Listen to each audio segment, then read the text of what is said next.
In an age of endless information, the true advantage is not access, it is interpretation. Welcome to Aneke TV, where journalism goes beyond headlines, beyond reaction, beyond speculation. Here, stories are investigated, issues are analyzed, voices are challenged, because an informed society is a stronger society. A discerning audience is a powerful audience.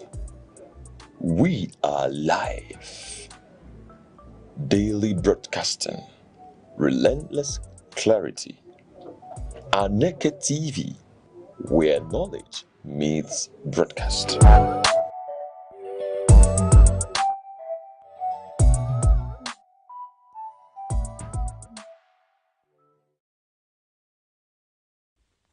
In a nation defined by diversity and potential, the question remains, what kind of leadership will guide Nigeria into the future?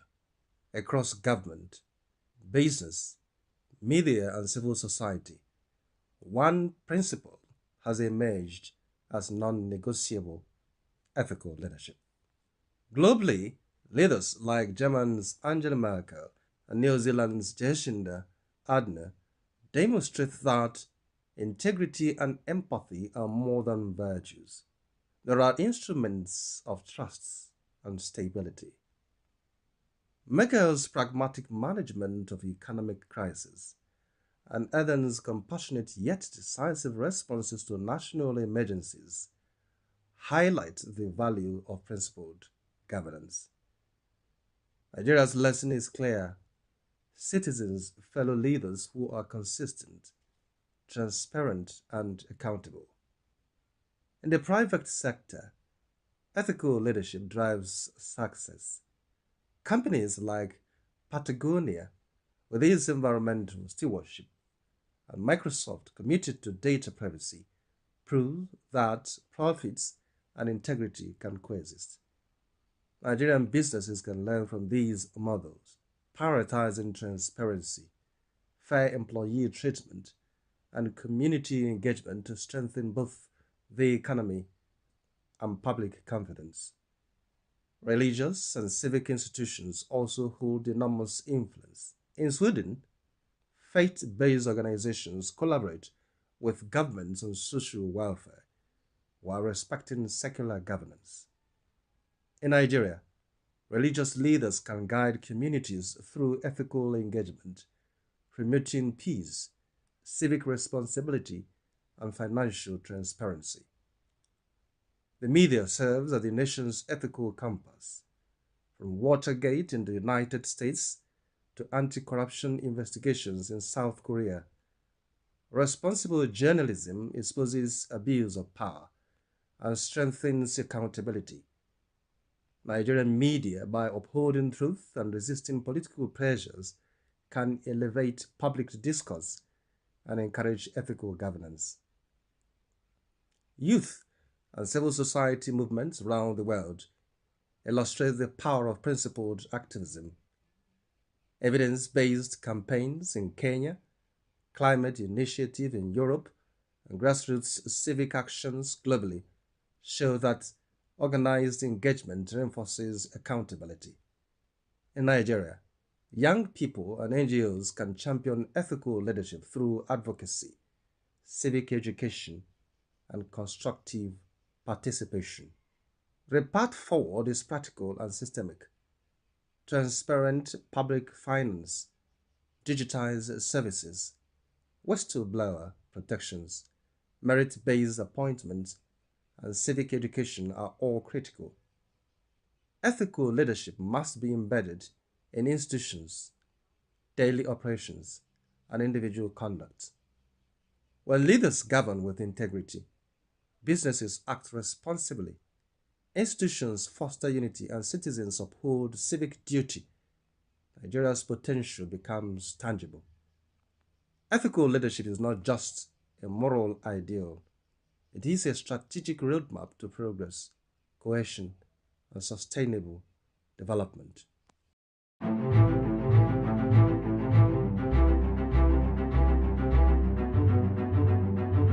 Morning headlines before you step out.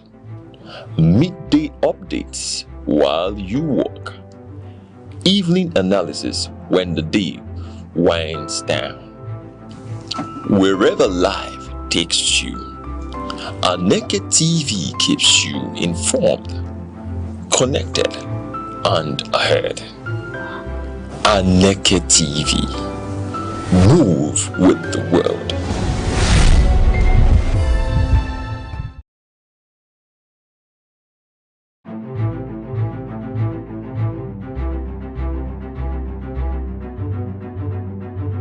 Morning headlines before you step out. Midday updates while you work. Evening analysis when the day winds down. Wherever life takes you, Aneke TV keeps you informed, connected, and ahead. Aneke TV. Move with the world.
Across Nigeria's dynamic economy, enterprise is on the move.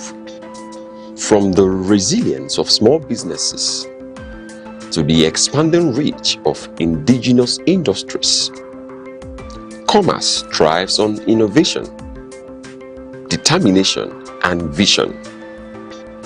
Finance is evolving, powered by technology and driven by a new generation of entrepreneurs.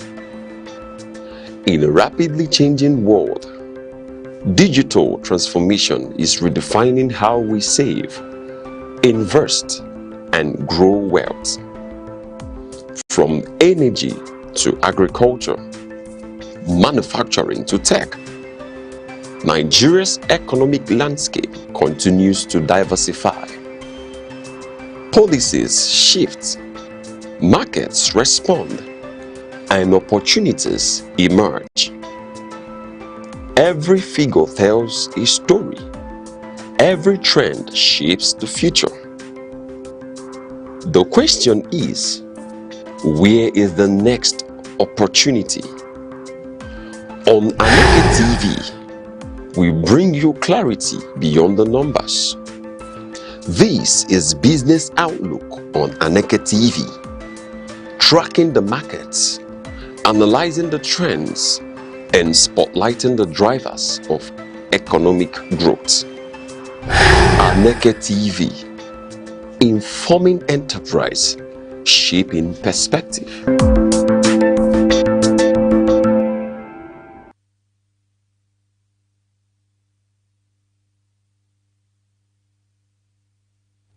From the trading floors of Lagos to the commodity hubs of Enugu, we say thank you for joining us and welcome to Aneke TV business segment. Coming to you live from our studio here in Enugu, we take you through the market forces, the market forces that is shaping your wallet and business day, from domestic equities and foreign exchange liquidity to energy prices and commodity trends across major hubs.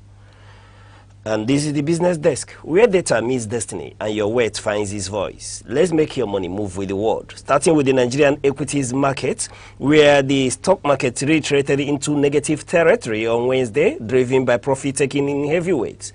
The benchmark all-share index ASI dropped 1.12% to close at 243,967.09 points. Equity market capitalization shared 1.76 trillion. Settling at 157.49 trillion naira.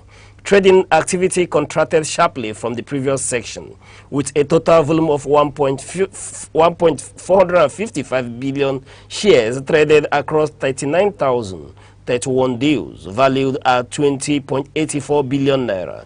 And quickly taking a look at the top 5 gainers, where international energy insurance, traded as Intergens, is up a positive 10% to close at 4 naira 40 kobo.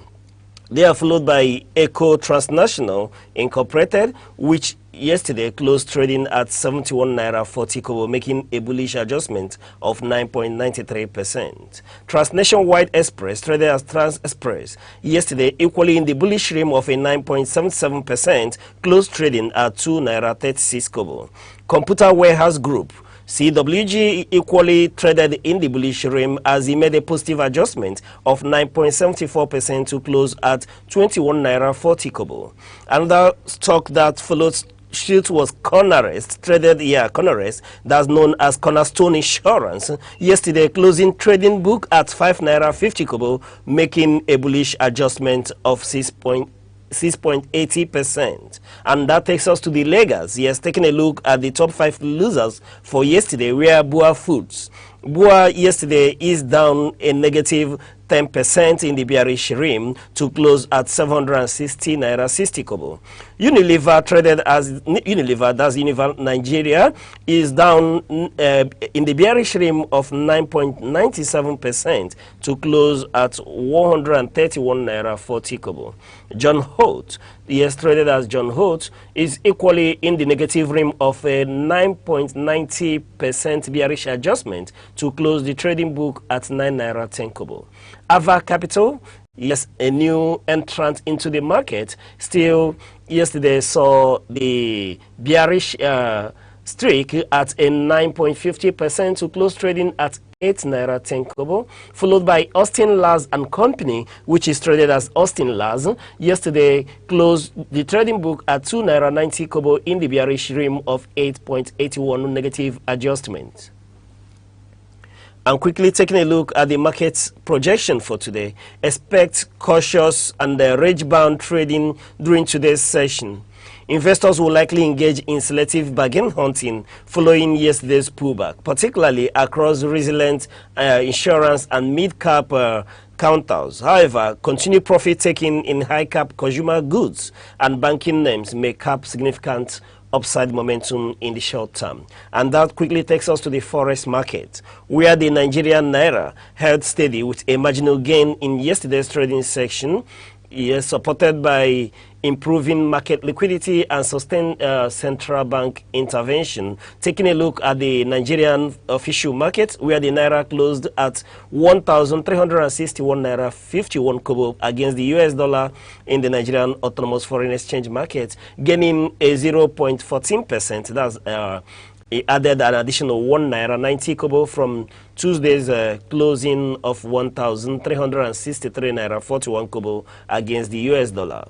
And then taking a look at the intraday volatility, where spot transaction traded within a highs of 1,363 naira 50 kobo against the US dollar and a low of 1,358 naira against the US dollar during active market hours. Daily liquidity in the official window remained firm, driven by steady corporate inflows and CBN liquidity management.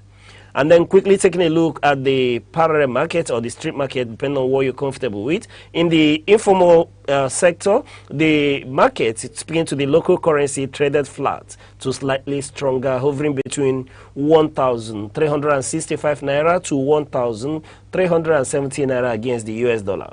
The premium between the official and the parallel market rates remained tight under 1%, reflecting reduced speculative demand and improved access to official liquidity windows.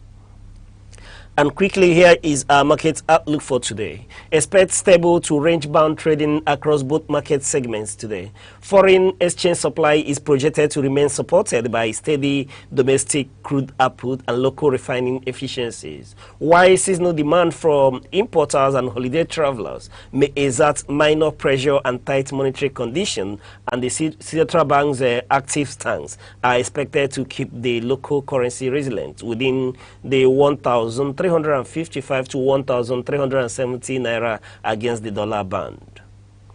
And quickly moving on to the energy market, where global crude oil prices are pausing after recent gains as traders balance Middle East geopolitical developments against a substantial build in U.S. crude inventories. At closing, Brent crude futures gained slightly in the previous section to settle at $88.57 per barrel, down 0.38% on late profit taking after earlier intraday highs touched $90.06 per barrel. The key market drivers here is that prices were underpinned by ongoing geopolitical rhetoric and shipping uncertainties surrounding the Strait of Hormuz, offsetting pressure from an unexpected rise of 17.4 million barrels in U.S. Crude stockpiles. And then taking a look at the performance this morning, yes, particularly in early Asian and European trade, international benchmark Brent crude is trading down 1.13% at $87.91 per barrel. The intraday range, spot market contracts are fluctuating within a tight morning band between $87.80 and $88.60 per barrel. And now quickly taking a look at the market projection, we expect volatile and news-driven trading throughout today's section. While supply tightness projections for the International Energy Agency, IEA, and Middle East risk premiums provide structural floor near the $86 to $87 per barrel mark, massive U.S. inventory builds and elevated interest rates, are likely to cap aggressive bullish momentum in the short term. And now quickly moving to the Nigerian commodities market, where domestic food commodity prices showed mixed movement across major urban hubs yesterday, as high interest interstate haulage costs continue to dictate regional retail pricing. And taking a look at the price of staple food prices, starting from Lagos, speaking to the My 12 market and some neighborhood outlets, a 50 kg bag of imported long grain rice averaged 60,000, while local short grain variant held near 52,000. White gari per paint bucket, traded at 1,300 naira, while fresh tomatoes recorded seasonal upward momentum, selling at 2,000 naira per kilogram. And then moving on to Abuja, speaking particularly to Otako and Wuse market, where transit costs from southern ports and northern farming corridors kept grain prices slightly higher. Local rice averaged between 52,000 and 68,000 naira per 50 kg bag. Foreign rice hovered between 63,000 and 85,000 naira, and a 100 kg bag of brown beans traded between 95,000 and 115,000 naira. And quickly moving on to Southeast, the Enugu market, particularly Obete main market, proximity to regional rice mill hubs kept local parboiled rice lower at 48,000 naira to 63,000 naira per 50 kg bag. White gari averaged 1,400 naira per paint bucket, while medium tubers of new season yam ranged from 2,500 to 3,000 naira. Exchange traded commodities on the AFES Commodities Exchange. Grain contracts closed mixed, where paddy rice rose 2.03% to close at 360 naira 63 kobo per kilogram. Maize white remained flat at 303 naira 50 kobo per kilogram, and soybeans dipped 3.68% to close at 620 naira 79 kobo per kilogram. And then quickly, here is the commodity market outlook for today.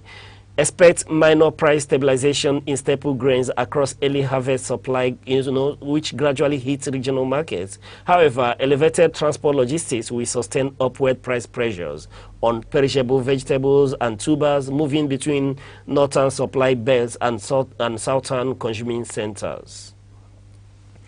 And quickly moving across to the international market, where the international markets delivered a mixed performance in yesterday's trading session.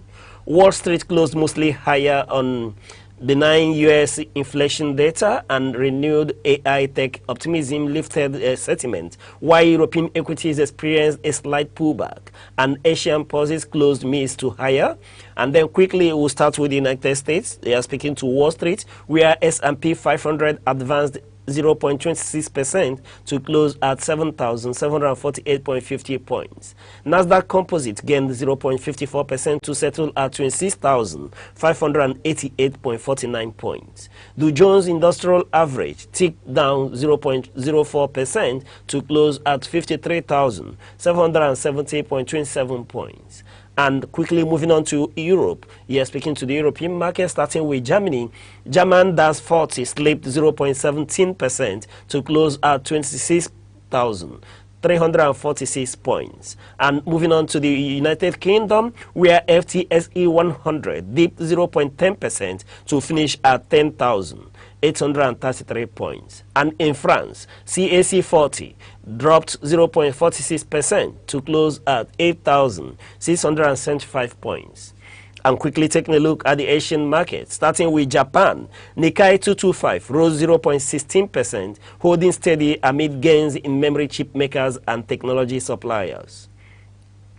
And in China and Hong Kong, China's Shanghai Composite gained 0.32%, supported by domestic tech buying, while Hong Kong's Hang Seng Index fell 0.98% due to profit taking in commercial, property, and consumer names. And in South Korea, Kospi surged 1.62%, outperforming the region behind strong buying in heavyweight, SK Hynix, and Samsung Electronics, following regulatory updates on single stock ETFs. And quickly, before we go, here is our advice, especially to our Nigerian investors. As the markets navigate yesterday's dip, here are 3 actionable strategies for domestic investors. Target fundamentally sound value equities.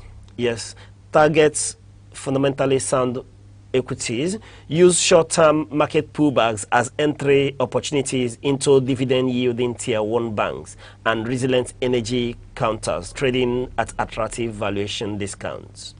And secondly, we urge you to lock in fixed income yields. Yes, balance equity market volatility by allocating capital into high-yielding treasury bills and sovereign bonds to secure inflation hedge, against passive returns. And then quickly, we equally urge you to practice selective bargain hunting. What we mean is that you should avoid chasing speculative penny stock rallies, prioritize liquid companies with strong quarterly earnings and clear balance sheet visibility. And when you apply this strategy, you're sure it's a winning bet. You know, that's our time, but here is a quick reminder before you trade. While we give you the data, we don't give you the final directives. Always consult a certified financial advisor before making any investment decision. We urge you to stay sharp, manage your entry points closely, and let the number guide your strategy through today's opening bell. And keep watching Aneke TV market updates to stay ahead. I am Uche Osai. Invest wisely.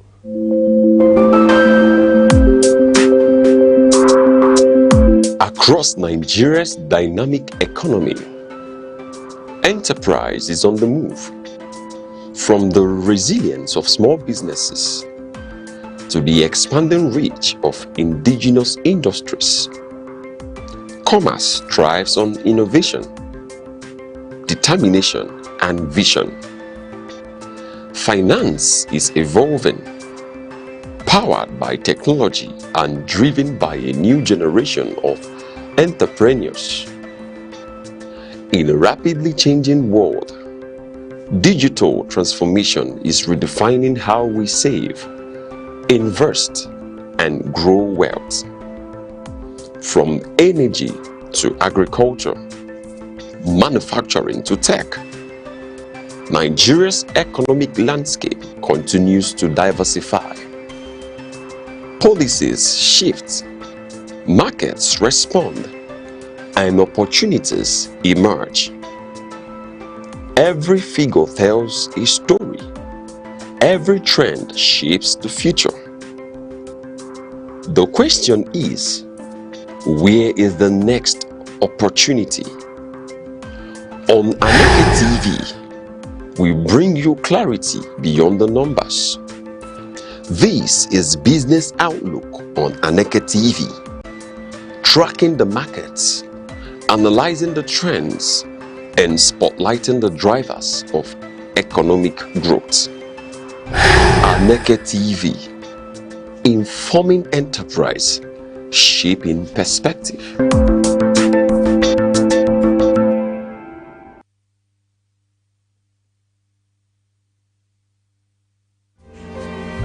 Sad how the feelings go away. We were in love, but now it's over. So once in a while I dream.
It's a beautiful morning. It's a wonderful morning. A Thursday morning here on Aneke TV, where we're bringing you the latest updates in the world of sports.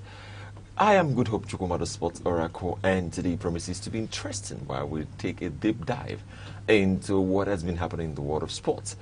I will always want you to sit back and watch and then give us what you think on our social media platforms. That's on X, on Facebook, and also on YouTube, where we are streaming live, where you can bring us your comments. Let us read what you think and see what you mean. Today promises to also be a banterous day because we are getting ready for the Sunday game that's talking about the weekend games that's coming, and also the Community Shield that's coming between Arsenal and their opponents. It's going to be a wonderful time. It's going to be a mighty time. I know that you are ready and you are set for the day. Now, Good morning, worldwide. Is worldwide. You are greeting the worldwide. Good morning, in the worldwide. Coming from worldwide. You are sharp. You are sharp. You are sharp. Just like you have said, it's going to be like a bantering Thursday kind of sports. Because I see how ready you are. I see how sharp your mouth is. We want our viewers to flow with us. Because yeah, sure. When we are doing this thing, let them be dropping those comments, and at least we are going to provide any response and reply that is going to be given there. And of course, it's a lovely Thursday morning right here on Aneke TV, and of course, it's your show Aneke Sports, where we bring you all the updates concerning sporting activities around the globe. And of course, so many activities played out yesterday, not just the UEFA Super Cup final.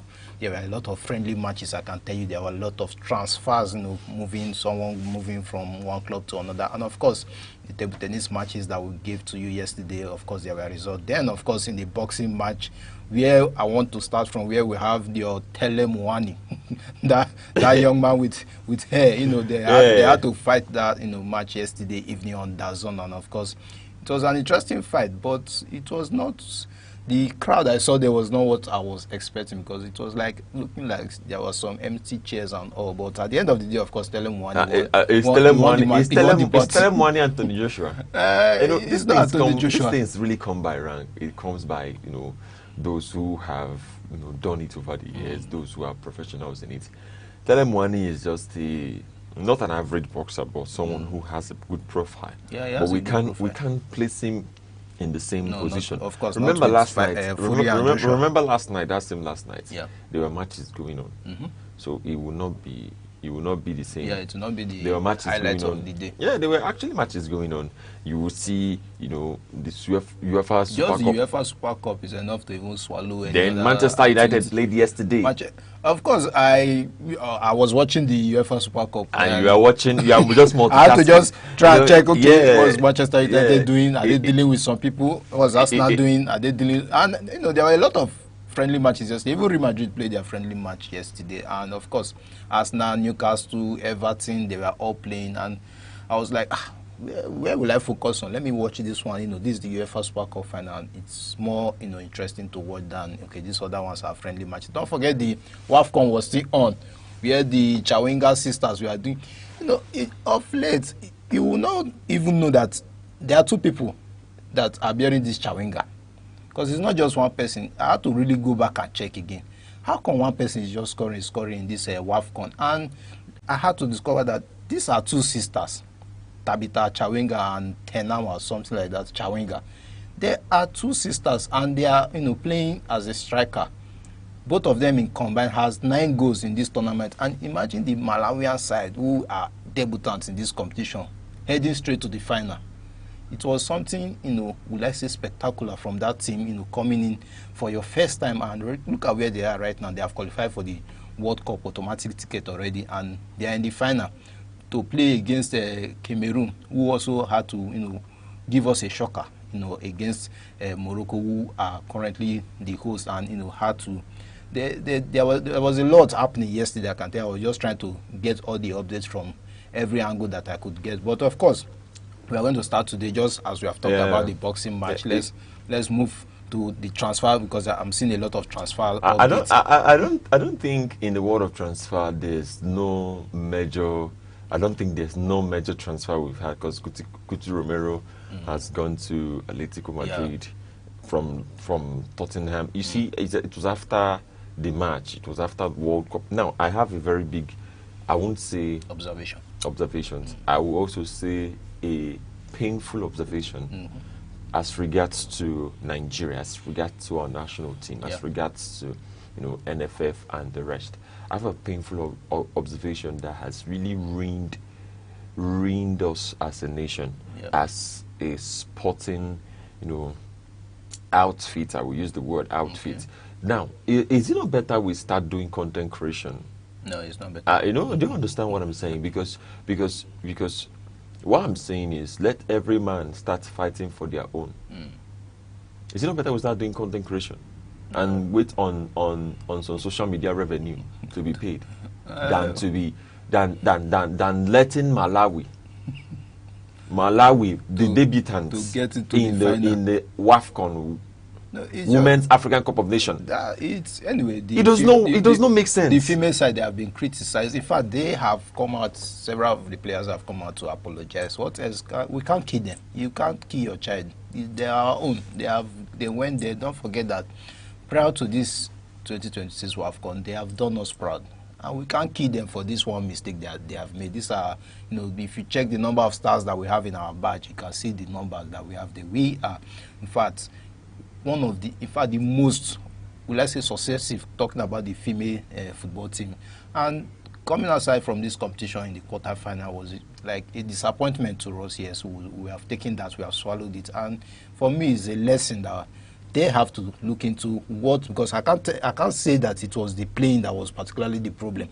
Prior to or before even coming to the competitions, there were issues already on ground that was not solved, that they had to start solving while they were in the competition. This Malawi side, we played them in our first match. They won us 3-2 before the promises were not delivered. The promises, they were the land and everything, the money that was promising. So you see that the moral that these ladies carried into the competitions was not on the high side. They were just demoralized even before going into the competition. And when you play in such a condition, you are not going to yield any meaningful results. You are just going there to let it be that you came to play football, but you are not going there with all your heart, all the intent of carrying the nation's name and entering the tournament, getting the win. We know Nigeria now. We know what we do. Talking about the WAFCON, the Super Falcons, they are really good. This was not the best I can see, or the best I've seen for what they have been playing so far. And what else can we do?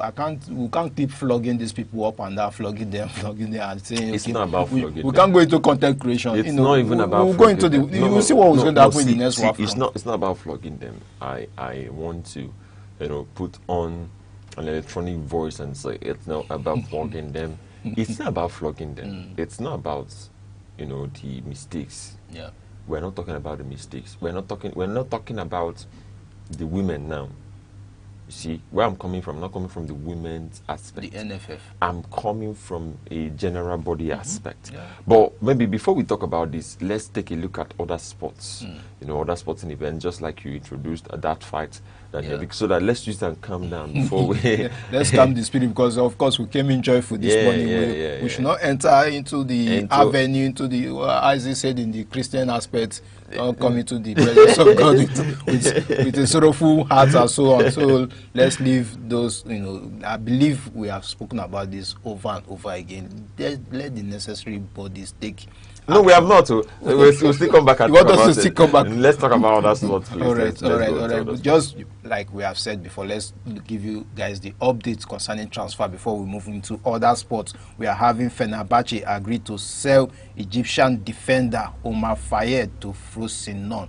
That's talking about Fenerbahce, who have agreed to sell this guy. The deal in place as Fayed will travel tomorrow for medical tests and contract signing with the Serie A side, the Egyptian defender.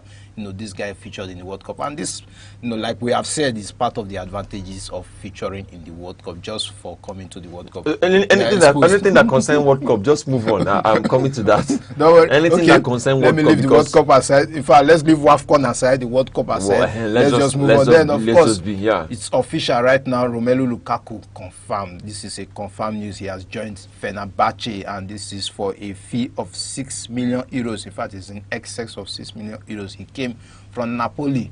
Romelu Lukaku is one that has traveled around the world. He has played in so many clubs. If you talk about Everton, you talk about Manchester United, you talk about Chelsea, you talk about Napoli. Now you have Fenerbahce. This young man, has gone around the world and is doing exploit. Now he's in the Turkish league, where we have, we have a number of them there right now. If I should list the Fenerbahce squad right now, you will see that there are a lot of people that has featured in Europe, in so many other clubs that are right there in Fenerbahce. If you talk about Mason Greenwood, don't forget this young man is also in Fenerbahce. You talk about Fred, the Manchester United Fred, is also in this same. N'Golo Kante is also here, and this Fenerbahce squad, they are one to reckon with. Then if you move into Galatasaray, you're talking about Osimhen and the likes of them. If you talk about Trabzonspor, you're talking about the Egyptian king, Mohamed Salah. And of course, Paul Anacho is also there at John. So this Turkish league is becoming quite an elite league that we have to keep an eye on. It's not just our regular top 5 league where we talk about England, Spain, Italy, France, Germany. Now, because the Turkish league, the Netherlands league, are also gaining weight, even the Portuguese league. So, still talking about Romelu Lukaku, who has joined the Fenerbahce side, of course, for an excess of €6 million. Then, João Palhinha has agreed personal terms with Aston Villa and told Bayern he wants to leave. This is João Palhinha, who was, in fact, is a Bayern Munich player, and he has been said to agree personal terms to join Aston Villa. Then, of course, we are having official exclusive story confirmed. 18-year-old winger Jose Caicedo, joins Barcelona B from LDU Quito. That's talking about this young 18-years-old who has joined the Barcelona team B from LDU Quito. Is for a loan deal with buy clause set around €2.5 million. Then we are going to go down there where we are having Juventus are confident to close John Lucimi deal with Bologna this week after new proposal sent. This is talking about the old ladies who are currently trying to get a contract signed for a defender, John Lucimi. Then, of course, just like Mr. Goodop has said, talking about Romero, the Tottenham defender who has been signed to Atletico Madrid. You are seeing Romero signed for a fee of about €40 million. We are going to see Romero for Atletico Madrid this season. And, of course, another person that we are having in the updates is talking about the man himself, Enzo Fernandez, Chelsea's Enzo Fernandez. This time around is not a confirmed deal yet, but there is a deadline that has been set, and Chelsea have come out. I like what Chelsea is doing. Chelsea have come out to say 5 p.m. Friday. I like what Chelsea is doing. No, I think this is good for transfer. This is good for transfer. Just set the date. League is coming up next. Of course, La Liga started this week. Yeah. Next weekend we are having the Premier League. You want to be dancing around with my player. Let me know that he's my player. If you are signing him or not. It's not the one you. It's very good. This status is good. When I saw that news, I was like, yes, that's it. This league is starting, and Enzo Fernandez is a key player in that Chelsea team. Even though he's not back from World Cup, since he kicked somebody, he had to, He's still on vacation. He had to, he backflipped somebody. Just by a kick, he had to backflip. He backflipped somebody. You saw it now. Why are you saying no now? I'm aware. I saw it. Did you see what happened? I was watching that he kicked somebody. The person had to fly up. The person did 360s in the air. Something you're supposed to spin around. When you tell someone turn around 360, you're supposed to turn around. It wasn't on the air. This person had to do his own on the air. Courtesy Enzo Fernandez. You see, Enzo Fernandez now, he is part of that Chelsea squad. Pairing him with Caicedo, pairing him with Mason. What's it called? The man they signed from Aston Villa. Yeah, he's going to be there. Morgan Rogers, pairing him also with Cole Palmer. That midfield seems to be coming together. Romeo Lavia and the rest of them seems to be coming together. Yeah. But Enzo Fernandez is the balance, I will tell you, in Chelsea's midfield. But if he's not there and you are dancing around with his player, let him go to Enzo Maresca. They are Enzos. Yeah. They can really find a way around their of course, Maresca wants him in that team, but earlier before even this Chelsea talk, it was Real Madrid that it was Real Madrid pushing for Real Madrid. It was Real Madrid, but unfortunately, it wasn't going to work out for them, because Real Madrid too, from rumors, not from real stands of things, from rumors, we are getting to see there are some names that they want to add. They want to some guys they want to let go, and seeing that Tchouaméni has renewed his contract, it tells you that he has a long-term plan to stay with Real Madrid. Right now, we have not heard anything about Camavinga, Eduardo Camavinga. And I'm sure Camavinga may be the one that will leave Real Madrid this season. He may leave. Probably might leave. He may leave. So I don't think Jose Mourinho will even want anybody of that standard to leave, because of course he featured in the friendly match. Yeah, Jose Mourinho, like I said, he's ready to bring in more than let people go, except he knows that he's not going to feature. You see, those ones that are very fiscally active, talking about Camavinga, Chouameni, I don't think he will let them go just like that. He might let maybe Gula go, just okay for a loan. Look at Hendrick, he was talking about loan, not even they should buy him. It was like if he must go, he should be on a loan. But later, he decided that he wants to use him for his team. So Mourinho right now is trying to get a squad that you can say Team A, Team B, Team C are all like elite players that he is going to look out for. It does not matter whether it's going to be a league match or Champions League match or a cup match. He wants the best. Look at their friendly match yesterday. When you look at the lineup, you'll be wondering, is this not supposed to be a friendly match? But all the names there, I can tell you these are elite players. Dumfries was featured. A lot of them playing. Looney was there. And you see that these people, when you take them to another team, these are supposed to be the guys on the bench, but when you take them to another team, they will probably be starting. So he wants to fortify his team. He's not even ready to give that avenue of let's just get someone. He will just be on the bench there. Maybe if there's injury crisis, he will not start. He wants the best in the bench, that when this first level is not playing, this other second level can be regarded as the best. So, Real Madrid from the past 2 seasons have not, had any substantial trophy, and that's why they went for Jose Mourinho to bring back the good name that Real Madrid used to be known for. Barca, really last 2 seasons, we are like the dominant force in the La Liga. So this time around, they want to go all out, and Barcelona right now are not really going all out like Real Madrid. Barcelona rather they are even selling, looking in the other direction. They are selling more of their players than even the ones they are getting. Look at Ferran Torres. Of course, we'll still get to Ferran Torres in the transfer. Still, at the verge of closing the deal with Paris Saint-Germain. So Ferran Torres might be leaving if at the end of the day Paris Saint-Germain gets their hands up. And you look at the Barcelona squad, a lot of people, Lewandowski is no more there. He has gone, he has moved forward. It's just the guys, Rafinha, Lamine Yamal, the Pedri, the Gavi, the Olmo, and the rest of them. So you see that the important striker is not there, but Real Madrid, you can't say the same. Rather, they are bringing in more. Mbappe, Vinicius, he renewed his contract to 2032. This was somebody that was, we were looking at, is he going to be leaving after all those saga? He's still there. Mbappe is still there. Hendrick is still there. What was it called? Bellingham is still there. The squad is just, this time around, I can tell you, we are going to see a different Real Madrid that we saw last season. Yeah, we're going to see a different Real Madrid than we saw last season, and I'm ready for this Real Madrid side. But while we're still talking about transfers, we can just, proceed a little bit. Let's get into the world of. We're still talking about transfers, where we have seen, Couto Romero being linked with Atletico Madrid, and we're seeing other names, also linked to Atletico Madrid. Can we talk about Julian Alvarez, the situation that he has now? Because yesterday, when I was preparing, I saw some news about a rumor, an alleged rumor, that he was waiting for Diego Simeone so that he can have some conversations about his exit. That raises a lot of questions. What happens when players sign their contracts, what they're expecting, what they're expected to do, and how they should carry on with their game. So it has raised a lot of questions right now. What is really happening with the game? What is really happening with Atletico Madrid? Why is Atletico Madrid trying to bar him from moving to Barcelona after they have him signing a deal that has 500 million euros release clause on his contract? That's really a lot, I would say, because that's just like, it's not a chain, I would say. It's a verbal chain, and it has some technicalities to it.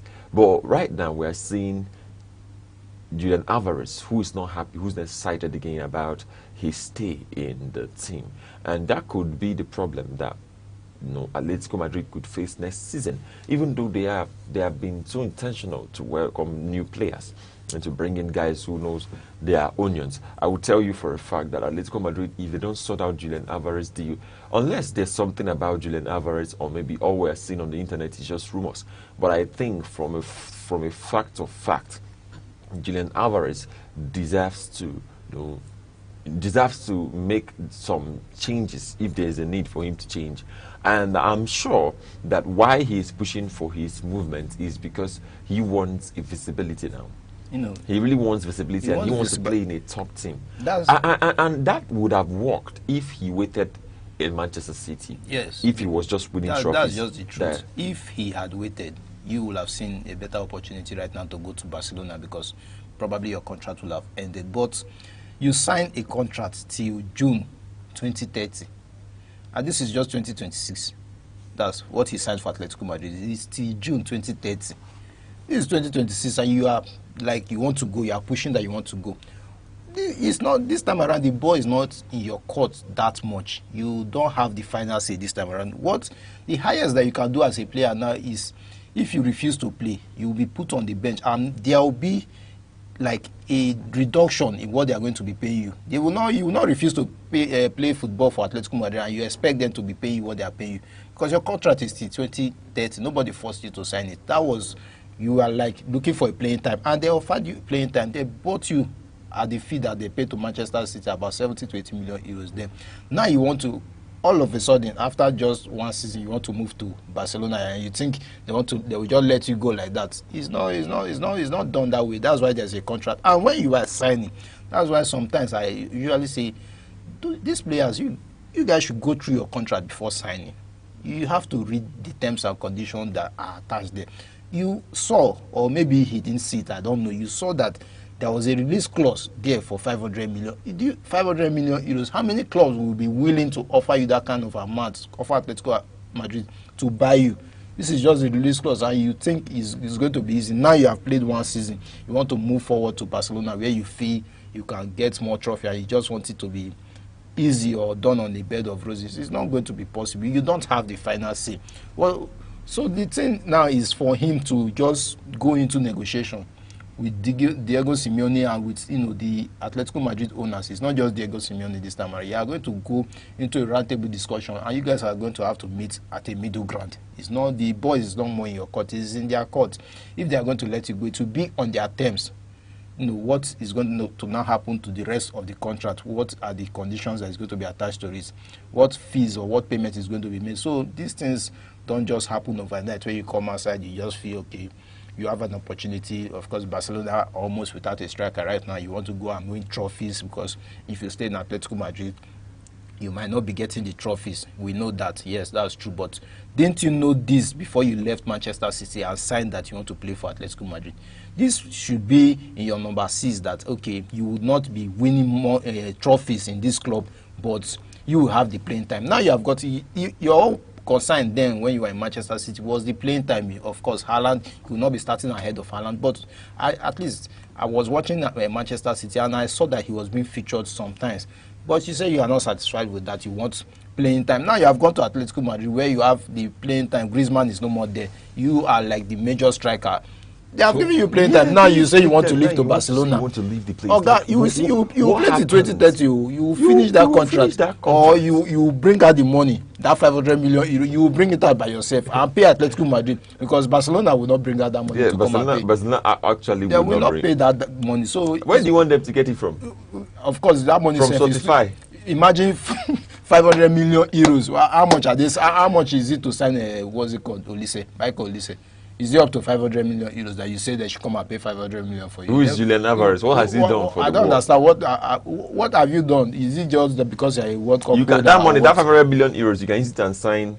You will sign Osimhen, 3 players, 3 high-level players. You will sign even Harry Kane. I don't want to even go, because if I'm using 3 players, you will sign Michael Olise. You even sign Mbappe, added to it in that money. Then you will now sign maybe another person that will make up that favor, and you see they should just pump the money. Are they throwing away the money just like so? You don't expect these things to just happen like that. Just go. It will be like you are begging. This time around, you come like you are begging. Diego Simeone, please, or Diego Simeone will sit down, the board, every other person will sit down. I know, yes, I signed the contract till 2030. I know I have a 500 million. What? But why does he want to leave? He wants to go and win. This time around now, he's talking about he wants to win trophies. It's not that of course, he's the number 1, he's the number 9 in Atletico Madrid. There's nobody dragging it with him. So now he wants to win trophies. He does not want to stay in Atletico Madrid where he will not be winning trophies. Now he wants to go for in Manchester City, you are winning trophies. You said no, you want playing time. Now you have playing time. You say you want to go and be winning trophies. Young man, are you sure you're okay? Better sit that one place, or you go and negotiate. This time you have to. It's not this one he's doing. This the other time he went to look for Diego Simeone, he was not around. He was very furious. He said you will not be training, you will not be practicing, you will not do any training with the team.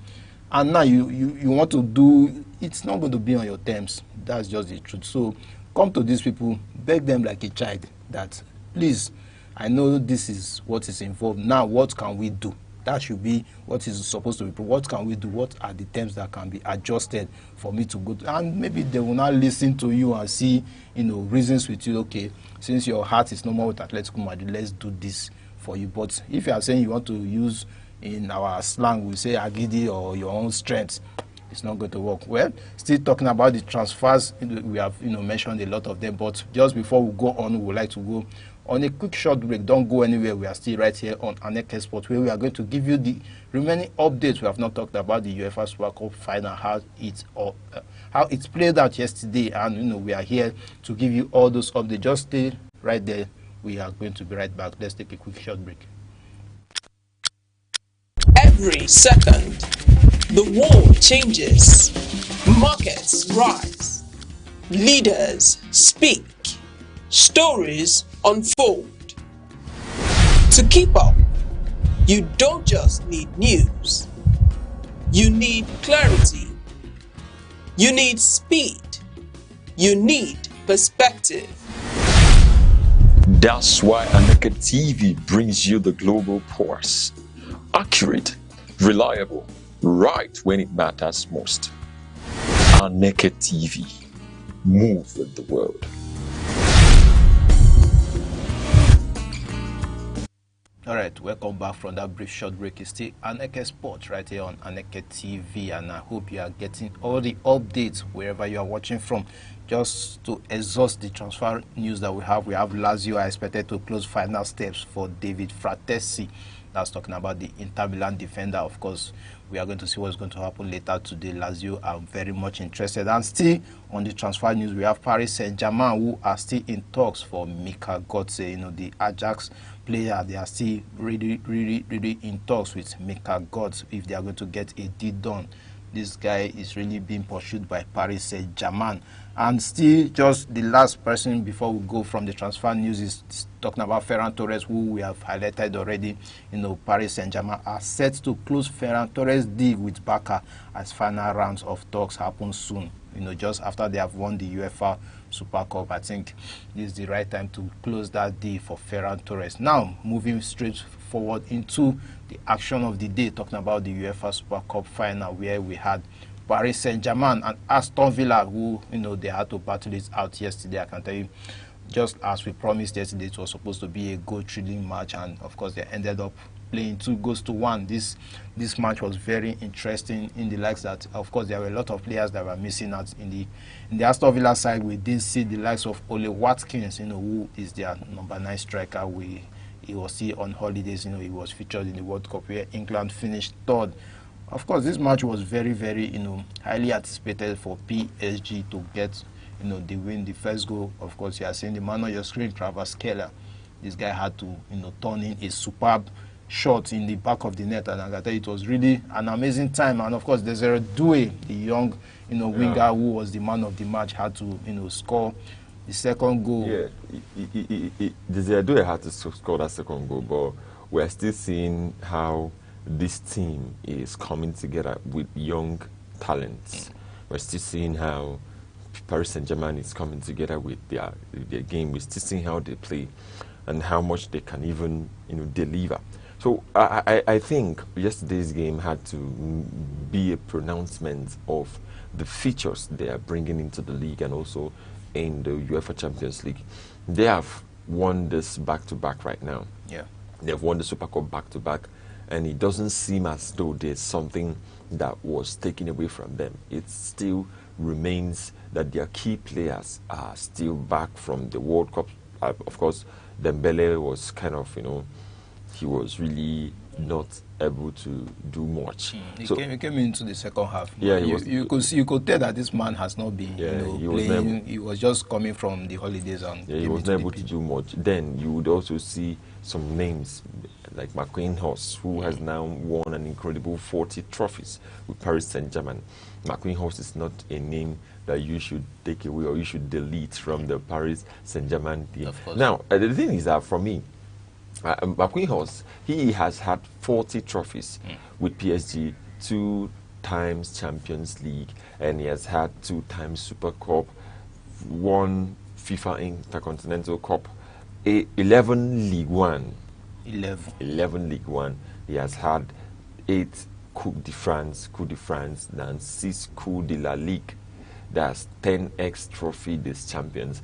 Like, he has had 40 trophies as a legend of that team. So he's going down one of the biggest names in the world of transfers. Sorry, in the world of PSG, Paris Saint-Germain. Just like Thiago Silva. Thiago Silva, just like all, Thiago Silva till today, even his shadow is still winning. Even his shadow is still attacking. That man he was a great defender for Paris Saint-Germain. Really, he was so good that he when he came to Chelsea, he was not. It was in his reign that Chelsea had the best recent centre-back pairing. In fact, he delivered more than some young talents at the age where he came to Chelsea. Now we are still going for that because Chelsea has really had a lot of issues. But I don't want to talk about Chelsea. I'm talking about Paris Saint-Germain now.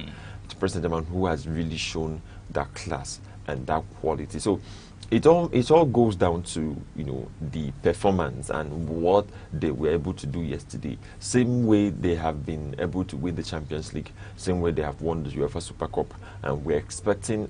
It wouldn't make sense that you're expecting Aston Villa to win Paris Saint-Germain yesterday. No, it would make sense. No, you don't understand. I told you that. Of course, it will not work. It will not work in football. There's a quality. I know. We can expect that everywhere. You can expect it. We can expect it in the doing of things, the way things happen. You can expect it because the world is quite unpredictable. In the world of football, you can very look at Malawi. Malawi, good. Just an example. Then in the other cup that was played just some years ago, talking about the same Paris Saint-Germain and Chelsea, it was just something like this for what's it called, the Club World Cup. Something similar like this. Nobody was expecting Chelsea to get a win from that match. Yeah, it was not. In fact, if you ask me all over again, like 10 times, like, young man, who are you expecting to win this match? From analysis, from the statistics that we have and the lineup, I would straightforward. No need to even, as a football, that that these people we are in the best of form. Not this one that they're even coming back, from holidays. You can see some of them not even starting the match. That time it was a full squad that was present. Carrasquilla, Dembele, Gonzalo Ramos, Vitinha, everybody was present. And Chelsea had to do the unimaginable. Chelsea were not even the best of forms that time, and they won this side 3-0. Then Aston Villa, from the match yesterday, if you see the shot on target, it was more than Paris Saint-Germain. They had more shots on target. They had clear chances to score. Of course, they featured a 17-year-old striker, just for the first time to come and play, where Watkins was not around. Morgan Rogers was no more there. They had players that you could say, okay, these people we are missing. Tillemans was not in that midfield. Lucas Digne was not in the defense, but they played fantastic. They played with just that they were not converting their chances. That young striker missed about 4 clear chances. He missed 2 clear chances to score, about 3 in the first half. Clear chances before he finally got that goal at the 9 minutes of the first half. So Aston Villa were threatening. What's his name? John McNeil also missed out some few chances. You could see that the chances were coming, but they were not taking it. They were not finishing. Paris Saint-Germain, we are not even with those, many of chances, but you could see that they were dominant in possession. But those clear chances were not there. When there was a shot that was fired, then Carrasquilla was about to hit it back. they were not in the best of their forms. That was not even the best of form Paris Saint-Germain displayed yesterday. When Dembele came in, you could say that, okay, this is a tired leg that is just coming back from the World Cup. It was not the Ousmane Dembele that he had one chance that he was supposed, if it was Ousmane Dembele when he was in his best of form, he would take that's a scoring opportunity. You know that ball will be in the back of the net, but he missed that chance. And Desiré even in the first half was not that clinical, but you could feel his presence. In the second half, he now turned up. So the match, Aston Villa, if just, let's say, something just tilted and, you know, they took their chances, I can tell you that Paris Saint-Germain might not have won that match yesterday. Aston Villa in the first half could have gone up to 4 goals ahead, because Paris Saint-Germain, after Kvaratskhelia scored that goal, they were not getting the clear opportunities. They were just playing. You could say, okay, these people are dominating possession. Hakimi was going for, but those clear chances to score, shot on target, you could see that Aston Villa were more, you know, having that. And of course, still talking about Paris Saint-Germain, who have won, of course, just here in May, you know, talking about Fabian Ruiz, he won the Champions League just in May, some months ago. Moving forward, you're having him win the FIFA World Cup in July, and now he just came in yesterday. You know, he was not started, of course, in the first half. He came in the second half to only come and win the UEFA Super Cup. Yeah. This young man, you know, is, you know, really having a good time of his life. He's having a good time. Having a good time. World Cup winner, Champions League winner, now UEFA Super Cup winner. Yeah, and it makes a lot of sense for someone who just had to come in. I think it's all about coming into the right team at the right time and making the necessary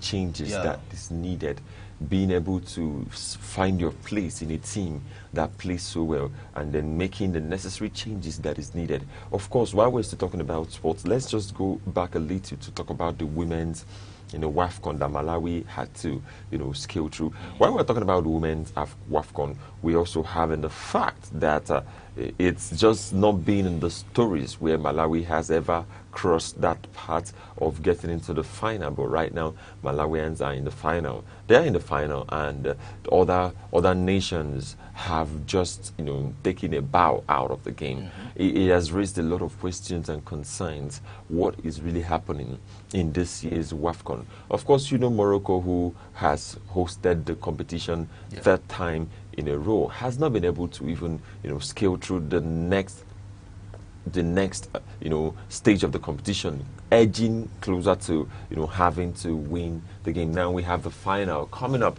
and that's Cameroon versus Malawi in the WAFCON.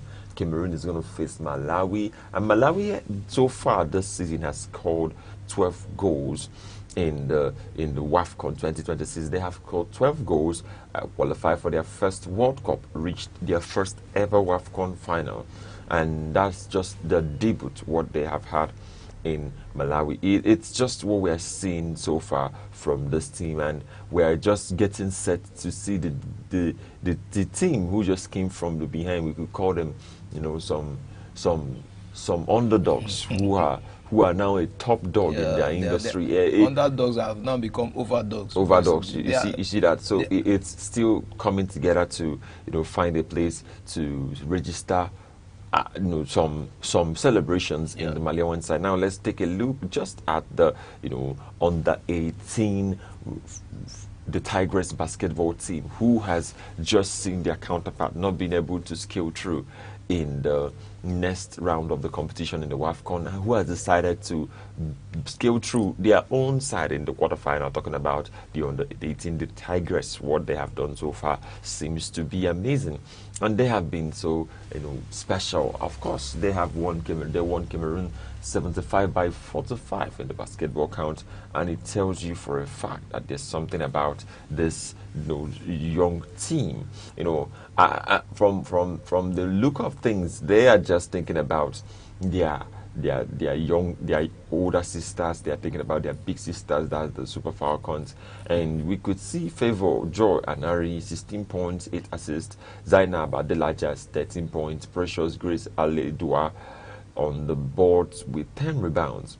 Onward is semi-final next. That's the onward that they're going to have. So it really raises a lot of beautiful questions to see how at the other side we are really pushing in, even though we are seeing that there's no there's no remedy to some facts that we would have. So it just tells you that there's some things that can work, even though that other things have not been working. Why the football aspect is not really working? Yeah, right we have now. basketball to use and hold ourselves down. Now, while we're still talking about this, it's a sad story, a very, very sad story of the player who collapsed in the preseason game, just talking about the game, just in an MPFL.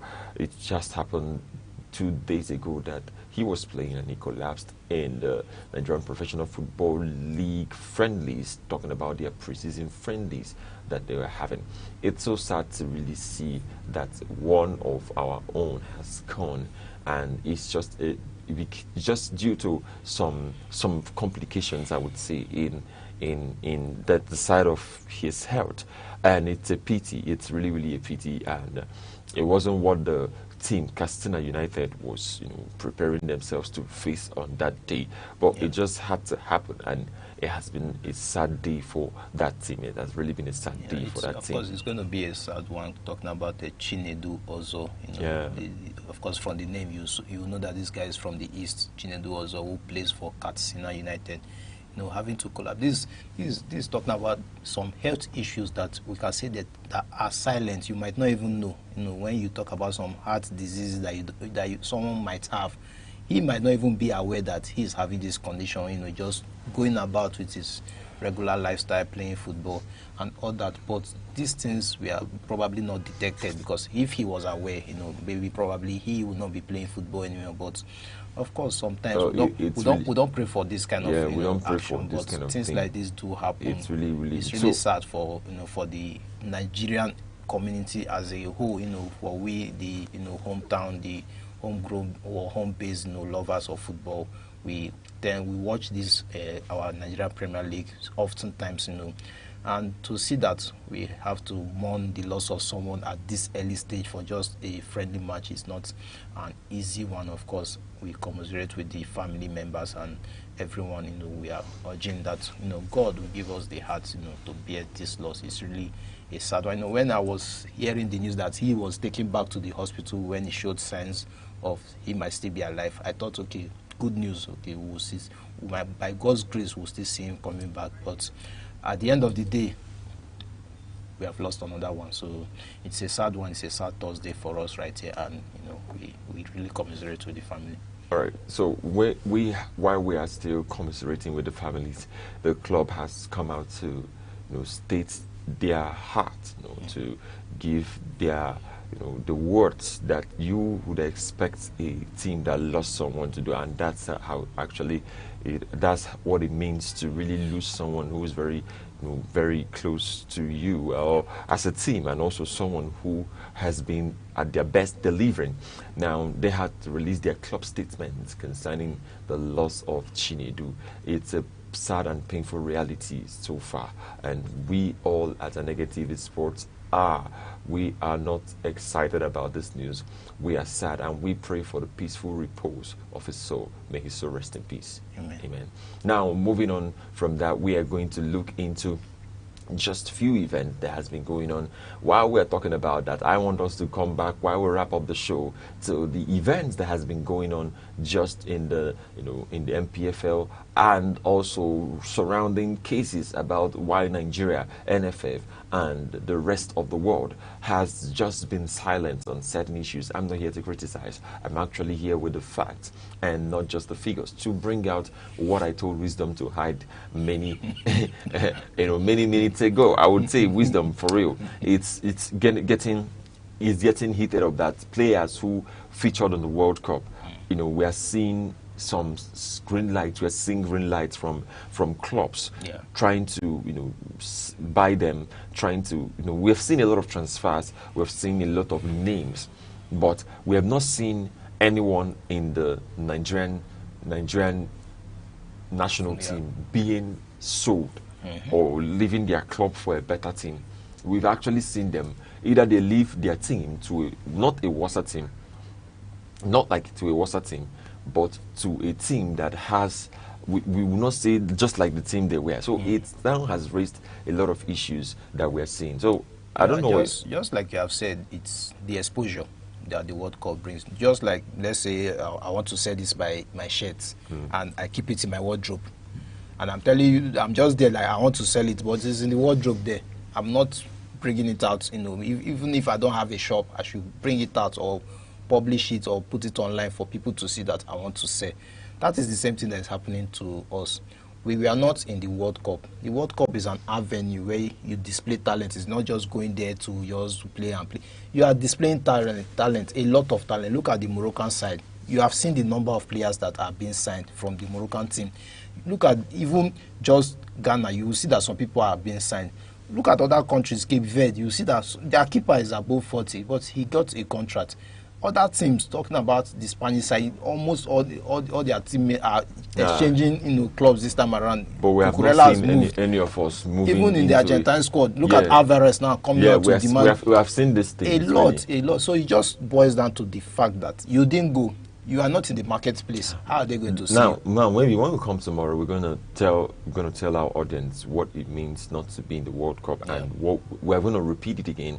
Then, as the elections, NFF elections, is coming in September, we're going to see what that is all about, and that is where we're calling it a day on this edition of this, Aneke TV Sport. It's a wonderful morning that we've had to dissect and debone issues happening in the world of sport. I am good up Chukwumonti. Will come your way same time, same station. So hang on and stay blessed. All right. I remember your humble host worldwide saying, have a lovely Thursday. Bye-bye.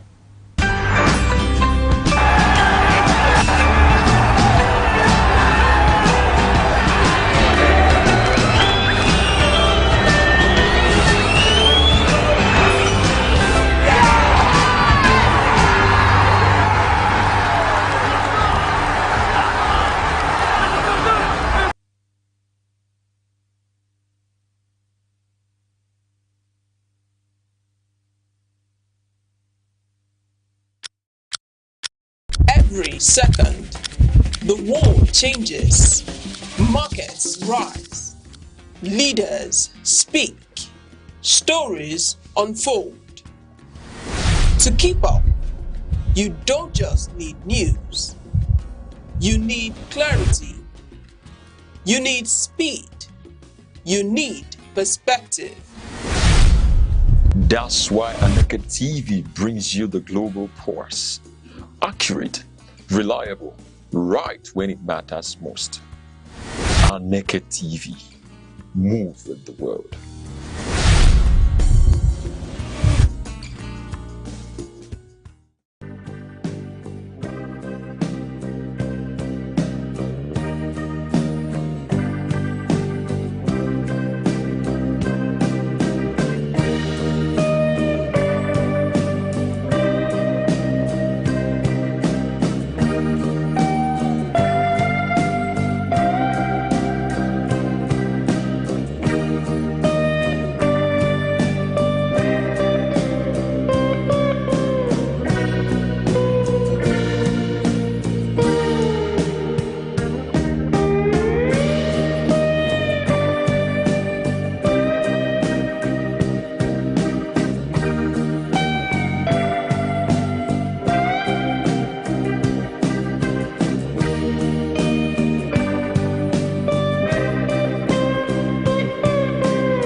the silent witness to human courage, the keeper of memory, the archivist of greatness. Across the vast landscapes of Africa, from the savannas to the bustling cities, voices once rose, ideas once bound, and visions once dared to challenge the limits of their age. They were not merely individuals. They were epochs in human form. In literature, minds such as Chinua Achebe, Wole Soyinka, and Ngugi wa Thiong'o reclaimed the African narrative. Through ink and imagination, they dismantled distorted histories and restored the dignity of African identity. Their words were not just stories. They were mirrors, reflecting a people long misunderstood, and windows opening the world to the depths of African civilization. In the realm of science and knowledge, pioneers like Philip Emeagwali proved that African intellect could reshape the frontiers of computing and technology. Their work was a quiet revolution, reminding the world that innovation knows no geography.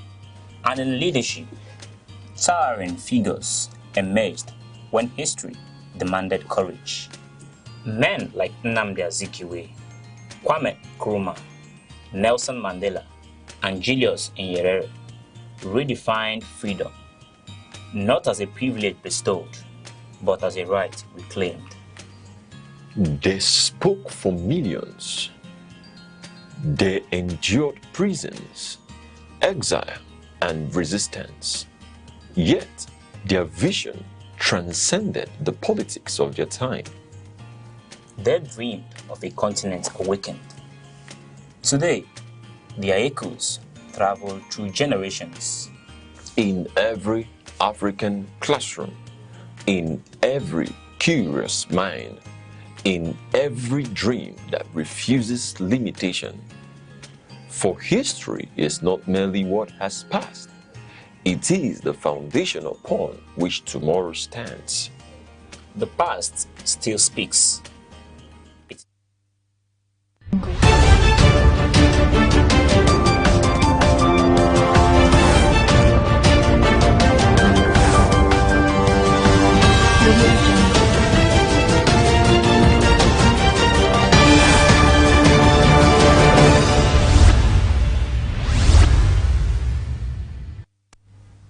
Good morning and welcome to News Around the Globe on Aneke TV.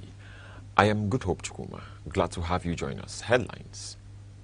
National Council on Establishments eliminates mandatory professional certifications for promotion. Universal Basic Education Commission flags 332 billion naira unutilized intervention funds in state accounts. Enugu State government partners nscdc to strengthen disease surveillance and regional molecular facilities. On the foreign scene, Sudanese paramilitary rapid support forces launch heavy nationwide drone offensive across key regional hubs. On business, Nigeria exceeds OPEC monthly production benchmark for third consecutive month. Now the news in details. The National Council on Establishments has ruled that mandatory membership in professional bodies and specialized certifications will no longer serve as compulsory prerequisites for career progression within the Nigerian public service.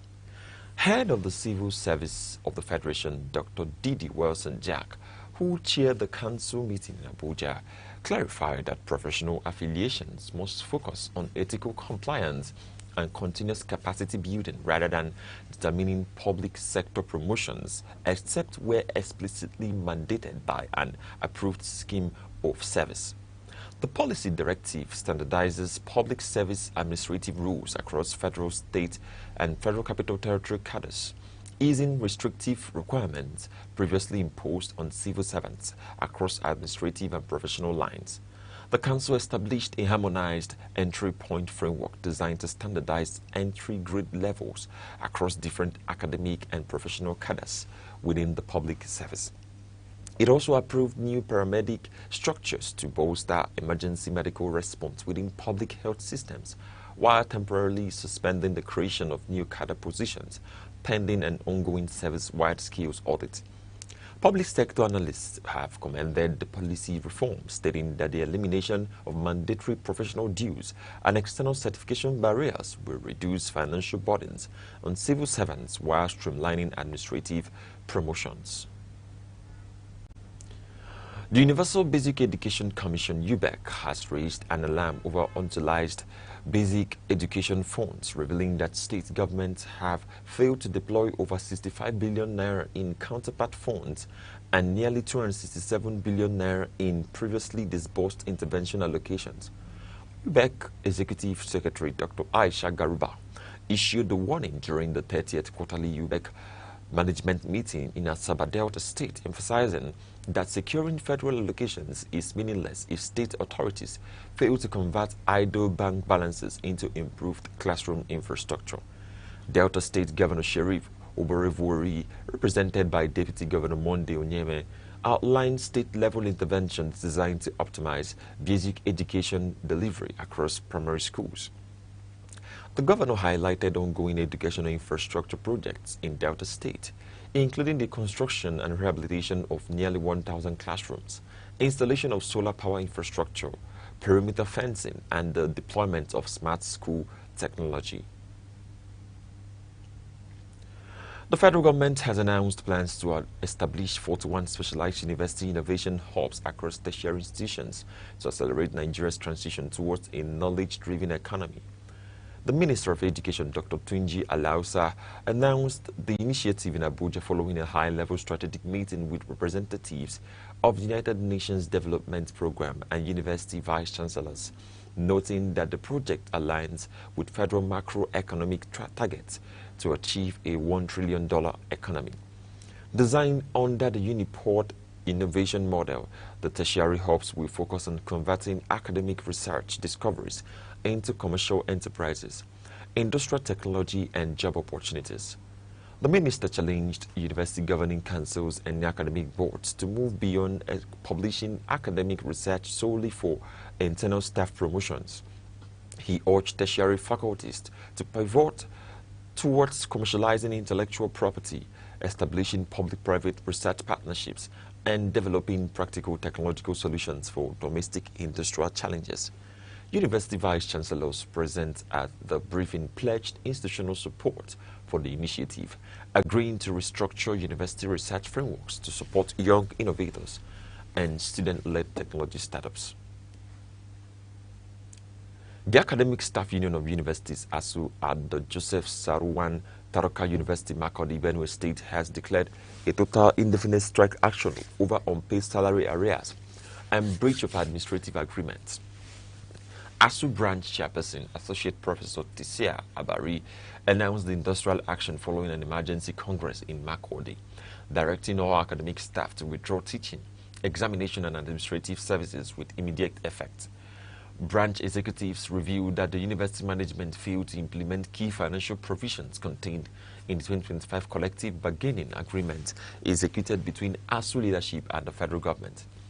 The union stated that while basic consolidated salaries were paid, critical academic allowances have been withheld or severely underpaid by institutional bursary officers for several months. ASU leadership highlighted that specific entitlements, including the consolidated academic tools, allowance, and professional allowances, have been withheld since March, imposing financial hardship on academic staff. University management has yet to issue an official response regarding the industrial action as students face academic disruptions following the sudden suspension of lectures. Media practitioners, public relations officers, and communication scholars in Cross River State have been urged to uphold rigorous ethical standards, factual accuracy, and professional integrity in news reporting. The charge was delivered in Calabar at the closing ceremony of a 5-day information and media convergence organized by the Forum of Directors of Information across academic campuses in the state. Convener of the summit, Cynthia Maduekwe, explained that the multi-campus initiative was designed to bridge critical practical skills gaps between academic communication curricula and modern digital journalism workflows. Maduekwe emphasized that emerging journalists must master investigative digital tools while adhering strictly to verified fact-checking standards to combat misinformation across digital platforms. The Rivers State Governor Siminalayi Fubara has dismissed reports alleging an administrative confrontation between the executive and legislative arms of government over the state's 2026 appropriation bill. Speaking through his chief press secretary in Port Harcourt, Governor Fubara clarified that both arms of government are maintaining a collaborative working relationship to advance sustainable development across the state. The governor clarified that the proposed 1.85 trillion naira budget submitted to the legislature a month ago is undergoing standard committed scrutiny within the state's House of Assembly. He noted that detailed fiscal defense sessions by ministries, departments and agencies account for the procedural timeline before the bill is reported out for final passage. The governor warned political commentators against circulating divisive political narratives designed to destabilize governance and distract public attention from key infrastructure projects. He reaffirmed that he remained focused on delivering healthcare, education, and rural road infrastructure as outlined in the proposed budget estimates. The Ebonyi State Governor Francis Weaver has cautioned youths across the state against yielding to political manipulation, election violence, and cult-related activities. Speaking through his Commissioner for Youth Development and Sports, Chidi Onya, during an International Youth Week event in Abakaliki, Governor Weaver stressed that no political aspiration justifies risking human life or instigating civil disorder. He urged young citizens to reject toxic online political propaganda, drug abuse, and organized thuggery, encouraging them instead to embrace vocational skills acquisition and higher education. He highlighted ongoing state youth empowerment schemes, including technical grants, agricultural credit lines, and technological incubation hubs designed to build financial self-reliance.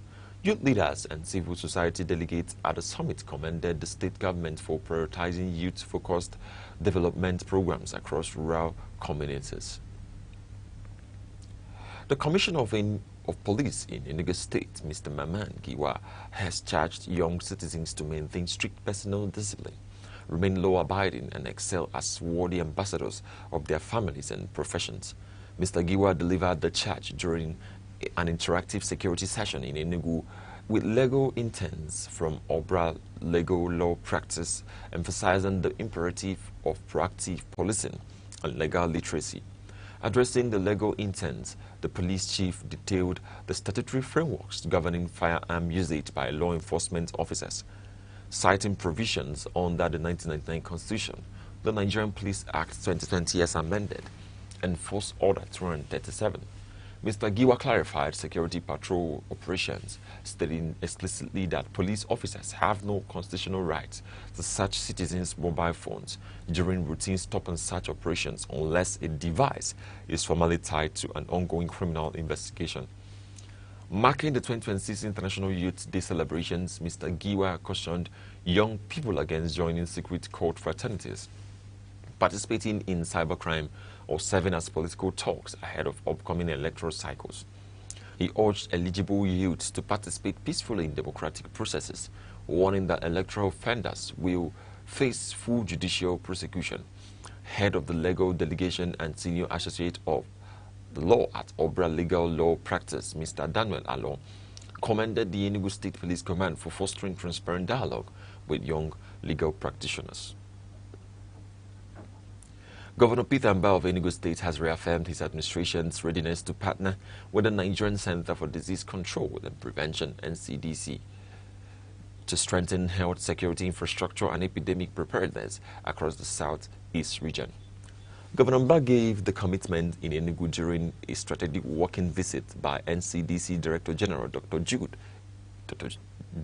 Idris to evaluate regional public health assets.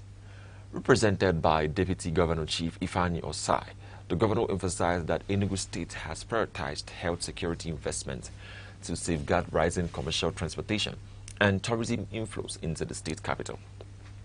Governor Mbah pledged land allocations, operational logistics, and security support to expedite the completion and long-term maintenance of the Southeast High Labor Definition Molecular Laboratory in Enugu. Addressing specialized biosecurity protocols, Governor Mbah confirmed that state public health teams are treating the designation of Akanu Ibiam International Airport as a high-risk importation corridor for viral threats, including Ebola, with maximum operational urgency. The governor called on the NCDC to provide specialized technical guidance, continuous capacity building for frontline health workers, and public awareness materials to maintain robust border surveillance. Responding, the NCDC Director General Dr. Jide Idris commended the Enugu State government for significant financial investment in primary health centers, secondary facilities, and the flagship Enugu International Hospital project. Dr. Idris emphasized that federal state operational synergy is vital to ensuring that state-of-the-art diagnosis laboratory remain fully functional to detect and contain infectious disease outbreaks across Nigeria. The news around the globe is coming to you live on Aneke TV. For more updates and breaking stories, stay connected with us on our social media platforms, Facebook and YouTube at Aneke TV. Now a recap of major developments making the headlines. National Council on Establishments eliminates mandatory professional certifications for promotions. Universal Basic Education Commission flags 332 billion naira in idle basic education funds held across state accounts. Enugu State Government partners NCDC to accelerate Southeast High Definition Molecular Laboratory project. Coming up shortly, Sudanese paramilitary rapid support forces launch heavy nationwide drone offensive across key regional hubs. Nigeria sets OPEC monthly production benchmark for third consecutive month. We'll be right back shortly. Stay with us. Every heart has a story. Behind every smile, there may be silent pain. Behind every success, a battle no one ever saw. Behind every scar, a journey of hope, faith, forgiveness, and resilience. This is where real people tell real stories.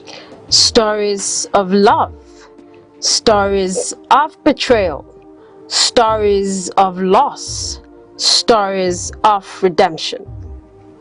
No scripts, no filters, just honest conversations that inspire, challenge, and remind us what it truly means to be human. Join Adena St. Rachel as she goes beyond the headlines and beyond appearances to uncover the moments that shape lives forever. Because sometimes the most powerful stories are the ones that have never been told. Welcome to Hearts and Souls, where silence is broken. Hearts and Souls, only on Aneke TV. Move with the word. Welcome back. Sudan's paramilitary rapid support forces have launched a coordinated wave of kamikaze drone and heavy artillery strikes across strategic army-controlled cities, breaking a brief operational lull following recent battlefield setbacks against the Sudanese armed forces. Local authorities and medical responders in the strategic transport hub of El Obeid confirmed that multiple drone impacts killed at least 2 civilians and wounded several others. The renewed paramilitary offensive targeted military positions and public infrastructure across capital city of Khartoum, Omdurman, and the northern city of Atbara. Eyewitnesses in Khartoum North reported that an armed drone impacted directly within a residential mosque courtyard, causing structural damage and escalating civil panic across surrounding neighborhoods. Humanitarian agencies warn that the renewed military escalation further deteriorates the world's most severe internal displacement crisis, which has displaced over 10 million citizens since hostilities erupted in April 2023. Sudan's paramilitary Rapid Support Forces Commander Mohamed Hamdan Dagalo vowed to intensify offensive operations across regional corridors despite losing ground to state forces in Blue Nile State, West Darfur, and Kordofan. Taiwan's armed forces have escalated their annual Hankwang military exercises by conducting unprecedented joint anti-blockade naval maneuvers off the island's eastern coastline. Responding to intensifying maritime encirclement pressure from Beijing, the Taiwanese Navy and Coast Guard executed joint tactical drills to practice escorting commercial merchant fleets, clearing sea lanes, and defending critical maritime trade routes. Taipei confirmed that the joint naval maneuvers directly respond to recent Chinese law enforcement patrols operating off eastern Taiwan, which Western intelligence agencies fear could form the framework for a maritime blockade designated to isolate the island. Simultaneously, Taiwanese Army engineer units constructed heavy defensive barricades, wire entanglement, and demolition positions across strategic river estuaries leading directly into central Taipei. Military commanders confirmed that tactical units remain positioned to destroy key bridge infrastructure to prevent armored rapid insertion forces from penetrating the capital during an invasion. An Austrian federal court in Vienna has convicted two Belarusian citizens for illegally exporting over 3.3 million euros worth of dual-use industrial hardware to Russian defense manufacturers in violation of European Union sanctions. Austrian prosecutors established that the defendants operated a Vienna-registered front company to falsify customs documentation and funnel high-precision CNC machinery and metal working tools into the Russian military sector. Court documents confirm that the smuggled industrial machinery was delivered directly to Russian defense plants, manufacturing components for military jet engines and precision-guided missile systems.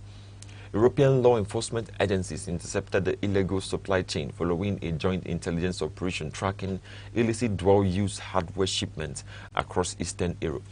The 28-year-old primary corporate director received a 21-month sentence with 19 months suspended, resulting in his immediate release based on pre-trial detention served since May, while his 24-year-old co-defendant received a 15-month fully suspended sentence for managing financial accounts.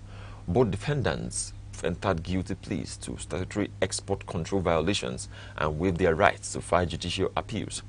During sentencing proceedings, the lead defendant expressed remorse, testifying that he acted under operational instructions issued by family members operating corporate networks in Russia. The federal government has granted full tax waivers and 0% import tariffs on nearly 4,000 imported electric vehicles during the first half of 2026 to accelerate national transition towards sustainable transportation.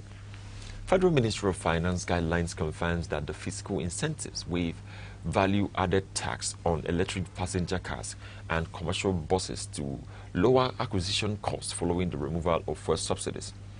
Federal Transport Liner stated that the targeted customs waiver supports the National Energy Transition Plan, which targets converting 60% of Nigeria's total vehicular fleet to electric power by 2050. The Petroleum and Natural Gas Staff Association of Nigeria, PENGASAN, has warned that federal efforts to combat national insecurity will remain ineffective unless government urgently address widespread poverty and rising living costs. PENGASAN President Comrade Festus Osifo issued the warning in Lagos during a leadership event honoring past union executives for their contributions to oil sector labor relations. Comrade Osifo stated that severe macroeconomic hardship extends beyond organized labor unions, noting that formal sector workers earning standard wages are overwhelmed by financial demands from extended family members and local community dependents. He emphasized that while Pengesan's core mandate focuses on protecting oil sector employment and wages, labor unions cannot remain silent regarding national economic distress. The Pengesan president called for a comprehensive administrative restructuring of local government councils across Nigeria to make grassroots governance more responsive to basic social needs. Comrade Osifo stressed that poverty alleviation requires coordinated fiscal interventions across federal, state, and local government tiers rather than relying solely on central federal palliatives. Nigeria has exceeded its official crude oil production quota set by the Organization of the Petroleum Exporting Countries, OPEC, for the third consecutive month, recording an average daily production of 1.505 million barrels in July. Official data released by the Nigerian Upstream Petroleum Regulatory Commission confirmed that when combined with daily condensate output, Nigeria's total liquid hydrocarbon production reached 1.67 million barrels per day. Despite outperforming the 1.5 million barrels per day OPEC benchmark, the July production figures reflect a 4% month-on-month decline compared to the peak output of 1.725 million barrels per day recorded in June. Nigerian Upstream Petroleum Regulatory Commission officials attributed the temporary drop in production volumes to localized operational shut-ins and maintenance work at the Eha and Akpo deep-water offshore fields. Now in sports, Super Falcons captain Rasheedat Ajibade has pushed back against social media criticism following the Nigerian women's national football team's early exit from the Women's African Cup of Nations, describing the public backlash as unfair. Speaking ahead of a classification match against South Africa in Casablanca, Morocco, Ajibade urged football supporters to recognize the sacrifices made by players representing the country on the international stage. The 9-time African champions suffered a narrow 1-0 quarterfinal defeat against Cameroon, extinguishing their hopes of defending their continental title and missing out on automatic qualification for the global tournament. Ajibade emphasized that the players shared the disappointment of football fans across Nigeria and remain committed to restoring the national team's competitive standing. Now in entertainment, legal practitioner and author Timothy Tubuyele has called on Afrobeat musician David Adeleke, popularly known as Davido, to issue a public apology to Edo State Governor Monday Okpebholo following a social media disagreement. Tubuyele made the call in a broadcast statement uploaded online, commenting on political exchanges surrounding regional election campaigns. The controversy followed a social media post where Davido shared an image alleged to be Governor Okpebholo's historical West African Examinations Council certificate on his Instagram page without an accompanying caption.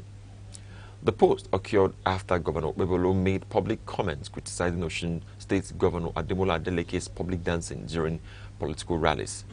Tubuyele argued that public figures and international artists must maintain decorum and refrain from engaging elected public officials in personal social media disputes.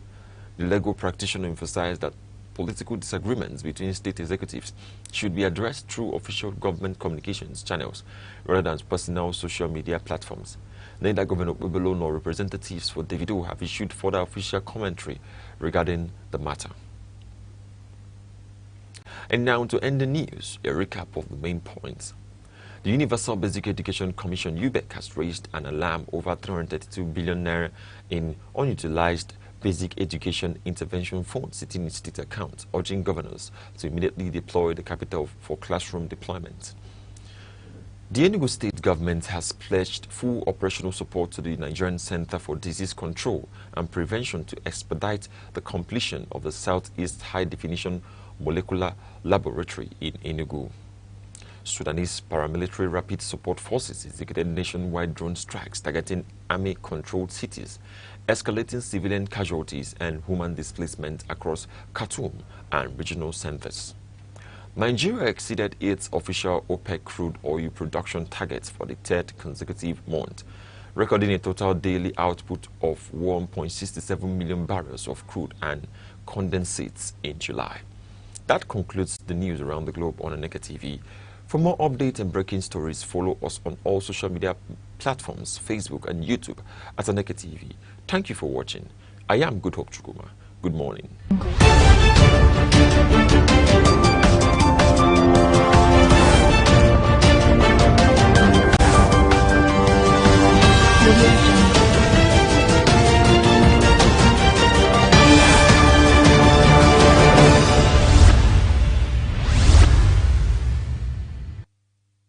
The eagle stands as a majestic symbol of strength, clarity, and vision. Its ability to soar above storms signifies resilience, while its shaped sight represents focus. This is why many nations, including Nigeria, use the eagle as an emblem of nation pride. Eagles do not fear challenges, they embrace them. They fly higher when the winds become strong, rising above obstacles rather than avoiding them. This teaches us that problems are not barriers, but stepping stones for those who dare.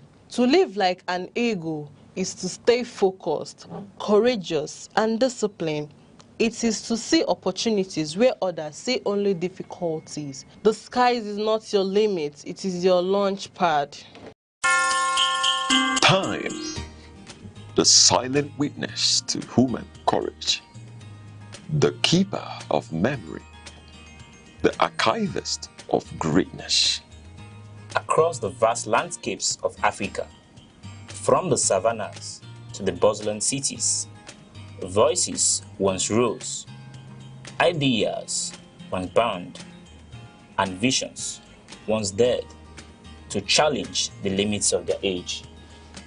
They were not merely individuals. They were epochs in human form.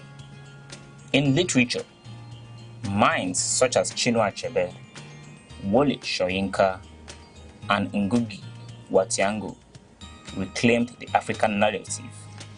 Through ink and imagination, they dismantled distorted histories and restored the dignity of African identity. Their words were not just stories. They were mirrors, reflecting a people long misunderstood, and windows opening the world to the depths of African civilization.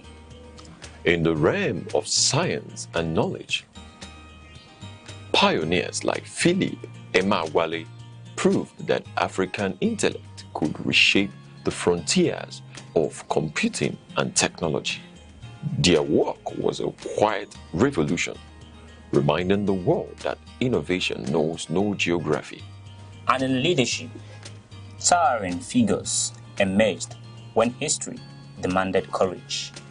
Men like Nnamdi Azikiwe, Kwame Nkrumah, Nelson Mandela, and Julius Nyerere redefined freedom, not as a privilege bestowed, but as a right reclaimed. They spoke for millions.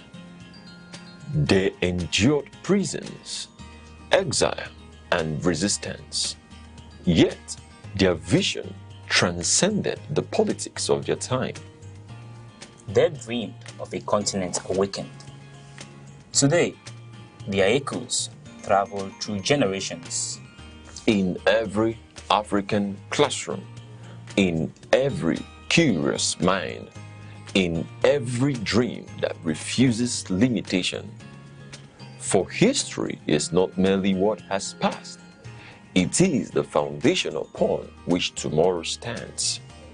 The past still speaks. Its lessons remain. Its voices endure. This is not just remembrance, it is inheritance. Echoes of the past, where history breathes and legacy lives on.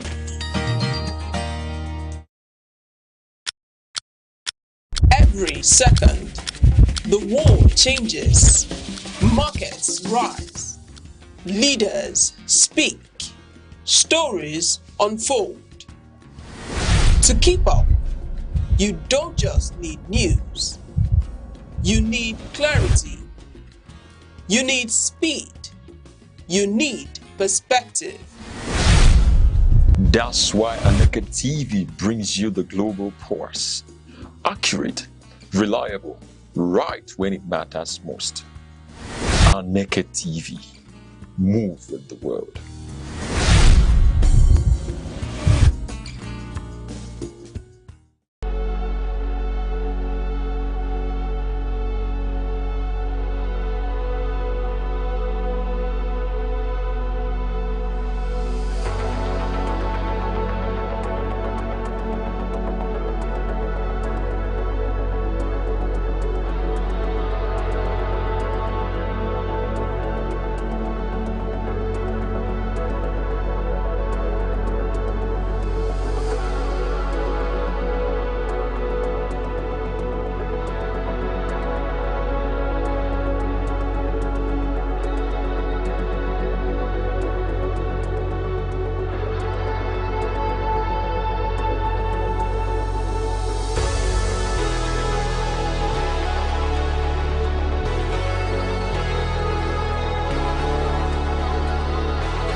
every day Your health shapes your life, your strength, your choices, your future. Because knowledge is the first step towards well-being.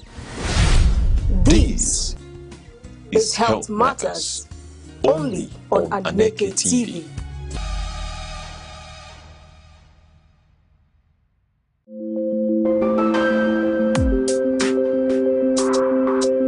Across Nigeria's dynamic economy, enterprise is on the move. From the resilience of small businesses to the expanding reach of indigenous industries, commerce thrives on innovation, determination, and vision. Finance is evolving, powered by technology and driven by a new generation of entrepreneurs.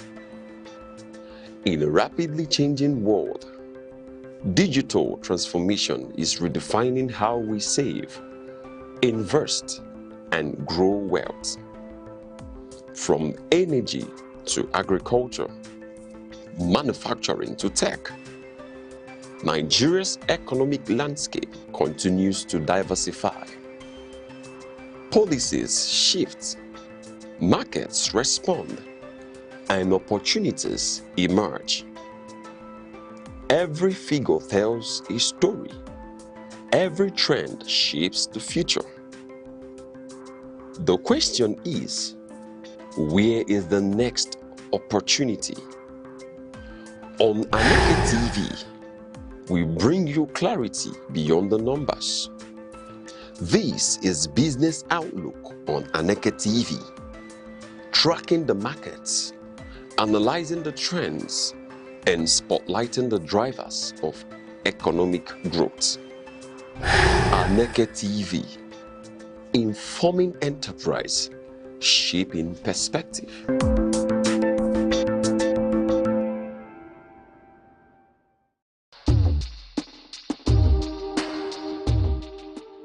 Every heart has a story.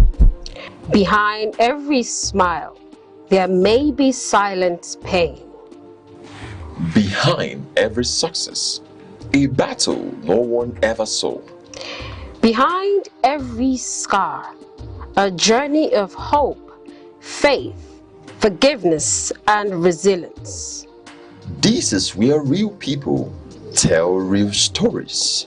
Stories of love, stories of betrayal, stories of loss, stories of redemption. No scripts, no filters, just honest conversations that inspire, challenge, and remind us what it truly means to be human. Join Adena St. Rachel as she goes beyond the headlines and beyond appearances to uncover the moments that shape lives forever. Because sometimes the most powerful stories are the ones that have never been told. Welcome to Hearts and Souls, where silence is broken. Hearts and Souls, only on Aneke TV. Move with the word.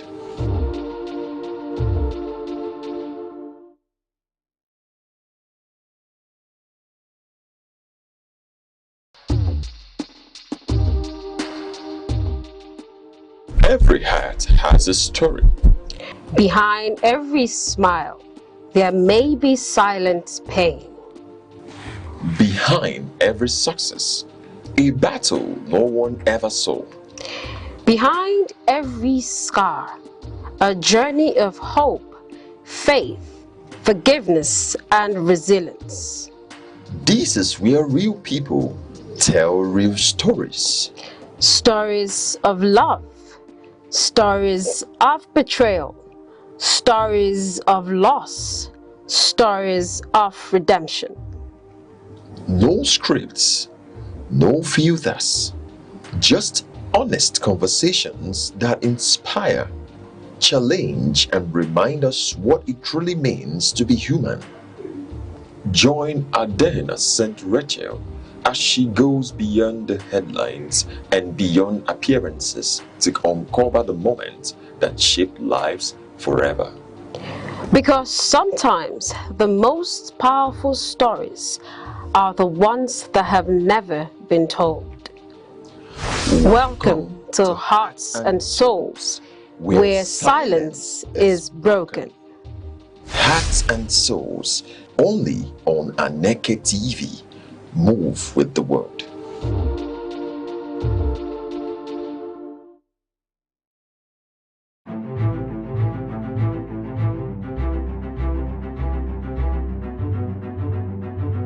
Morning headlines before you step out. Midday updates while you walk. Evening analysis when the day winds down. Wherever life takes you, Aneke TV keeps you informed, connected, and ahead. Aneke TV. Move with the world.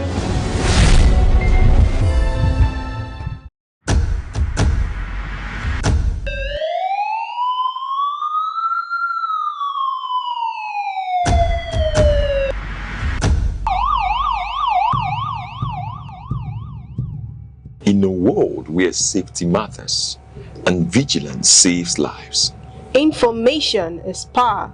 Awareness is protection. from our streets to our homes, from local communities to national security, Security Watch brings you timely reports, expert analysis, and trusted updates on security issues that matter to you. Stay alert, stay informed, stay safe.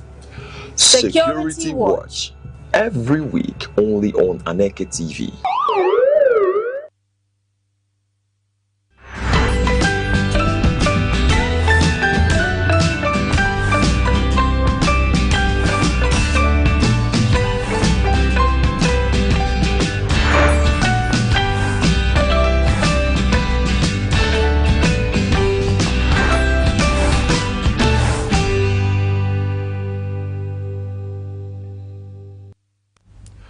Good morning, Nigeria. Good morning, 042. Pleasant greetings to everyone watching. You're tuned into Sunrise here on Aneke TV, where every sunrise begins with delightfulness, love, and purpose. Bring you that daily dose of brightness and joy. I'm Good Hope Chukuma, coming to you live from our studio here in vibrant Enugu. And Uche Osai saying good morning to you, our global audience. You know, no matter how long the night, the day is sure to break. And we're here to make sure that you don't just pass through this day, that you own it. Thank you for joining us.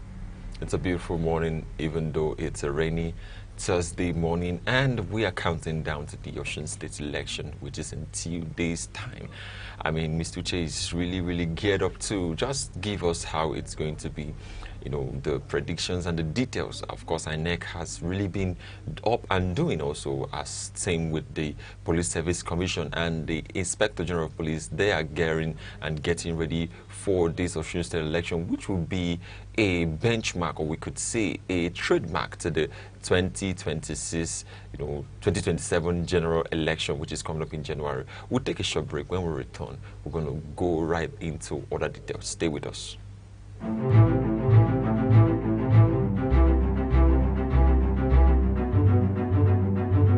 Morning headlines before you step out. Midday updates while you walk. Evening analysis when the day winds down. Wherever life takes you, Aneke TV keeps you informed, connected, and ahead. Aneke TV. Move with the world.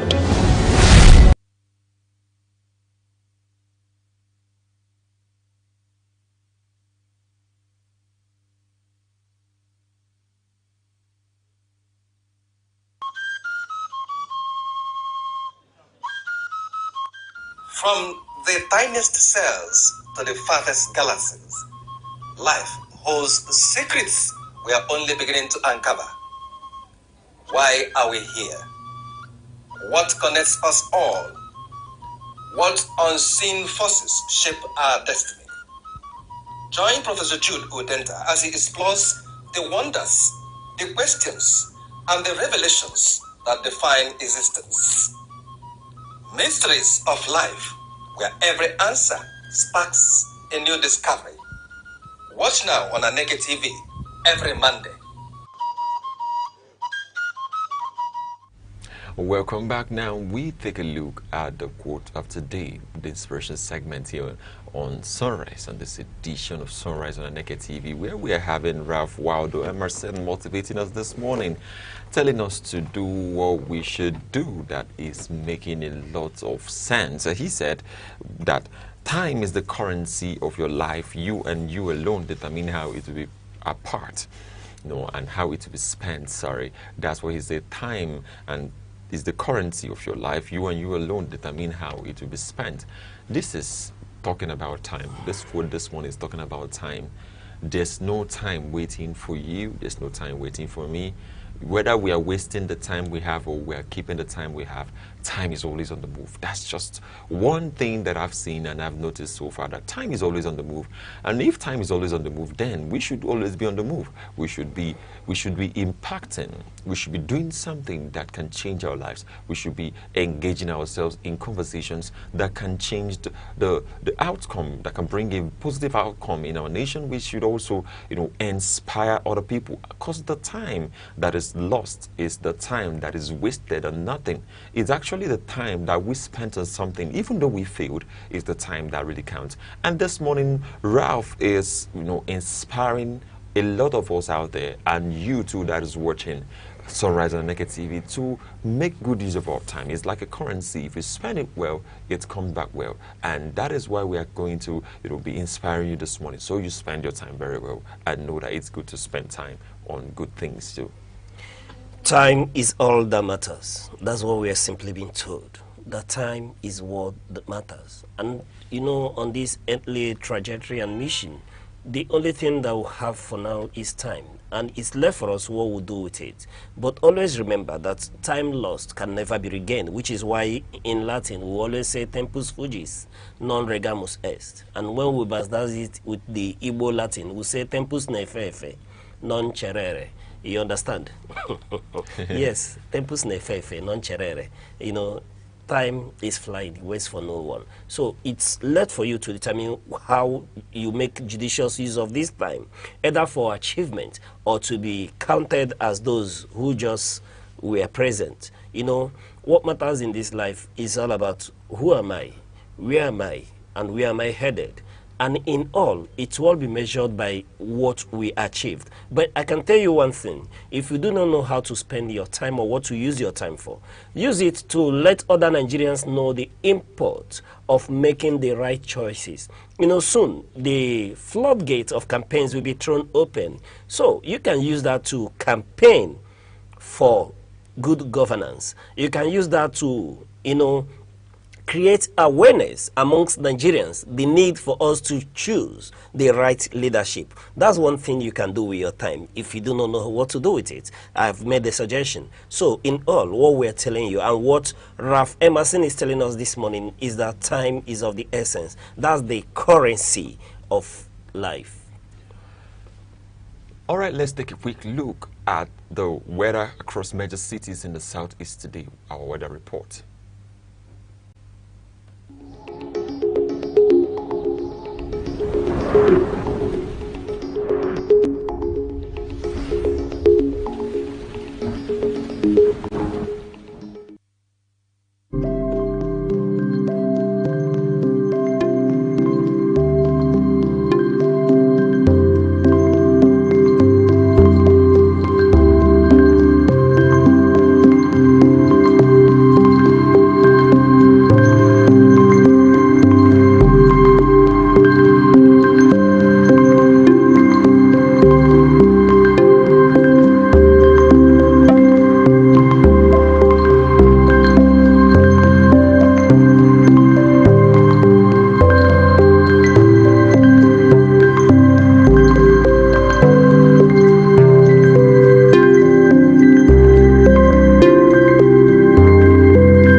Welcome back, Salon Sunrise on Aneke TV. Now, let's take a quick look at what's making the front page headlines across major newspapers today, from the Daily Sun, Daily Trust, the Vanguard, the Guardian, and the Punch. And joining us for in-depth analysis of these news issues is Aneke TV's in-house analyst, Royce, and Mr. Emeka Odom. Mr. Emeka, it's a pleasure to have you. Thank you so much for having me. Good morning to everyone. Yeah. How has it been? You've been away for a day or two now.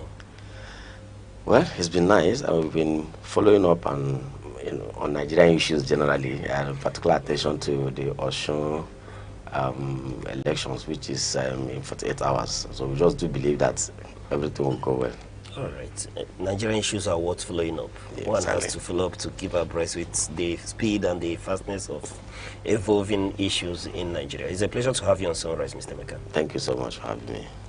Now we take a look at the headline on the Punch newspaper. State Police Presidency closes public submissions today. That's on the Punch newspaper headline. State Police Presidency closes public submissions today. On the Vanguard, Nigeria fails fiscal transparency test for second year. U.S. report. Nigeria fails fiscal transparency test for second year. U.S. report. On the Guardian, donor fatigue. Economy take toll on blood donations in health facilities. Now on the Daily Trust, tension heightens 48 hours to Osun election. Now on the Nation, security blanket on Osun to enable violence-free election. On the Daily Sun, Osun Guba election, Accord APC trade blame over violence death. Now let's take a look at the Punch headline. The Punch headline, which says, State Police Presidency closes public submission today. The presidency will close public submissions on the proposed national policing bill at 5 p.m. today, August 13th. Nigerians are being asked to give their views on how state police should operate, particularly on political interference, police misconduct, oversight, accountability, and intelligence sharing. The proposal aims to bring policing closer to communities while preventing governors from using state police against political opponents, protesters, or journalists. The National Assembly will still have the final say on whether to amend, reject, or pass to the legislation. All right, Mr. Meka, let's have this conversation. The state police bill is still, creation of state police is still being discussed. In fact, the nation, both the legislature, the executive, and Nigerians, are fine-tuning efforts towards bringing about state police. Let's get your opinion. Yes, the issue of state police has been in the works for some time, and also has been in the front burner of public discourse in Nigeria, particularly, heightened by the current security situation in Nigeria. A lot of people believe, although the issue of whether to have or not to have state police in Nigeria, being a federal system, being a federal state, a federal, operating, federal system country. A lot of people believe that ordinarily, ordinarily Nigeria should have, a dual or even tri-policing system. Tri in the sense that you have the federal, you have the federating units, the state, and of course the county, as we may have it in some other countries that are operating the same system in Nigeria. But here we have just a unitary system, only one. So a lot of people believe that Nigeria, even if we can't have that three system, we should have at least two. So that discussion has been on for a very long time. Why some people give reasons why that should be the case, that's also have their fears, and they've expressed them. But what seems to be the issue now is that everybody is more or less on the same page now in Nigeria on that issue. Even those who initially opposed state police, they seem to be thinking different. But the only difference is to fine-tune the letters of the law, so that it doesn't confer any advantage on any group of people. For instance, a lot of people believe, and they have made the point that given what we have and what we have witnessed, in Nigeria here, as how main operators of power have done so in the past couple of years as Nigeria came back to democracy, that there's every tendency that the chief executives of the states, who are going to be the I don't want to use I don't want to say the major beneficiaries, because everybody's going to benefit from it. But who are going to be the major operators, you know, of this system, may misuse the state police. Sometimes it could become a tool, you know, in their hands to try to bring their political opponents to a certain point. And so a lot of people believe that except you fine-tune the laws, except you do one or two things to guard against that, you know, that we may be creating one problem where you're solving one problem, but end up creating other ones that could also be hydra-headed. And if you ask me, there's very valid arguments in this issue, because we have seen in the past a lot of things has happened, but by and large we all seem to be on the same page that look, it's necessary. Now that it looks as if we're all on the same page, the National Assembly, the two arms of the National Assembly, have taken their own turn to come up with what we may call their own draft, and the presidency also is at the forefront of it. They have also set up a committee. I think the committee is chaired by the Chief of Staff to the President. And the last time I knew, they opened up the space, asking people to submit memoranda. Those who have one or two things to say, if you think you have an idea of how you can contribute to it and how you can make it, how it can be made better. So I think that what is happening now is that window of submission of memorandum probably is what is about to end.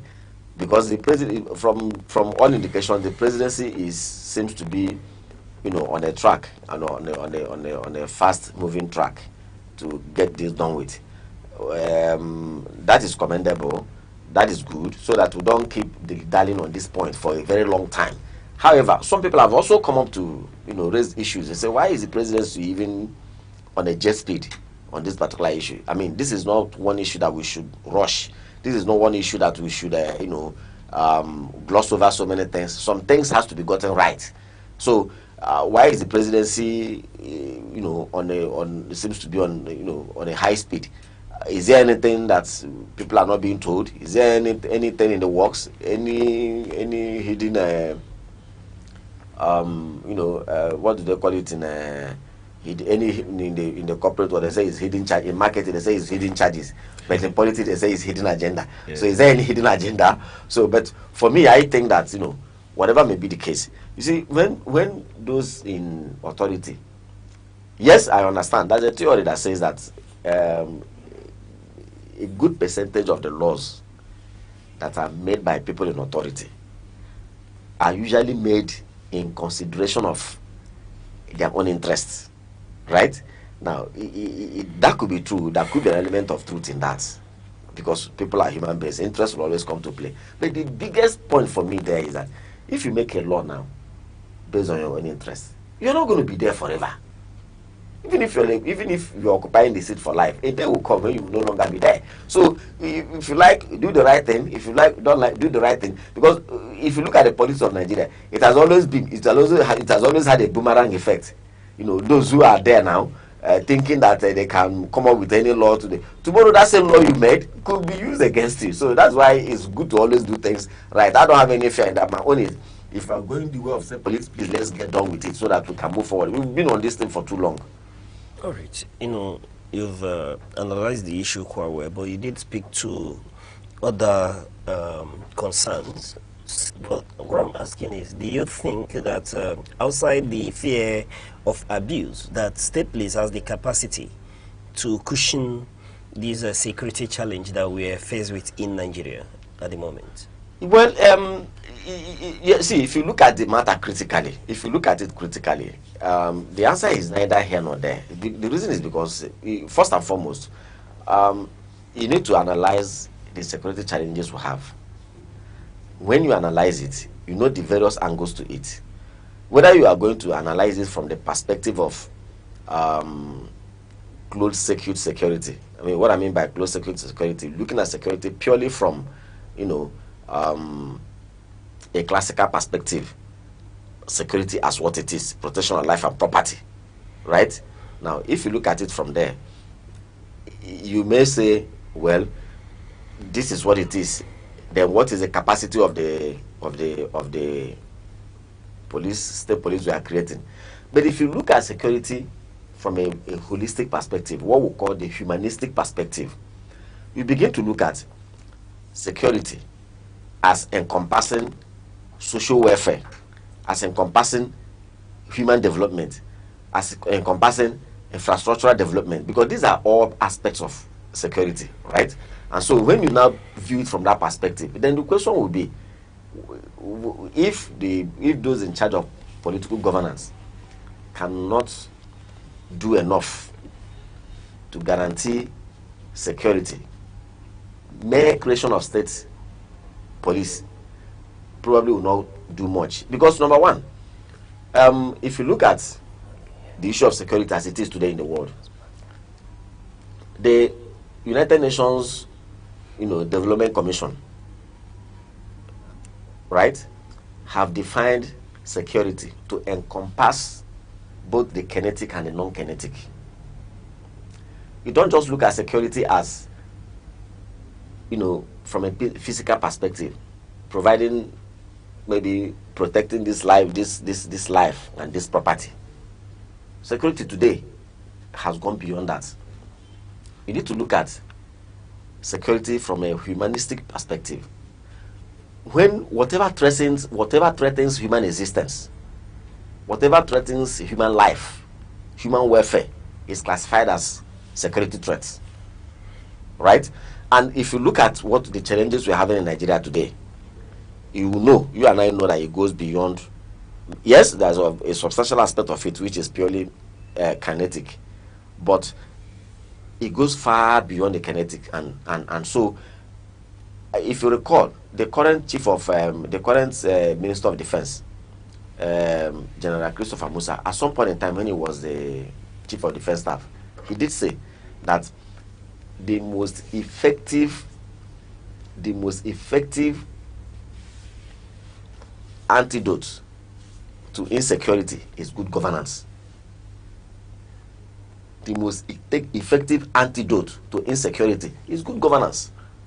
You see, once there's good governance, yes, there won't be a time. I mean, if you follow the study of human development and society, there will never be a time where you can say, oh, the society is free of security challenges or security threats. No, I don't think so. Maybe it's in the millennial rule. For those of us who believe in in the second coming of our Lord Jesus Christ, it's in the millennial rule. That is the millennial reign. That's the only time you think that the society will be free from all kinds of evil. But as long as we are here now, the system is run by human beings. There will never be that time. However, good governance can drastically reduce security threats to the barest minimum. Good governance. And so that is why, in the absence of good governance, can mere introduction of state security, how far can you go? So because we don't come and build our castle in the moon, so that because what I see now is, everybody's like a few days ago, which group was talking about was it the Trade Union Congress? I think they were having a program, and I heard the president spoke very eloquently on supporting state police, which is good, on how the creation of state police will go a long way and how it will solve insecurity. And as much as, well, he may have a few points there, but I don't think that mere creation of state police is going to solve, because the state police you're going to create, there's no way state police is going to be far more funded in Nigeria today than the national police will have. I don't see the reason, and even if that is going to happen, it will not now, at least not now.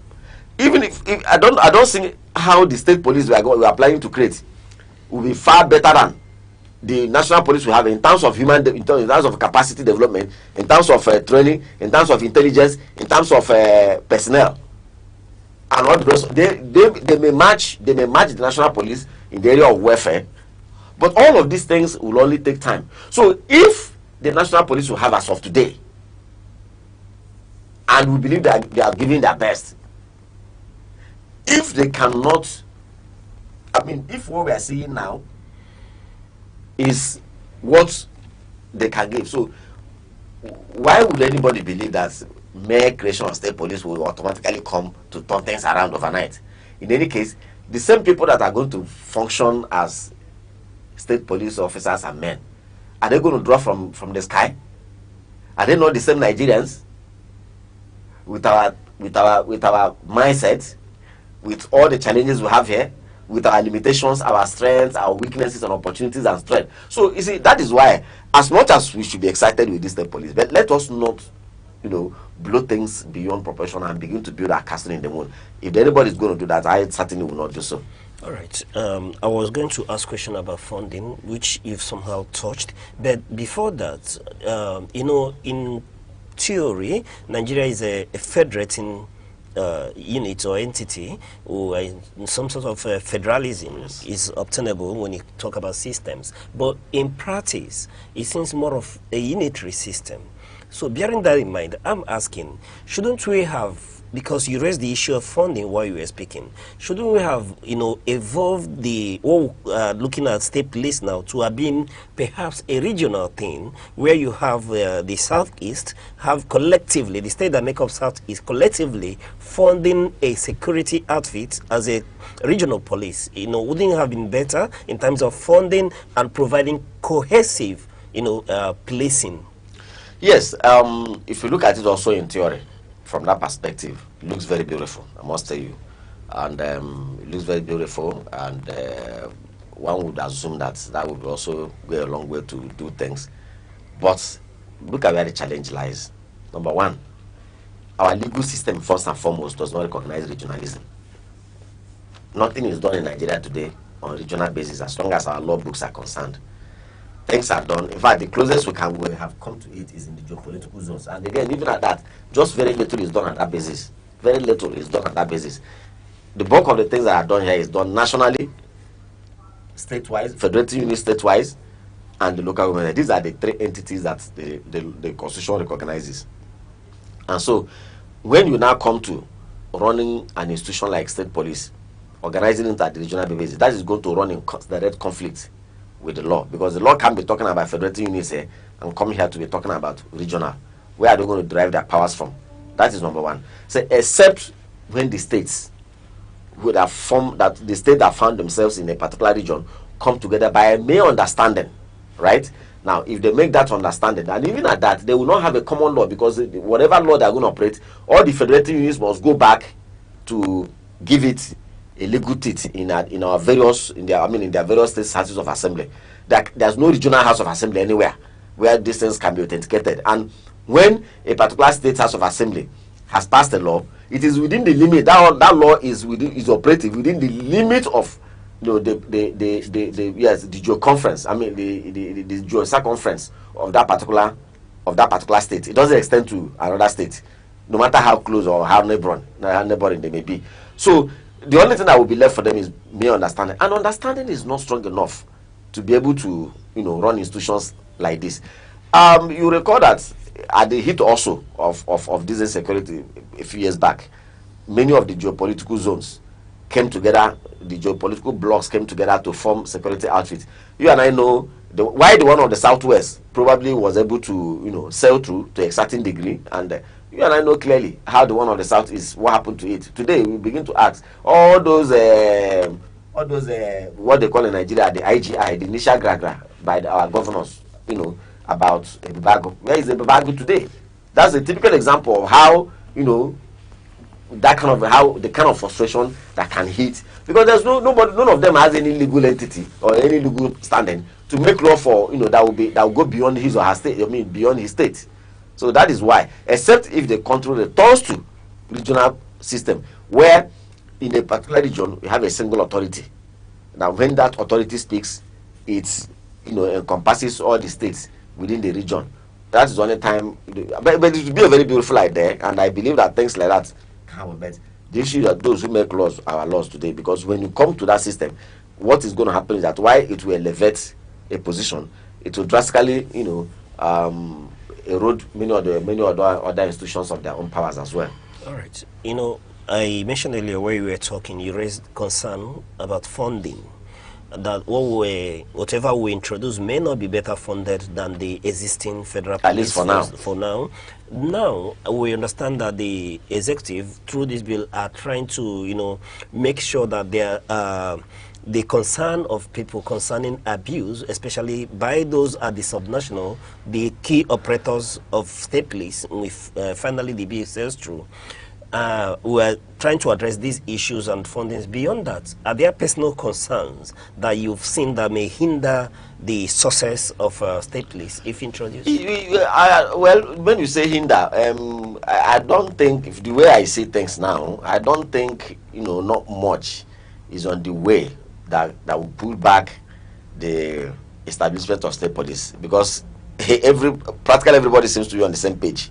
And when you have everybody on the same page on this kind of matters, it will definitely sail through. However, where we probably may have issues with is the smooth operation. Because see, for it to sail through is one thing, to have a smooth operation is another thing.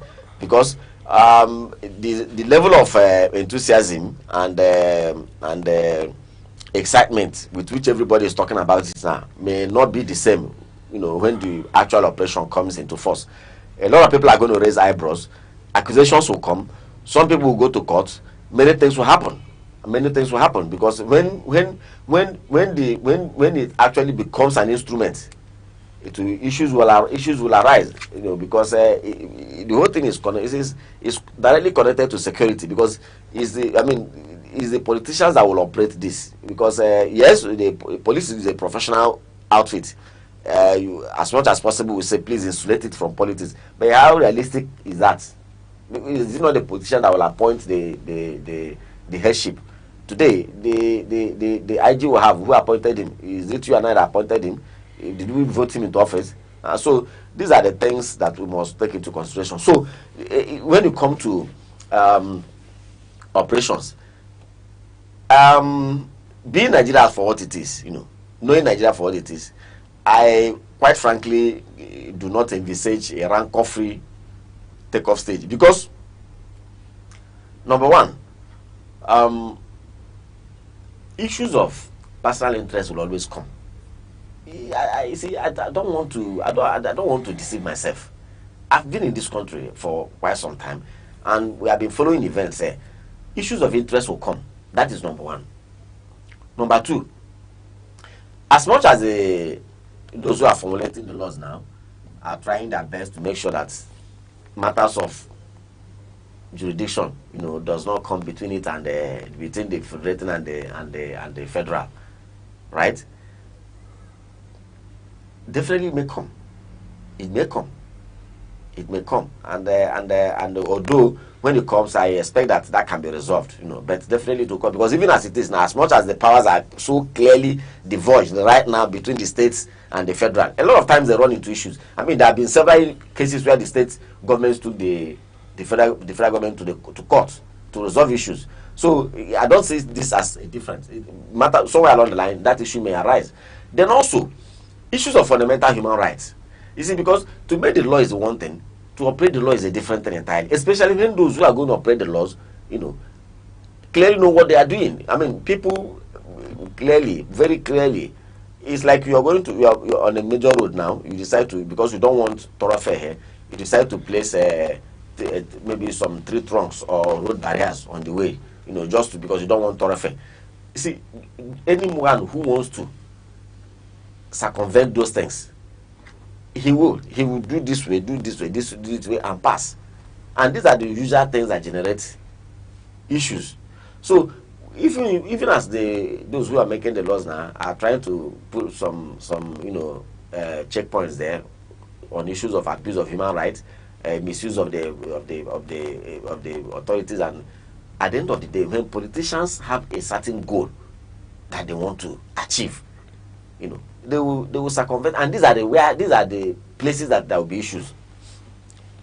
All right, now just few issues that I have to point out. Looking at the state police, submission of the state police proposal by the citizens. Just on August 3rd, that was when it was announced that you can submit on the portal. Now, it's just 10 days that the citizens have to submit this.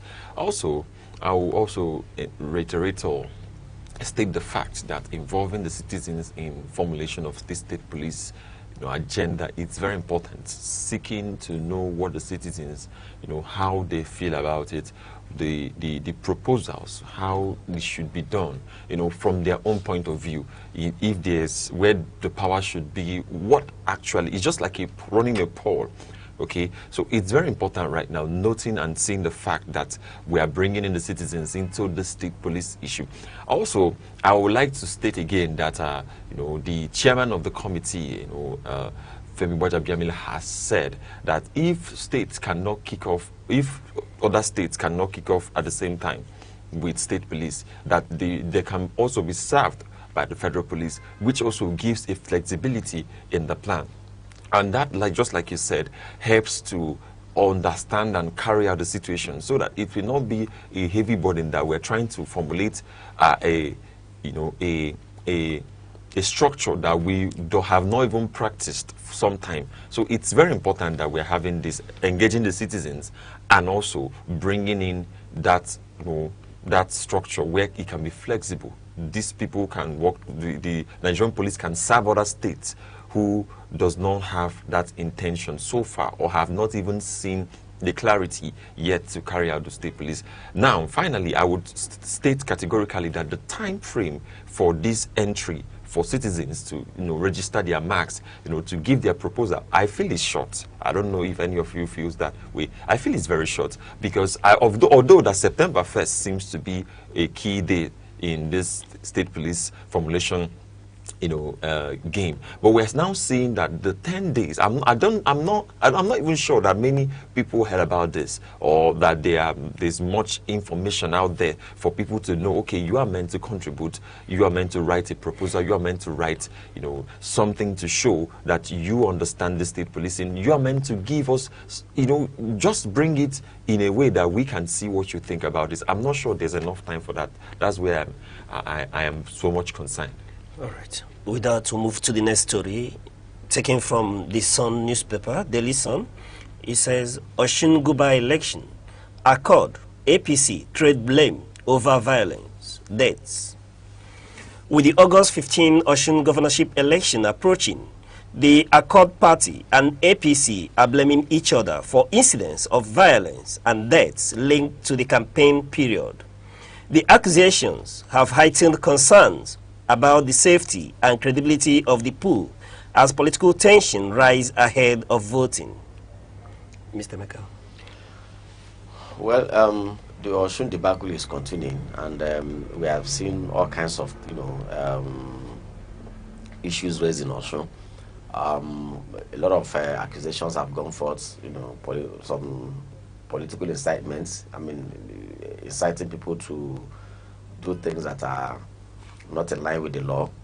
And of course, the ruling party in Osun State, as we have it today, is Accord party. You know, you recall the governor used to be in PDP before he now defected at the heat of the crisis in PDP, further to Accord party. And of course, APC is at the ruling party at the center. So the desire of the governor to continue to, you know, to get a second term, and the desire of APC to count in Osun as one of the states under their command, I mean under their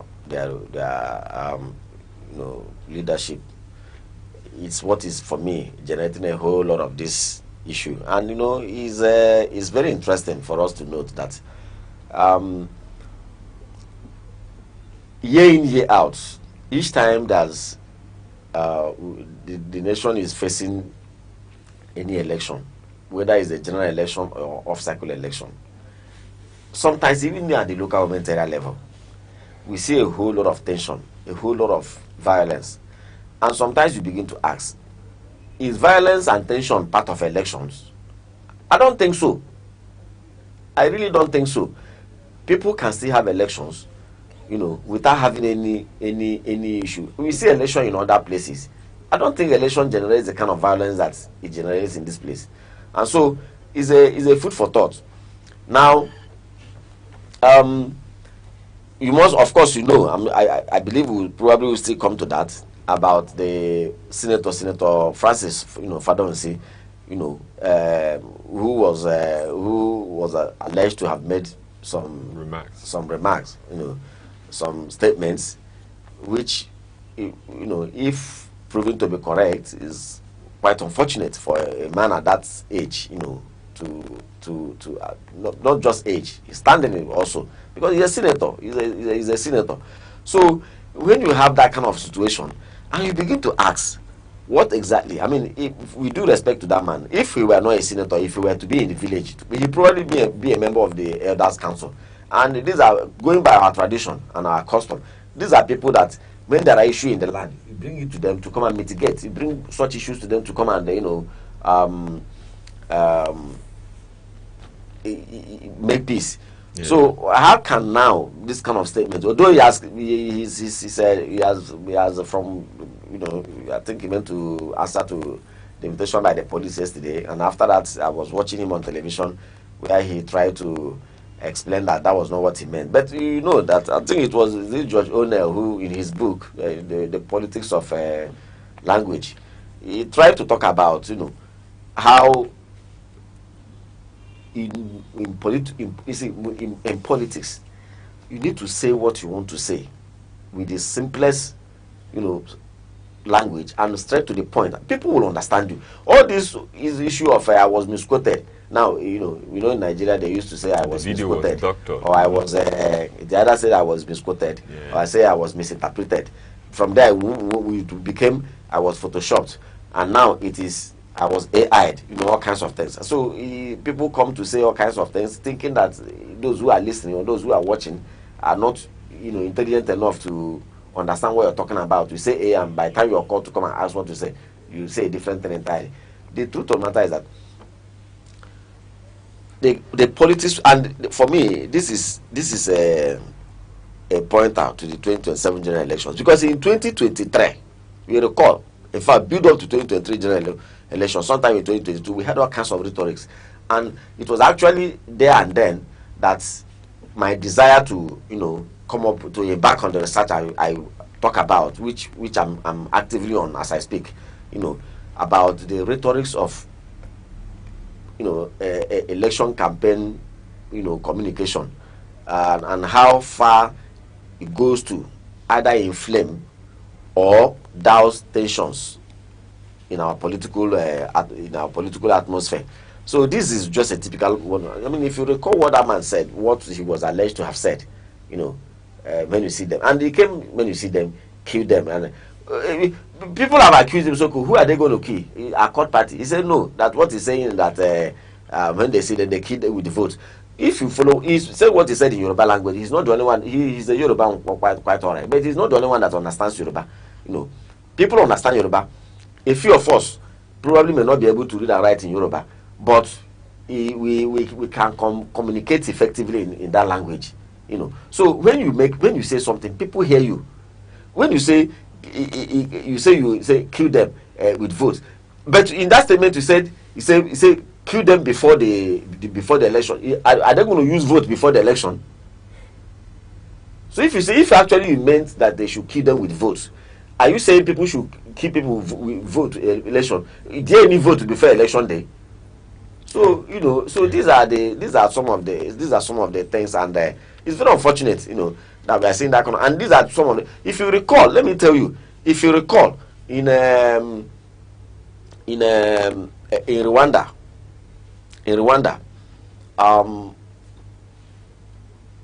people were regarded, in fact, if you had followed the case of that Rwanda, all the people that were indicted in that genocide, nobody came out to say, for instance, if you are a Tutsi, if you are a Hutu, no Hutu man came out to say kill the Tutsis. They only saying kill the cockroach, kill the cockroaches, right? So when you make a statement, people will know what you imply in your statement. You will be interpreted very clearly, and again also in that same genocide we are talking about, most of the people that were indicted, many of them were not in the field. Many of them did not physically come out to carry machete, or that they were referring to it in those days, or or to carry other weapons on the streets. But they were indicted because they were inciting other people.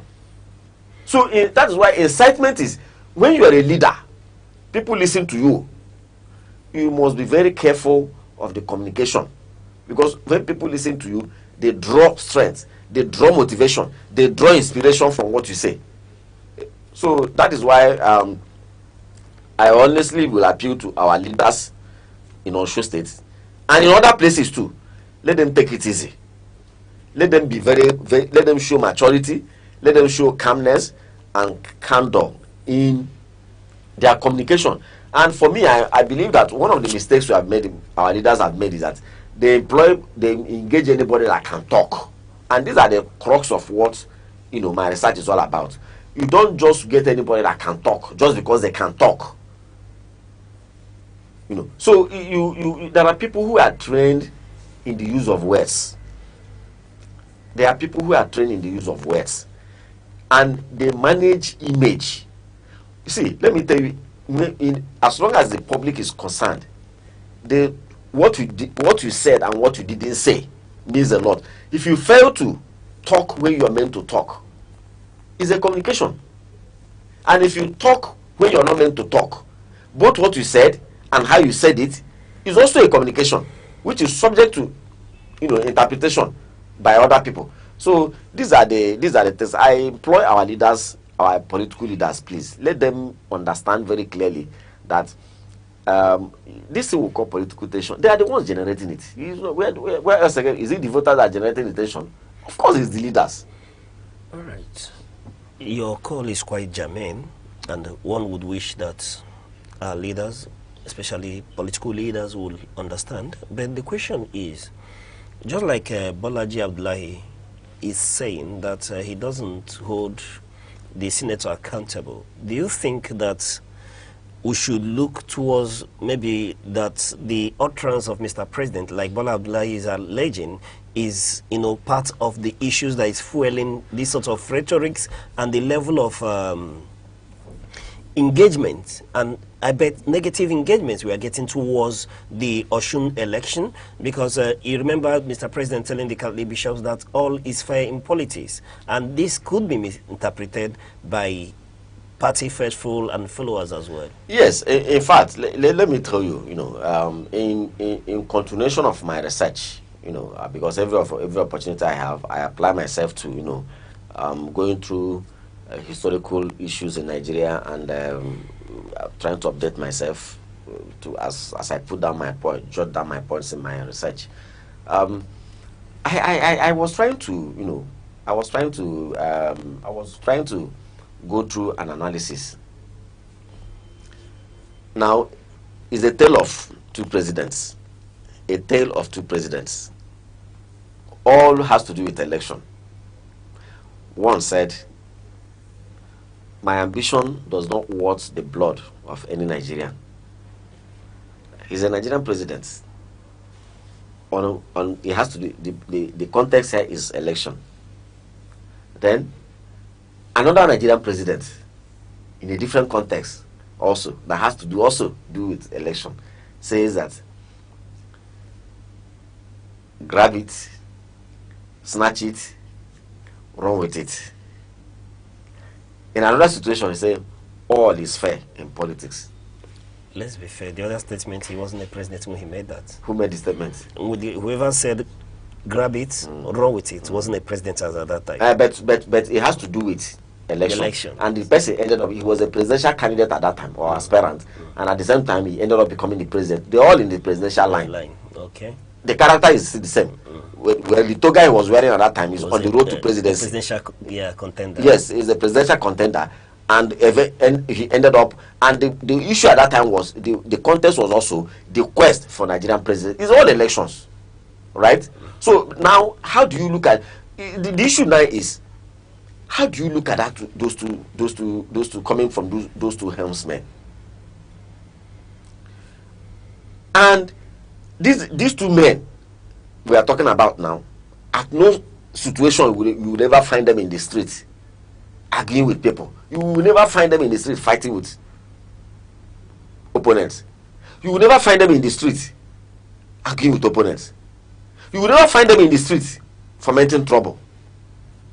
But based on the kind of position they occupy and the influence that they command, what came out of their mouth has a tendency to, inject inspiration, inject activity, inject motivation, and drive, inject a certain force that can drive people into action. That is it. You see, a leader rules by influence. The biggest weapon or the biggest instrument in the hands of a leader is influence. You influence your followers to take a certain course of action. That is what leadership is all about. So, and what are you going to influence? Is your mindset that you are going to transfer to your followers. That is where it is. All right. Let's move a bit from the rhetorics. You know, Ashun has been about the rhetoric surrounding the election, the violence, but let's look at the politics of it proper. Mr. Meka, the election is already here. Yes. Yes, about 48 hours, if I'm right. Let me get your view about the contenders, speaking to these individuals and the political parties moving towards Saturday. Well, I know that there are up to 9 or if not more, candidates, but principally the clear light is on the few political parties. Few of them. You have the ruling party there, which is the Accord Party and the incumbent governor. You have the APC candidates. You also have the ADC candidates. Now, quite frankly, I do not know where the NDC is in that But the point here is that it's democracy. That is the beauty of democracy. In fact, if all the parties have the capacity to field candidates, let them go ahead. Democracy is about alternatives. Present alternatives to the people of Osun State. Let them go through, take their time, go through the profile of the. I'm happy that 2 of the parties are fielding relatively young people. So 2 youths at least are contesting this election. But unfortunately, a lot of attention is not given to them. That's also where some of our media people have also, not done well in that sense, because at this age and time where a lot of attention and focus is on the youths, I think that the youths in Nigeria have faced a lot of criticism, and sometimes I feel that a lot of the criticism that we are pushing to them or we are subjecting them to are very, very unfair. I believe they are very unfair because the youths in Nigeria have gone through a lot. They've been traumatized. Yes, many of them are into 419. Many of them are into all kinds of things, But you should also understand that we cannot give any excuse for illegality. That is very clear.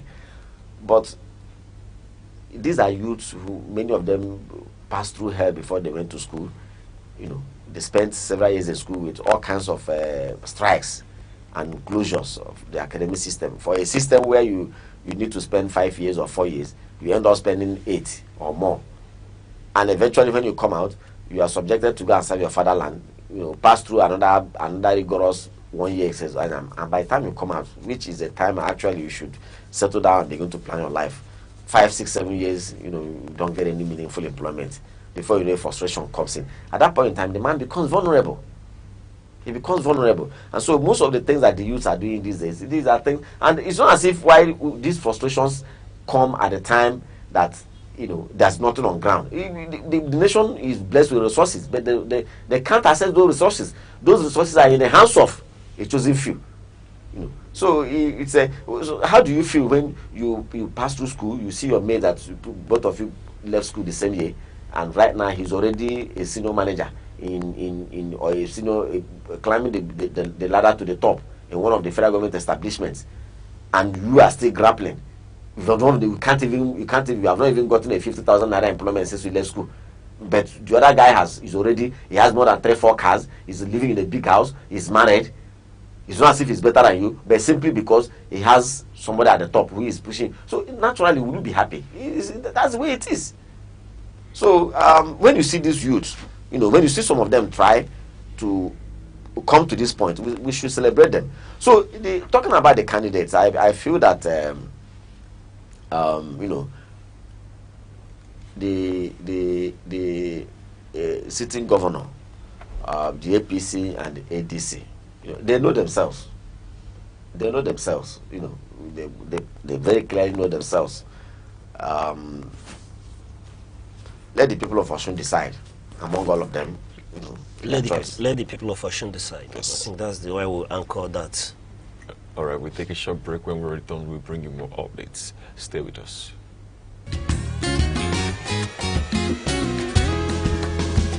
Every day, your health shapes your life, your strength, your choices, your future. Because knowledge is the first step towards well-being. This is Health Matters, only on Aneke TV.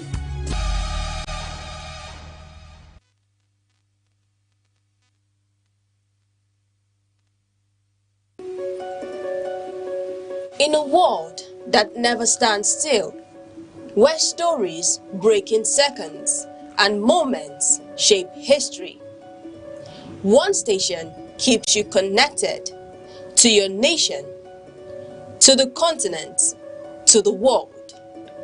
From breaking news to powerful stories, from business and politics to culture, lifestyle and entertainment, we inform, we inspire, we keep you ahead. This is more than television. This is your window to everywhere that matters. Aneke TV. Move with the world.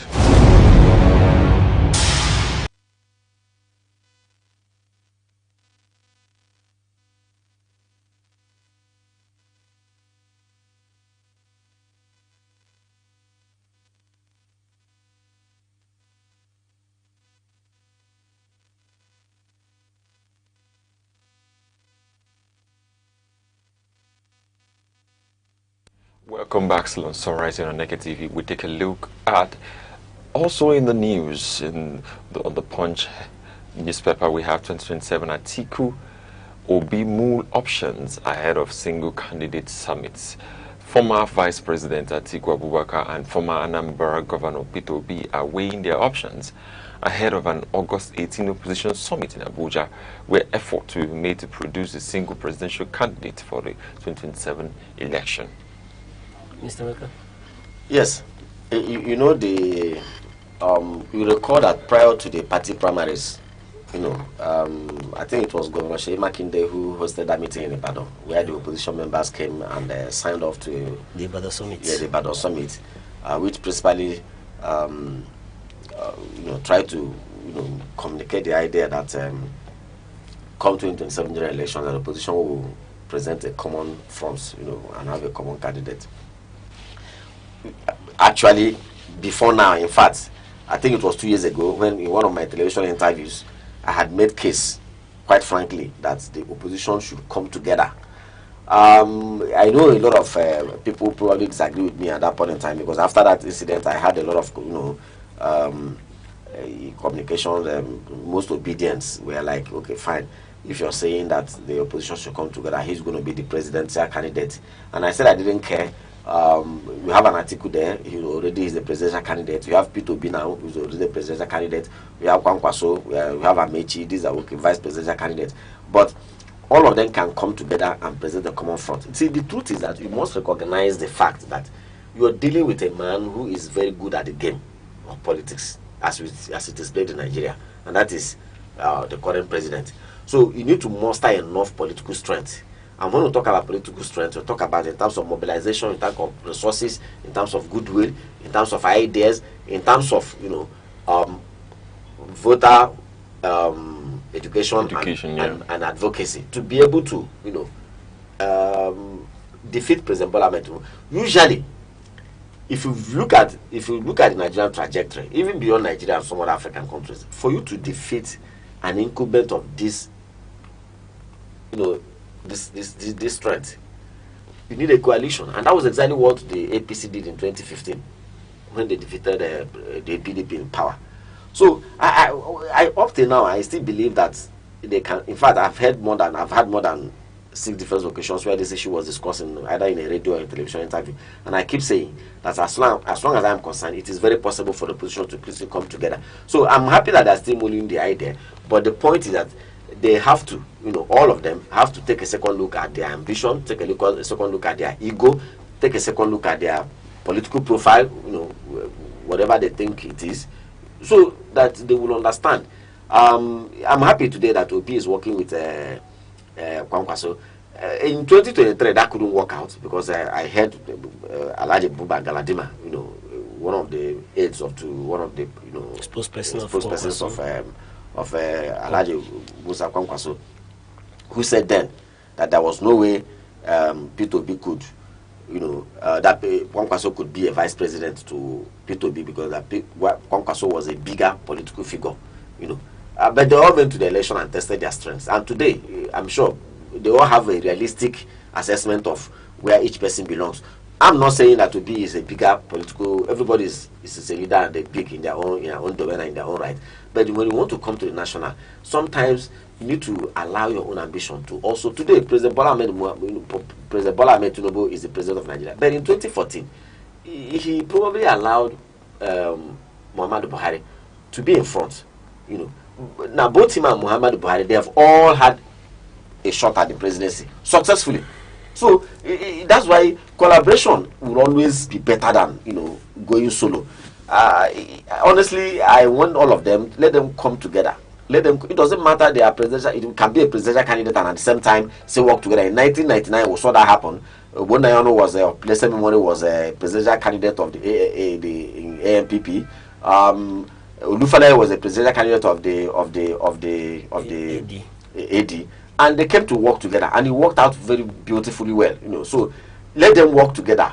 Let them work together. Obi, Kwankwaso, Atiku Abubakar, Mechi, Sheyi Makinde, and let them come together. Let the opposition come as a front, so that they can be able to, gather all their political arsenal together, and see how that can, go in challenging the incumbency of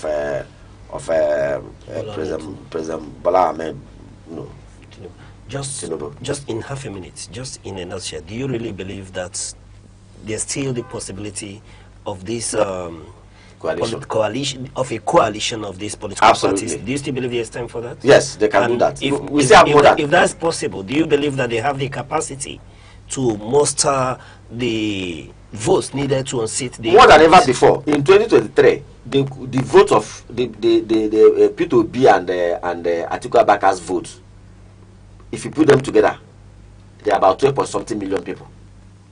12-something million votes, which totally outruns the 8-something million that the current presidents, gathered in the election. And let me tell you, that 12-something million votes is still there. If for anything, more people has even gathered more momentum. That's the truth. Let me come in there, please. But we're told that the political landscape has so far shifted from what it was pre-2023. As we speak, the APC controls about 32 of the states at the moment. I'm happy. I'm surprised that people are still talking about. They say politics is local and is about structures. Let me tell you, I'm surprised that people are still talking about control. You see, the mistake we make in Nigeria is that we seem to equate control as when the governor of the particular state comes from the Zanzo party. If I check the records very well, in 2023, Labour Party didn't have any governor anywhere. They didn't have any senator anywhere. They didn't have any House of Rep member anywhere. But they got 12 states. They won in 12 states, including the federal capital. So how did it happen? You see, people should have known that. You see, what happened in 2023 was a decimation of all, political prejudice that we have held very sacrosanct before now. All right. And that's a wrap on today's newspaper review. As always, you can grab your physical copy from your nearest vendor or catch the full details online. Next is Sports Update. All right, and joining us for the Sports Update is Weno, aka known as Worldwide, to give us up to date on what's happening in the world of sports. Weno, it's a pleasure to have you here. Good morning, sir. Yeah, good morning. What's happening in the world of sports? Well, a lot is happening in the world of sports. Like we just witnessed the UEFA Super Cup yesterday, which was Paris Saint-Germain against Aston Villa. That match ended 2-1 in favor of Paris Saint-Germain. But coming back to our own darling country, Nigeria, we are still talking about the women's WAFCON, which we were eliminated by Cameroon in the quarterfinal round. And what is now the effects of being eliminated? That's what we are looking at now as football lovers. For we, if we had proceeded or gone through or scaled through to the semi-final, we will have automatically qualified for the World Cup that's coming up in Brazil 2027. But now we had to exit at the stage of the quarter-final, missing out on that golden opportunity for a chance for an automatic qualifier. So this will now boil down for we in Nigeria having to go and play, because we have a match today against South Africa. We are going to play that match later in the evening. And if we get to win that match, we will not go for a minor competition, that's the inter-federation competition. That's we are going to play other teams across other continents to qualify. So it's like taking a long route, which will have just secured this qualification by qualifying to the semi-final, and we'll get an automatic qualification. So this boils down to the governing bodies of football in our country today. What is happening to football is really not what we are happy with, talking about the men and the women's category. All right, Mr. Wickham, I see that you're itching to come in. He's raising a very key issue. I understand that was it the NFF or so that they apologized to the president and the rest of the nation for early exit. You see, these things are very clear. You can't do one thing over and over and over. I mean, this is a direct replay of what happened during the men's World Cup itself. Not being able to qualify in the qualifying series.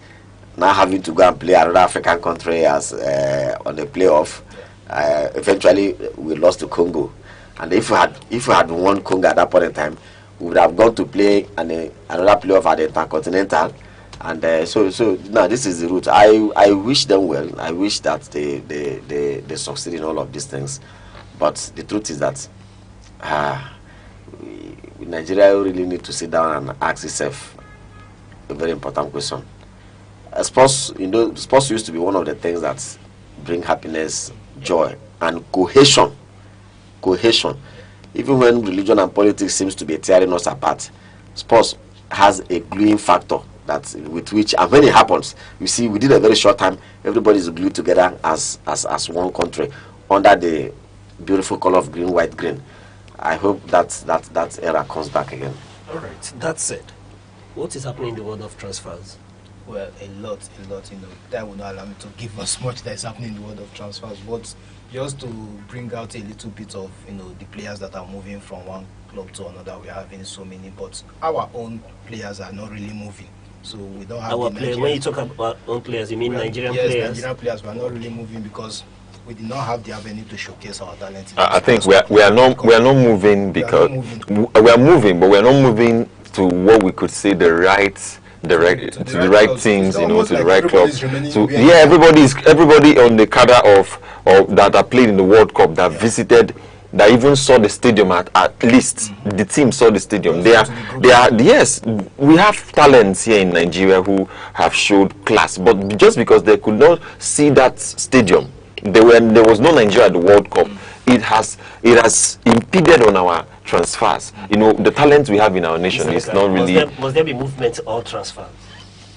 The point is that after a major competition like the World Cup like this, naturally, movements begin to happen because the World Cup is a very huge football fair. It's like you're holding a football fair like we do on trade fairs. So now, since we didn't have the opportunity to be part of the World Cup, people cannot. It's all about people say what's in front of them. If you talk about players now, the players, the managers, and the scouts who go after these players, the picture they have is what they saw at the World Cup.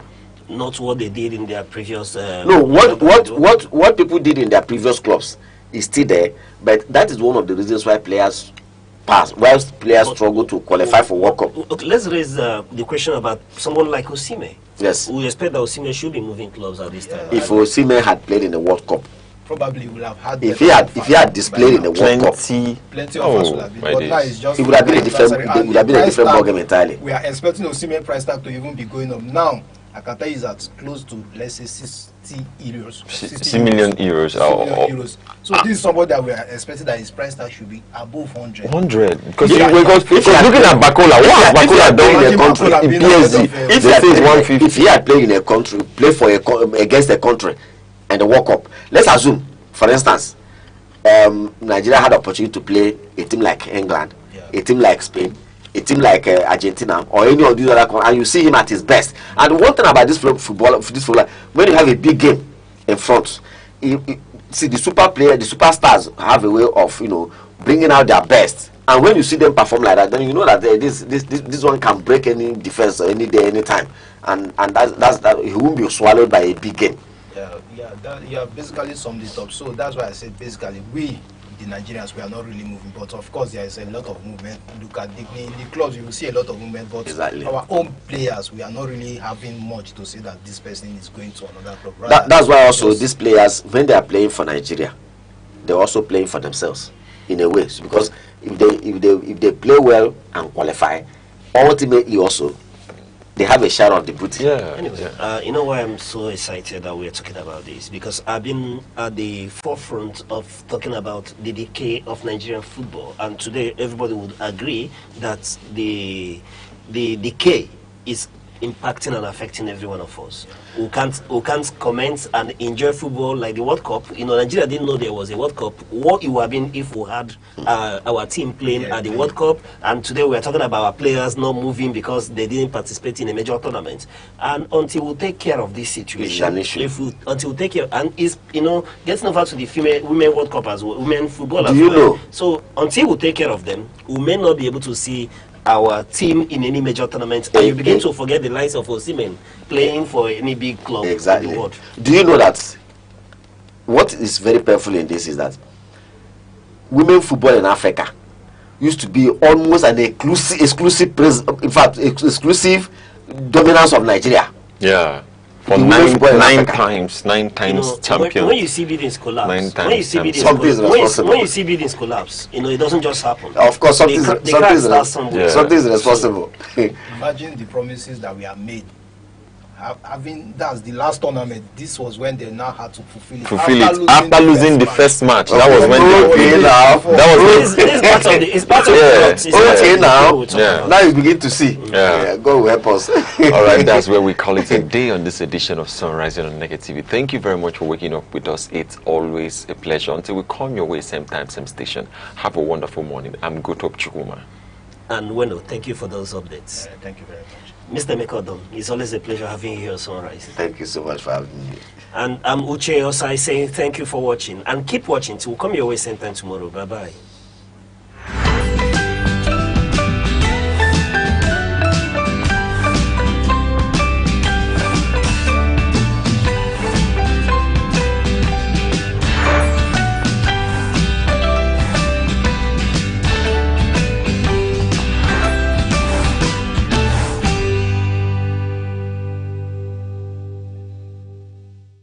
It is my joy to bring up our keynote speaker at the Delta State Economic Investment Summit 2026, the 7th Director General of the World Trade Organization, the first African and the first woman to hold this office in the entire history of the WTO, previously served 2 terms as the Nigeria's Minister of Finance and Coordinating Minister for the Economy, served as Managing Director of the World Bank. She led negotiations that wiped out $18 billion of Nigeria's debt and an overall external debt reduction of over $30 billion. She's recognized as one of the most influential humans alive today.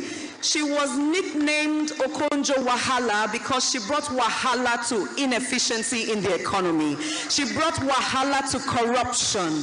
distinguished ladies and gentlemen, this global institution in human form, role model to men and women across the globe. She was born right here in Ogwashuku, and she has not forgotten her roots. She's not here as a visiting dignitary. She is home as a daughter of the soil. Please join me as I welcome and I receive my role model, your role model, the Director General of the World Trade Organization, our keynote speaker today, Dr. Ngozi Okonjo-Iweala, GCON.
Every second, the world changes, markets rise, leaders speak, stories unfold. To keep up, you don't just need news. You need clarity. You need speed. You need perspective. That's why Aneke TV brings you the global pulse. Accurate, reliable, right when it matters most. Aneke TV. Move with the world.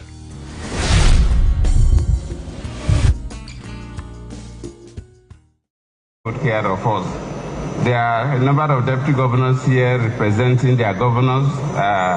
The deputy governor of Plateau State, I saw her. Also, the deputy governor of Bauchi State is here, and others. And let me sincerely appreciate my friend, His Excellency, the former governor of Taraba State, Jolly, here representing the governor of Taraba State. Thank you so much. And also the former governor of Plateau State, who were in Plateau to celebrate his 80th birthday.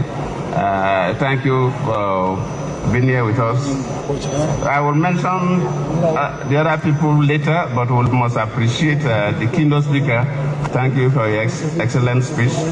And let me at least give my little brief speech before I go into the vote of thanks, because my duty as the chairman of the foundation is to give a closing remarks and also appreciation for those of you who are here for this program. As we conclude this year's democracy dialogue, I wish to sincerely thank all our participants, partners, and the government and people of Bauchi State for making this engagement highly successful. Once again, we have demonstrated that Africa possesses the ideas, experiences, and collective resolve to strengthen democratic governance in the continent. This dialogue has never been conceived as a standalone annual ritual. No, it was supposed not to be a ritual. Since its inception in 2021, this edition has deliberately built on the last, advancing a coherent conversation about the future of democracy in Africa. Our inaugural dialogue that was held in 2021, and our keynote speaker was Professor Bashili, examined democracy and the unity of the state, reminding us that democracy cannot endure where citizens feel excluded from the state. We agree that national unity, inclusion, respect for diversity, and continuous dialogue are the foundation upon which democratic governance must rest. In 2023, as the one my governor referred to, it was held in Bayelsa State, and our keynote speaker was Professor P.L.O. Lumumba, explored the relationship between democracy and development, concluding that elections alone cannot sustain democracy. Citizens will continue to believe in democratic governance only when it delivers peace, opportunity, justice, and improved living conditions. In 2024, it was held in Benin, Edo State, and the keynote speaker was Professor Olubayi. Focus on education. We deviate a lot. We said that if African countries must develop, then we must have an educational system like we have in India, that every country has some best brains. The fingers are not always equal, and the brains are not equal. That's why even in the universities you have past level degrees, third class, second class, lower, second class, upper, first class. Among the first class, too, you have first class or first class.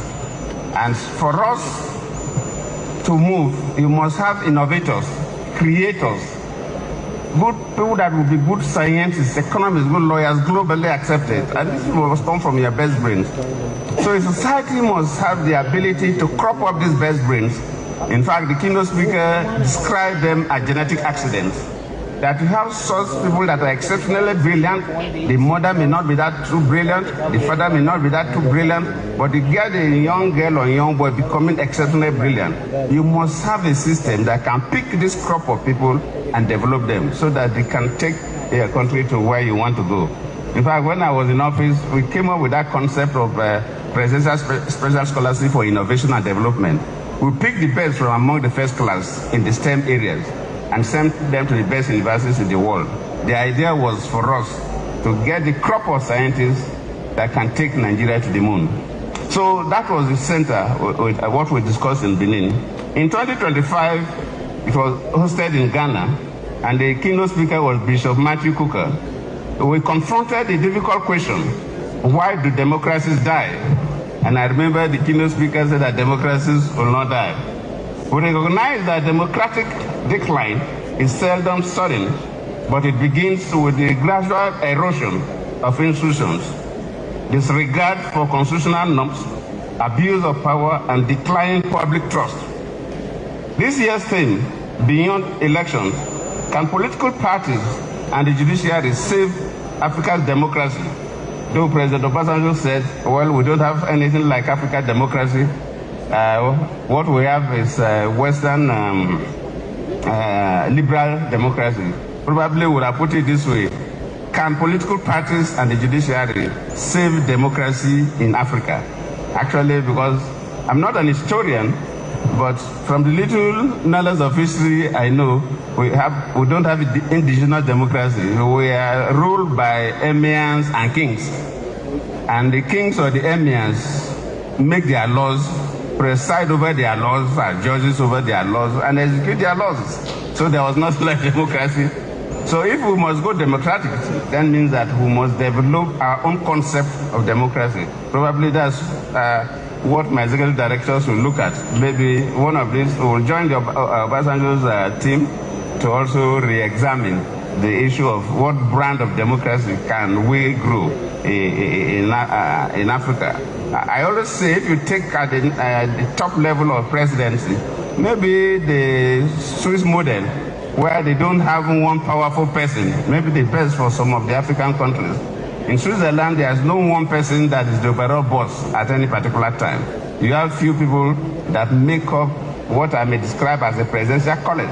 So no one person take a decision that affects the whole country. Any sensitive decision must be taken by all these people.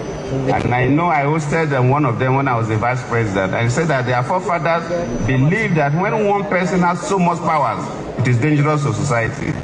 And most African countries, we have this powerful one person that has so much powers. And in some cases, we are seeing that it's becoming dangerous to some of the African societies. Across Africa, elections have become more regular. But democracy cannot be measured by elections alone. I think so many of the speakers in the panel also said that. Elections alone are not the standard measurement of democracy. I don't know, Aneke, do you have that chart?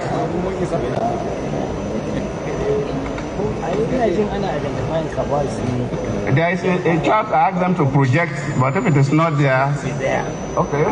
Oh, it is there. Is it clear? Okay, yeah. If you look at that chart, you will see the bar chart going very high and going down based on 34 countries that the Afrobarometer check. They interview 34 countries. And the first is that, which form of government do you prefer in Africa or in your country? And more than 70% of the people to a population like this, and you ask, what is the best food you want to eat? And they say jollof rice. 70 to 80% of the people say they want to eat jollof rice. Then you serve the jollof rice and the other cuisines, yam, potato, and others. And at the end of the day, only 20% eat the jollof rice. And you ask yourself, 80% say they want to eat jollof rice. We serve jollof rice with others, and only 20% eat the jollof rice. That means that something must be fundamentally wrong with that jollof rice. Maybe that jollof rice is smelling. As they move close to it, they perceive a repulsive odor and they pull back. And that is the story of Africa.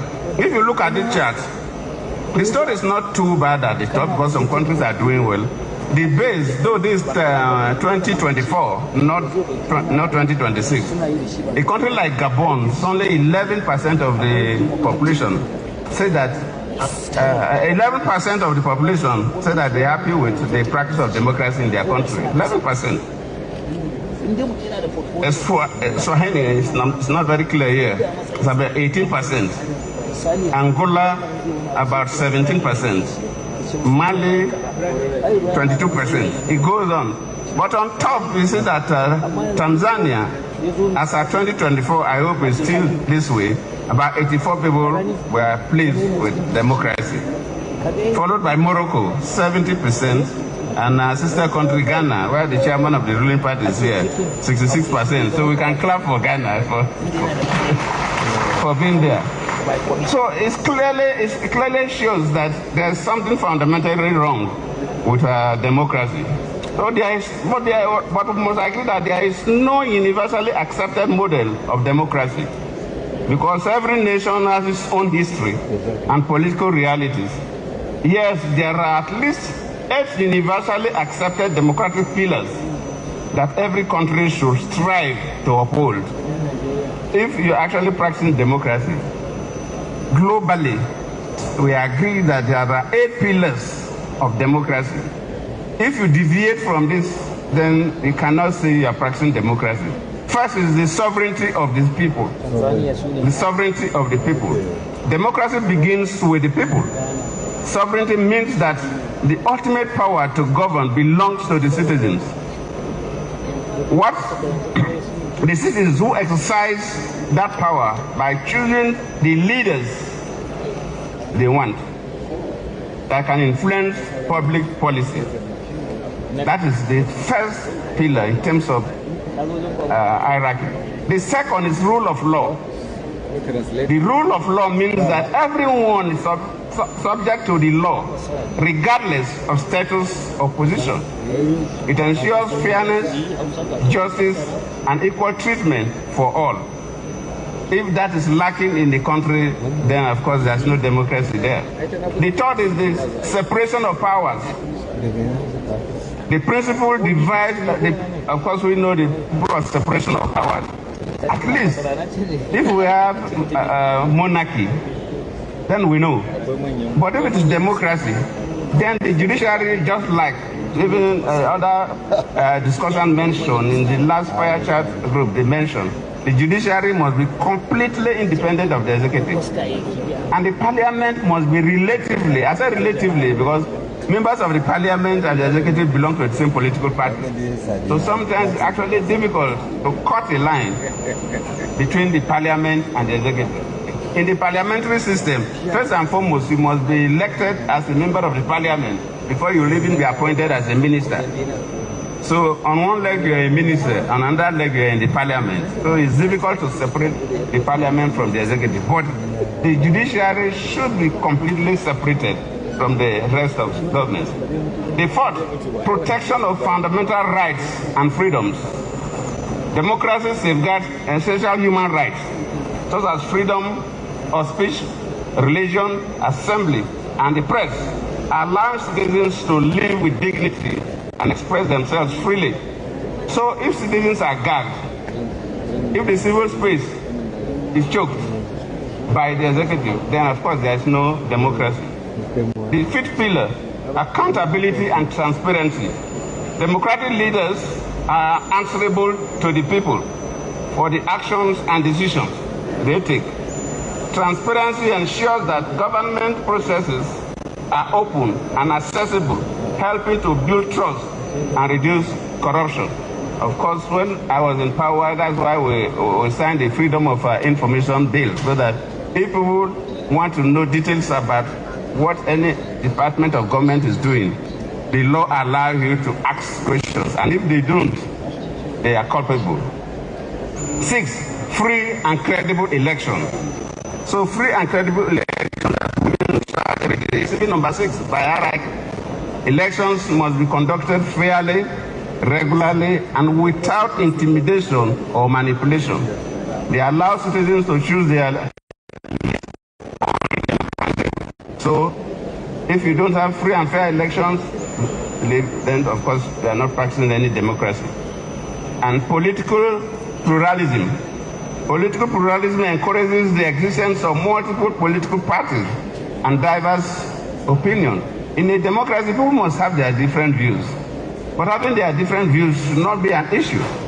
Because the common popular language in democracy is that the minority have their say, but the majority will have their way.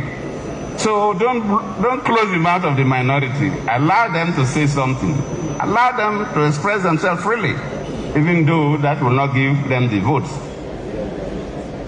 An active civil society. A strong democracy depends on citizens, community groups, non-governmental organizations, the media, and other civic bodies actively participating in public life, advocating for good governance, and holding leaders accountable. So if the civil society is not allowed to be active in any country, then of course you are not practicing the kind of standard democracy by definition. It is important to know that no country will score perfectly on every one of these backbones of democracy. However, where democracy is flourishing, we should expect substantial compliance with most of them. If a nation consistently upholds the majority or at least 6 of these cornerstones, democracy is likely to remain stable, resilient, and sustainable. But when several of these foundations of democracy are weakened, what emerges is not a genuine democracy, but a pseudo-democracy, one that retains democratic forms while steadily losing democratic substance and its gravitas. That is why this conversation is not about Nigeria alone, it's about Africa. I'm worried that more than 60% of our conversation today was based on the Nigerian political environment. We wanted an African political environment and analysis that will cut across the continent, not just about Nigeria. Our foundation normally hold conferences getting close to elections. We will do that next year. And that will be based mainly on the Nigerian political environment. But this is continental, so we expected a broader discussion along the country.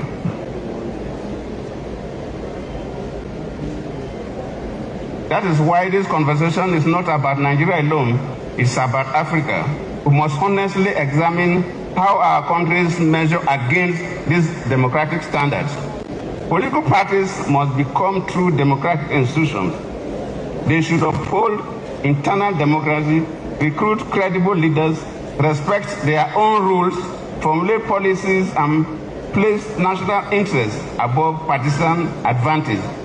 So we put a lot of weight on the political parties, a lot of weight on the judiciary, but for the political parties, sometimes we give them burdens also. I listened to the retired Justice of the Supreme Court, and it's true that we carry loads to them to carry. So what do you expect them to do? They have to do something. And I remember something I even asked the former Senate President. Luckily he's here, Senator Sayim, and Jolly Yami is also here. In this present dispensation called the Fourth Republic, when we came in 98-99, we were screened by the security. I remember when myself and my principal then, late Alamese, who retired as a squadron leader in the Air Force, which is the equivalent of a major, we were so screened,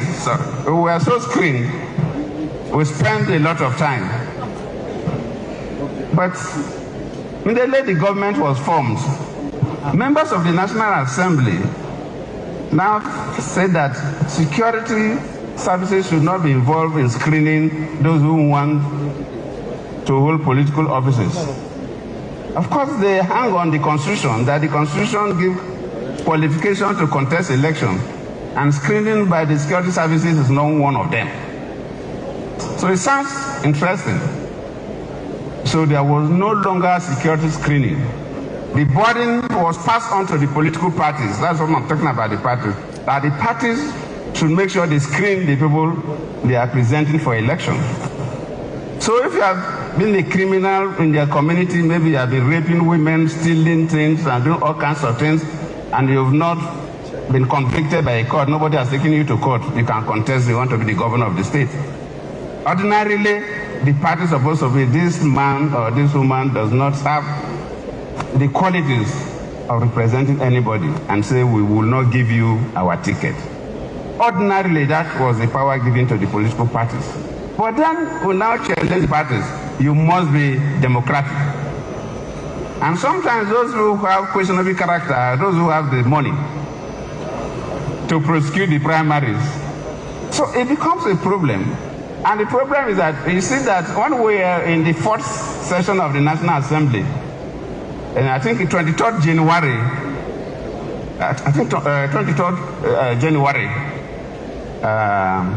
2007, when 2008, yes, 23rd January 2008, when David Mark was the Senate President, something happened in the Senate. One senator who was a former DIG, Nuhu Aliyu, he represented Niger North Central District. But before retiring as a DIG, DIG in Nigeria, Deputy Inspector General of Police, second to the last, he was in charge of Forces Criminal Investigation, Lagos. And he sat on the floor of the Senate, that looking around the Senate, he has seen so many criminals. That people he investigated. And though he didn't tell us why he did not jail them, but somehow, to be fair to him, he was still talking when the Senate President stopped him from talking. So these are the problems the political parties are also facing. Can they, in all honesty, allow somebody who they believe is not decent enough to contest as a governor, senator, or whatever? Will the courts agree if this person passed through a system they call primaries and he emerges? So it's a complex system. Just like retired justice said, in terms of the judiciary, the judicial officials adjudicating political cases must be guided by the principles symbolized by, of course, if in Nigeria, I don't know whether in other countries, so where people who are lawyers, even one of the discussants from the Gambia is a lawyer, the lady. If you are going to the court, what represents the court is a symbol of a female judge that is, they blind her eyes, carrying a scale and a sword. So the judge is supposed to be blind. Justice Hamilton are supposed to be blind, holding the scale. And based on the balance of your court, do we say we are doing that now? Our judge is blind in taking decisions, and are they placing the sword based on the balance of evidence? That's a question for another day. But judges must be fair. Judicial officers should be fair. Everybody has said that, so I don't need to overstress it. As a final guardian of constitutional order, it must remain independent, impartial, and faithful to the law. In few African countries, we have increasingly witnessed situations where electoral contests are ultimately settled more in courtrooms than at the ballot boxes. And of course, I don't need to emphasize that because I know that the Nigerian situation is different from most other African countries. I described the Nigerian situation. That's why I listened to the discussions and I said that the Nigerian situation is extremely different from most other countries. The kind of litigations we pass through and what we see doesn't happen in all other African countries. So if you have been operating only in Nigeria, you think that that is applied to all African countries. I can describe the Nigerian situation as a very anomalous situation. The first thing we learn when we study water in elementary science, the anomalous properties of water, is, I remember I used to tell people this story. When I was the vice president, when Nigeria and South Africa, we have this binational commission. It was started in Obasanjo's time. and the Deputy President of South Africa and the Vice President of Nigeria were co-chairs. So when I was a Vice President, it was the 10th anniversary. Our second year was the 10th anniversary. And I was worried about the political litigations in Nigeria. And I was feeling that, look, we must do something to stop it. How would somebody be elected as a governor or a president or any other, while sitting in office, you are still going to court?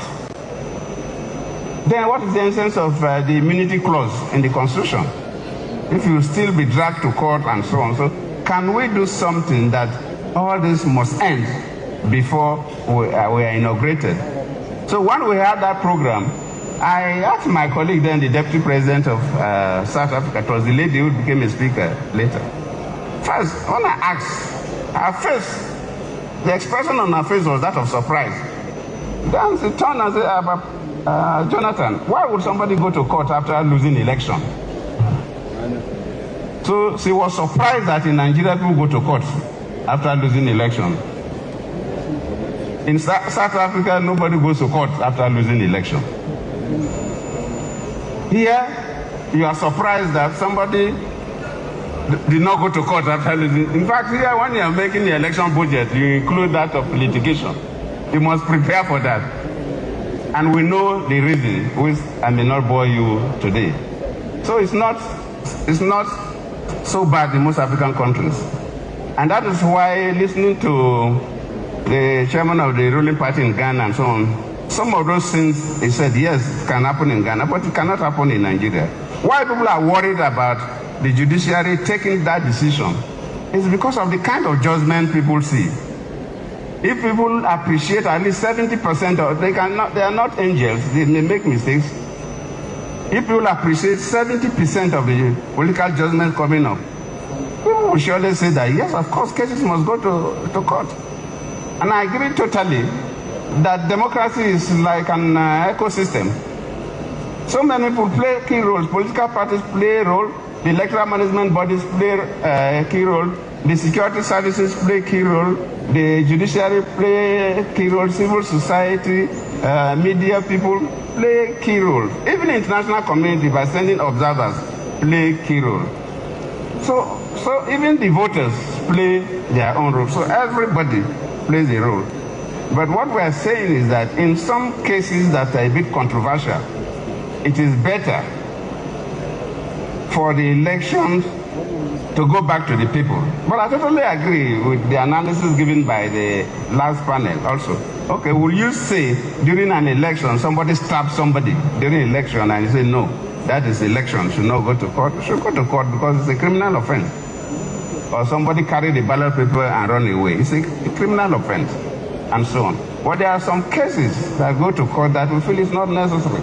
Like somebody spoke, even the intrusion into the internal dynamics of the political parties, like party primaries and so on.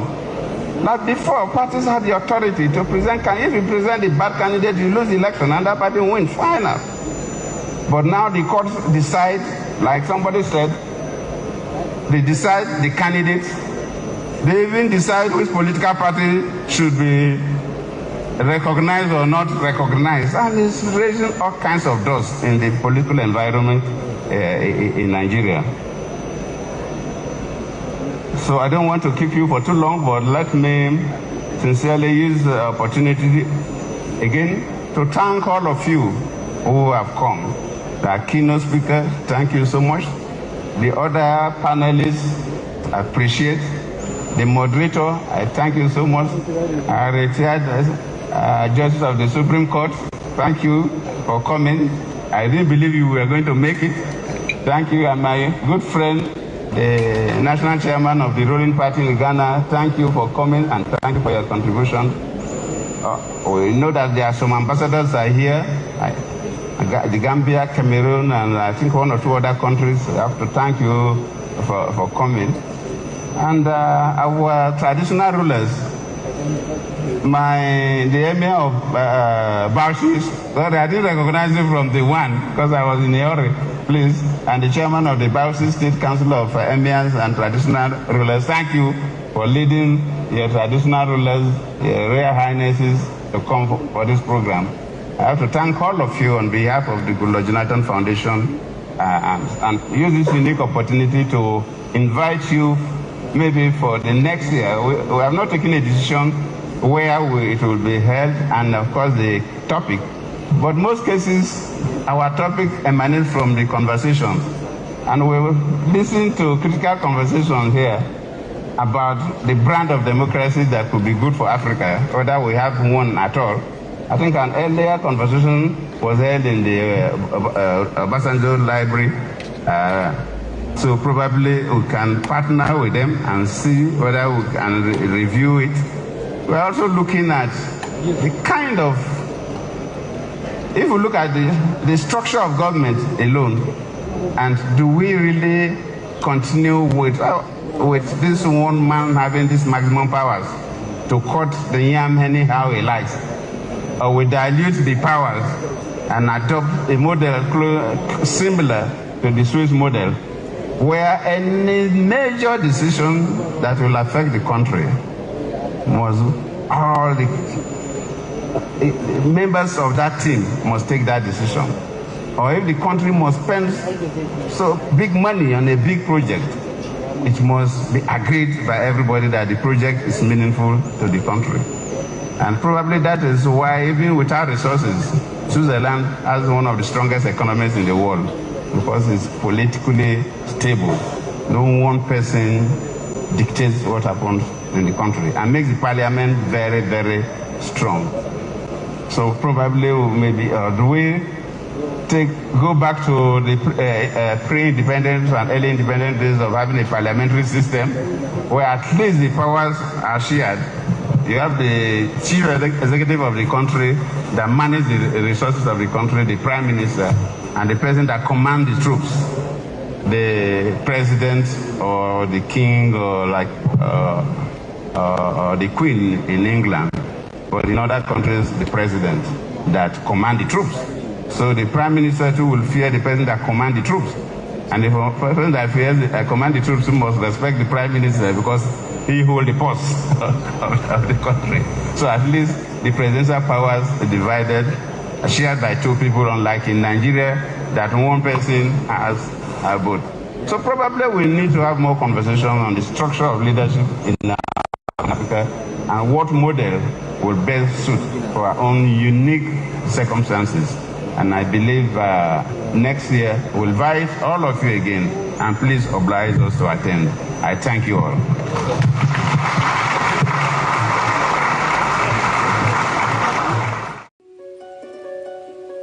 In a world that never stands still, where stories break in seconds and moments shape history, one station keeps you connected to your nation, to the continent, to the world.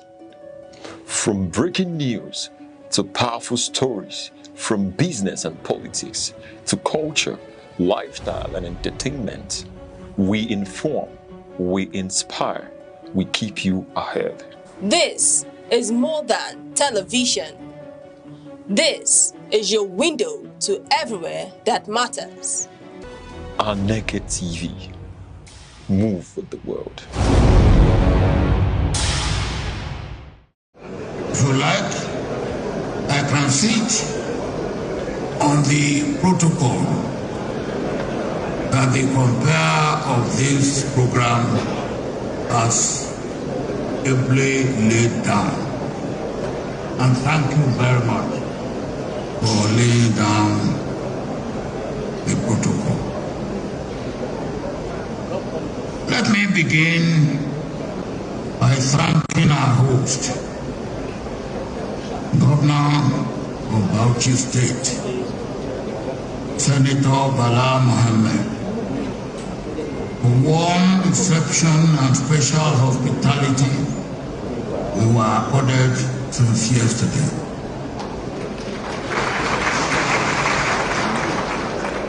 We appreciate the efforts you and your collaborators have put into this program for its success. And it is an important program at an important time. are the host with the most. Thank you. Let me come to my brother and colleague, the founder,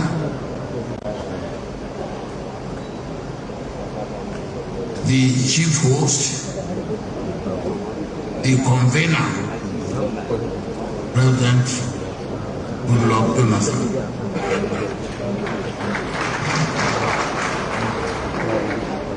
Ladies and gentlemen, in my part of the world, names are very important, and they are meaningful and significant. And you give names to children as a result of events or happenings in the family, or wishes for the child or the family. You can see how good luck continue to trail my brother.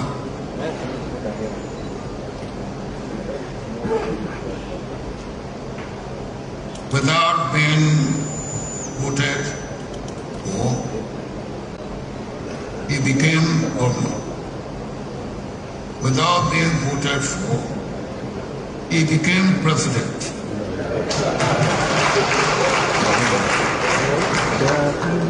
Of course,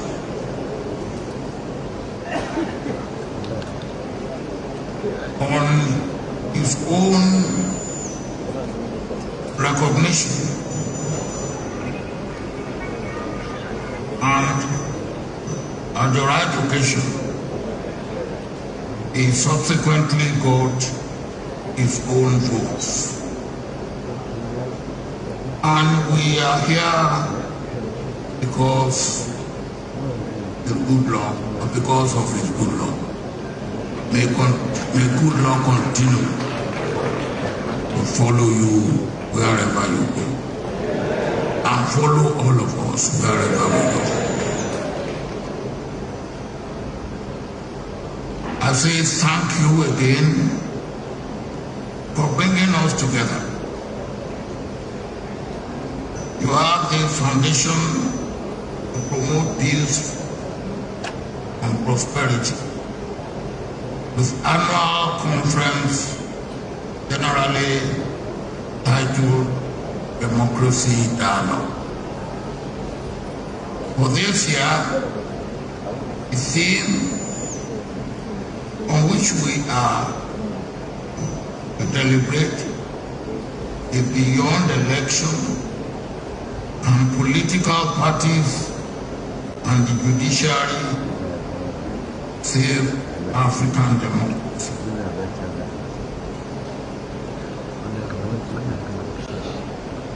That is active. But what are we talking about?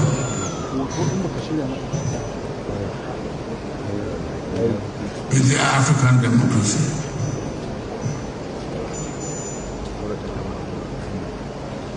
Let not deceive ourselves. Let us not deceive ourselves. There's nothing like African democracy.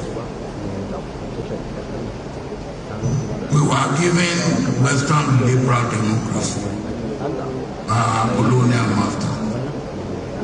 I will come with that.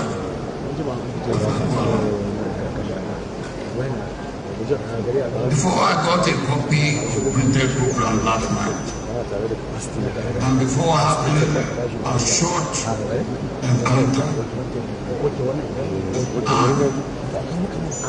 the executive director of the Goodluck Jonathan Foundation, I was a little bit confused.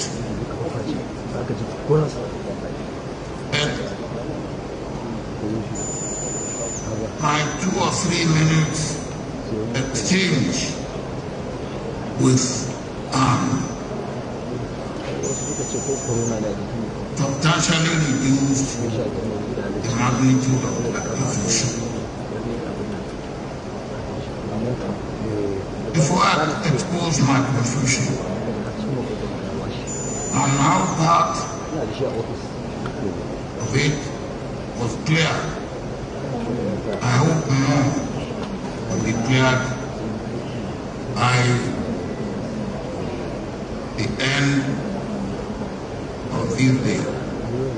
But let me thank President Dr. Nasran once again for nominating me as the chairman for this very important dialogue. For quite some time, I have been increasingly worried about performance of democracy in Africa and indeed in other regions of the world.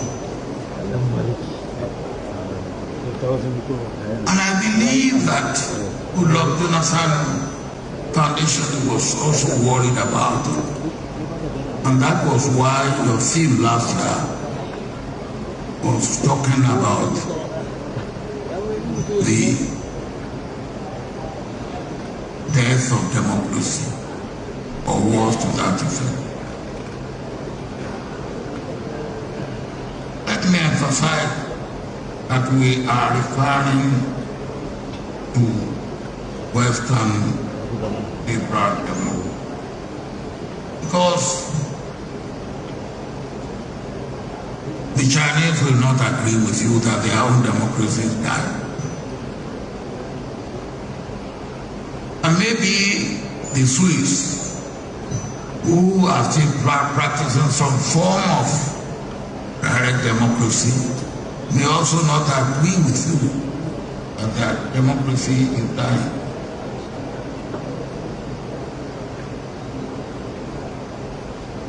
We are referring to Western liberal democracy, which is practiced in Europe, the Americas, substantial part of Southeast Asia, and Australia, and of course, here on the continent of Africa. Since our European colonial masters had nothing else, they gave us what they had. We swallowed it, talk, and barrel. Let us it deliver, or is it delivering, or will it deliver? These are the questions that we must ask ourselves. And these are the questions that are very, very important. It doesn't matter whether political parties remain as they remain, but I hope they will not remain as they remain. Our judiciary is captured, controlled, or independent of what need in judiciary, in government making. What purpose does it serve that when millions of people are voted, then 5 people will come to decide either in favor or against the decision of millions of people? Is that democracy? That cannot be democracy. And if that cannot be democracy, what is judiciary doing in democracy? It's like when Akintola was dealing with the Midwesterners in the Western region of those days, after Midwestern region had been created. And Napata came and said, Akintola, I shouldn't be going to the Midwest because my name is Apata. It's a Yoruba name. And he said, spell your Apata. And he said, A-K-P-A-T-A. But Yoruba spelling of Apata has no K in it. So Akintola said, what is K doing in Apata? I think we can ask ourselves, what is the judiciary doing in government and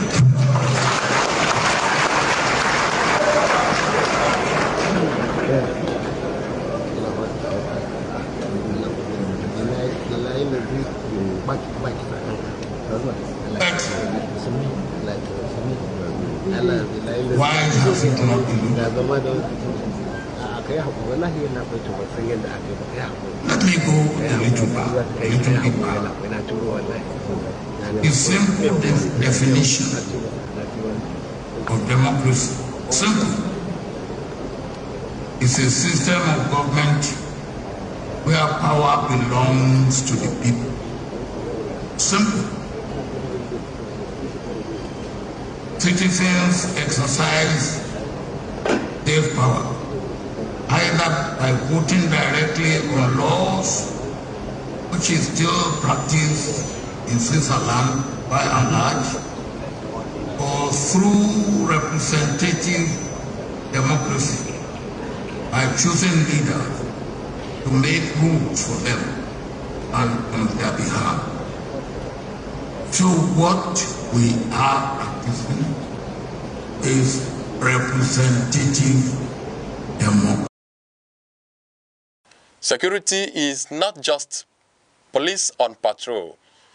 It is safety in homes, schools, markets, and mines. Without it, progress is impossible. Be alert, report danger, support community watch. True security is collective responsibility.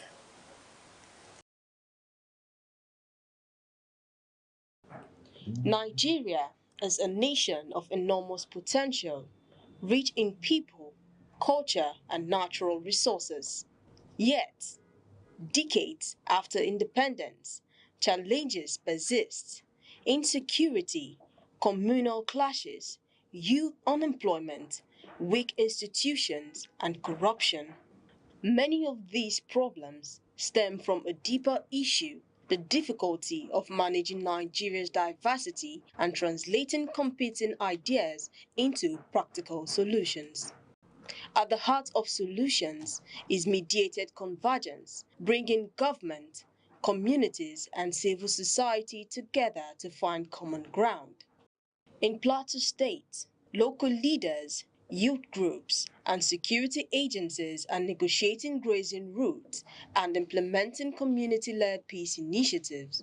The result: reduced violence in areas historically prone to clashes. During the COVID-19 pandemic, collaboration between federal and state governments, traditional rulers, and religious institutions ensured that health directives were respected, showing how coordinated action saves lives. Nigeria's cosmo-philosophical ideologies combine indigenous values with global governance principles. Communal responsibility, consensus building, and respect for elders guide social cohesion, while democracy, accountability, and rule of law provide frameworks for modern governance. Anti-corruption campaigns paired with community education are proven more effective than enforcement alone. Practical applications of these ideas can address Nigeria's challenges. Coordinated intelligence sharing between military, police, and community leaders reduces violence in Zamfara, Borno, and Kaduna. Youth unemployment. Initiatives like N-Power, combined with university private sector partnership and tech hubs in Lagos, Abuja, and Port Harcourt, equip young Nigerians with marketable skills. Economic development. Supporting smallholder farmers with cooperative models, access to finance, and modern supply chains strengthens local economies while preserving community structures. Governance. Strong, transparent institutions enforce policies, mediate conflicts, and build public trust. The way forward: requires dialogue platforms that include all stakeholders, harmonizing local and global ideas, empowering citizens, and leveraging technology to enhance access and transparency. Building a modern Nigeria is not just about infrastructure or wealth. It is about harnessing diversity, aligning ideas, and turning philosophy into practical action. Through structured collaboration, inclusive governance, and shared values, Nigeria can transform its challenges into opportunities for peace, unity, and sustainable development. The task is immense, but achievable. With dialogue, collective action, and practical solutions, a modern, stable, and prosperous Nigeria is within reach. 7 days, countless moments, stories that shape the week. From decisions in the corridors of power to developments affecting everyday lives. From moments of challenge to stories of resilience and progress. This is where the week comes into focus. Week in retrospect, only on Aneke TV.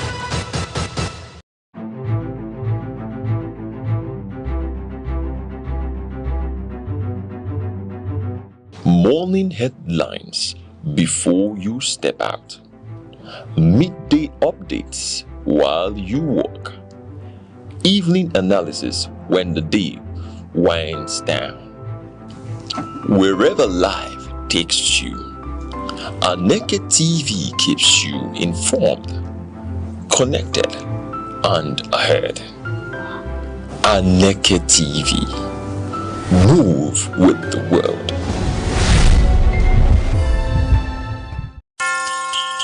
Time, the silent witness to human courage, the keeper of memory, the archivist of greatness. Across the vast landscapes of Africa, from the savannas to the bustling cities, voices once rose, ideas once bound, and visions once dared to challenge the limits of their age. They were not merely individuals. They were epochs in human form. In literature, minds such as Chinua Achebe, Wole Soyinka, and Ngugi wa Thiong'o reclaimed the African narrative. Through ink and imagination, they dismantled distorted histories and restored the dignity of African identity. Their words were not just stories. They were mirrors, reflecting a people long misunderstood, and windows opening the world to the depths of African civilization. In the realm of science and knowledge, pioneers like Philip Emeagwali proved that African intellect could reshape the frontiers of computing and technology. Their work was a quiet revolution, reminding the world that innovation knows no geography. And in leadership, towering figures emerged when history demanded courage. Men like Nnamdi Azikiwe, Kwame Nkrumah, Nelson Mandela, and Julius Nyerere redefined freedom, not as a privilege bestowed, but as a right reclaimed. They spoke for millions. They endured prisons, exile, and resistance.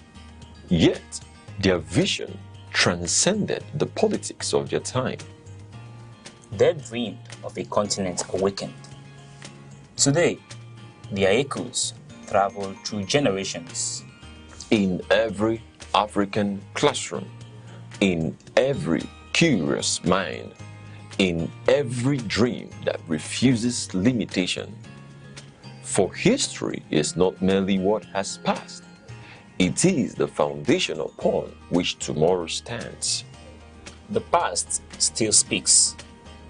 Its lessons remain. its voices endure. This is not just remembrance, it is inheritance. Echoes of the past, where history breathes and legacy lives on.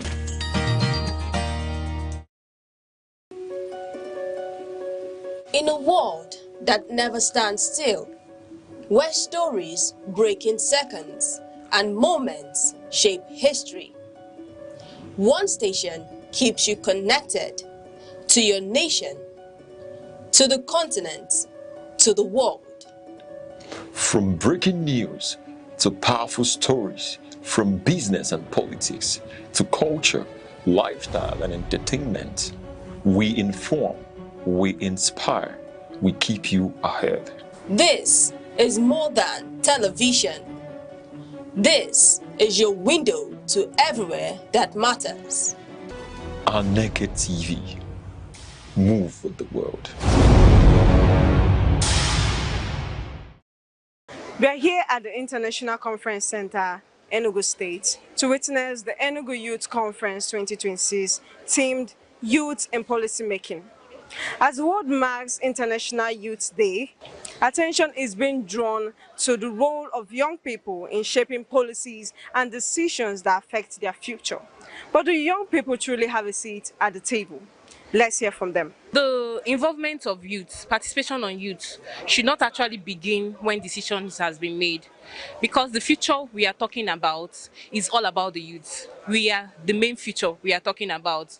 So having youth be part of the conversation brings them, involves them in the conversation, keeps them in the know, helps to groom them ahead of what to expect in future, and thereby ultimately making them part of the solution for the future. The youths of Enugu are ultimately part of the future of Enugu, because when you look at the governance in Enugu State now, I can tell you authoritatively that 70% of youths are involved. Look around you, see the crowd, see the participation, the attendance. That should tell you that Enugu State government is actually involving the youth 100%. We've seen like young persons heading issues like SDGs and all across. And beyond that also, we've seen like the state government come up with some policies in terms of, empowering SMEs through agriculture, through tech, like you know about the Enugu Tech Festival. The aviation also largely are driven by young persons. So these are some of the policies I think makes it quite healthy. And to some extent, the government has done well in that regard.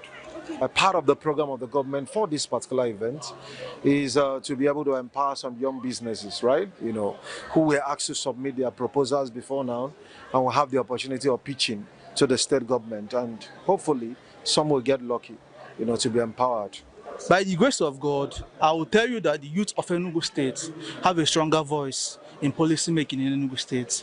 Take for instance now, if you check most of our senior leaders, like the SA in Youth and Student Affairs, she's a youth.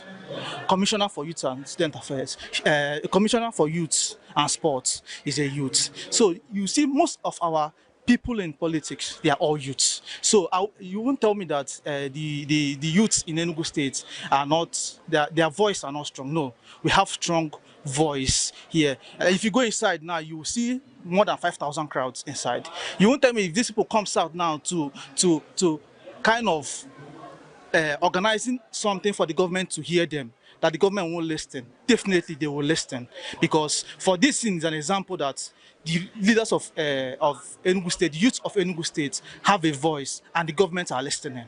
The aim of the summit is to lay emphasis the impact of youth in governance, that we should not be political apathy. We should involve ourselves in things that are happening in our state and the governance of the state. In my own suggestion, it will be a wise idea if they can be having this kind of conference within themselves without involving those that are already in power, so that they can change the mindset of the youth to govern in the future. I think that giving stronger voice, and it is evidential. That is why we're here today. The governor is intentional in building the youth of Enugu State. And remember, Enugu State can boast of the highest population of youth in southern Nigeria. So if you stay aloof from empowering the youth in Enugu State as a governor, it will be detrimental to your governance. That is why it's very much intentional about it. The highest gift you can give to any generation is quality education. And the governor has laid a foundation that can never be erased. The annals of time or history of Enugu. That is the Green Smart School. I would encourage that not exactly seats should be left for young ones specifically, but I think it will be necessary that the government encourages young ones to participate, and by that they can push young ones, when they come out. Because I think something that's prevalent in some parts of Nigeria, I will not say for certain, is that sometimes a young person will come out for a position, maybe a political position, and you hear you're still young in this system, go and sit down, learn from it's very good to learn, don't get me wrong, but then it is good if the government will encourage them when they come out, at least allow them, encourage them, assist them to take up those positions, put them through, instead of just casting them away and asking them to go and sit while they learn. Because trust me, by the time they will finish learning, they will no longer be youths. Yes, so I think one thing that the government can do differently is to encourage young ones when they come out, allow them to just hold those positions. If they fail, yes, they will learn from their failures. While opinions may differ, one thing is clear. Young people want more than recognition. They want meaningful opportunities to participate in decisions that affect their lives and their future. As conversations around youth inclusion continue, the question remains, will young people simply be spoken about in policy discussions, or will they have a genuine voice in shaping the policies themselves? Reporting for Aneke TV, I am Sharon Uche.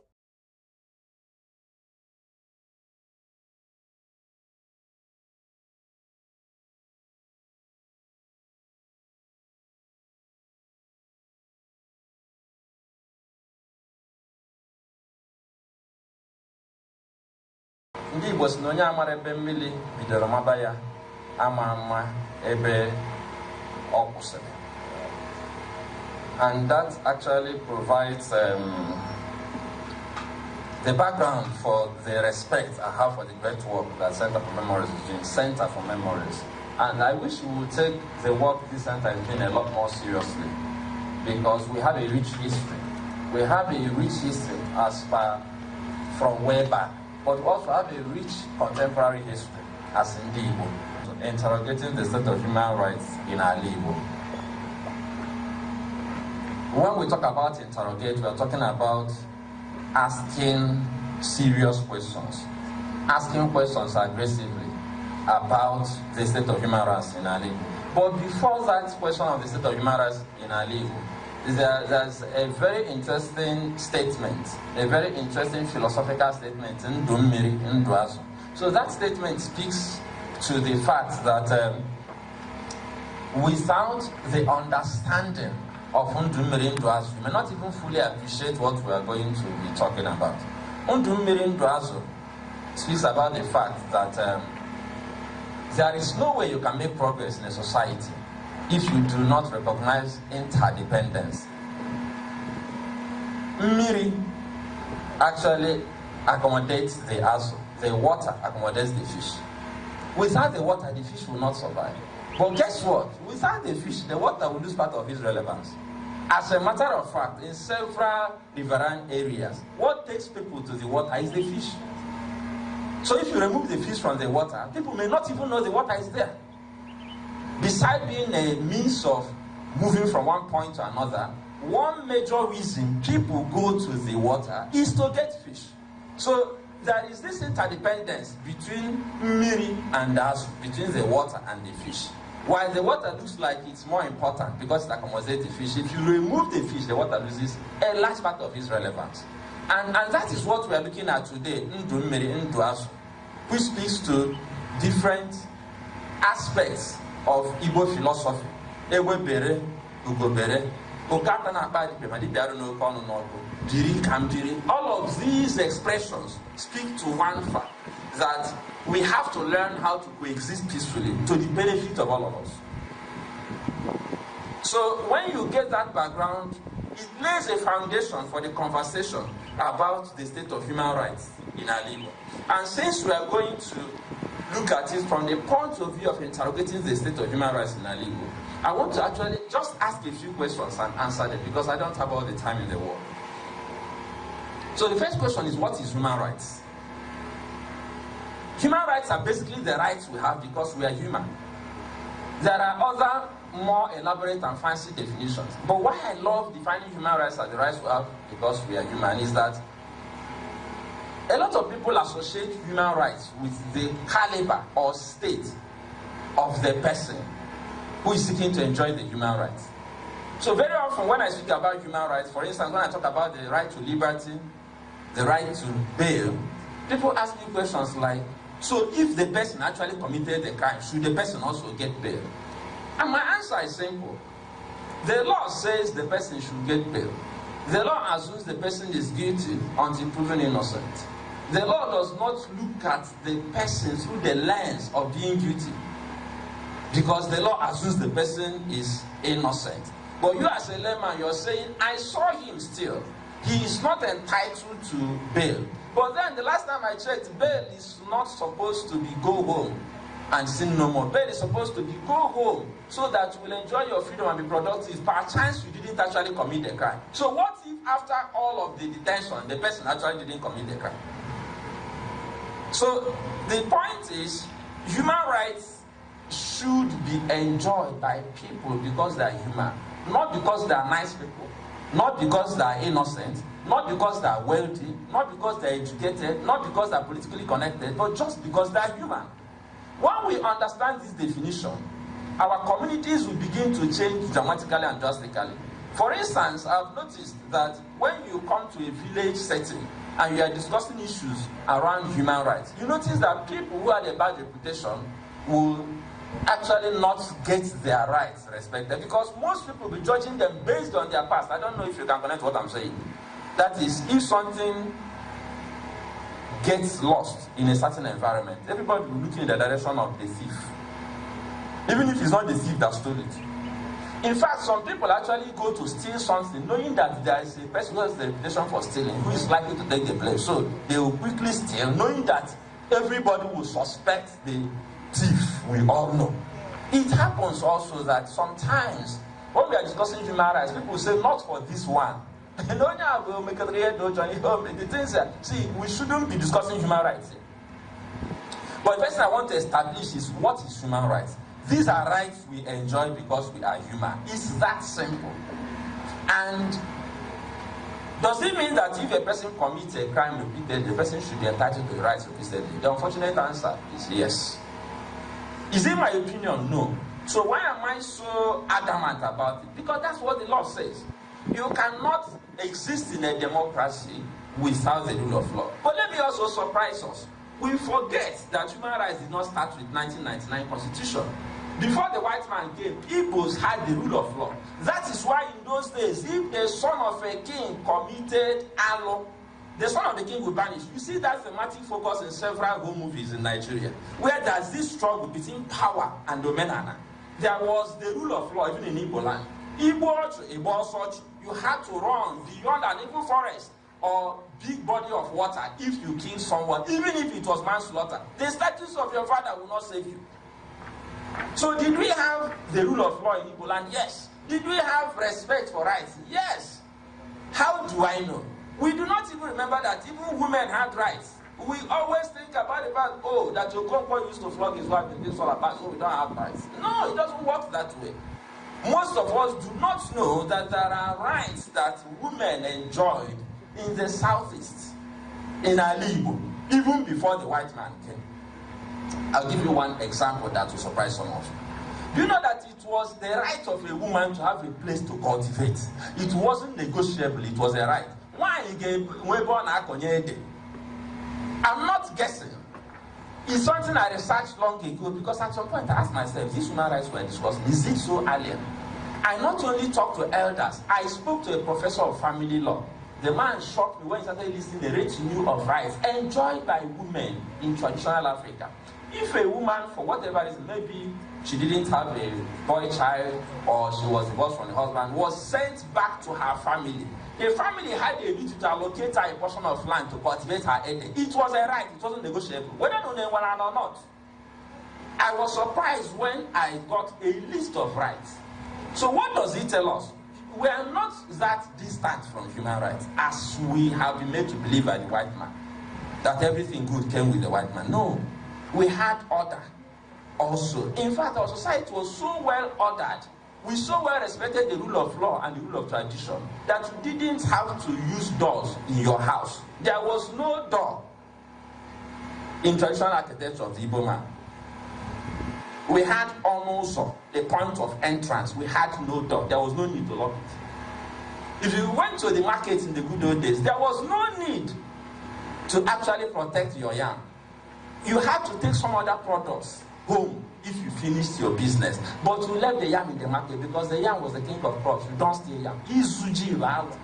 You don't steal the king of crops. So we had rules of engagement. So we are not strangers to the rule of law. The fact that the rule of law has been documented now doesn't mean that it has never been there. As a matter of fact, the rule of law was more functional in the traditional Igbo society than it is today in Nigeria, because today the politicians are above the law. In those days, almost everybody was subject to the law. If you refuse to be subject to the law, Anna will take care of you. Because today, our courts may decide to even say, on your mandate you stand. But in those days, the goddess of Anna will not permit you to desecrate the land. And as long as you cannot live in the air, that's why in those days, you wanted to say something important. You removed your shoes and stood on and said, as you stand on this soil. So we need to begin to ask ourselves, are these things really new? The answer is no. I wanted to lay this foundation before we start talking about issues around interrogating human rights in these modern times. We have not always been the way we are now. We had reasonable respect for the rule of law. That is why, if you notice, people are going back to traditional religious practice in Igbo land. Have you noticed the trend? Have you noticed the trend? Do you know why? Because the system we claim to be operating these days is not protecting us.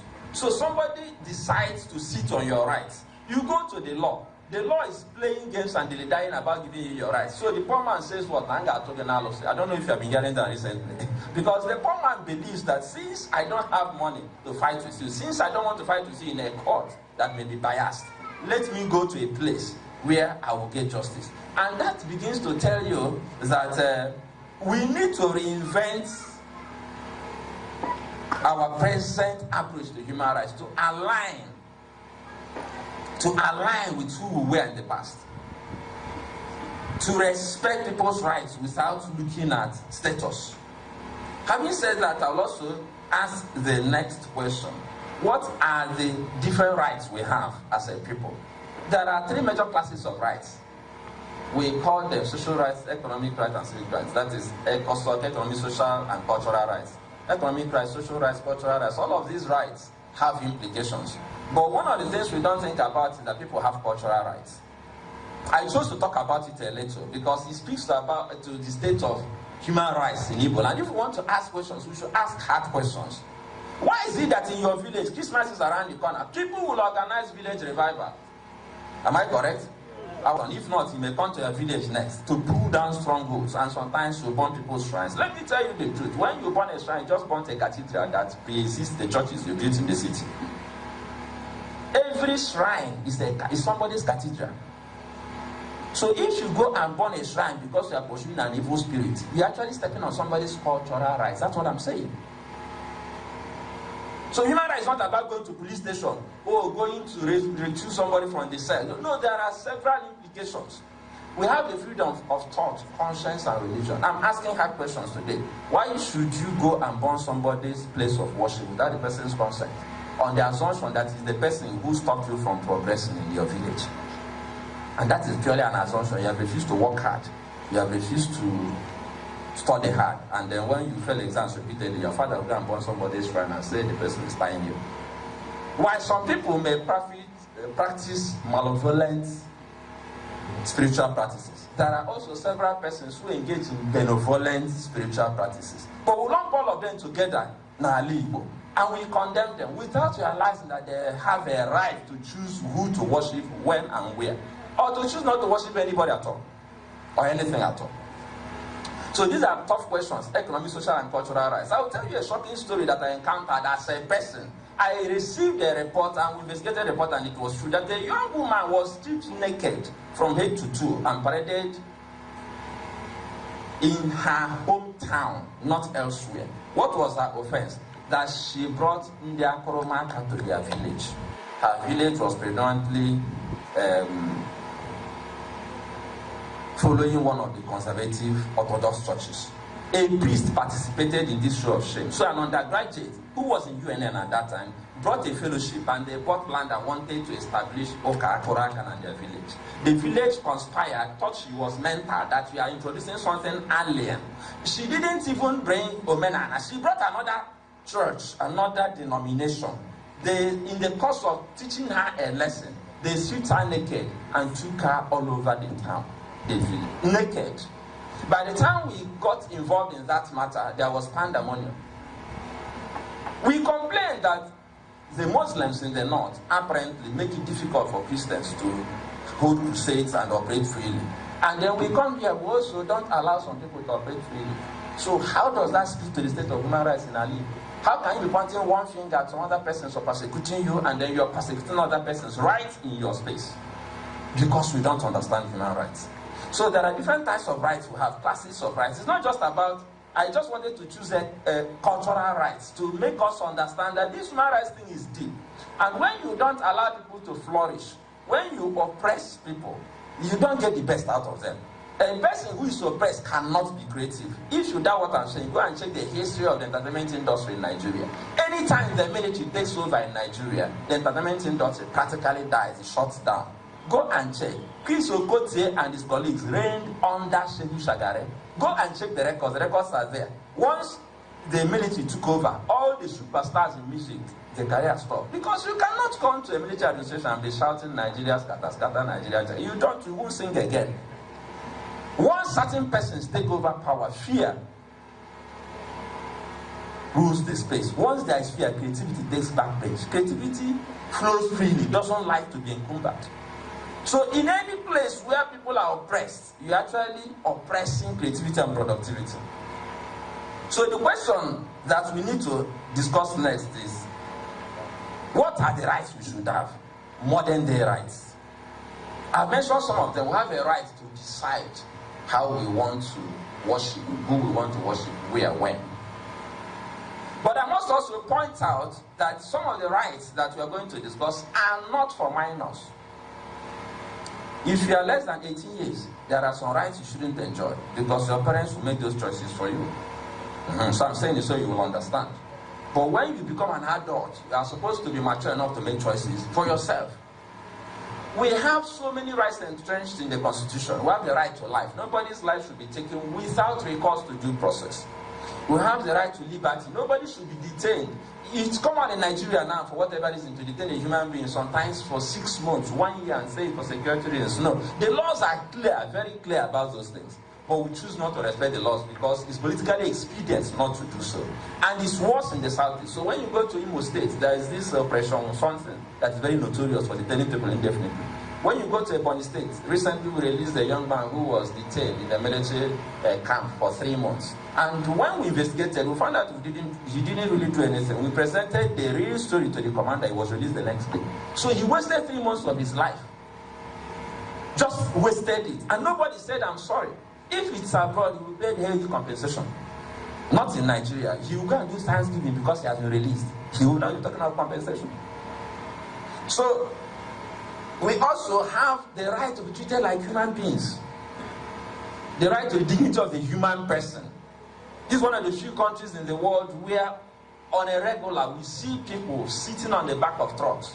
That is, the policemen will arrest us, tell us to sit down on the back of their pickup truck. You come to the police station, they ask you to sit on the floor. Meanwhile, there are empty chairs all over the place, but they'll tell you to sit on the floor. Sometimes I even wonder about my sanity and their own sanity. How can you have chairs that are not occupied and you ask a human being to sit on the floor? So what are the chairs doing there? And the last time I checked, most of those chairs were actually procured by ordinary Nigerians supporting the police.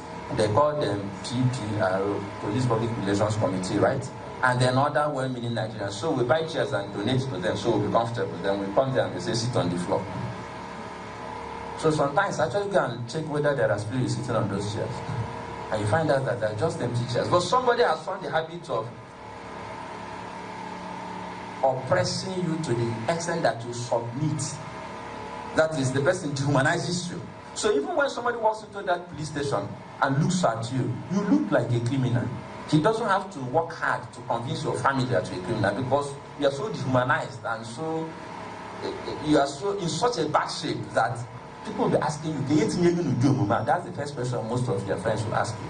They have not asked you what happened, and they assume you are guilty. Because of the way you look like a criminal. They do it intentionally. But as when you come in a suit and you're sitting there in a defiant manner and you cross your leg, like that our sister there, somebody comes in to look at you, and the person will assume that this is a gentleman. What is he doing here? So they don't want you to look like a gentleman. But the law says you should treat us with respect to the dignity of our person. It's not only about the police and the institutions. We have women and men who have empty rooms in their homes, and their house girls and house boys sleep in the kitchen with rats and rodents. That is an abuse of the right to dignity of that house girl. I was raised in a family where my dad forbade calling anybody house girl or house boy. In my home, when you arrange the order, if the houseboy house girl was placed as if like this is your senior, this, you give the person the respect that was due to him. My dad would punish you more for disrespecting a family member than that house. So he taught us to just respect people for being human, not because of the state of their family, economy, state of that. No, those things came with the package for me. I didn't have to struggle to learn how to respect. I respect everybody. I respect young people. I respect old people. I respect people who are poor. I sometimes I don't know if I respect people who are rich well, because sometimes they don't even deserve the respect. But to just respect them anyhow because they're human. I actually find it easier to respect ordinary people, to make them understand that they are human. They are not any less human because they are not billionaires. But we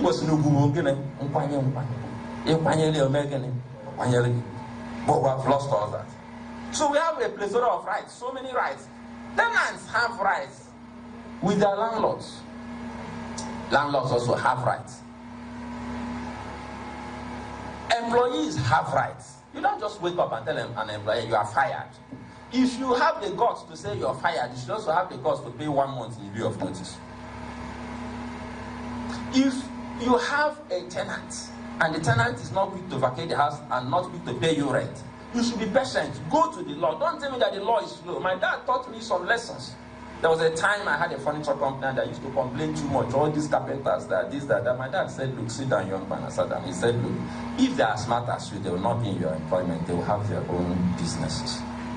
So your job is to raise them to be who you want them to be, not to complain about them. My dad doesn't talk too much. He will say one thing like the Bible, you can't begin to interpret it for yourself. He says, stop complaining about them, raise them. If they are smart as you, they won't be working for you. I learned that lesson. I started training my workers every Saturday. I bought a car and I started complaining about mechanics. My dad said, you have two options. He said, either you sell your car and start using buses, or you will go and find good mechanics and relate with them. And he said also, I know one day you complain about tenants. He said, either you don't build a house, or you build a house and tenants will go here and you manage them. These things come with the package. So if you have a car, you deal with our mechanics. If you have a house, you deal with the tenants. So you don't tell me, no, the tenants are obnoxious. If you have a house, you have to be patient about evicting your tenants.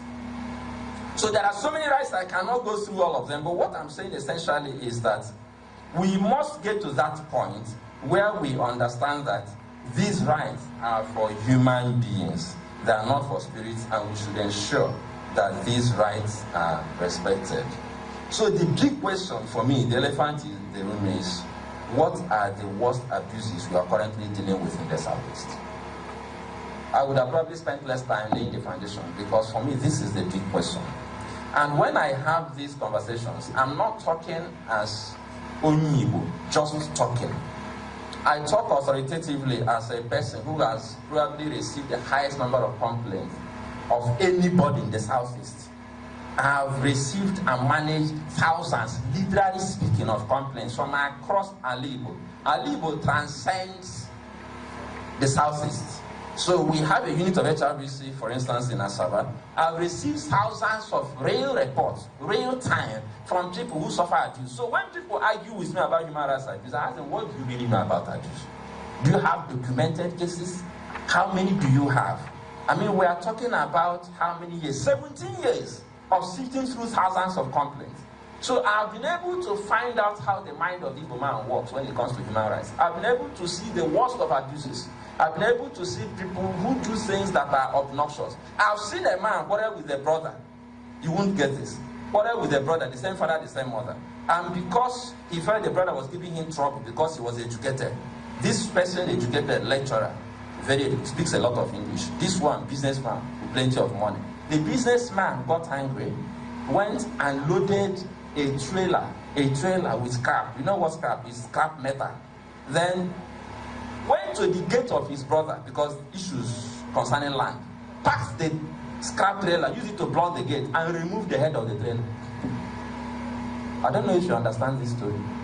That is, he used the trailer truck filled with scrap metal to block the entrance of his brother's gate. So the only way the brother could remove that was to go and get the head of a trailer, come and hook it to that stuff, and drag it out of. And then he also left thugs to look after the trailer, but to ensure that nobody even hooked it to drag it out. To his brother. I've seen all sorts. So the money God gave him was for the purpose of oppressing, to show his brother, okay, I'm going to put you in your place by using my words to block your gates. That's how cruel people can be sometimes. So what are the worst abuses?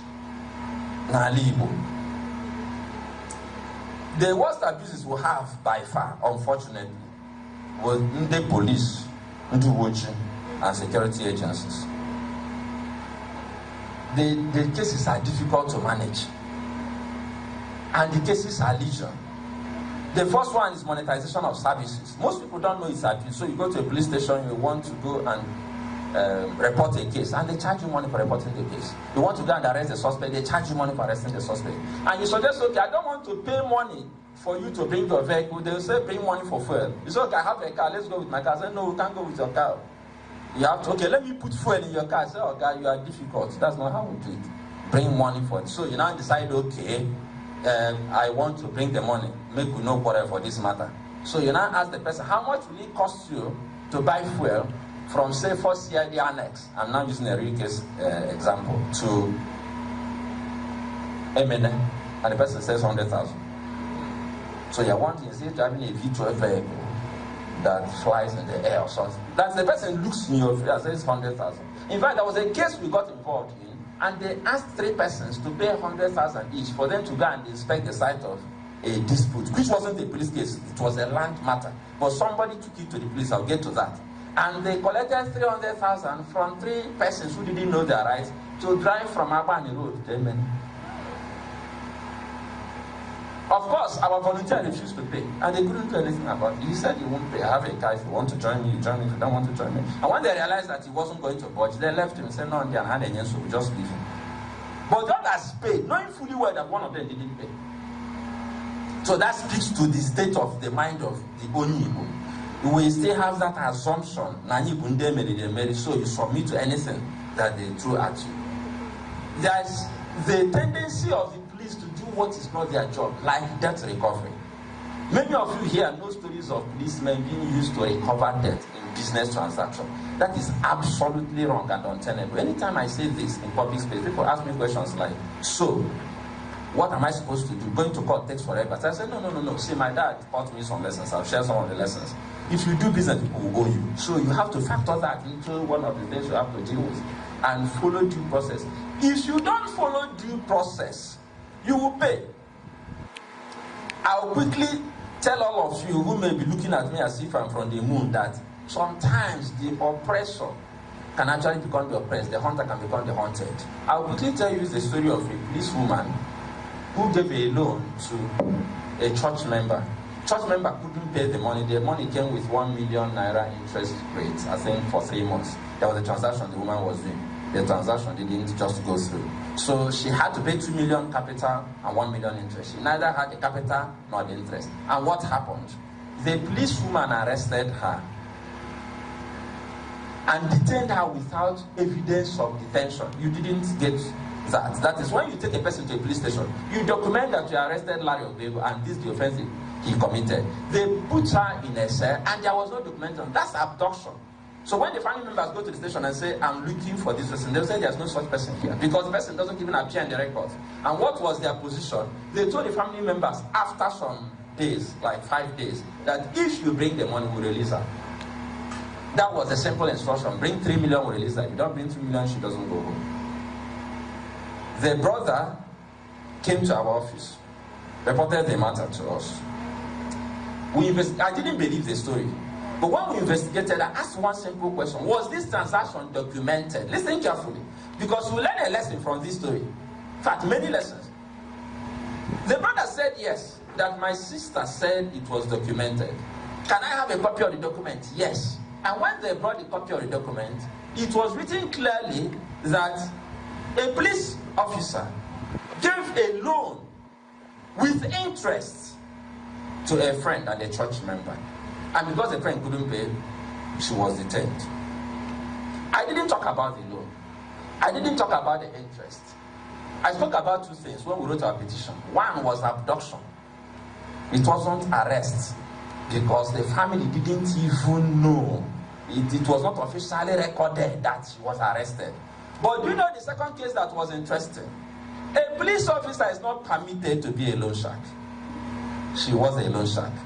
When we followed up on the second petition, that same woman came back to appeal to the person she held for more than 2 weeks. Of course, they released her. The Deputy Commissioner of Police ordered her release immediately. He received the petition, and the woman said, yes, I gave her a loan. But when he showed the woman the second petition that spoke to the fact that we are going to escalate the matter to Police Service Commission, because we are not supposed to be a loan shark. You are giving people loans without being registered for the purpose. You're a police officer, the only business you can do is agriculture. We put our cases in black and white against her. And that woman came to settle the matter. Sorry, but for the purpose of this issue of people understanding that we need to be careful about how we treat people we think are less important or vulnerable. This woman reported the matter to her pastor. That is when she was being harassed. The woman who was owing money. Because she was on the run and reported to the pastor. Pastor office that the policewoman arrested her. I verified that from the pastor. How did I meet the pastor? When the policewoman's job was being treated, guess who she ran to? The pastor. What went around just came around. Pastor called for a meeting. And guess what? To release her from the very wicked acts she committed, I insisted she should forfeit both loan and capital. She detained somebody for 2 weeks. Now some of you may be looking at it as a very wicked person. But you see, I explained my rationale. I don't do things arbitrarily. My rationale was simple. I told her you have the option of our submitting the petition, following it up, and going to court against you for abduction and illegal detention. The court may award more than the money we are discussing. You may lose your job. The option is that you forget the money, both principal and interest. She forgot the money. Why did she choose to forget the money? She decided to pursue the money the way most of us will pursue it, without any concern for the rights of this other woman, because she was in a position of power. And then because of that approach, she lost the entire money. Do I look like I'm wicked? No. My job was to try to use her as a lesson to other persons in that station who felt that their uniform gave them license to maltreat the rest of us. So there are so many things we can talk about when it comes to security agents, but we're not going to dwell on that. In fact, as we speak, the most frequent reports we get in our office is about police cases and then a few other security agencies. And then you'll be surprised that the next highest number of cases has to do with domestic issues, domestic violence, violence against women, maltreating of children, abuse of children, that's sexual abuse and all sorts of things. Family-related cases. It's actually shocking. It's so bad that the spinsters and bachelors who work in our office are afraid of getting married because sometimes I ask a very funny question. Oh, you are dancing with this person on the wedding day. I ask this question to all the couples that come quarreling. So what happened? What changed? The way they look at me, it's like this man is mischievous. But I said, so you people did. So did you love him before? They say, oh, God, stop asking me that. I said, no, I have to ask you. So what really changed? But the point I'm making is, when we fight these battles, we fight without rules. You see, a man insists that the wife will not see the child she carried for 9 months because they just are not married anymore, without considering that the issues of custody and visitation rights is not about only the couple, it's also about the child. The child's mental development will be affected if she doesn't get to relate with either of the parents. So I take time to explain these things. That it's not just about you. When you two were loving one another, you didn't discuss with this child. She was somewhere enjoying in the spirit realm. You people making the law of Gapote here, and now you are inflicting this injury on the child. Are you guys okay? Meeting with the child before all these things started. No. Sometimes they become sober. I explain to them, no. Whatever issues you have should not be visited on the child. Family matters. I wish I brought it here, but my time was obviously limited. So I decided not to bring some things, but I wanted to bring some tools. A man wrote a constitution for her wife. Actually wrote it and gave the wife. When the woman gave it, he had the courage to give the wife a copy. I had a copy. When the woman submitted, I said it's not true. The woman said it's true. Ask him. I asked the man, a lecturer at Federal Polytechnic. The man said I wrote it. What did he write there? You cannot have visitors from your family. That they won't not turn to sleep. They won't visit. Your friends cannot come. There were 12 commandments, 12 obnoxious and wicked commandments. None of them made sense. The man actually wrote it and gave. I told the man, do you know that I can actually put you in jail with this? Because VAP law has been criminalized. But people don't know. The man wrote something that put him in jail and gave the wife and said, this is the constitution of this house. An educated man who actually read law in the Open University. I told him, what kind of lawyer are you going to be? So these are the challenges we are dealing with now. Of course, one of the things we have to talk about is government agencies and institutions that deal with us without recourse. In fact, my pain is that they don't even deal with us with the intention to reform us or to help us maintain order. When MOT is looking for somebody to arrest, they are not looking at sanitizing traffic, they are looking at revenue. So they wait for you like a hunter waits for a prey. In fact, I think they even manipulate the traffic light. So you are just driving at normal speed, you just move from green to red, bam. You don't know whether to jump on your brake and somebody hits you from it. You don't know what to do. The moment you pass, the hunter is waiting.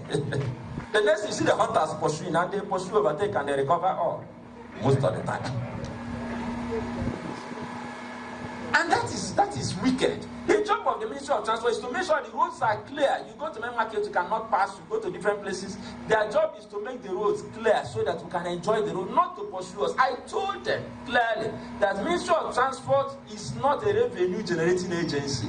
If anybody tells you that person is a liar, there are institutions that do not generate revenue for government. They provide a enabling environment for investors to come, for other revenue generating institutions to now have a lot of business that will now make up for revenue they are not generating. If you don't want to think about it like that, what is the Human Rights Commission going to do? So what revenue are they going to generate? There are institutions that don't generate revenue. So how much revenue do you expect the cost to generate? Do you know how much they pay judges? They give them vehicles. They pay the registrars. So how is the court going to generate revenue for government? There are institutions that create sanity and the environment for things to work. And those institutions must be respected as such institutions. If you convert them to revenue generating agencies, they are destroying the way the natural order of things work. Unfortunately, that is what we see in the Southeast. These things may be happening in other places, but it appears to be worse in the southeast. And for me, I will also ask myself one other question that is important. I have to do the rest in the next few minutes, but that's what I've been told. So the next question that is important is, what is driving abuse in Ali? What are the causes? What are the things that are driving abuse? The causes are very clear and straightforward. First of all, people lack knowledge. Some of the things I say here sound earlier, that even an armed robbery suspect is supposed to be assumed to be guilty until proven innocent, rather, until proven guilty. You don't, even when you saw the person commit the crime, that doesn't justify the assumption of guilt. And I'm not joking. I don't have time to explain it, but I have a classical explanation that when in the villages, in Anambra State and other people ask me questions like, Nane Nonya and Yosuoshi, say yes. It may not be Oshi, sorry, but I'll use this, sorry. I'll just see how God will help me, but I have to tell this story. I don't know how God inspired that story, but I asked this question, or one day I was put on the spot, as in, how do you explain this? I saw somebody do something. I said, okay, let us imagine that you have a neighbor. You know your neighbor very well. You know all the people who live in that house. And one day they all went to work. And then you saw somebody breaking the door from behind. The person was actually determined to break the door. Then when that person broke the door and went inside, he came out with TV and kept the TV. He went inside again, came out to fridge and kept the fridge. Let's be honest, what will run through your mind? Onyoshi, if you are used to legislation, what do? You bounce on him, put a tire on there. You know, before he explains, somebody will hit him with a rod from behind. He will pass out. But what if you give him time to explain and you are like, what are you doing? And he says the house is burning. Can't you smell the smoke? See the smoke. I'm trying to help bring down the body. What will you do at that time? Huh? You verify, isn't it? After that, what do? You join him in breaking up. Am I correct? So what changed? You interrogated the situation. On the surface, he looked like he was a thief. But when you looked deeper, you found out that he was not a thief. So there are scenarios that look like it's an open and closed case. When you interrogate it, that's why you have court. That's why you have prosecutor. That's why you have defense counsel. That's why the law says you must have a lawyer if you're going to try in a criminal case. So that the whole story will come to the surface.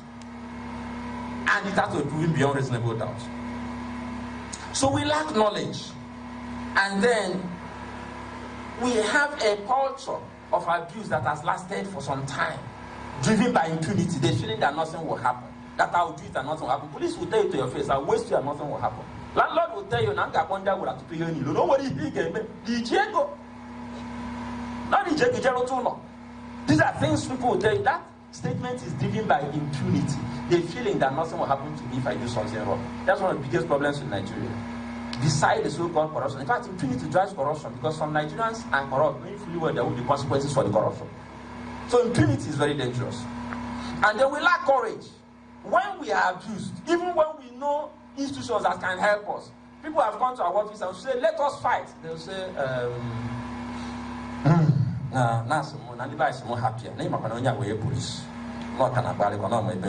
say happy. If you know how many times and I tell them things like, I should leave it because you feel insecure. What of me that's going to fight the battle? They know my office. They probably know where. So don't you think they should be more angry with me? Why are you a coward? Say, okay, you won't understand. Now, Pastor maybe gave me nothing happier for God. You see, the problem living in for God is that the person may also repent and God will forgive him. He forgives all our iniquities, including human rights abuses. So sometimes I'll tell you, see, take it to the law. Even God expects us to obey civil authority. When people do what is wrong, report them. It's not unforgiveness.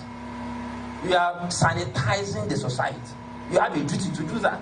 But our spirituality means that, that we can take all sorts. And then, unfortunately, not only that we lack courage, there is institutional support for human rights abuse. We have governments and governors that act outside the law openly.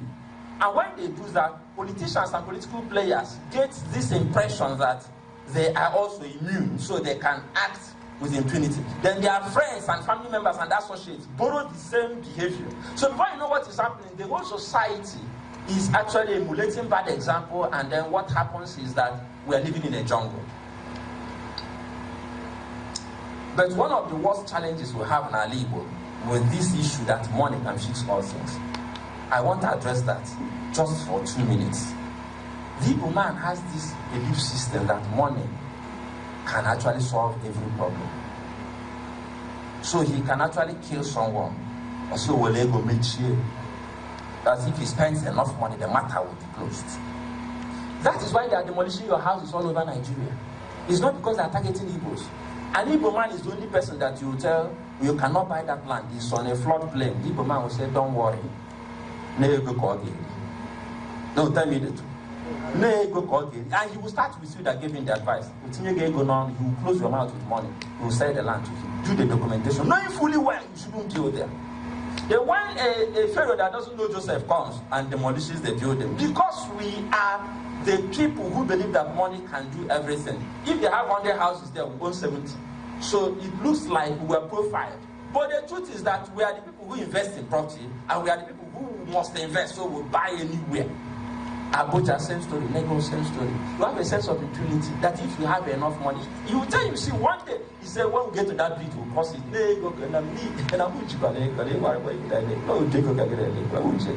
Don't worry, when we get there, we'll solve it. Then when the bulldozers stop, he will start looking for media houses to shout, Nana Kopo Nondi. So why are we not going to follow the rules of the game?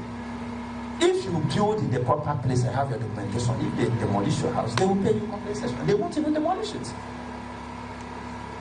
So that issue of impunity, driven by the thinking that money can fix all problems, is very dangerous. So what solutions do we prefer? Because we are interrogating the situation. We must have knowledge. We must make sure the knowledge of human rights covers the entire space. Every place people gather, they should be discussing human rights. It is sad that we are going to have elections in Anambra State tomorrow, and no governor, no candidate is raising human rights as a campaign issue, and the electorate are not talking about it. It's a big shame. As long as people do not make it the most important conversation, we'll continue to suffer as a nation. Why? Because human rights affects and covers every aspect of your life, and I'm not joking. The right to good governance is there. Every other thing, in fact, the right of inclusion. Let me also explain this carefully. Now, when you have a proper government, when you have a proper leader, one of the things you use to assess quality of leadership is their capacity to include persons who are vulnerable. But we live in a country where the last people will consider are the pensioners. Governors award contracts of hundreds of billions of naira, pay the contractors, and tell they don't have money to pay pensioners who serve the state for 35 years. We don't talk about persons with disability.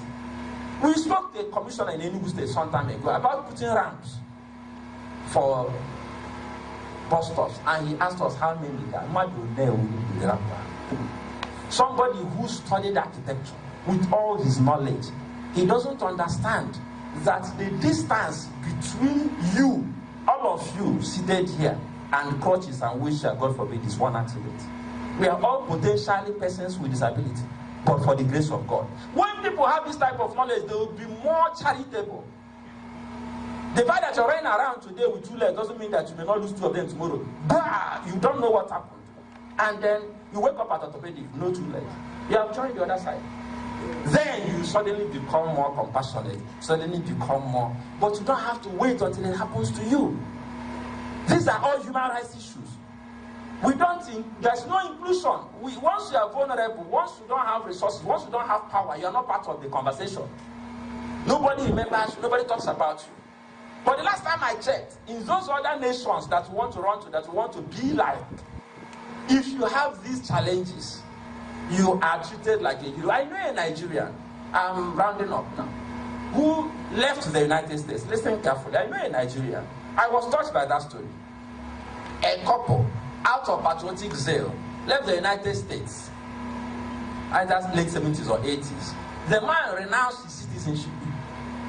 He said he didn't want to be tempted to go back to the US. So he gave up. He did it officially. He burnt his bridge. The wife retained her own. You know, women are more, in some cases, oh, this smart Hannah. I hold my own. No. They came to Nigeria.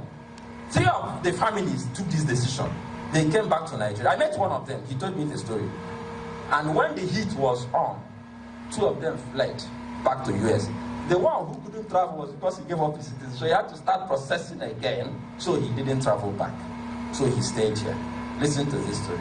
Much later, for medical reasons, the wife went back to the US because all she had to do was to show her social security number. They processed her papers. She went to the US.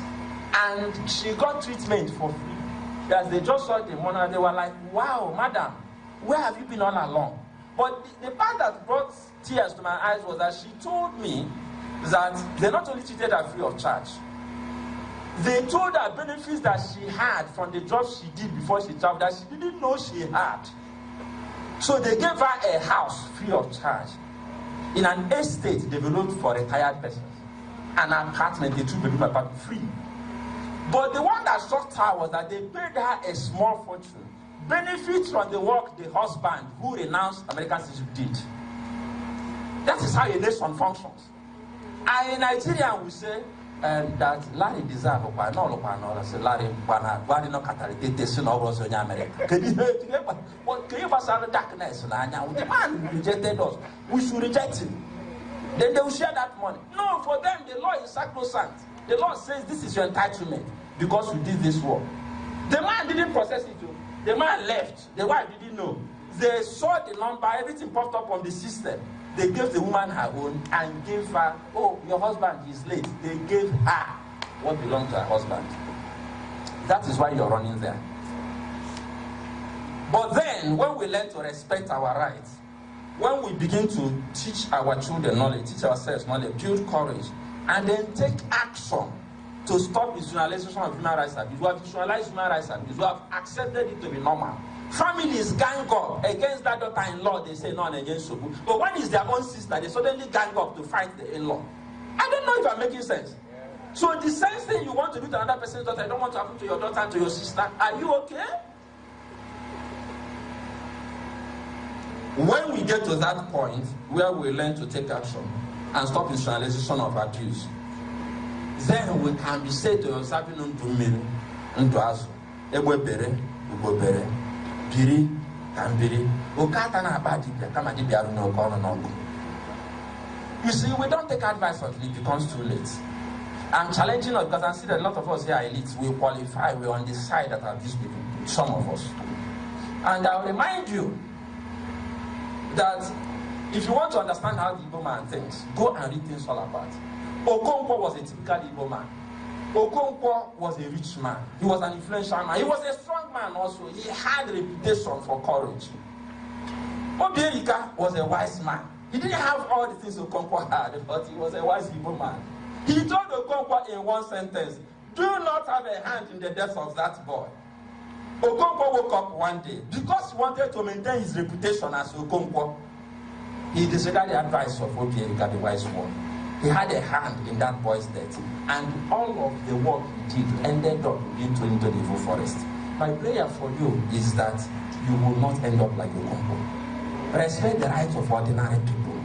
I've seen a magistrate remanded in prison in Enugu because of a house girl. I've seen a couple remanded in prison in Anambra State because of a house girl. I've seen people who assume that they are Okonkwo, that they are impenetrable, that they are the standard of measure of fame and strength, that they are untouchable, and they go and do something that they assume that this house girl doesn't have anybody. And your turn may be the day the law will wake up. Suddenly, what everybody had escaped with will pursue you and catch you.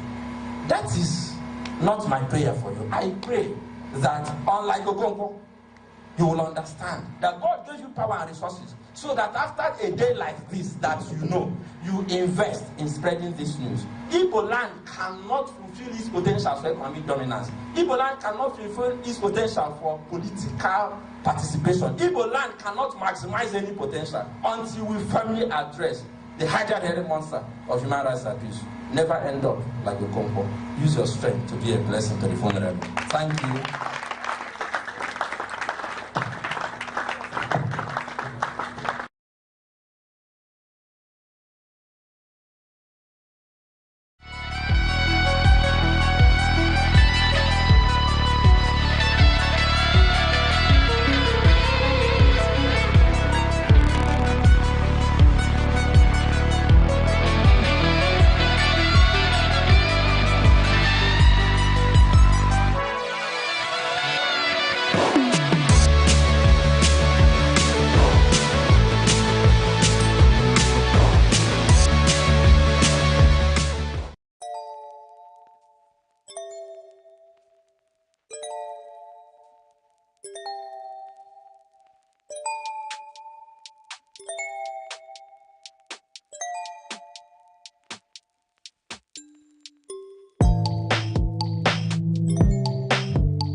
where safety matters and vigilance saves lives.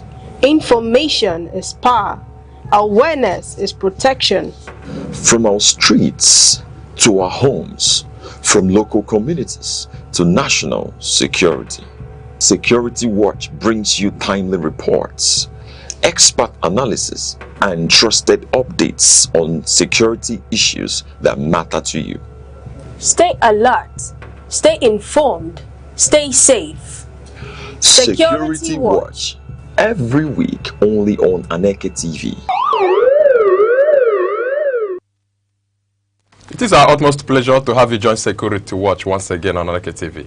It is the enlightenment program that has identified the importance of security and that follows up to making sure that at all times life is safe and security, and property is safe also. Thank you so much for being there. You can find us on our socials, our Facebook, our X, our TikTok, our Instagram, and our YouTube, all at Aneke TV. And I assure you, you will not regret you did. Thank you so much. Permit me to introduce to you another strong voice we have on the show today, and of course, who made our list for this particular show. I have the Executive Director, Lead Network Africa, Chukwuma Ephraim Okenwa, CEO. You're welcome on the show. Thank you so much. The pleasure is mine. How has it been, sir? Oh, awesome. All right. In your own scorecard, how do you grade or grade the effort of the Nigerian security? Well, I would say I have a mixed feeling about that.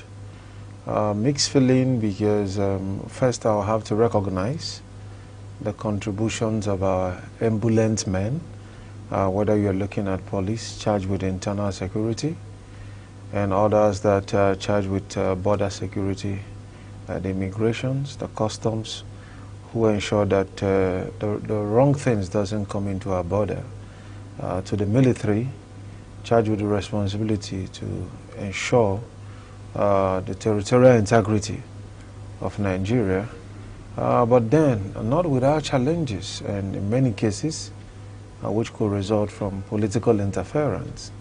Yeah, because you know, like those of them who are security agencies, you know, they work under ministries, they work under the political dimensions, and in many cases you would wonder, you know, how does whatever action or inaction represent the interest of political actors and players? So because largely the security challenges we have in Nigeria, I would want to categorize it into two broad categories. You know, one are ones that it's more or less like challenge of insincerity from the leaders, because clearly the body language doesn't suggest that the leaders want to tackle some of those ones. And then you also now have another dimension, which have two sub-dimensions. Those that get into crime, right? Maybe because of the environment permits it so, the harshness of the economy, and those who've got some form of supports, right? You know, to aid and abet crime, you know, within the Nigerian society, you know. But to some extent, it's a mixed feeling, right? Yeah, over time we begin to see like some gains from the military, from the police. I mean, if you go all the time, people are being put into cell, into prison.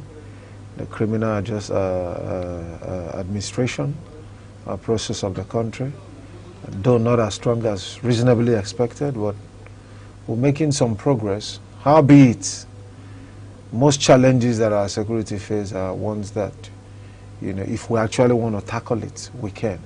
Okay, thank you so much. Now that our focus is on the urgent need for a stronger security, and you have mentioned that part of it is challenge of insincerity, are you really suggesting that Nigeria security is not really doing very well as we speak? So basically, like, if you understand how security works, you know, I just want you to typically imagine, maybe you have a security man, right, who is charged with certain responsibility. Howbeit, he follows the last order, right, you know, from you as the owner of the building. So you tell him what cars to let in, who to let out, and who should not come in. And so just imagine that, you know, you asked him to let someone who your wife wouldn't appreciate, you know, and all of a sudden your wife, I wouldn't want to say the word government, because government is stronger than those individuals that are there, you know, currently maybe serving as presidents or governors. You know, the word government is designed to better the lives of people. And I really think that anytime anybody is not acting in the interest of the people, anytime anyone is not acting for the primary purpose for which government is established, the Constitution said this shall be the primary purpose of government: security and welfare of the people. So anytime you are not acting in this interest, I would rather prefer to use the word politician, you know, who's got his own political interest, like knowing that sometimes violence could also serve some aims, right? Regrettably. Because like what I tell people, I say politics is not a Christian convention, right? You know, where some teachings of someone slap you here, you turn the other side. You know, for politicians, if it will take to delete some people for them to achieve their strategic aims, they will do that. If it takes to create violence to pull their strategic aim, they will do that. You know, what a politician just think that it's all about winning.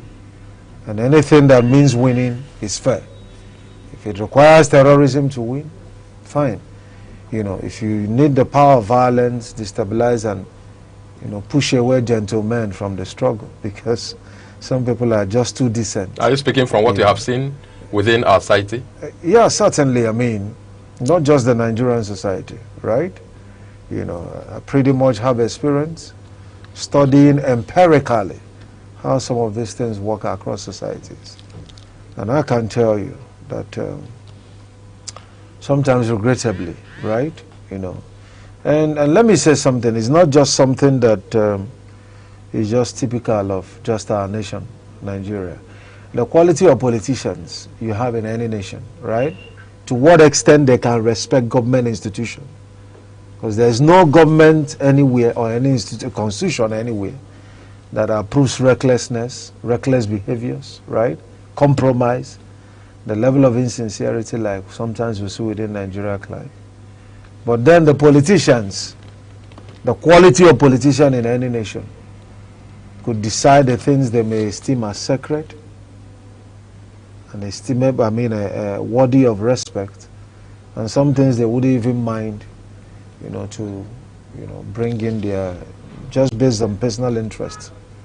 You know, you could undermine institutional integrity just to push your personal aims. Like, we've seen how an institution like INEC that should be independent, for instance, comes up, the Constitution empowers it to set its own guideline. And by force of law, a certain amount of money is earmarked to run the elections, right? So anything to get into budget, it needs the force of the weight of the law.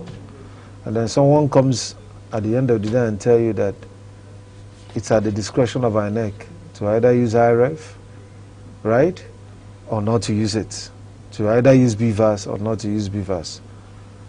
The logic of the law is very simple, right? If we leave it at the discretion of INEC, that makes them independent. But the very moment that INEC, out of discretion, they could have decided to use it or not to use, moves to the next level of saying, we want to use this. At that point that they now move it onto the budget, and there is an approval, there is allotment of taxpayers' fund. You can't be telling me at that point it's discretion. It is now the force of the law and should be respected, you know. But we have a nation that politicians could undermine the Constitution, federal character, everything that makes us strong, including compromising security, just to advance political aims. And that is regrettably so. Okay, that's purely regrettable. Okay, what would you have to say could be the challenges facing specifically security architecture?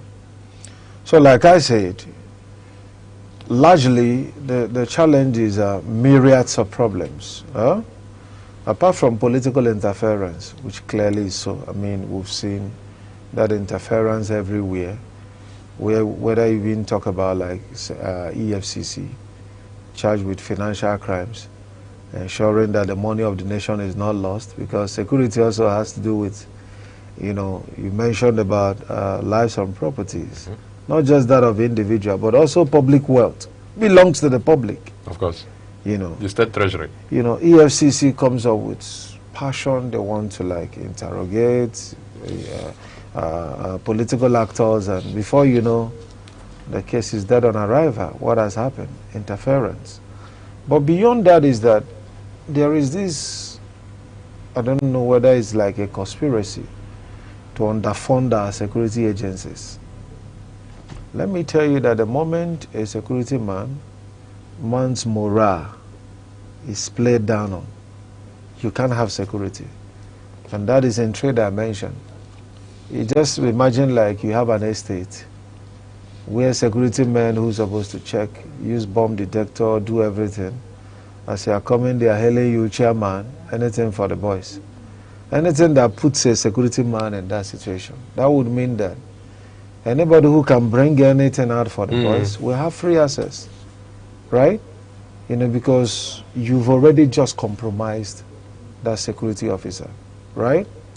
So, and that is the situation we found ourselves where the nation actually put the security men in a condition where there will be those needing help. It's a very risky job. Nations who understand the importance of security, they incentivize their security so much. They bring out money, fueling of operational vehicles, money for stationaries, money for this. You know, it's about last 3 years ago, an average DPO could just get 20,000 to 4 operational vehicles, feeding mates, buy stationaries, run the station on a monthly basis. Where are you going to get the money if you're a DPO? Just to fuel the car for 2 days. Can take that money. And what is even 2 days? If you have several arrests to make, up to 7, without having to ask whoever came to report the case to fuel the vehicle, right? So sometimes when you see police officers make demands, you need money, that's to open file, is 1.5. This is just them like trying to find a way to cope with the ills we left them with, right? Because for some nations where if you even look at operational vehicle, look at the quality of uniform, look at what awaits you, supposing you die in service, you'll be happy to die for the nation, you know. But if the structure is such a way that the moment an officer dies, perhaps within 24 hours, 72 hours, you are asked to leave the barracks, and your widow has no place to take off from, right? Sometimes to get gratuity becomes an issue, right? And all of those benefits. Then people are discouraged, right? Even when you are in service, because you know that nobody really cares. So I think the force is underfunded. I think the morale also is underplayed on, right? And then sometimes also the very fact that these people are in force doesn't mean they don't need consistent training. Doesn't also mean they don't have emotions, they don't have family, they don't have cares. So when they have genuine concern, good leadership would mean that you ensure that those concerns are addressed. Of course. Who stayed in this nation that the government can say, okay, we are bringing out police housing scheme or this military housing scheme and all the rest. And even those who are supposed to do esprit de corps, the senior officers, begin to sell it to civilians. So what they are just trying to say is that, I mean, our men are not deserving, right? I mean, they deserve that when you finish serving a nation, even if it's just a little portion of land, right? Or just a little place to put your... These are the motivations, and the moment we invest more into security agencies, the less there will be the compromise, right? Because let me tell you, when you don't pay someone well, right, who is in security, imagine them where salaries then was around that something thousand, and then you give over to the person a rifle over 3 million. What have you? You've just empowered the person to use that rifle and find his way, use what he has to get what he wants. It doesn't work that way. If you must give me a rifle of 3 million to protect lives and properties, the first rule of safety and security is that your own self, who is out there to secure people, must be secured. And security is not just physical. It is emotional. It is psychological, right? There has to be that job security, food security, home security for somebody that is out there to secure the nation.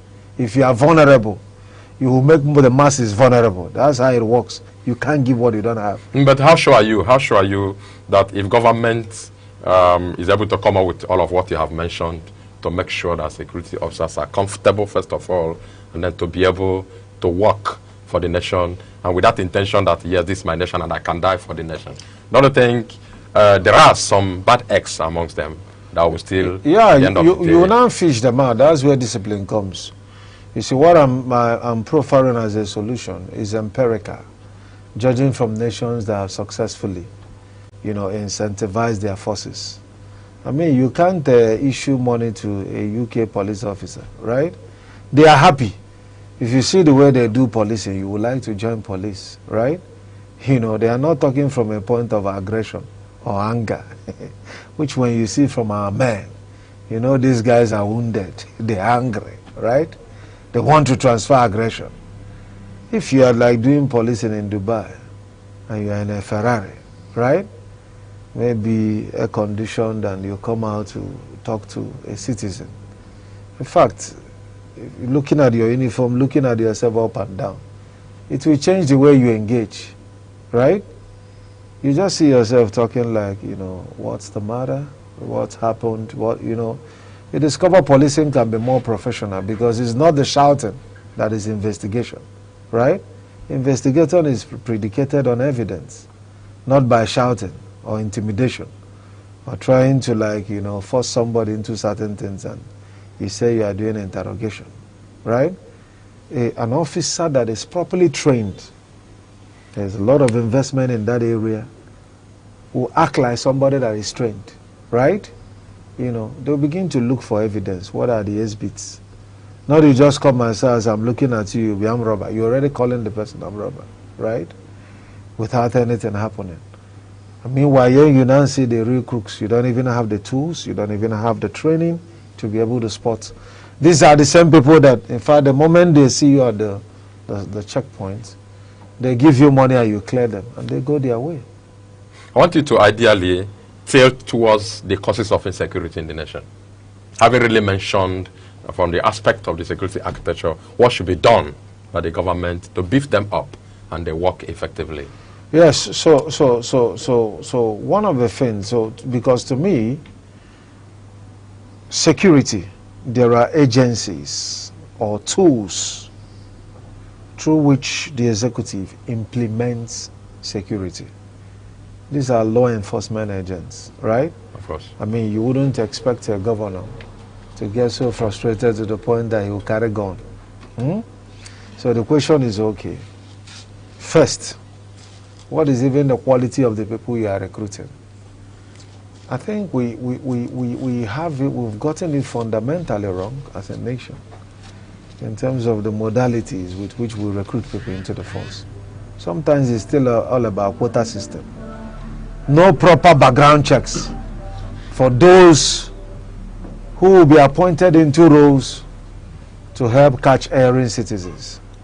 In other nations, the ideology about policing is that you need to be a step higher for you to be appointed into the force, because you are going to be a deterrent to others that want to do wrong behavior, right? Okay. If somebody does not have some level of integrity beyond a certain measure and is now called into policing, right? It becomes a problem. The person virtually deep within, beyond the optics. The person knows that certain issues you will call the person to interrogate, right? He knows that he doesn't really have any problem with those issues. I'll give you a typical example. If you report a rape case to the police in Nigeria, the way they will make fun of you, right? The way they will play down on it, because we stay in a society that you have some men that have what I call toxic masculinity, which is anything a man do, follow. You get what I mean? Anything a man do, follow. Some people don't believe women matters. So imagine somebody that have such mindset gets into the police force. What is he going to do? Anything a man, if you come as a woman and say, my husband beat me up, they say, hey, maybe some of you where every time you talk, you know that you understand, you will try to defend everything. So somebody who would want to sit as a judge or as a law enforcement agent has to be somebody that is objective in thinking. Someone ready to listen before he concludes, right? But some people already draws a conclusion. And these things doesn't come by rocket science. There has to be, right, a proper way to do proper background check, psychological and mental assessment. Because when you see the way some officers act, my brother, you know they are not just correct upstairs. And other developed nations, they don't get them just by. They do all of these processes of evaluating people to know, has this person got any knot off before? Before you hand over a rifle. The way some officers shoot people in this country, you know that some things is not just right. What if it's somebody that is easily triggered? Maybe you offended at home and you transfer aggression. It shows there's a knot up there that the nation should have detected and give you another job, but not to be, you understand, in the security. Or imagine like somebody who's long been a criminal put into EFCC. He only there for deals. He will go there and be doing deal. If I report that somebody defrauded me and took the money, he will collect money from me to start the case, collect from the person he's supposed to prosecute and say, okay, let's end this matter here. Right? You know, if you can give me 10%, I will ensure the matter die down. Is he solving any problem? He's not. So the government is just paying him to advance crime. But all of those things would have been averted if there was a proper check in the recruitment. So if you ask me all that we need to do to get it right, right? It is all about, first, recruitment. Let's go to those that they are above par. 2, don't put them into unnecessary pressures and struggle, right? Okay. Let's get to that point where police officers, if you want to bring out money to give them, they will feel insulted. Just imagine yourself like now you are in the UK. You are caught in an offense and you bring out £200, which is 400,000, to give to a police officer. You know what that will mean? Like they are charging you for one crime and you are committing another. The moment the police officer then says, oh, you want to bribe a law enforcement agent, your own is done. You know you must go to court. Right? He knows the nation pays him well, so he can't betray the nation. Here, just imagine if you're a police officer working in a government house with your salary. You know, sometimes people believe if you are working in a government house, you see the money. You can be working there, money is passing your front. None is entering your pocket. You see how people collect contracts here. You understand what I'm saying? Of course. You get angry. So if you also have your own distance, if somebody wants to, you know, breach the security protocol and can be able to dash 10,000, you know how, when last the person saw that as a gift, he will just salute you. As a you are the 5-star general he's saying. And say, okay, follow this way. Don't tell Oga, I'm the one that granted you access. We see this happen over and over again. Compromised security agents is a threat to the nation. But one of the things I think, if as a nation we want to get security serious, is that in many cases, those charged with the responsibility, and that's the politician, to leverage those tools. Because for instance, in the military, it is obey the last command. Even if a military man is moving with guns here and somebody is robbing here, by his training he can't shoot until there is a command. And even if you are the chief of armed forces, you can't initiate a war or move people from the barracks without getting clearance from the president. You can't do that, right? Of course. So you follow a chain of command.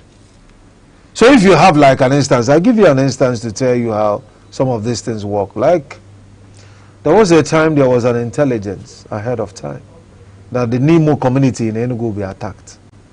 The then governor got a tip-off, reached out to the commissioner of police, but because he has not gotten clearance from Abuja, there was delay in mobilizing people at the operational level to help, contain that challenge. And before you know, a lot of people were massacred. What was the problem? The problem is simple. You need to get back to the IG, and based on the interest of the president, you will need to reach out to the presidency and say, you know what, people from this group, how do we handle it, right?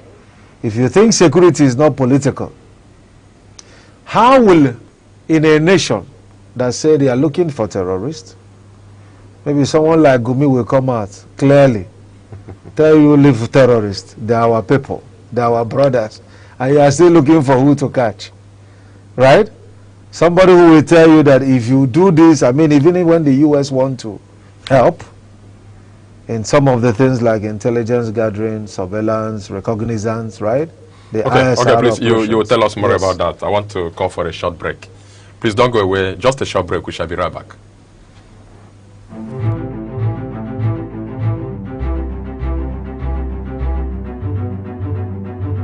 Morning headlines before you step out.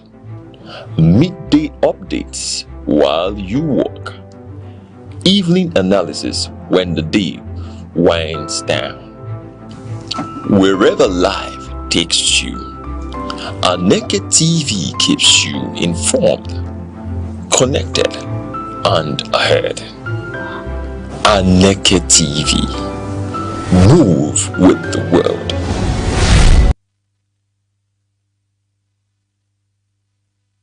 Thank you so much. Back from the short break, you still the program Security Watch on Aneke TV. Our topic for today is the urgent need for a stronger security. And I've been here with another strong voice, like I told you before. Hope you're enjoying yourself and learning a lot from our security aspect of all we have in this country. Yes, I have the Executive Director, Lead Network Africa, Chukwuma Ephraim Okenwa. Thank you so much. You're welcome. Before short break, you were talking about Abubakar Gumi. How he has... Yeah. So normally, right, there are things that happens and you know that, come on, this is political, right?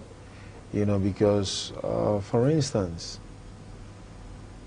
if you say you're looking for terrorists, and when you catch them, and they're supposed to face the weight of the law,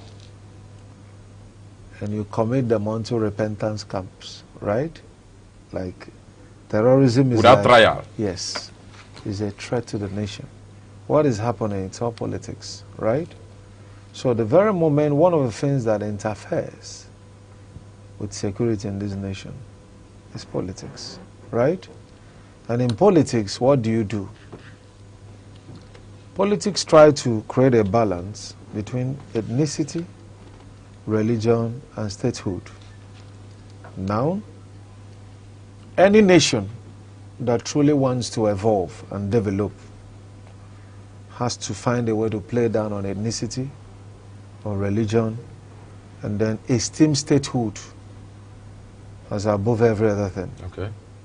In Nigeria, unfortunately, ethnicity, people are first Igbos or Yorubas or Hausas before Nigerians, right? And that division line is already there.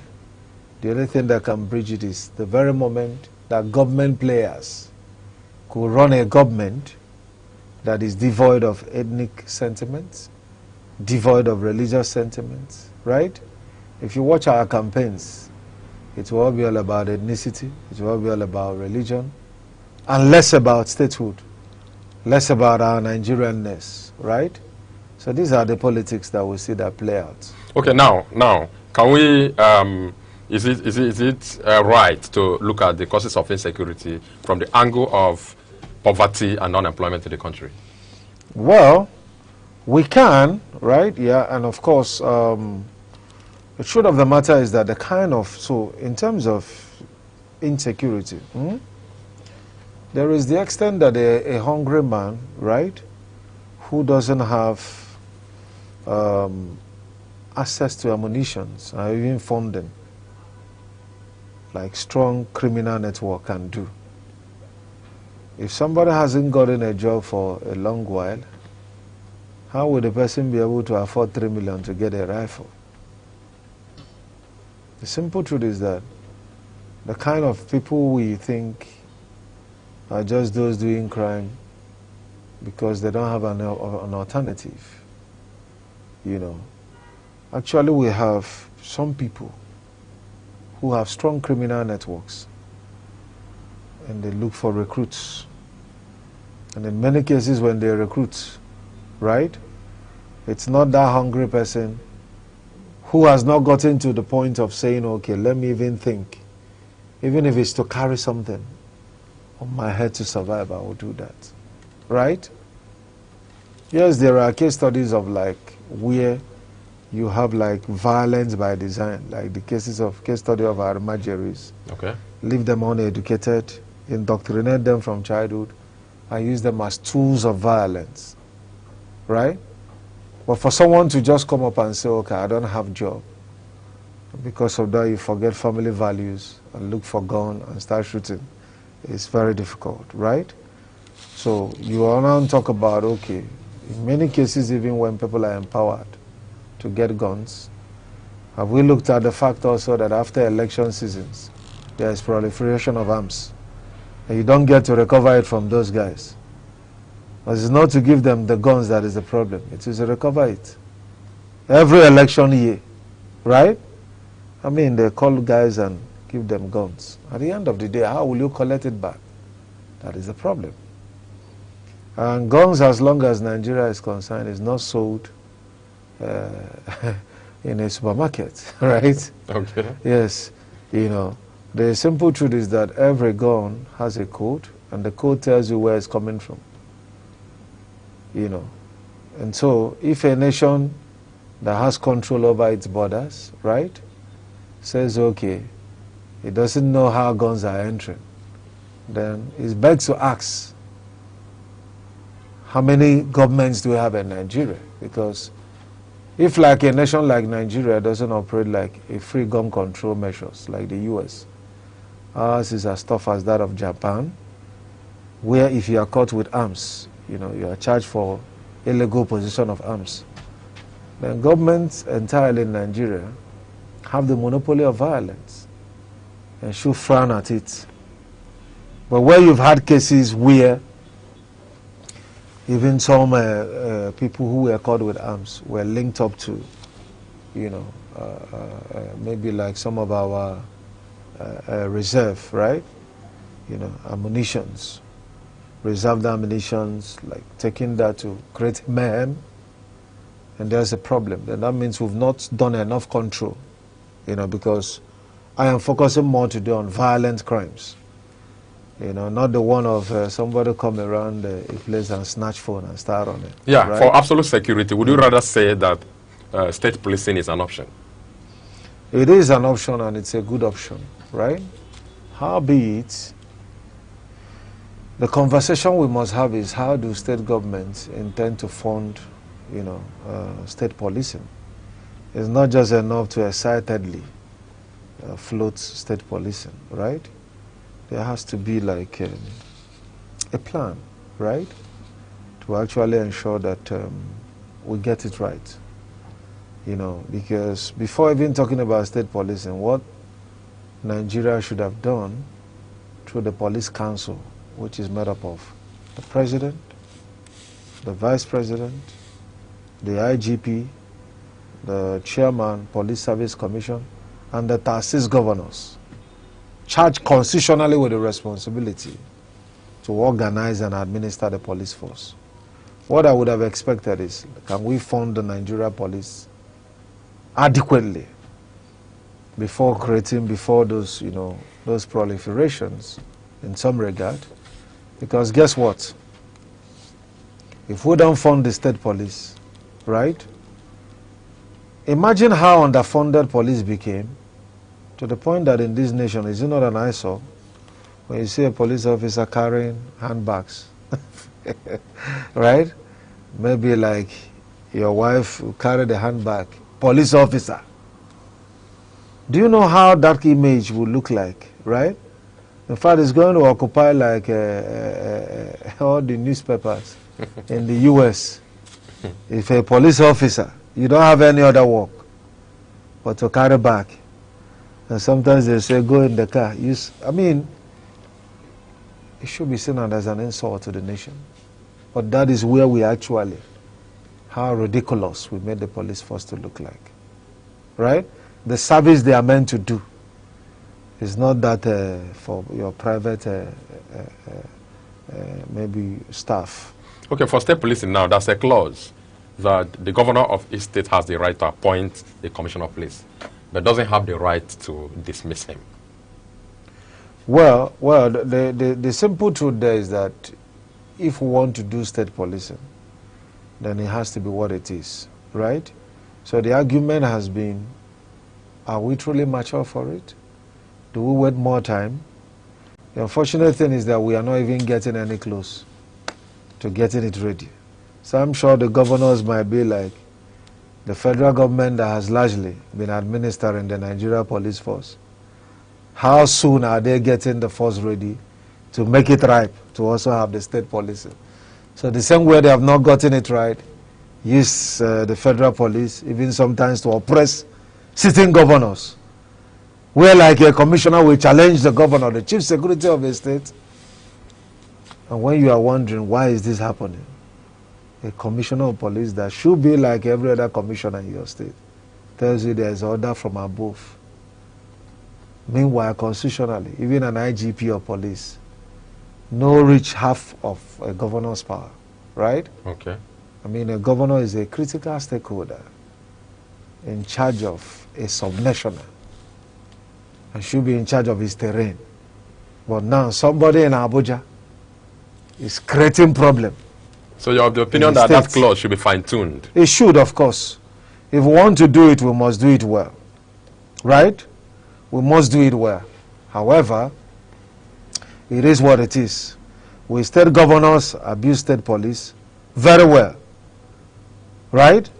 I mean, look at local government elections and even the local government administration. Right? Nobody expects anything from local governors, local government chairmen, because they are just appendages to the state government. You don't expect much from them because, but the moment people actually realize that there are 3 tiers of government, and at least with this Tinubu's administration, I don't think there is any local government on monthly basis that receives less than 300 million anywhere in Nigeria. So just imagine if every month they receive that, maybe use about 40 million per salary, right?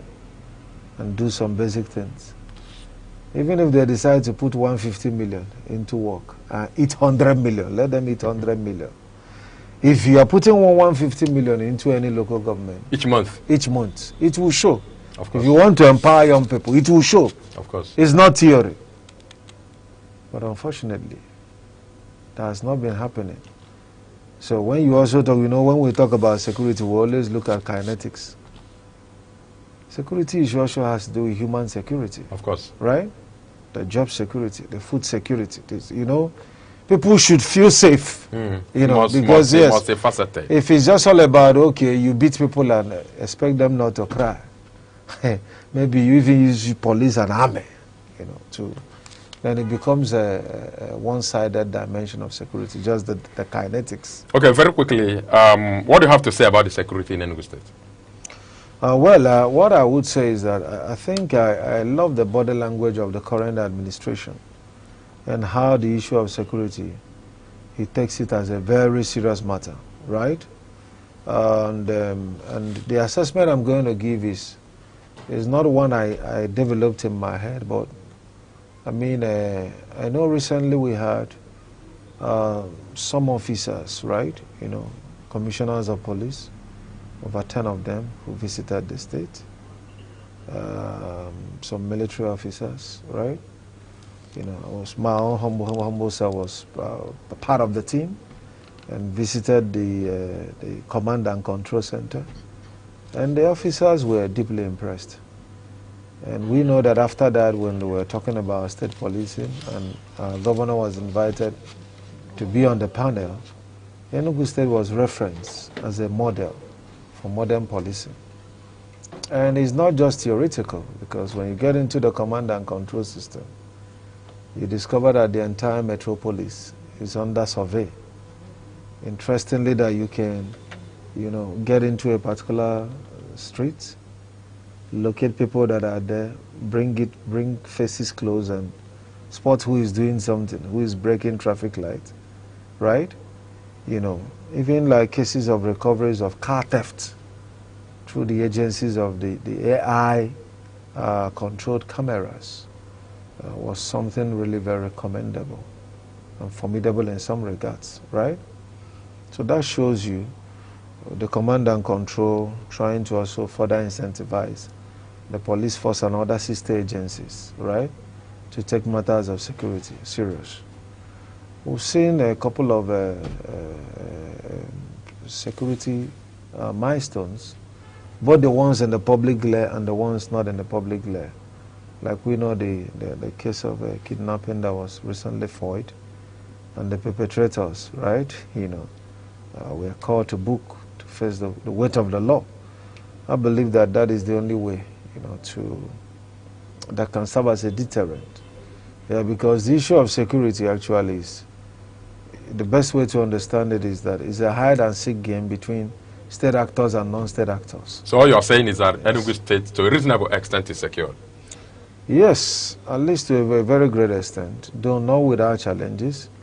But the point I want to say is that even for developed nations, non-state actors will always seek for gaps to outsmart the system. And the system will always, must always, as a matter of responsibility, do things to outwit. Because it's a game. Even in the US today, UK, you still have like cases of mass shootings, missing persons, kidnappings, violent crimes, even rape, even people beating up their wives. As much as they try to do that and not be caught, the system is also trying to get wiser. Of course. So we'll give it to the governor of Enugu State. Yeah, yes. Okay, yes, yeah, that's sure, wonderful. Sure, it's doing great. Okay, a very disturbing one is that some vehicles that leave Enugu State to Abuja don't get to their destination.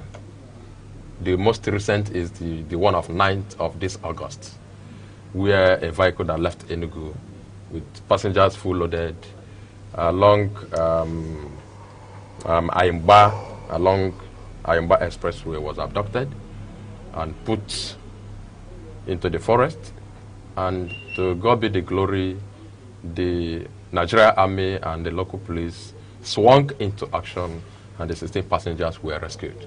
We'll give it to them once again. Yeah, that's right. That's wonderful. That's right, yeah. That's commendable, wonderful. Yes. Okay, then this other case of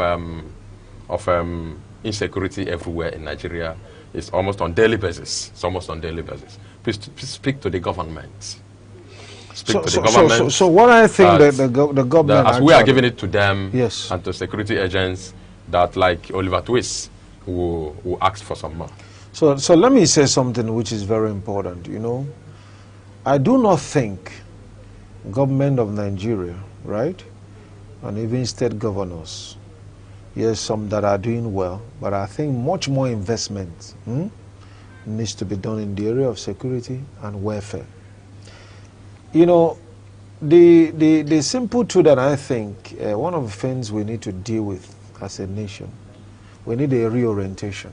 Okay. I always want to ask the simple question. How much money can actually make a poor man to become rich? How much money? You know the amount of money? Just contentment, which cannot be found in money. The normal ideology we have about leadership is that if someone who is already rich, versus someone who doesn't have money but has integrity, is to run for election. It is even the poor masses that will say, we can't trust this man. He will hate our money. Meanwhile, we've been seeing the bourgeois who has made all their money. The way they are so deprived, the way they still like somebody who have never seen money all their lives, establishes a very interesting scenario. that more money does not equal more satisfaction, does not equal more contentment, right? And that a crook is a crook, right? Irrespective of his status. Because no matter how we try to package it, carrying the money of the public, you're not different from somebody in Alberta who snatched somebody's phone and started running. In fact, that person in Alberta is 100 times better than that honorable, than that His Excellency, than that His Royal Majesty. A spade must be called a spade and not a farming implement. You know where we've done investments in? I'm sure you heard of like a state governor who for several times has been trailed trying to stash funds in foreign currencies through some of his agents. From one of the southeast states to Abuja, he's been apprehended up to 5 times, some of those agents. I'm not going to mention name. Maybe you can check your facts. But why should that be happening? Maybe sometimes millions of dollars being stashed away from state fund. Why there are people who cannot afford some basic things, some basic livelihood, right? So when the state begin to look at some of these things, when the citizens are also happy, they can also begin to play roles in community policing, where they can happily collaborate with security agencies. Happy citizens collaborating with happy security agencies to form what is globally known as community policing. And with that, we can have safer society. In the United Kingdom, there is something that happens all the time that I love. Anytime you're anywhere in the public space, whether you are in the public vehicle, whether you are in the train station, whether you are in the bus station, there are 3 words you keep hearing that is reassuring. Those 3 words: see it, say it, sorted. See it, say it, sorted. And just if someone just start behaving some regards in a public space, the way the police is going to come immediately and pick up the person. You don't know somebody have captured, sent it immediately. There is that collaboration. And that's how to build a secure, because there's no police anywhere that are spirits. There has to be that collaborations also with the citizens. Or sometimes you can go to some communities to arrest people. It is that community that will shield that criminal that is part of them or that ran into that place. And somehow, do you sometimes judge the mood of the people when they hear that some police officers were killed? Some practically actually rejoice. Honestly. Right? Honestly. You know, so it really tells you, you know, how some people think, right? But I think that beyond blaming the security, we must learn to put these things in the right perspective. That if you own a house, a very big estate, you don't pay your security well, you don't train them, you don't describe their job, you didn't even recruit the right set of people, right? And some people is going to take advantage of them. You are going to create insecurity everywhere. But when we come to that point where your security men, they are left in the gate, you don't sometimes go and buy meat for me, go and buy this for me, and if anything happens, that's how we use our security agencies. We're everywhere, even in weddings. Sometimes you see them even drinking on uniform, right? We must begin to respect, you know, that uniform, because it represents the nation's dignity. The very moment we, you know, our political actors let the police force play the role they're supposed to play. In developed nations, you can see police officers interrogating a vice president. Of course. Right? Vice president of a nation, the United States of America. High officers, I mean, they do their role. Because why everybody, I mean, nobody is above the law. When they do that with the understanding we are protecting the Constitution. We don't want a situation where people will have absolute power, which certainly corrupts absolutely. Okay, thank you so much. Let's quickly take it to the agricultural sector. Having Benue State as a flashpoint, there was a time Benue State was nicknamed the food basket of the nation. And today it's a different ballgame. What's your take? So, political. Everything happening in Benue is political. If you fix the political dimension, right? Because ask yourself, please, since the Benue killing started, How many people have been prosecuted? Right? How many? There have been cases of arrest, and you hear a press statement from Yeti Allah issuing command to the government to release their men. Or there will be consequences. We've seen that happen. How was the Ministry of Livestock created for a nation that have Ministry of Agriculture? Threats, right? So, you know, you can't actually neglect the political dimension when it comes to security. Don't forget, in Igbo language we say, there are actually people that leverage, that take advantage of the katakata in a society. That's the simple truth. And most of the katakata you see is not just happening because things just have to happen, right? I mean, politicians often thrive in chaos. You know, a very good friend did an analogy, and it's very true. He said if a Nigerian politician have 10,000, right, and see 100 people on the field hailing him, if he knows that if he shares it in an orderly manner, right, that people might receive 10 naira and be angry with him, what will he do? He will spray the money to the masses so that the blame and the fight will be amongst them and not amongst the politician who couldn't, first and foremost, check the number and ask himself, if I want to give these people 1,000, then I should come up with 100,000, arrange them sequentially. Haven't you noticed politicians don't like doing things and all? If they want to share rice, they love that, you understand? That gree. Because once there is orderliness, they may say the place of rice cooked is not enough. Come to political rally. If they want to share money, they can just be sharing. They just give one person will carry the money and start running. He said, you see, this is Nigeria. You people can run after him. See you. Thank you so much. I think you have hit the nail at the head. Thank you so much for coming. I want to, at this point, on a conclusive note, speak to the citizens on the measure at which their safety is guaranteed in the Nigerian nation. Well, what I would say is that whilst the government is doing the much they can, right, I would say that the political actors within government must be careful, not because of political aims and objectives undermine the security of lives and properties. We must not mix the two. Government is out there to do good, and sometimes political actors could use the good intent of government to advance strategic interests for citizens. Howbeit, the interference into the workings of security agencies, such as interfering into ongoing investigations, creating sacred cows, like in the case of Yaya Bello, you know, who on investigation dressed as the white lion, white and white, was being celebrated and given VIP treatment for stealing his state's tribe.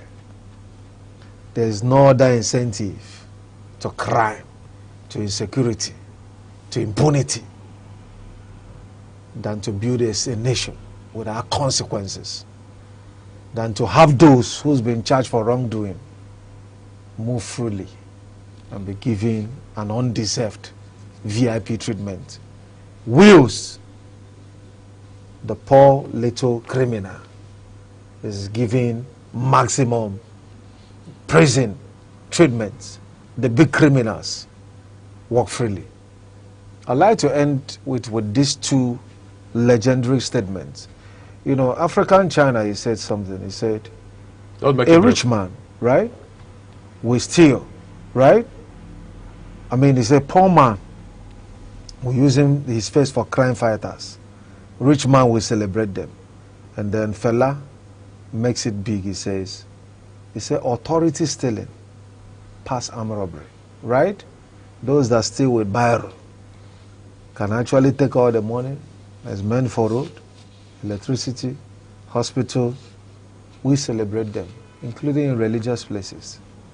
Meanwhile, when somebody carries phone, or maybe commit 1 or 2 crimes, right, that is not in that magnitude of affecting too many people, we are shouting, let him go to prison, crucify him. Okay. We don't build a healthy society that way. Thank you so much, the Executive Director, Lead Network Africa.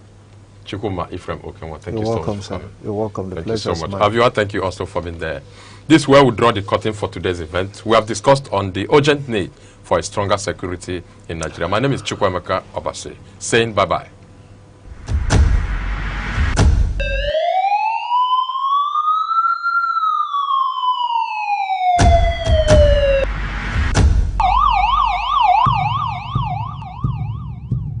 In a world where safety matters and vigilance saves lives, Information is power. Awareness is protection. from our streets to our homes, from local communities to national security, Security Watch brings you timely reports, expert analysis, and trusted updates on security issues that matter to you. Stay alert, stay informed, stay safe. Security Watch, every week only on Aneke TV.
Frontline Africa is Aneke TV's flagship current affairs program, where critical national and continental issues take center stage.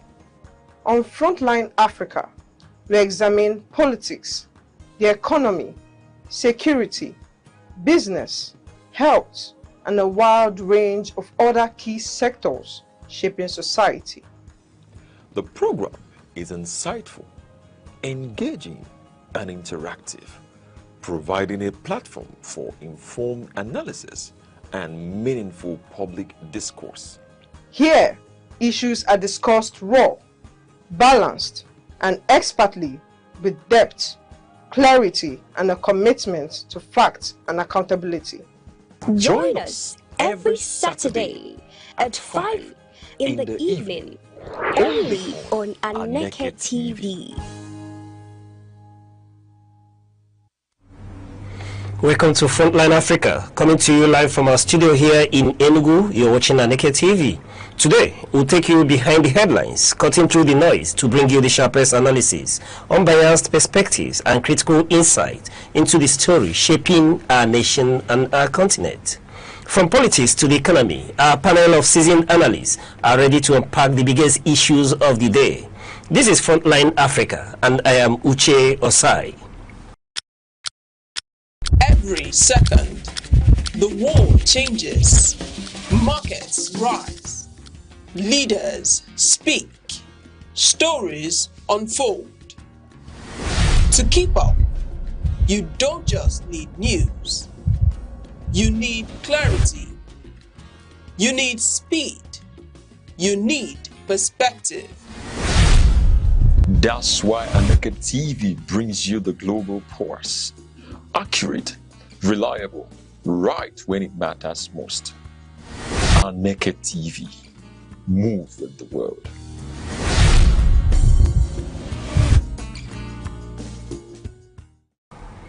Joining us as always is Emeka Odom, who is a development communication expert and seasoned public affairs analyst. Mr. Emeka, pleasure to have you. Thank you so much for having me.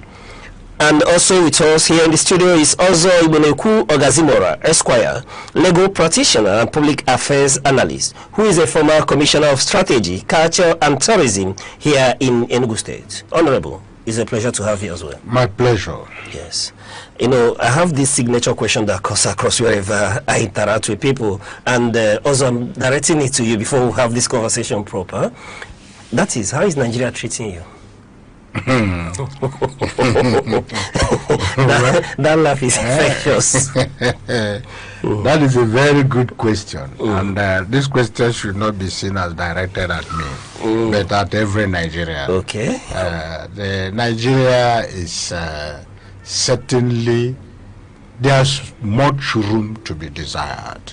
That's my summary of it. Come again. There's so much room to be desired.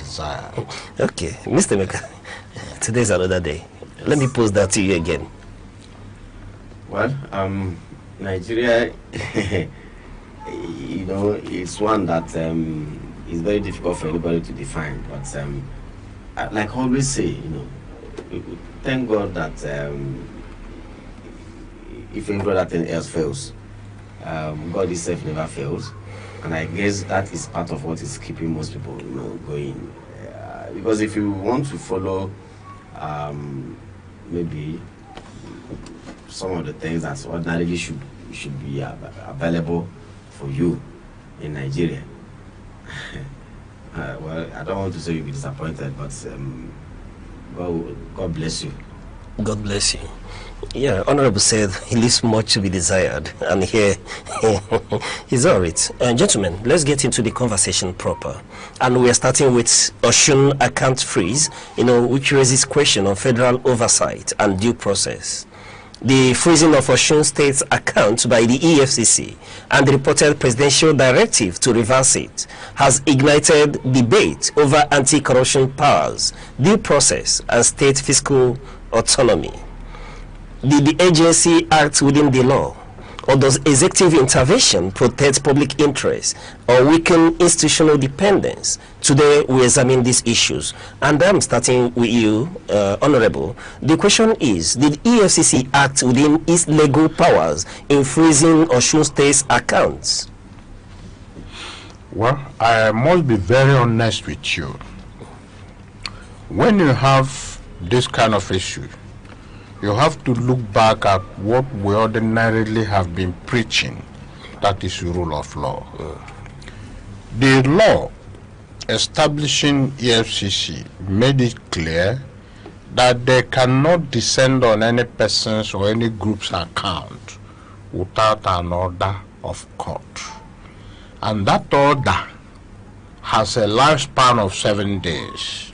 A lifespan of 7 days? 7 days. And after that, whether or not you return to court to vacate it, it is deemed vacated. Now, if you now pounce on anybody's account without an order of court. That is pure impunity, right? But even if you did with the order of court, just a lifespan, and if this impoundment or seizure exceeds the proper time and you are still holding on to it, it is still acting against the rule of law. But then there is a political question relating to this. Why is it coming now when it is obvious, or it looks obvious, that the money targeted by the government was like such assumed to be the campaign funds of the Accord Party? And in targeting that money, you are crippling them.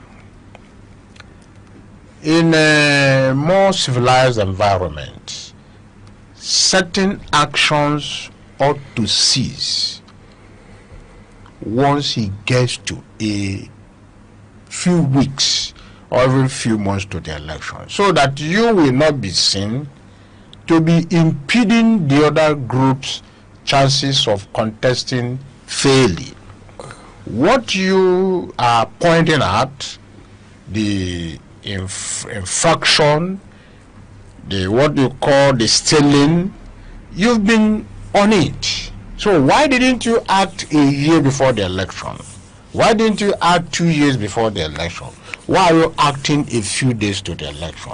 If not, that you think that if you pass on this money, you cripple this political party so that it will not have a fair chance of contest. So, to me, there's clear violation of rule of law in it. Clear violation of rule of law? Yes, in it. Because if you had wanted to do it, because what I read was that they had been on it for a long time, which makes it look like it's not because of the election. If you have been on it this long while, why is the climax a few days to the election?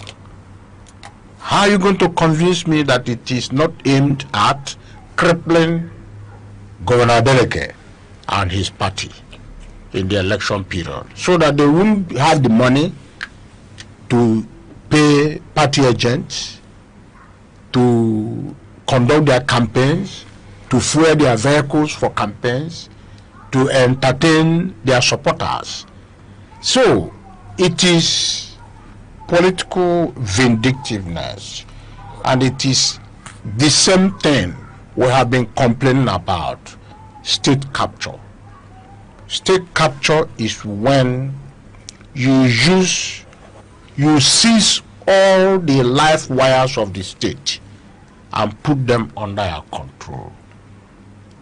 Like you seize the local government funds, you use the police to stifle people, you use EFCC to frighten people who ordinarily would want to express themselves, show what they know, tell people this is the way.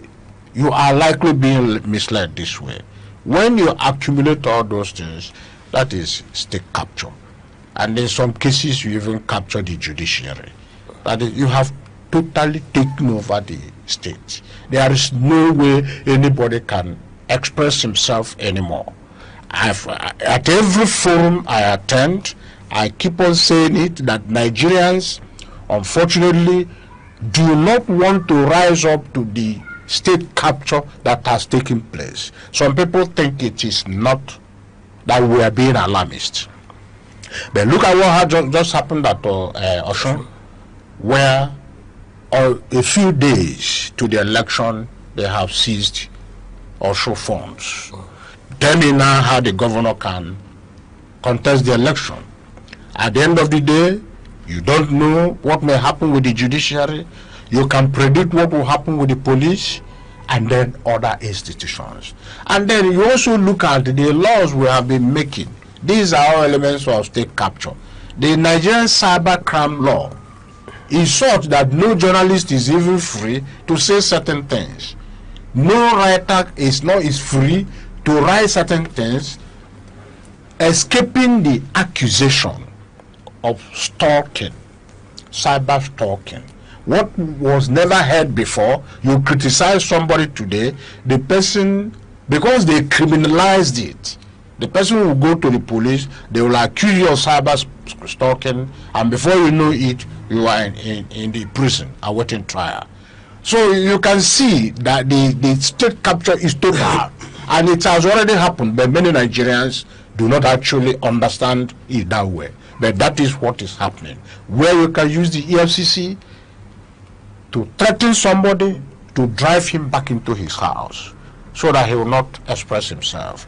You use the police to threaten somebody to go back into his house. You use cybercrime law to threaten somebody to go back to his house. And unfortunately, these things have not been challenged. If they can be challenged, like this cybercrime law can be challenged and impeached with Part 4 of the Constitution. That is freedom or fundamental rights. You understand? But we have not done that because everybody is after money. So what is happening in Osho at the moment is an attempt, despite the pretenses, an attempt to muzzle the governor so that they were going to bring in Osho under APC. All right. So your submission here is that beyond EFCC overreaching its legal boundaries, that is purely political. It is. Okay. Mr. Emeka, let's come into this conversation. Let's look at the question Honorable raised. Why now? And are there precedent? Because I listened to Wilson of the EFCC citing the fact that they, at one point, did similar thing, though unable to give date, time, period before the Edo election, that they did same thing in Edo State. So I'm asking you in this regard, your opinion on precedents, and should we see this as being able to protect the funds of Osun State and the impact on the people? Okay, yeah, thank you so much. First and foremost, you must forgive me. I'm not a lawyer. Yeah, that's why I'm coming from not just being a lawyer. I'm not, even if I were to be one, not as vast as honorable here. Yes, honorable here. However, I want to look at the issue from some perspectives, and perhaps we get clarity on this matter. Initially, when this issue came up, I probably was looking at this matter from the perspective of the Section 7 or the Establishing Act of the EFCC. And if you look at it from that perspective, you cannot help but understand very clearly that the EFCC, as a creation of the law, as an institution that is guided by the law,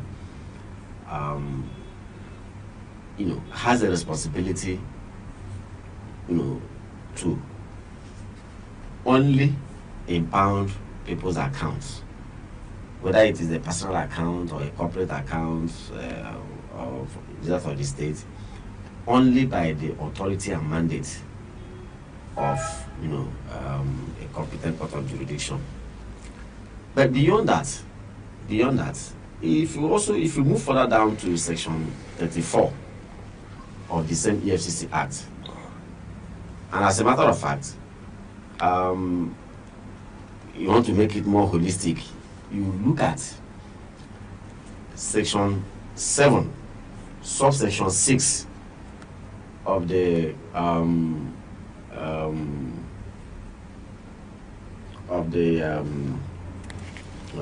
Money Laundering Prevention and Prohibition Act of 2022. If you look at all of this together, it says something that is very interesting there, that the EFCC, in fact, in that Money Laundering Prevention and Prohibition Act 2022, that's Section 7, subsection 6, that section is specifically addressing two principal agencies: the EFCC, which it refers to as a commission, and the Nigerian institutions, Nigerian Financial Intelligence Unit, NFIU, so which refers to as the unit there. It donates to them the right to, upon a certain convention, that an account is either being used to promote financial crime or any other kind of crime, or in the case of a public account or any other account, some nocturnal things, some corrupt tendencies are likely to take place in that account. That these agencies, which must have been observing that placed on such accounts on that monitor for some time, has a right to place what is called a temporary suspension of transactions, which of course a lot of people have come to understand in the broader sense to simply means post no bill order. Like I said, I'm not a lawyer, but as a man who probably is a communications person, I come from the perspective of language. If I am to make a case on that, I will tell you that that is not a freezing order. Even though technically you may say they all mean the same thing. I will say a freezing order is that which is given by a court of law. But here, in these other sections, it says that these agencies can place a temporary suspension of transactions for a maximum of 72 hours, within which they can now approach a court. And that same section also gives them the leverage to say, look, they can even approach a court on, what's it called now? On an ex parte basis. That is, not putting the account holder on notice. So the account holder may not even know. They can just walk behind, approach a court, and get an ex parte order. Now, of course, going from there, how long the ex parte will last, and other things, going from that is not left for, the court. So I guess this is probably where this EFCC came from. But that's not even the worry for me, quite frankly. You see, what my own worry here is, at the time the president intervened. Now, okay, before the president's intervention, when this order came, when this temporary suspension of transactions came on the Osun State account, and probably Osun State government was now notified by the bank, maybe they went there to do some transactions, the bank said, well, this is the current situation, unfortunately you can't do anything on this account, and this is the issue. Now it became a public knowledge. EFCC spoke out for the first time to confirm that yes, this is what they have done. They didn't say anything about a court order. In fact, from the initial release from EFCC, they made it very clear that they relied on these two sections, as Section 34 of the EFCC Act and Section 7, Subsection 6 of the Money Laundering Prevention and Prohibition Act 2022. They made it very clear that they relied on that for that action. Nobody made any reference to any court action, whether they have gone to obtain a court order or not. Now, but when the president's intervention came, if you read the release from the presidency, personally signed by the president himself, he said that, it has come to his knowledge that EFCC, through a court order, has frozen the Osun State account. And in fact, he now did, which for me, I applaud him, because as far as I'm concerned, he remedied a very bad situation. He now directed the EFCC to proceed back to the court to vacate that order. So now, if you look at these two statements, you find out that nothing is not agreeing there. There's some kind of dichotomy there. So, at what point did the EFCC now secure a court order? right? So if you now dig very deep, you cannot help but land on the same thing that Honorable has talked about. And what is that? A certain allegedly nocturnal plan to incapacitate the Osun State government. Although one could also argue that if what we are hearing is correct, that the account has to do with a ecological account and things like that, you probably now begin to ask some other questions. Are they meant to use the money in the ecological account to finance election and things? Though that's a different story for another day. But ultimately, they all go to tell you political, how those who run politics in this country manage public funds vis-a-vis, using them to prosecute elections. But so ultimately, the question here is, some things are not agreeing. Some things are not agreeing. Yes. All right. You raised an issue here, which Honorable Kwali has touched, and we agree on one thing, that the Act establishing EFCC, while it gives them certain powers, on perhaps putting a post-no debit on any account within 72 hours. And I was just going through the Act, and he was referring to persons in this instance. But my question is, this action by EFCC, is it not an intrusion into the fiscal autonomy of a subnational government? It is. That's what I'm telling you about the state capture. No insult intended. Nigerians are politically timorous. We are politically timid. If people do not make the extra effort, the federalism we say we are practicing is not going to come. Many of us will live and die, and we won't even understand what federalism is all about. Our own federalism is such that people still refer to Abuja what they should not take to Abuja, what they should handle. The only reason they are not doing that is that they themselves, I mean the governors themselves, are not federalists. Look at how far we have gone with police, state police. The governors are not even quite enthusiastic. Reason, they are running away from their responsibility of paying policemen, of building barracks, of acquiring the police equipment. And because of that, they want the police to remain with the federal government. Meanwhile, the United States, where they say they are copying the federalism, has the federal police, has the state, has the county police, right? And the jurisdictions clearly established. But because we have come off a long background of feeding bottle federalism. Feeding bottle federalism? Yes, we are not ready to do what we are supposed to do. The physical federalism you are talking about,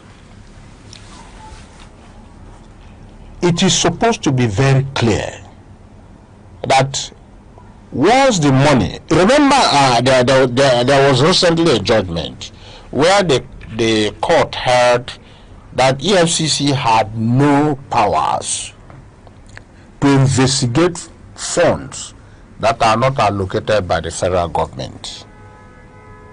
But today, people are still being hounded over private funds. You can see, I've just handled I'm handling a case where a town union, two groups in town union are slugging it out at the EFCC. What is the business of EFCC with town union fund? Is that supposed to be the case? We still have cases where simple crimes here in Enugu State, the people do not want to go to the Commissioner of Police. They don't want to go to the DPO. They petition IG or DIG. Before this current IG, they will petition IG, and police will come from Abuja to come here and capture somebody. Let me even call it kidnap somebody and take him to Abuja. They have taken my client, no information for 4 days, no contact. It was the fact they carried this, my client, from Enugu to Port Harcourt to all those other places to arrest other people. And after 4 days, he now called and said he was in Abuja. Right? That they had captured him. Is this supposed to be the case? And town union matter, for that matter. Right? So the federalism we hope for is so far away from us, but because we are politically timorous, or rather timid, we are politically timid, we are not able to say this should not be the case. If the State Commissioner of Police is so biased and it is clear, we make it clear, he can go, another person will come. We have had good ones. If the DPO is so biased, there are ways of redressing it. All these police things, once he gets to the court, then the proper thing will come for discussion. Now, financial federalism. Yes, if the issue was actually ecological fund, it is within federal allocation, and EFCC has the power to investigate it. But the question is, why at the moment? Why can't you wait? If Adeleke loses an election, you can still investigate him. If Adeleke wins an election, you can still investigate his government. So why at this moment, why are you not bothered that people will think you are doing this thing for election? That is the question. So, sometimes you take bold governors to act. You understand? When you take, for instance, the government of Enugu State over electricity. Electricity before Governor Mbah was an EEDC thing. EEDC organization, EEDC is like a federal institution, even though it's in private hands. But it is one the state government cannot legislate for. And the state government now insisted on following the law by legislating for electricity supply. So that was why the EEDC now set up the smaller electricity company, which they call Manpower, which is now vending electricity to us. So some bold governors can do certain things and gradually wrest that power. Physical federalism is not likely going to be realized. Reason: you can't have physical federalism when the dominance of income or revenue is still from the federal government. The mining rights and mining revenue is still federal regulated. That is the state, what should be the state fund. If the mining right, mining revenue is with the state, wherein the state says this thing is on our soil, you mine it, you pay us this, or we can even set up a company and mine it and sell the way we like, then we'll be talking of physical federalism. But it cannot be so when the greater bulk of state revenue comes from the federal government. The federal government, I can tell you, brings in about 60–70% of the revenue of every state in Nigeria. Maybe you take away Lagos State, but the rest are coming from the federal government. So how are you going to practice fiscal federalism? That is why they will have EFCC coming from Abuja, no knowledge of any person in Enugu State or Abia or Kaduna. They will come there and then begin to dictate to you, begin to ask you questions. How are you spending this money this way? Right? So fiscal federalism is not going to work until we do actual fiscal federalism, where you now say resource control. You control the resources in your place. You pay taxes to the federal government. Then the money is yours. You lease territories or areas to mining companies. They pay you. You pay taxes to the federal government. But where it is the federal government following the law, the mining law, that says anything found on the subsoil belongs to the federal government. Even your ancestral land, where your father, grandfather, great-grandfather were buried, if they discover gold there and you put it in your pocket, you have committed a crime. That is a mineral buried in the soil. It belongs to the federal government. Even the state government cannot take it. You see, when we pretend too much, we say we are practicing federalism copied from the United States. But in the United States, if you purchase a land today and you happen to meet crude oil there, it belongs to you, not the government. What you do is you pay tax. If you meet gold, if you meet diamond, whatever you meet, that soil is yours. But in our own case, you only own the top soil. All right. You can see the pretenses, the stealing, the dispossession of Nigerians. That is why some people will tell you that Nigeria is a company owned by certain persons, and those people in government are mere caretaker committees. All of us are tenants. Someone called it Turn by Turn Nigeria Limited. Exactly. Mr. Baker, join this conversation, please. Yeah, thank you very much. Amongst, yes, principally I agree with Honorable here.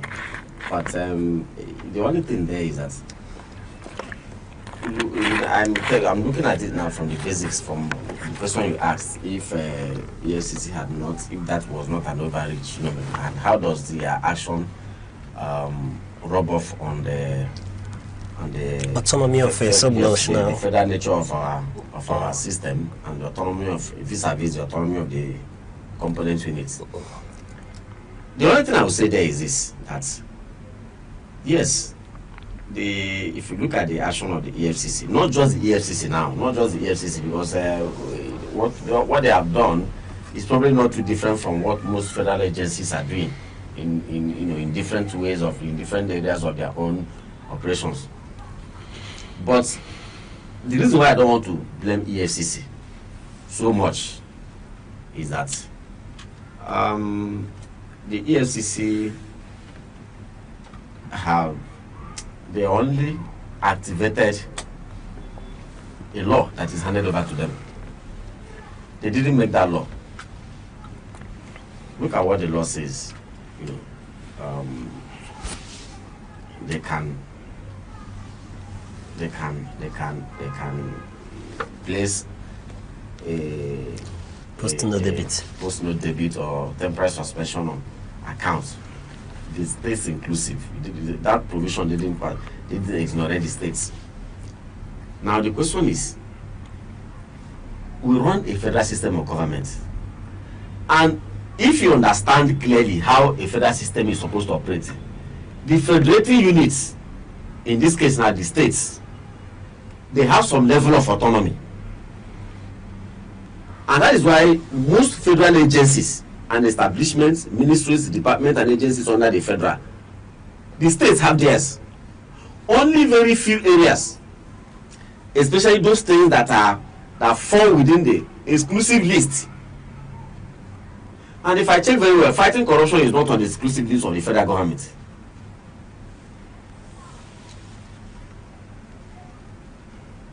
That means we need to get it right from our laws, just like Honorable said. We run a federal system of government in name, but in some of our laws and in some of our actions, it's only a quasi-federal system. It's a quasi-federal system. Because How do you explain a federal agency on their own undermining the authority of the state, that the state has its own judiciary, it has its own legislative body that makes law for that state? They just come from the top and clamp down on the finances of an independent state government, an autonomous government that elected their own chief executives under the name, we want to check corruption. Now, there's nothing wrong in checking corruption. The question to now do is that where did EFCC derive their powers? Is in the books. So the problem is we need to get, if we want to correct these things, we need to get it right from even the laws that were made for ourselves. Let me tell you another thing is, a lot of people don't know. Do you know that as you're walking along the street now, a policeman can just see you on mere suspicion that he thinks that there's something wrong with you, there's something he doesn't understand about you, he can take you in for interrogation. Now, if that is put on the surface, a lot of people see it as harassment, but that is what the law says. So I think that where we are having issues in is some of the laws that we have. Why do we have a unitary legal system in a country, a holistic unitary legal system in a country that is practicing a federal system? It completely negates the principles of federalism. So in which case the State House of Assembly is that the law has given them the right with one hand to make laws for good governance in this state, and in another hand it has already donated power to override even this in another government agency that may not completely understand what, because the truth of the matter is that these are federal agencies. Yes, they may have presence here. Now, the reason why this is a bit dangerous is, if you are listening to some of the explanations by the EFCC, to them, they've been monitoring the account for quite some time, and according to them, this is 10 days before the election, they saw some very, in quotes, unexplainable movements of funds in that particular account. Where money was being wired from there straight to a private house. Now the question is, must Osun State government account to you how they spend the money? Are you the agency? Are you the state house? Because the law is very clear. There's a body, there's another arm of government that the law has given the responsibility to check the state governments and their expenditures and every other thing else. It is not you. So, but again, the laws are so, if you ask me, the laws are so, there are a lot of complications that we now begin to ask. The EFCC will tell you, well, the law has also given us power. So we can just look at this account, and as we are monitoring this account, if you see that the money is going out, we can come and clamp down, even without asking the state government. Not knowing that temporary clamp down, even if it's only for 1 hour, it could cause a lot of, administrative injuries. It could slow the wheel of governance down. The state government can cure a lot of damages, because even if it's 1 hour, you have suspended that account. You have suspended a whole lot of activities that bordered on, the welfare of the people. So these are things that we really need to resolve in our federalism. All right, so very well said. Let's, as we conclude this issue at the moment, let's take a look at it from another dimension. Speaking of the independence of EFCC and oversight functions, and I'm asking, while considering to the democratic credentials of Mr. President and his experience as a state governor in Lagos, remember the freezing of local government funds, vis-a-vis his intervention, I'm asking the question, does his intervention negate the independence of EFCC and the oversight function of the legislature on EFCC? Let me quickly correct this. EFCC does not have oversight function over any state fund. EFCC is like a security agency. It is only invited, right? Somebody raises the alarm and EFCC begins to function. There is no statutory responsibility over any particular account. But does the presidency have an oversight function against it? It does not. The presidency does not. So where did Mr. President drive the powers to direct EFCC to go to court and unfreeze the account? The president is embarrassed by the backlash. People are talking. People are pointing it out. And you see, there's always this factor of international power players. The president knows that our democracy is assailed by lack of credibility, and that EFCC, a federal agency under a federal government of a different political party, is using its muzzle to put down a state government of a different political party. It is obvious that it is witch hunting. It is using state power the way it should not be used. And the world is watching. The alarm raised. Everybody is watching. The embassies are watching. International policy institutes are watching. And they are seeing that the presidency, which appointed the EFCC chairman and the other directors, and which controls the EFCC, is using it as an instrument of control, adverse control over a state, performance of a state. So that is what he has done is fence mending, and it is not even believed in some quarters that he is doing it altruistically, that he has actually done that the freedom is granted. Just look at the weak argument of EFCC that they observed movement of funds to private agencies. First of all, you ask, so the ecological fund, what is it for? I'll give you an example of what the ecological fund is used in Enugu State, or is designed for in Enugu State. Erosion. The person who will do the erosion, is it government? It is the private contractor, a businessman. So if you move that money to a contractor who is doing that job, is it now a crime because it is going to a private person or a private organization? So if there are ecological contracts in Osun State, and the government decides to pay the contractor at this moment, why does it bother you that it is moving from the government account or the dedicated account to the private business which is doing the job?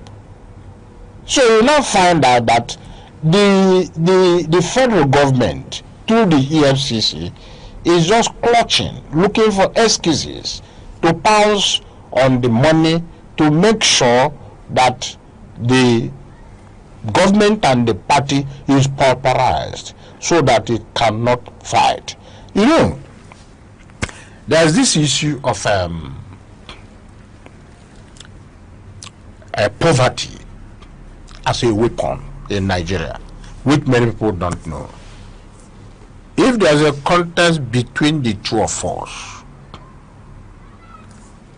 I have no eating, I have no access to food, right?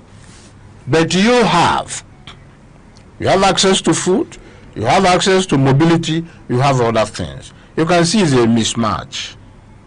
I can't face you. But somebody has deliberately weakened me, denied me money, denied me food, denied me mobility. So it is obvious the victory is conferred on you, but many people will not read it. Okay. So the situation we have now, nobody should give any excuse or accept any excuse from the federal government. The federal government got into this through EFCC in order to muzzle Adeleke and his Accord party. And it is a long-term project. All right. Even if you are right, why now? The question still persists, why now? Mr. Meka, is it possible that this very scenario can decide the outcome of the Osun election? But before you answer, let me call for the clips where the governor was making comments on this very issue. This morning, we received a letter from our banker forwarding a letter from the EFCC instructing the bank to freeze Osun State government account. This action was taken without any court order. We are supposed to be in democracy where the rule of law must always prevail.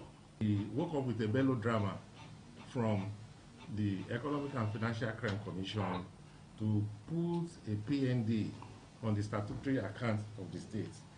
And this is the main account that we use to pay people's salaries, workers' salaries, pensioners, teachers, as well as the healthcare service providers. His Excellency, the Governor of Osun State, has instructed me as the Attorney General and Commissioner for Justice to uphold the courts for proper interpretation and determination of the issues involved. We shall therefore be seeking the court's guidance on whether the cited provisions or any other law empower the EFCC to freeze or restrict the statutory account of Osun State. All right, Mr. Meka, you've listened to the Osun State government. However, my question is it possible that the freezing of the Osun State government account could in any way decide the outcome of the Osun election? Well, if you talk about deciding, I do not know, but certainly it may impact, it may have its own effects. Positively or negatively? It depends. As a matter of fact, but before I come to that, let me quickly make this point. You know, the thing is that I want to respond to the earlier question you asked, Honorable, concerning, you know, the intervention of Mr. President. How does it rub off on the independence of the EFCC? Yeah. For me, like I said earlier on, I quite align myself with the intervention of Mr. President, right? For me, he came to remedy a situation that was heading towards disaster. So kudos to him. However, I think it could have been done better. You know, the EFCC, from the law books, is meant to be supervised by the Attorney General. In fact, the law is very clear that the Attorney General, if the federal government wants to, the federal government can take over a case that EFCC is prosecuting, either to stop, to disengage, or you know, and they can only do so through the office of the Attorney General of the Federation. And so the Attorney General becomes the link between the president, between the federal government and the EFCC.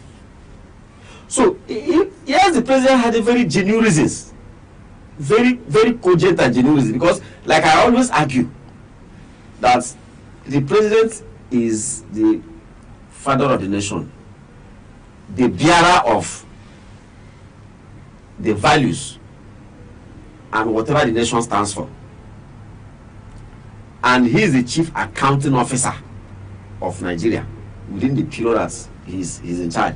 So having recognized that, I think what the president probably would have done was to advise the accountant general to say, look, it has come to my knowledge that this is what EFCC has done in connection with your state government. Please instruct the EFCC chairman or instruct the EFCC to proceed to court and withdraw that order, that freezing order. All of these things can be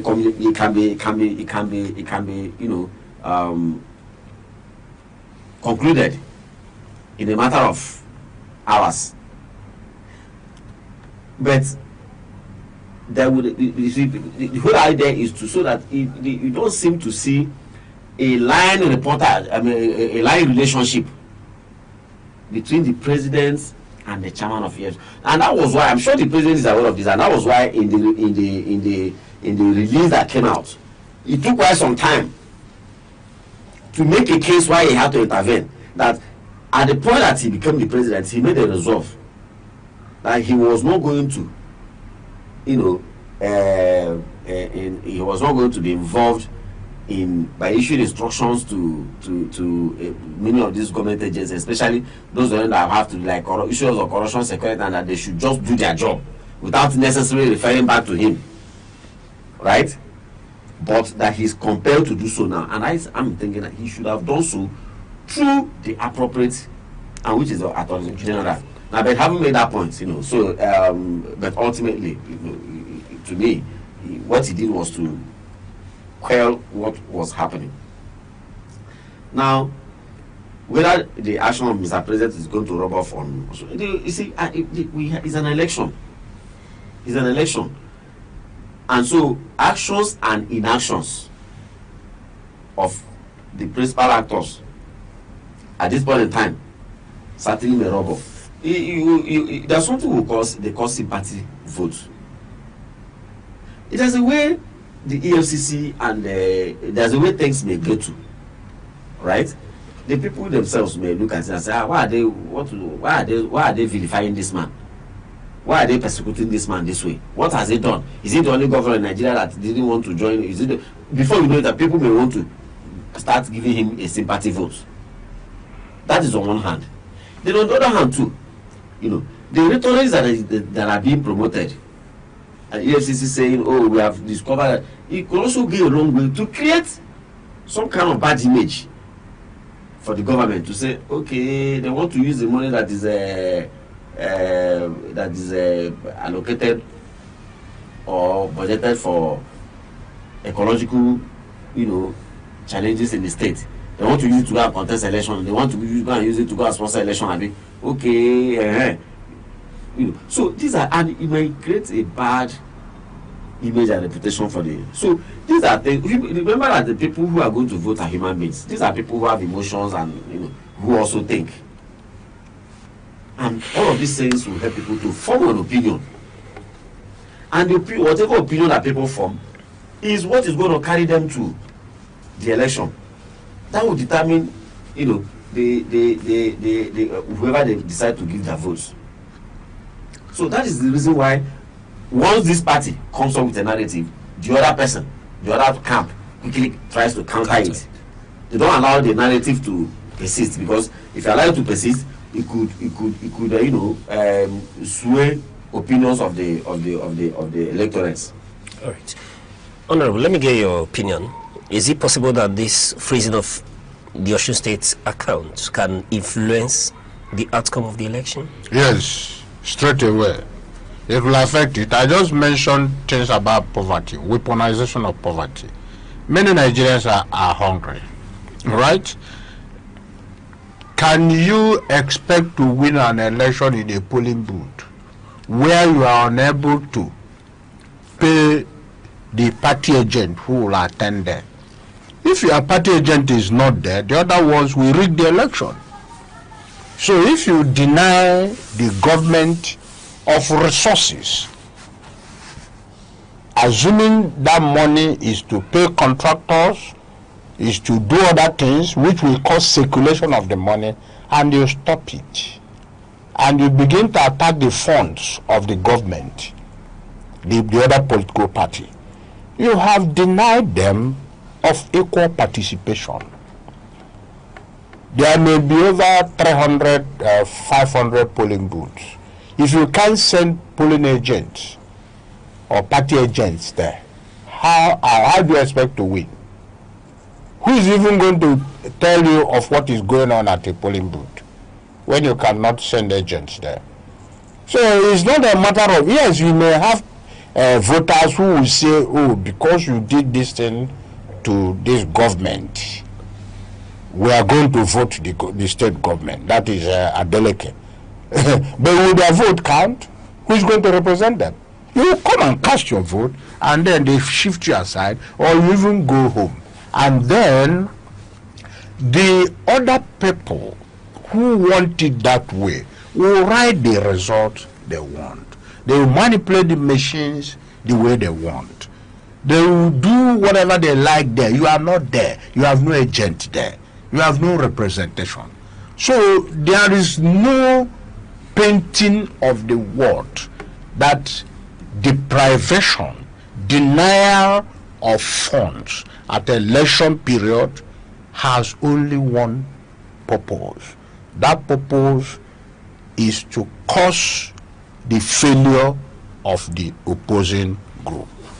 All right, so maybe at some point we may look at the incumbents, their unfettered access to state funds and prosecuting re-election bids in Nigeria. However, the question now is, given the outcry and call for the resignation of the EFCC chairman, I'm asking, is there enough ground for the chairman to resign or be sacked by Mr. President? Well, when you say to be sacked by Mr. President, you know, even though Mr. President himself came out... I remember Honorable said that they've caused him embarrassment. Yeah, even though the President himself came out to say, I was deeply embarrassed. I mean, these are his words. I was deeply embarrassed. Yes, he said so, but in reality, you know, I believe what the President said. I believe what the President said, you know. But sometimes also, you know, you want to sit back and ask yourself some very deep questions, and you try to provide a very realistic answer. And that question is, with the little knowledge I have, you know, on the workings of politics and governance at this level, then I will probably ask myself, is it possible that the EFCC will go ahead and freeze the account of your state, I mean the account of a state government without the top being aware of it? You know, it's a very important question to ask. Is it possible that an agency of government will go ahead and freeze the account of a federating unit without the top being aware of it? That's it. It's a very important. So, as much as like I said, I believe the president. I have no cause to doubt the president. But again, also, as I'm believing him, I have these other questions that is asking me: is it possible that an agency of government will freeze the account of a state government in this period of election without the top being aware of it? So you have ability of anyone to reconcile these two things will now be able to understand, you know. So the truth is that so when you're able to answer this question, I'm sure the issue of the president sacking the EFCC chairman, he will be able to provide answer to that. Remember that this is politics. So when you deal with politics, you analyze the character of politicians, and you know, there's one proverb that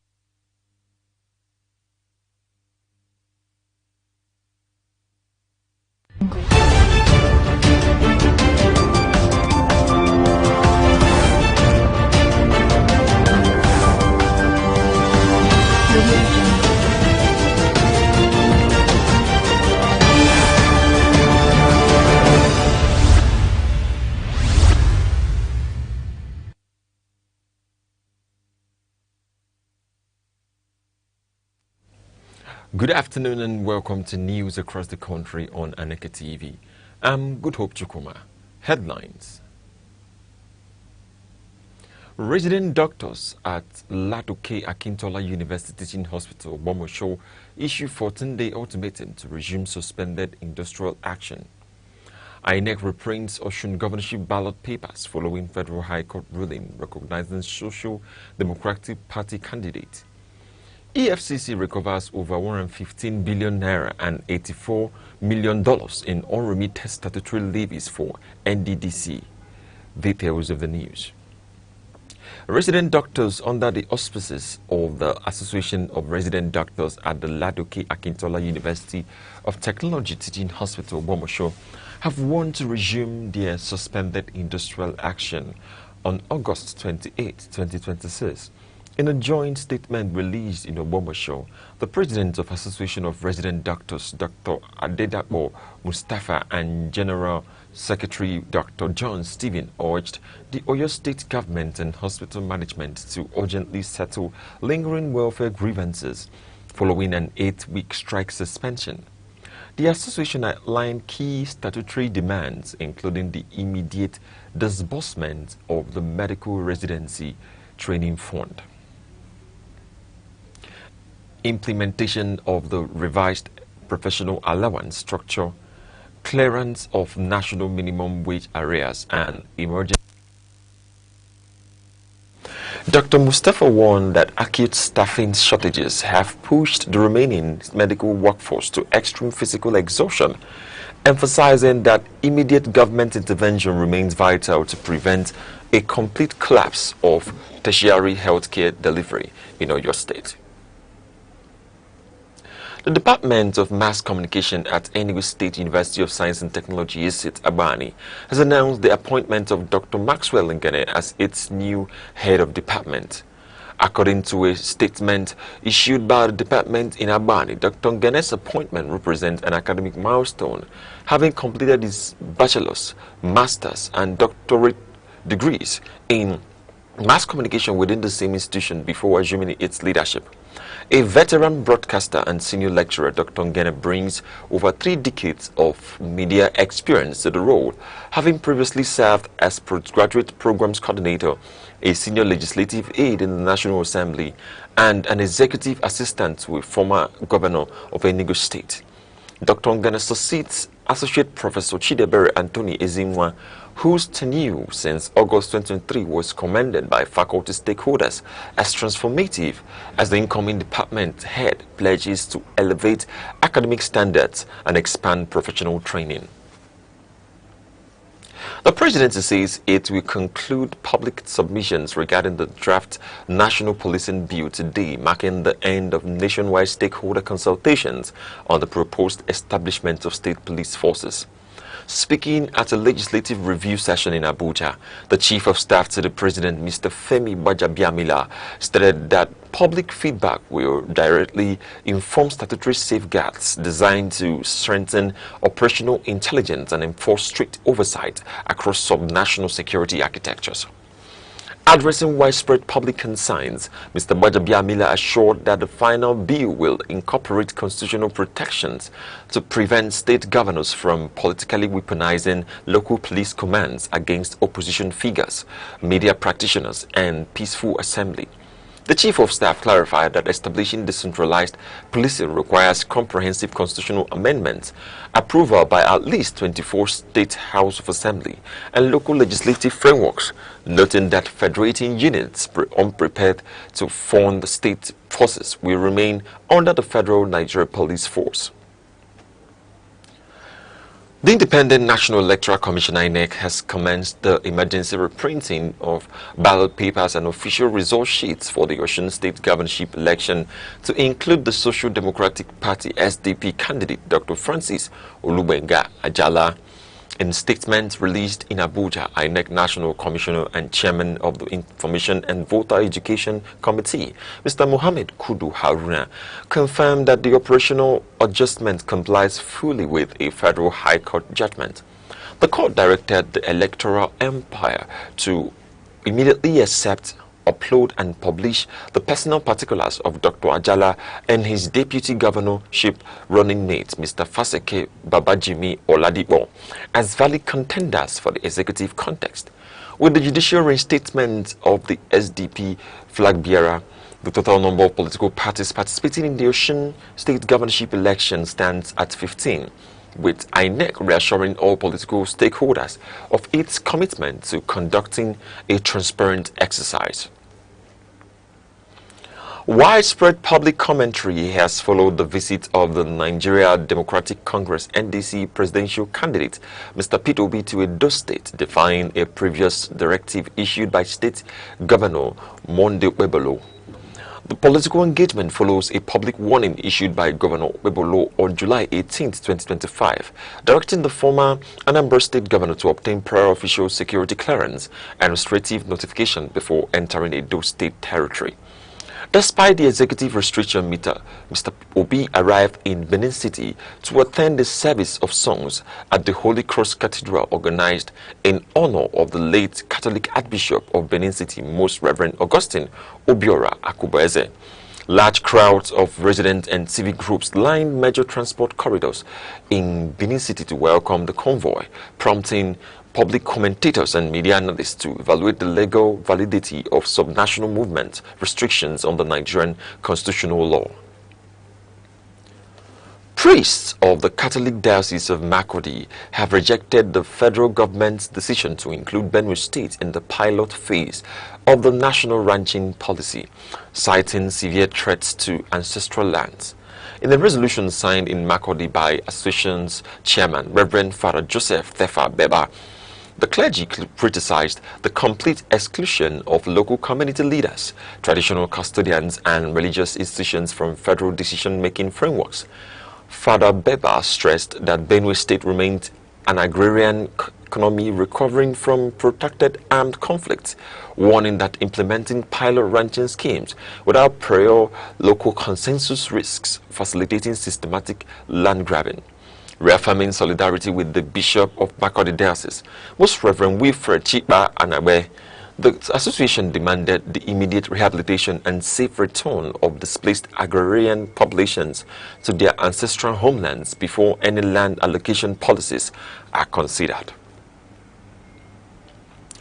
Community leaders and civil society organizations have labeled our law a border community in Enugu State adjacent to Anambra State as the most infrastructure-deprived area in the southeast region following a joint assessment tour. Speaking during an inspection led by the Center for Strategic Leadership and Youth Orientation, local representatives raised public alarms over the physical collapse of essential public facilities, including Aulo High School, Community Secondary School, Isiama Aulo, and the Aulo Health Center. At a subsequent civic town hall meeting, community advocate Comrade Felix Ima attributed the total decay of public infrastructure to prolonged local political infighting, administrative neglect, and alleged diversion of public developmental funds. Comrade Ima alleged that over 400 million naira in federal zonal intervention funds allocated for Alo community projects over 4 fiscal years were misappropriated, prompting local stakeholders to prepare formal petitions to national anti-graft agencies for a comprehensive investigation. Abductors of the chairman of the JESCO group of companies, Chief Joseph Ezokafo, have reportedly escalated their ransom demands to 1.5 billion naira following initial negotiations with family representatives. According to family sources speaking in Oka, the kidnappers initially established contact demanding 700 million naira, a figure the family accepted to facilitate his immediate release, before the abductors abruptly increased the sum to 1.5 billion naira and suspended direct communication. Chief Ezokafo was abducted by armed assailants from his residence in Anambra State while preparing to attend a private religious service, having stepped out without his security detail. A week following the abduction, the Anambra State Police Command and the Anambra State government have yet to issue official updates regarding ongoing tactical operations to secure the victim's release. Anambra State Commissioner of Police, Mr. Ndlea, has initiated an operational tour across the 3 senatorial districts of the state to enhance intelligence-driven community policing frameworks. Addressing traditional rulers, business leaders, and youth executives at an interactive security town hall in Nnewi, Mr. Ama emphasized that proactive crime prevention relies on structured operational partnerships between law enforcement agencies and grassroots intelligence networks. During the proceedings, divergent views emerged regarding national security restructuring as the traditional ruler of Amobia Kingdom, Igwe Okonkwo, voiced opposition to the establishment of state-controlled police forces. Igwe Okonkwo argued that state police forces risk political subversion by state governors similar to local government electoral structures, urging the federal government to instead expand funding, recruitment, and tactical equipment for the Nigerian police force. The Sokoto state government has approved the expenditure of 1.759 billion naira for the immediate procurement of 1,000 operational motorcycles to enhance tactical mobility for security personnel across rural communities. Presiding over the State Executive Council meeting in Sokoto, Deputy Governor Idris Muhammad Gober confirmed that the procurement aims to facilitate rapid security deployments through rugged forest terrains vulnerable to banditry. The operational fleet complements 62 specialized armored vehicles recently acquired by the Sokoto state government at the cost of 27 billion naira to support joint military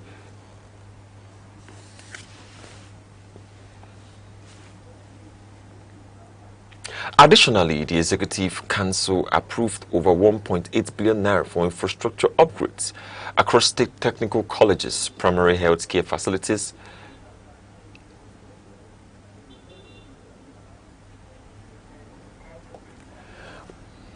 We'll go on a short break. We'll be right back shortly. Stay with us.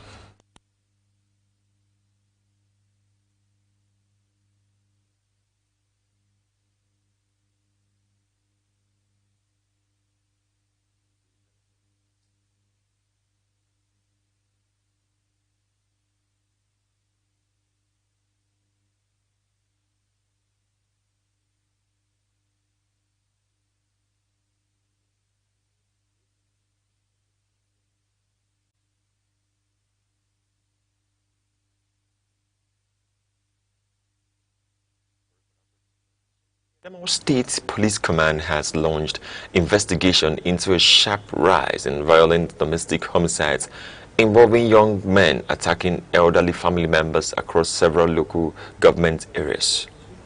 Confirming the trend in Yola, the command's public relations officer, Mr. Yahaya Nguroje, explained that security personnel have apprehended multiple suspects following fatal domestic assaults.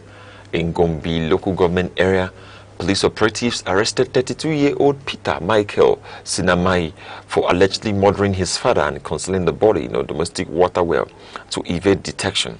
In a separate incident in Mayo Belwa, police detained 20-year-old John Mahmood for severe physical assault against his mother following a substance-induced dispute, with command authorities assuring swift prosecution upon completion of investigations.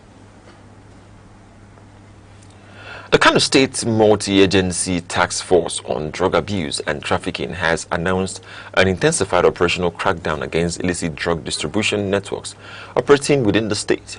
Speaking on the public broadcasting, Kano Task Force Chairman, Executive Chairman Muhi Magaji Rimin Gado, declared that enforcement teams are executing strict compliance actions pursuant to executive orders issued by Governor Abba Kabir Yusuf. Alhaji Ramin Gado revealed that joint enforcement squads have reviewed unlicensed pharmaceutical outlets, confiscated illegal narcotics, and initiated formal judicial prosecution against multiple arrested distributors. To assist individuals suffering from substance dependency, the task force has remanded several victims to the Kiru Reformative Center for medical treatment and social rehabilitation, while warning illicit traders to leave the state. You're watching Aneke TV news across the country. Remember, you can follow us on Facebook and YouTube at Aneke TV. Now a quick reminder of major developments in the news. Resident doctors at Lautech Teaching Hospital, Obomosho, issue 14-day ultimatum to resume suspended industrial action. The presidency concludes public consultation process for draft national policing bill. Coming up shortly, EFCC recovers over 115 billion naira and $84 million in unremitted statutory levies for NDDC. We'll be right back shortly. Stay with us. In a world that never stands still, where stories break in seconds and moments shape history, one station keeps you connected to your nation, to the continent, to the world. From breaking news to powerful stories, from business and politics to culture, lifestyle and entertainment, we inform, we inspire, we keep you ahead. This is more than television. This is your window to everywhere that matters. Aneke TV. Move with the world. Welcome back. The federal government has launched a comprehensive restructuring of the National Youth Service Corps, NYSC, to align the mandatory national service scheme with contemporary digital skills, entrepreneurship, and economic priorities.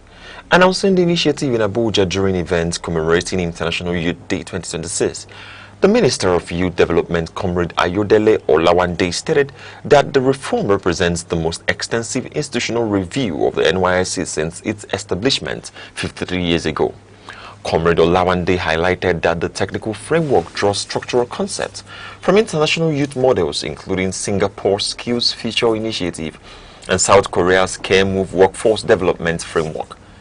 The minister added that over 240,000 young citizens have acquired vocational competences through the Nigerian Youth Academy platform, alongside the disbursement of micro-enterprise seed capitals ranging from 500,000 naira to 1 million naira to young entrepreneurs. The Federal Competition and Consumer Protection Commission has warned commercial bakeries and confectionery manufacturers against altering ingredient standards amidst rising production costs. Addressing operators at a stakeholder forum in Lagos, the Executive Vice Chairman of the Commission, Mr. Tunji Bello, acknowledged severe operating pressures caused by rising costs of flour, sugar, and industrial energy, but emphasized that financial constraints do not justify compromising public safety. Mr. Bello stressed that food producers must maintain strict adherence to statutory quality standards, accurate weight labeling, and complete supply chain traceability from raw materials to consumer retail outlets. The Commission warned that the deployment of unauthorized chemical additives, manipulation of product expiration date, or artificial reduction of unit weight violates the Federal Competition and Consumer Protection Act and will draw severe administrative sanctions. The Ondo State Governor Lucky Aiyedatiwa has signed into law the Ondo State Electric Power Sector Amendment Bill 2026, establishing a comprehensive legal framework to govern subnational power generation, transmission, and distribution. The legislative framework creates the Ondo State Electricity Regulatory Commission alongside an independent system operator and market operator to manage competitive energy transactions within the state electricity market. The law enforcement compulsory consumer metering establishes statutory protection frameworks for power distribution infrastructure and introduces criminal penalties for electricity theft and grid sabotage.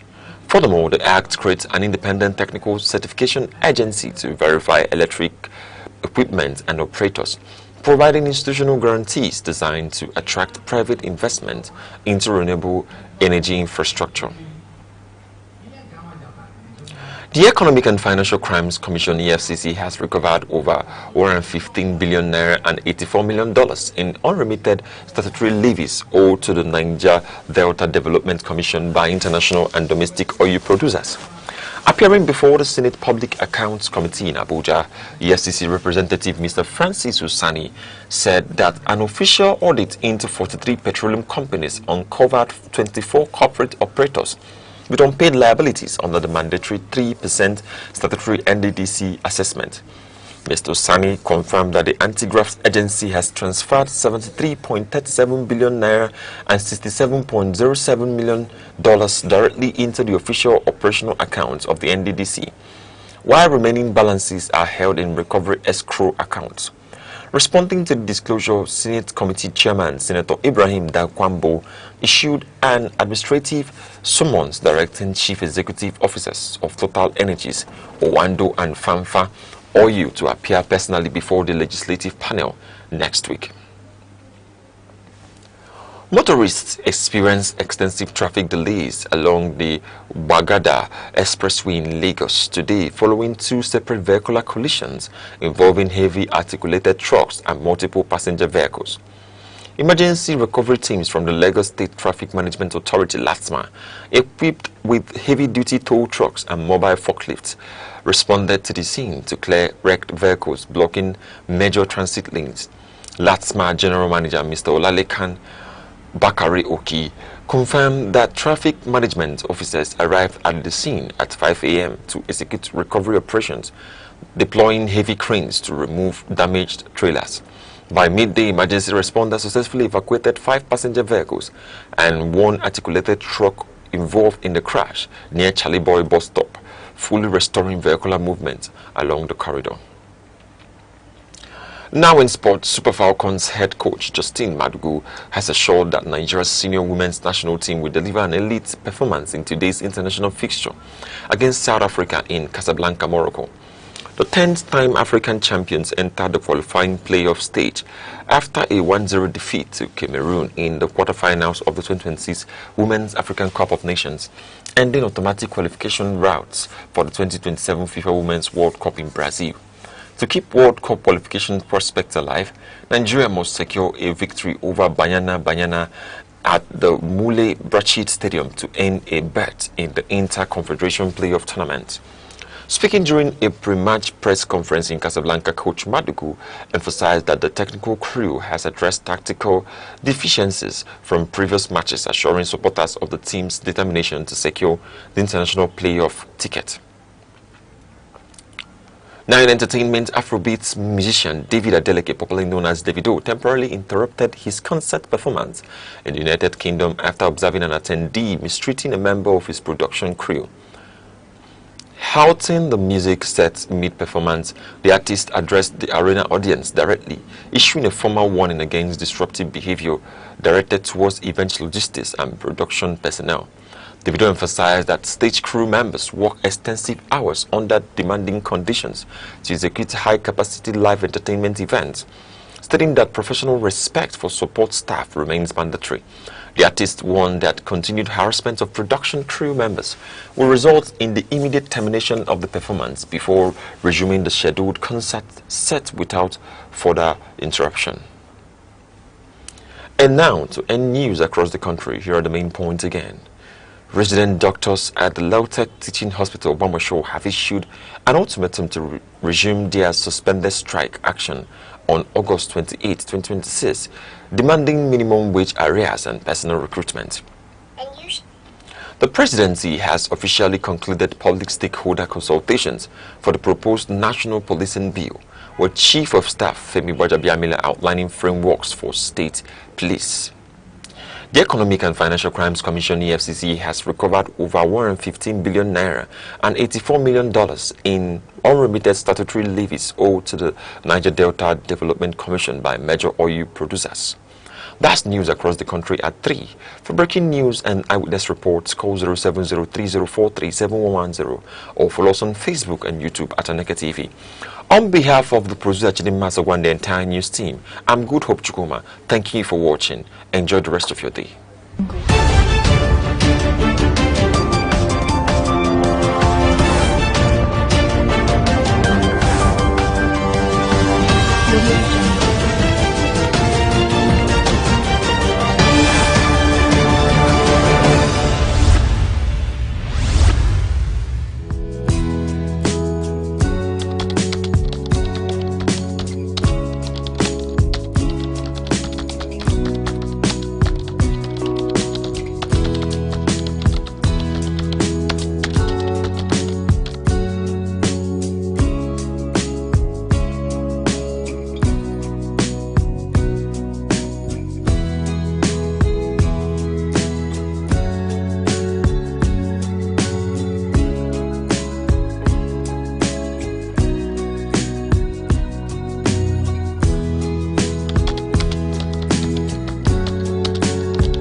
Ebonyi State, the salt of the nation.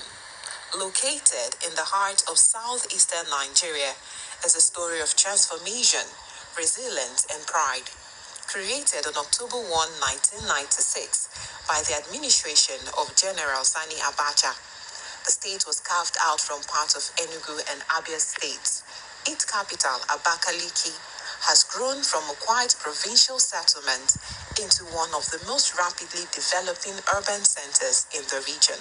The name Ebonyi is derived from the Ebonyi River, while its slogan, the salt of the nation, reflects the state's historic salt deposits in Amachara and Uburu, which were once central to trade and local industry.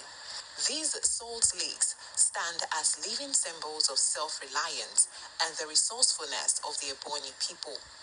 Culturally, Ebonyi is a proud custodian of Igbo heritage.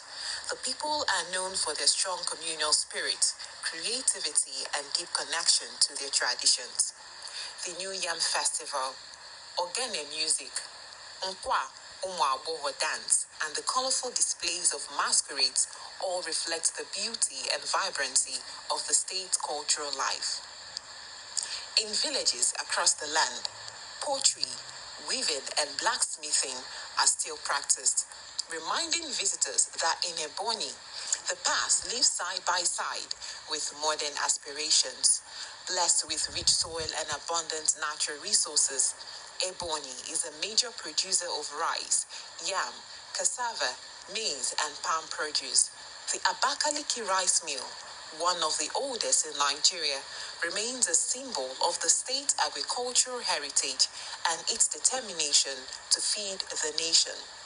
Beneath its soil lie deposits of limestone, lead, zinc, marble, and of course, salt, all pointing to vast opportunities for industrial growth and investment. Over the years, Ebonyi has produced remarkable men and women who have made their mark on the national stage. Dr. Sam Egu, the state's first civilian governor and the former Minister of Education. Chief Martin Elichi, an accomplished administrator. Senator Anyim Payos Anyim, a former Senate President and Secretary to the Government of the Federation, and Engineer David Umahi, a visionary leader and the current Minister of Works, all embody the drive and discipline that define the Ebonyi spirit. From education to public service, from entrepreneurship to civic leadership, Ebonians continue to excel and inspire a new, determined to shape a brighter future. The lessons from Ebonyi's story are clear. It teaches the power of vision, unity, and perseverance. It reminds us that no beginning is too humble and no dream too distant. Through hard work and community efforts, the people of Ebonyi have turned their challenges into opportunities, rewriting their destiny with faith and determination. Today, Ebonyi stands tall, a land of salt and substance, of culture and courage, of tradition and transformation. The salt of the nation continues to shine, seasoning the story of Nigeria with hope, progress, and pride.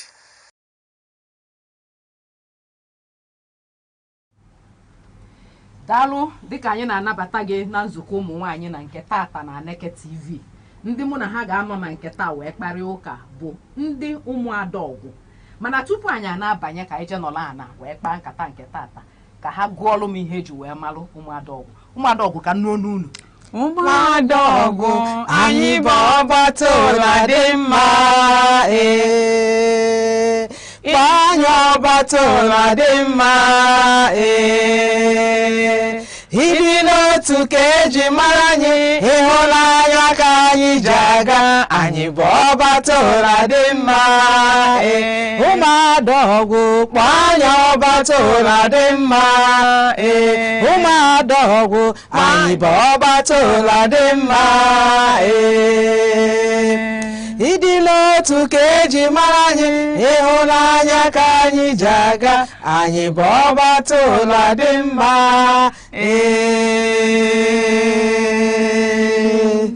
daalụ nuri nne ka anyị banyezie ha bata ụlọ adị mma ka anyị banyezie ka anyị je kpaa nkata ka anyị mara ihe o ji bụrụ unu bata unu adị mma daalụ nuri nne ekene gị dịka ị na-esonyela anyị na nke taa na nzukọ ụmụ nwaanyị na Aneke TV anyị abịakwa ka anyị kpaa ka anyị karịa dịka anyị si akarị dịka ụmụ nwaanyị ka akụkọ dị ala anyị ọkachacha ebe ọ na-emetụta ezinụlọ.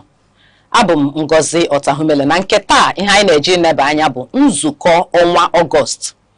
Kwa arọ ọbụla ụmụ nwaanyị na-ada agbagharịba, ụfọdụ na-eje obodo, ụfọdụ na-anọkwa n'ebe ha nọ na-agbakọ na-eme meeting Ọgọst. Ọnya ka anyị ji wee sị ka anyị nenekana anya na nke tata ka anyị kpakana maka Ọgọst meeting. Onwe uru Ọgọst meeting na-abala anyị n'obodo. Kamgbe emebe Ọgọst meeting ka ihe anyị mepụtago dịka ụmụ nwaanyị. Naanị ihe ị ga-eme bụ nọla anyị sonyela anyị maka mgbe anyị ga-akpacha nkata nke tata ị ga-ama ma o nwere uru Ọgọst meeting bara ka ọ na onweghị uru. Ndị mụ na ha nọ tata na-eji itinye ọnụ n'okwu bụ ụmụada ọgwụ international ka local global unu gbazuru ebe niile. Daalụnụ maka isonyela anyị na nke taa. Ndị so ụmụada ọgwụ tata wee bịa wee bụrụ ụgwọ Harriet MJP Udozi akụ na ọkpata akụ Harriet anyị na-asị gị nnọọ na nke tata. Daalụ rinne.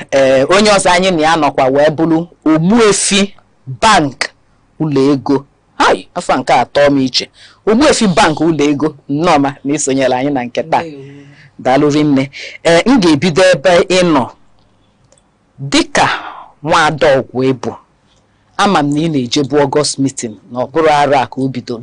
Biko, gịnị bụ Ọgọst meeting? Adịka nsi wee ma na ka nsi wee ghọta. Ọgọst meeting bụ mgbe ụmụ nwaanyị na-agbakọnata ịbịa kpaa ihe dịrị ha nụ ka ọ ga-esi dịrị obodo na mma ya na ezinụlọ. Ọnya ka a na-eme na Ọgọst meeting. Ịkpakọrịta ka obodo ga-esi wee dị mma ya na ka ezinụlọ anyị ga-esi wee dị mma. Ọnya bụ ihe ibere Ọgọst meeting andọ maka ya ka eji eme Ọgọst meeting. Daalụ ịkpa maka ezinụlọ anyị maka ọha obodo. Harriet amam na onwe ihe ị ga-agbakwunyekwa n'ihe o tinye n'Ọgọst meeting a. Ịkpa maka ezinụlọ anyị, ịkpa maka ọha obodo, na ịkpakwa ụta ga-esi welu mee solve problems ndị ahụ niile akpara. Ihe ndị ahụ akpara, ụta ga-echi solve all the problem of those things discussed. Enwe Jenụwarị, nwee Febụwarị, nwee Maachị, Eprel, agụgide wee bata n'Ọgọst. Nwee Septemba na Ọktoba na Nọvemba na Disemba. Kedu ihe o ji wee bụrụ ọnwa Ọgọst ka eji wee na-eme meeting ụmụ nwaanyị ọgbakọ ebe na-akpọ maka ezinụlọ?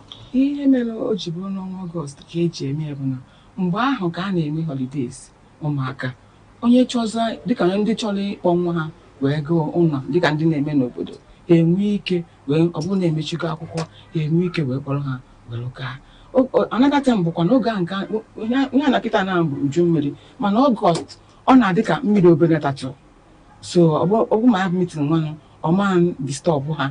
Mmiri ama igwe ga-adị mma ihe na weda ama disturb enwe clear weather. Ọ ya bụ ihe dị ya n'Ọgọst.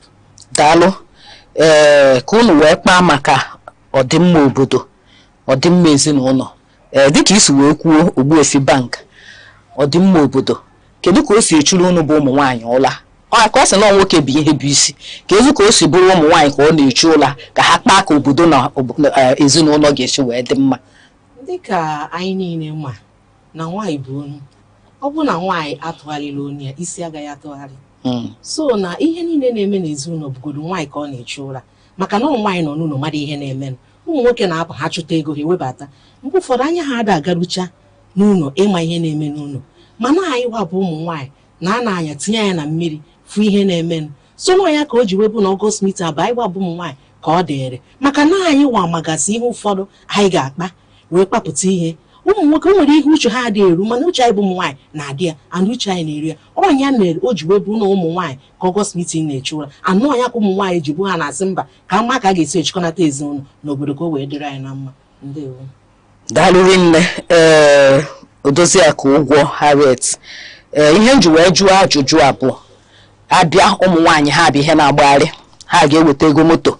echeta m mgbe ahụ ndị si Lagos na be anyị na-anata ha eyi agba akwa ọ dịka ihe a na-abịa igosi ọ ka esi eyi akwa mana kịta asị m na o nwezi ka unu si wee mee ya ọ bụrụ na ị dịghị otu a ma a na-eme nso n'ihe a na-eme ọ dị ịkọ mgbe ụmụ nwaanyị ji egosi makwa ndị anyị bụ ịfụkwara ihe anyị bụ oge ahụ ọ dịkwa ka mgbe ha na-eji na-egosi before kịtazi mana ihe ha emezi owepụ anya ha pụta ọ bụghịzi ha focuszie na the major problem bụ how to solve the problem of their family and themselves and the community at large. Gwakene m ofu ihe kedu obodo gị? Abụ m onye isi awa a na-anụ n'Egede. Gwakene m ofu ihe August meeting mepụtago n'ebe a na-anụ gị. O mego ọtụtụ ihe na like ụmụ ihe health centers ewego ọtụtụ ihe ndị August meeting lụrụ n'ime health centers anyị mana even n'ụzọ all this local roads ewego ọtụtụ ihe ha lụkwa na ya ma afịa this local market ewego ọtụtụ ihe ha lụkwa na n'ebe ahụ through August meeting effort. Ya bụ na o nwere ihe na-apụta na ya. Enwere ihe na-apụta na ya. Dịka unu si wee bịa ka ụmụada ọgwụ o nwere ihe unu na-alụ n'August meeting a?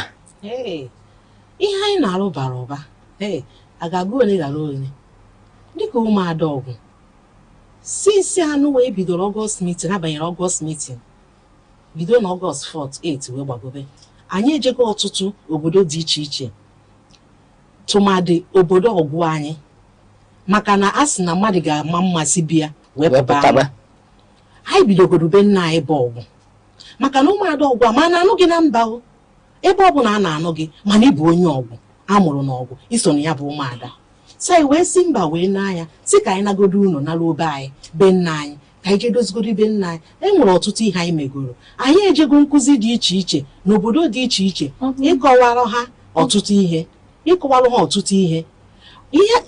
anyị na-akọwalụ ha ma anyị bịa chọpụta tinye anyị na mmiri fụ na mmegbu a na-emegbu ụmụ nwaanyị hiri nne ụfọdụ nwere onye ga-ekwuru ha ụfọdụ amakwụkwọ ka ha ga-esi wee bido anyị wee si mba ka anyị jee kụzielu ụmụnne anyị na mgbe agago mgbe a na-edobe nwaanyị na usekwu mgbe agago mgbe a na-edobe nwaanyị n'azụ ụlọ o nwere ihe nwaanyị ga-eme nwaanyị enwere ọnụ okwu na ọ bụrụ ọzọ ugbu a na-enwe ka esi akpagbu gị be di gị maọbụ ụmụnne di gị a na-akpagbu gị ka ikwuwapụ okwu kwuo na a ga-azọ gị ihe a ka anyị na-eje na-akụziri ha gakwa n'iru na-akọwa maka ndị anụ a na-akpọpụ ụmụ obere nwa a na-eje okuku nwa a na-eje gbabọị anyị nekwara anya fụ na ọtụtụ na-eje ebe a na-emegbu ha anyị na-akọwara ha uru ọ dị onye ọbụla mụta one ọ ga-azụ ọ bụrụ ofu bụrụ ịbụọ ka ị ga-azụ gị mụta na mgbe agago a sị na ofu osisi adịghị eme ọhịa osisi ọbụla idoziri ọfụma ga-eme nnukwute ọhịa enweta otu zụọ ya zụta ya ọfụma ịfụ na ọ ga-akwa ogiri gbam mekarịa ndị mụrụ iri ọ bụrụ one a mụrụ ka a na-ekwu na one a zụrụ ọfụma anyị wee jee n'ime obodo na-akọwara ụmụnne anyị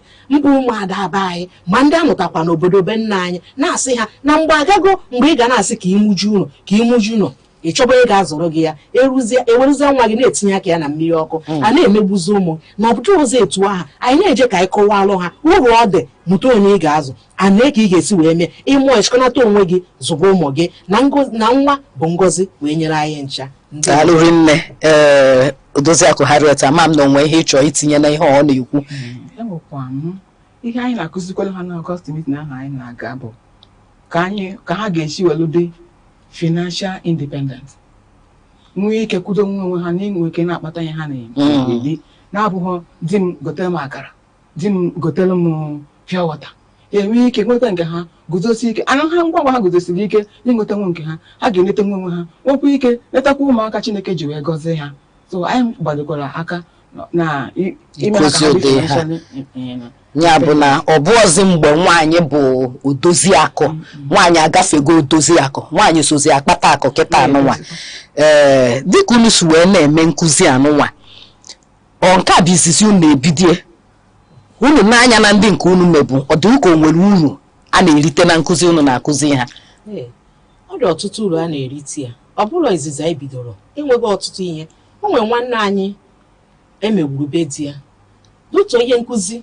anyị kwuru otibe anyị maka ụmụada ọgụ so eje gbakwu ya so ọ bụrụ nke a bụrụ izizi and anyị na-emepụta ihe anya na-afụ ọ bụrụ sọsọ na ihe a na-ekwu n'ọnụ ije n'obodo ọgwụ jụọ esi ụmụada ọgụ ama na anyị na ya so nwere ihe niile anyị na-eme na-amịta mkpụrụ enwego so many even ma ihe anya na-afụ anyị wubechara dịka ụmụada ọgwụ iji wee na sọpọtụ ndị obodo anyị. So abụrụ anyị ebidoro ọfụrụ anyị na-emebi eme and o nwere ihe anya na-afụ nke anyị mepụtagoro.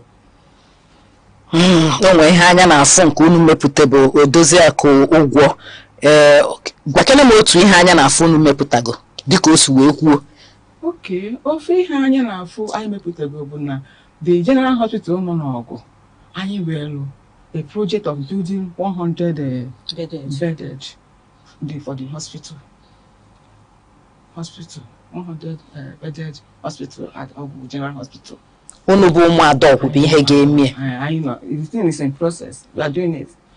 Ịma na oge ụfọdụ ọ dịka na ịsọsọ ihe ụmụ nwaanyị na ọ bụ nwoke weta odozie nwoke weta odozie ihe na-achọ ịkọwalụ m nkịta na unu chọọ ịkụzi nwaanyị na nwaanyị nwekwa ike iweta nwoke edozie. Unu na-akụzikwala ụmụ nwaanyị ka ha ga-esi wee weta ka nwoke dozie mgbe o dozibere nye ekwu nekwa okwu maka oge ụfọdụ nwaanyị weta nke ọkpị ya mana ọ ga-achọ ka nwoke weta nke ka edozie ya. Ọ bụghịzikwa kịta na kịta ka nwaanyị na-eweta nke ya akpịa because na nwaanyị na one for betterment of the family and to better the family bụ ya nwa nwe nke ụmụaka Chineke ji gọzie ya na di na amị. Ọ bụrụ na ihe adị mma ọ bụrụ na ihe adị mma na ezinụlọ ya ọ dịkwa na nke onye nke na ezinụlọ nke onye nke ọzọ dị na nke ezinụlọ nke onye ọzọ obodo adị mma esikwa ụta local gọọmenti adị mma esikwa ụta Enugu steeti adị mma esikwa ụta Nigeria adị mma. Daalụ rinne maka ihe nji wee jụọ ajụjụ a bụ oge ụfọdụ ọ dịka sọsọ ihe nwaanyị nọ bụ ọkpata odozie ebe nne ya ịfụ ha na ụlọ be dị unu dị iche iche ụfọdụ bụkwa ndị a na-anụ ọgwụ mana ihu na-agba mbọ bụ idozi be nna unu. Ihe mere bụ na nwaanyị nwere obodo na-abụ obodo gị be nna gị na ebe a na-anụ gị ebe ọ bụ na nwaanyị nwere obodo na-abụ obodo be nna ya na ebe a na-anụ ya imezikwa ebe nna gị imezikwa ebe dị gị. Otu anyị na-alụkwa na be nna anyị na-alụkwa ihe dịkwa otu ahụ na be dị unu. So ọ bụ sọsọ be nna unu ka unu na-alụ ka anyị na-alụ ya anyị na-alụ ya aka na abụ. Maka ọ bụ na m bụ ebe a na-anụ gị dịka otu esi anụ gị na Egede ije na-edozi be nna gị ịnata be nna m mụ na ị ga-atinyekwa ukwu n'okwu traụza maka ọ ga-adị ka ọsọsọ be nna unu ka unu na-edozi. Be dị anyị bụ ka be anyị bụ the appropriate be anyị and the be ụmụ anyị. So ebe ahụ bụ the first spot unu ga-ebido wee dozibe. Daalụ. Odoziakụ Ogbuefi mba mma akwadoghị Odoziakụ Ogbuefi maka na ịbụ bank na onwe ya ụlọ ego na onwe ya. Ị na-anya ọtụtụ arọ gagolo aga ọ bụ na asị gị ọ bụrụ ndị oyibo ọsị gị na a na-ama access ị na-anya ọtụtụ arọ gagolo aga wee luo taa maka ama m na-ebidogo August meeting mgbe m dị na nwatakịrị nne m ha na-eje August meeting ime n'anya wee ruo ugbu a ọ dị gị ka onwego uru August meeting mba ọ ihe a ga-asịsị melụ na-aga ka ọ ihe a ga-asịsị kwụsị. Ikwu nke bụ eziokwu dịka i kwuru apụtakwa m ụwa jekwuru August meeting amara m mgbe ebidoro ya mana since m bụrụ nne nwaanyị join August meeting were anya m na-agakwa na-afụ ihe na-eme August meeting mara mma a na-esi ya ka m were ụmụatụ be di m dịka nkwa abụ m onye ọgwụ mana a na-anụ m n'alọ Anambra steeti ebe a ka m na-eje n'August meeting maka na ebe a ka a na-anụ m zaalụ ọbụla August meeting nawakwa be di m anyị jee mee August meeting. August meeting bara ọtụtụ uru ihe ọ na-eme karịrị ọ na-emepe anyị anya maka na ọ ga-eme ndị isi bata ha ewebata ihe afụrụ bịa kụzie ndị nọ n'ụlọ obodo a na-emepe and o mere anyị ụmụ nwaanyị nwee nkwuwa okwu ifu na abịa onwe ihe ekwuru m nwoke bi ile nke asị mba na ọ bụrụ etu ahụ ọ dị mgbe ahụ iji wee maa atụ be di m ọ bụrụzi mgbe a na-asị na nwaanyị di ya nwụrụ iwu ka ọ bụ na ị ga-akpa isi ụmụ nwaanyị si mba na ọ bụrụ anyị wagburu di anyị na ọkpụkpa ka gị na di gị si wee dị ịchọ ịkpụrụ ya isi na ịchọrọ ịkpụrụ isi wee mee ya ịkpụọrọ ya ọ bụrụ na ị chọrọ ịkpụ nwere ị ga-amanye ọ bụrụzi ihe a na-amanye ụmụ August meeting etu aka ụmụ nwaanyị wee tinye ma ekpebie ya si etu a ka ọ ga-adị ọ bụ na di gị nwụọ ịchọ ịkpụpụrụ ya isi na di gị nwụọ ịkpụọrọ ya ọ bụkwa na ịkpụrụ na ịchọrọ ịkpụ ma ụka ga-asọrọ ya ma ọ gị wa na ịchọrọ ịkpụ o nwere onye ga-amanye gị ana o nwere onye ga-eji a wee taa gị ahụ o nwere onye ga-edobe gị n'azụ ụlọ maka na ịkpụrụ ọrụ di gị isi maka na abịa na-eti anya na isi ya na-akpa enwere ihe o wepụ omenụ m ka onye nwụrụ anwụ binyere ọnwụ and ọ bụghị ọ bụ mgbe a na-atụ ụmụ nwaanyị afụfụ ewere agụba na-akụpụsị anyị ka na a na-akpụ isi na di nwụ so ihe a bụ ihe m chọpụtakwa saji be di m a mmebe m lekwara anya nsị na ihe a dị mma o meziri fụrụ ụmụ nwaanyị na-apụtazi ọ bụghịzi mgbe ọ ga-abụ di mmadụ enwụọ gị na di gị dị na mma una na-erikọ ụmụ na-azụ di gị anwụzịa ọ dịzịa ka a ga-asịzi na gị gburu di gị ịnọzịa n'azụ ụlọ edobe gị ụfọdụ izu ụka ịnọ iyala apụta ilo iyala awụ alụ iyala eri nri asị gị na ị na-akwa di aịsị mba na o kwesịghịzi ịdị etu a na-ekwesị ịdị mma gị na di gị dị di gị nwugodo ahụ ihe ma na ị ga-akwanyere di gị na di gị o nwere ihe pụrụ gị n'ala mana bụrụzi na mmegbuzi ị ga na-eme ya wite obi ụtọ di gị amakwa yes na ịfụnanya ahụ n'ufuru onwe ka dị ka etu ahụ so ihe a bụrụ ofu ihe m chọrọ ịtọpụta Ọgọst meeting mmele unu daalụrị mme ka anyị ṅụọ mmiri ọ bụ na anyị ṅụọ mmiri gbatị ụkwụ anyị anachitekwa azụ na-akpakwa nkata ọ bụgodo na ihe ọzọ emehọ mụ nwa amụtago na ụmụ ọtụtụ ihe a na-amụta n'Ọgọst meeting n'ife ọnụ dịka o si wee kwuo banki si wee kwuo na ọ bụghọzi mgbe ahụ a na-emegbu nwaanyị iwu bụ na a ga-eji agụba kpụọ gị isi onye chọọ ka i were agụba kpụọ onye isi kpụọ onye isi onye asịkwana gị mba Ọgọst meeting na-akụzigori ya na ị nwere nkwuwa okwu na ị chọrọ ịkpụ isi ka anyị gbatị ụkwụ ọ bụ na anyị nachite azụ anyị na-aga n'iru a sị na ekwe kụọ ama agba ekwe ụmụ nwaanyị akụọla o ọkwa na nzukọ ụmụ nwaanyị oge anyị ji akpa maka ọdịmma anyị karịkwa maka ọdịmma ezinụlọ nzukọ ụmụ nwaanyị bụ ebe anyị na-akpa maka rike anyị ndọrọ ndọrọ ọchịchị azụmahịa omenala ndị ahụ dị mma nakwa ihe ndị ahụ ga-eweta ọganihu n'obodo naanị ihe ị ga-eme bụ sonyela anyị na nzukọ ụmụ nwaanyị ebe ahụ a na-akarị ihe na-eweta ọganihu n'obodo ndị nne ndị nna oge a bụkwa nke anyị sonyela anyị na Aneke TV n'ebe a na-emetụ aka na ihe ndị oyibo na-akpọ social media na TikTok, YouTube, Facebook, X, Instagram ọkwa na Aneke TV ka ihe ndị a niile na-eme Aneke TV anyị apụọnụ daalụrị mme gị bụ onye ọma ka na-esonyela anyị ihe anyị na-ene anya bụ uru Ọgọst meeting balụ ha kọwagolo anyị ihe bụ Ọgọst meeting ihe eji emela Ọgọst meeting n'ọnwa Ọgọst ọtụtụ ihe bụ ihe atụgokwe n'aka Ọgọst meeting na-emela anyị ihe ọzọ emeghegodo ụmụ nwaanyị afụrịta onwe ha ndị nke nọ obodo oyibo ma ndị nke nọ na mba ha natakwana ha ewelu ihe ọma ha mụtara webata n'obodo o wee na-eme ka obodo na-aga n'iru na-abịa ebe ị nọ Harriet dịka o si wee kwuo mee ihe Ọgọst meeting megobe ha n'uche nke gị ọ dị gị kasị were ihe na-aga o nwere ihe ọma ọ na-eme maka ụfọdụ ga-asị ka ekwe n'uru a na-erite n'Ọgọst meeting ọ dị ka n'uche nke gị ka Ọgọst meeting na-aga n'iru yes n'uche nke m ọ dị m ka ọka ewere Ọgọst meeting na-aga maka na ọtụtụ ihe ụlọ a na-erite na ya karịrị maka na mgbe ahụ ụmụ nwaanyị ga-abịakọta ọnụ a ga-enwe ihe a na-akpọ cross pollination of ideas ha chịkọta uche ha ọnụ onye nke a sị na nke ya jikwa ya otu a na nke a dịkwa otu a na nke a dị otu a gasa dịkwa the solution okay for instance enwere ndị ụmụ nwaanyị na-amaghị left to right na about ihe health care ọkwa n'ebe Ọgọst meeting na nke a na-agasị ha na nke a dị otu a about health na nke a dị otu a about health ọ bụrụ like ihe family planning something a n'ebe a nke a nọkwa na-akụzikwa ha about ihe family planning how to be neat kwa how to check on signs dịka ọ bụrụ na ihe a na-enwe growth in you how you check and know otu ga-esi check wee malụ dị ihe na ihe ọ bụ maọbụ etuto nkịtị maọbụ ihe ọzọ na-apụta ọ bụrụ ha na-akụzikwa n'Ọgọst meeting ahụ dịka ịkpọta ndị doctors and the nurses abịa mee nkụzi ahụ daalụ echetara m mgbe ahụ dịka Ọgọst meeting na mgbe ọbụla ọ bụrụ ụtụ afụgo m ọtụtụ ihe kịta anụnwa unu na-ekwu a na-erite na ya ka ekwe maka ụtụ dị na ya oke ha si m kwuo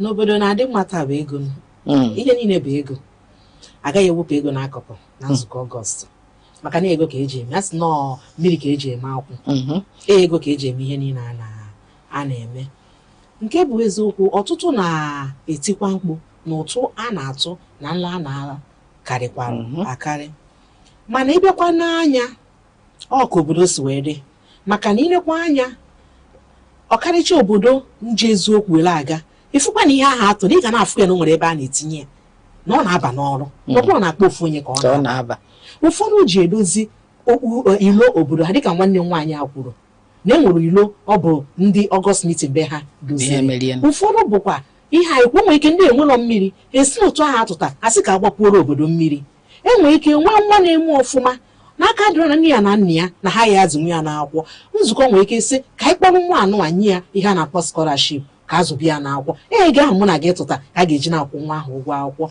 nwere ọtụtụ ihe dị iche iche eji ego ahụ eme so nke bụ eziokwu bụ ọgbakọ n'obodo ga-adị mma ego ga-adị ya maka na ewezuga ego onwere ihe ọbụla a na-eme so a ga na-ekwu okwu ego n'Ọgọst meeting ọbụla ji ife daalụ nne dịka isi wee kwuo ọ mmiri ka eji eme akwụ maka ọtụtụ ụmụ nwaanyị apụtasị na ụtụ a na-atọ Ọgọst meeting onwe mbọsị ya nna anọkọta m sị mma m ka na-eje Ọgọst meeting kedu ihe na-eje n'Ọgọst meeting ije eme maka anụ m ka a na-akpị ya n'ekwentị ọ na-asị ha ego one bụ ihe nwanne wee sị ya mana ịkafe gị ije Ọgọst meeting onwe ebe a ga-eru nwaanyị agafe ije Ọgọst meeting onwe ndị ọ tozugo ịnọ n'ọgda dịka abịa kịta anụmasị na onye a kwesịrị ịbanye n'Ọgọst meeting ma na onye a kwesịrị ịbanye ke ndị kwesịrị ịbanye Ọgọst meeting a and kedu mgbe onye ahụ nwere ike ịsị na ya etofego Ọgọst meeting maka uru dị n'ihe Ọgọst meeting ọ mmadụ ga-eji aka ya were sị na ya etofego ịga Ọgọst meeting maka na enwere one program m na-watch na TikTok the other day one old one ga ebe 90 years ọ na-asị ka ya jee Ọgọst meeting ọgụdị nsọ aṅụrị ka aje ṅụọ maka nkata na-adị akpa ebe ahụ ihe ọchị a na-adị eme ebe ahụ ọ sị ka ya jee Ọgọst meeting so na-emechaghị na enwere age onye esi nwa dịka na onye ahụ dịzi sik na ọma na-afụta nwụzi bụ na ọ sị na ya ma nga nwụzi maka ọ na-abụkwa a sort of a social artwork as a social outing mmadụ n'ibia na-eme mmekọta and ka mmadụ nọkwa ndụ ka o kwesịkwara ị na-eme mmekọta and ọ na-enye ezigbo aka na ndụ mmadụ ka ekwe na onye tozuru ije Ọgọst meeting onye tozuru ịga Ọgọst meeting onye tozuru ịga Ọgọst meeting bụ nwaanyị ọbụla a na-anụ n'obodo o kwezigo enwekwa ka mmadụ ga-esi rukwe na eji na be nna ya ọ bụrụ na ọ nụbeghị di ọ masị maka na ya nụbeghị di na ya masị ihe ndị nwaanyị na-eme o sonyekwara jemekwa ya ọ bụghị na ụka ma ọ bụghị na mbụ Anglican ma ọ na mbụ Katọlik nwaanyị ọbụla nwere ike ịbanye n'Ọgọst meeting nwaanyị ọbụla kwesịrị ịba because na omume mmepe obodo ka a na-ekwu mmepe ezinụlọ ka a na-ekwu daalụ nne bankị ụlọ ego ya dịka ọdụnwa bụ ihe na-ejidoro ụmụada ọgwụ ego ha iji wee bụrụ bankị na ụlọ ego ihe m na-achọ ịjụ gị bụ Ọgọst meeting nwoke sịkwana nwunye ya eje n'Ọgọst meeting ọ dara iwu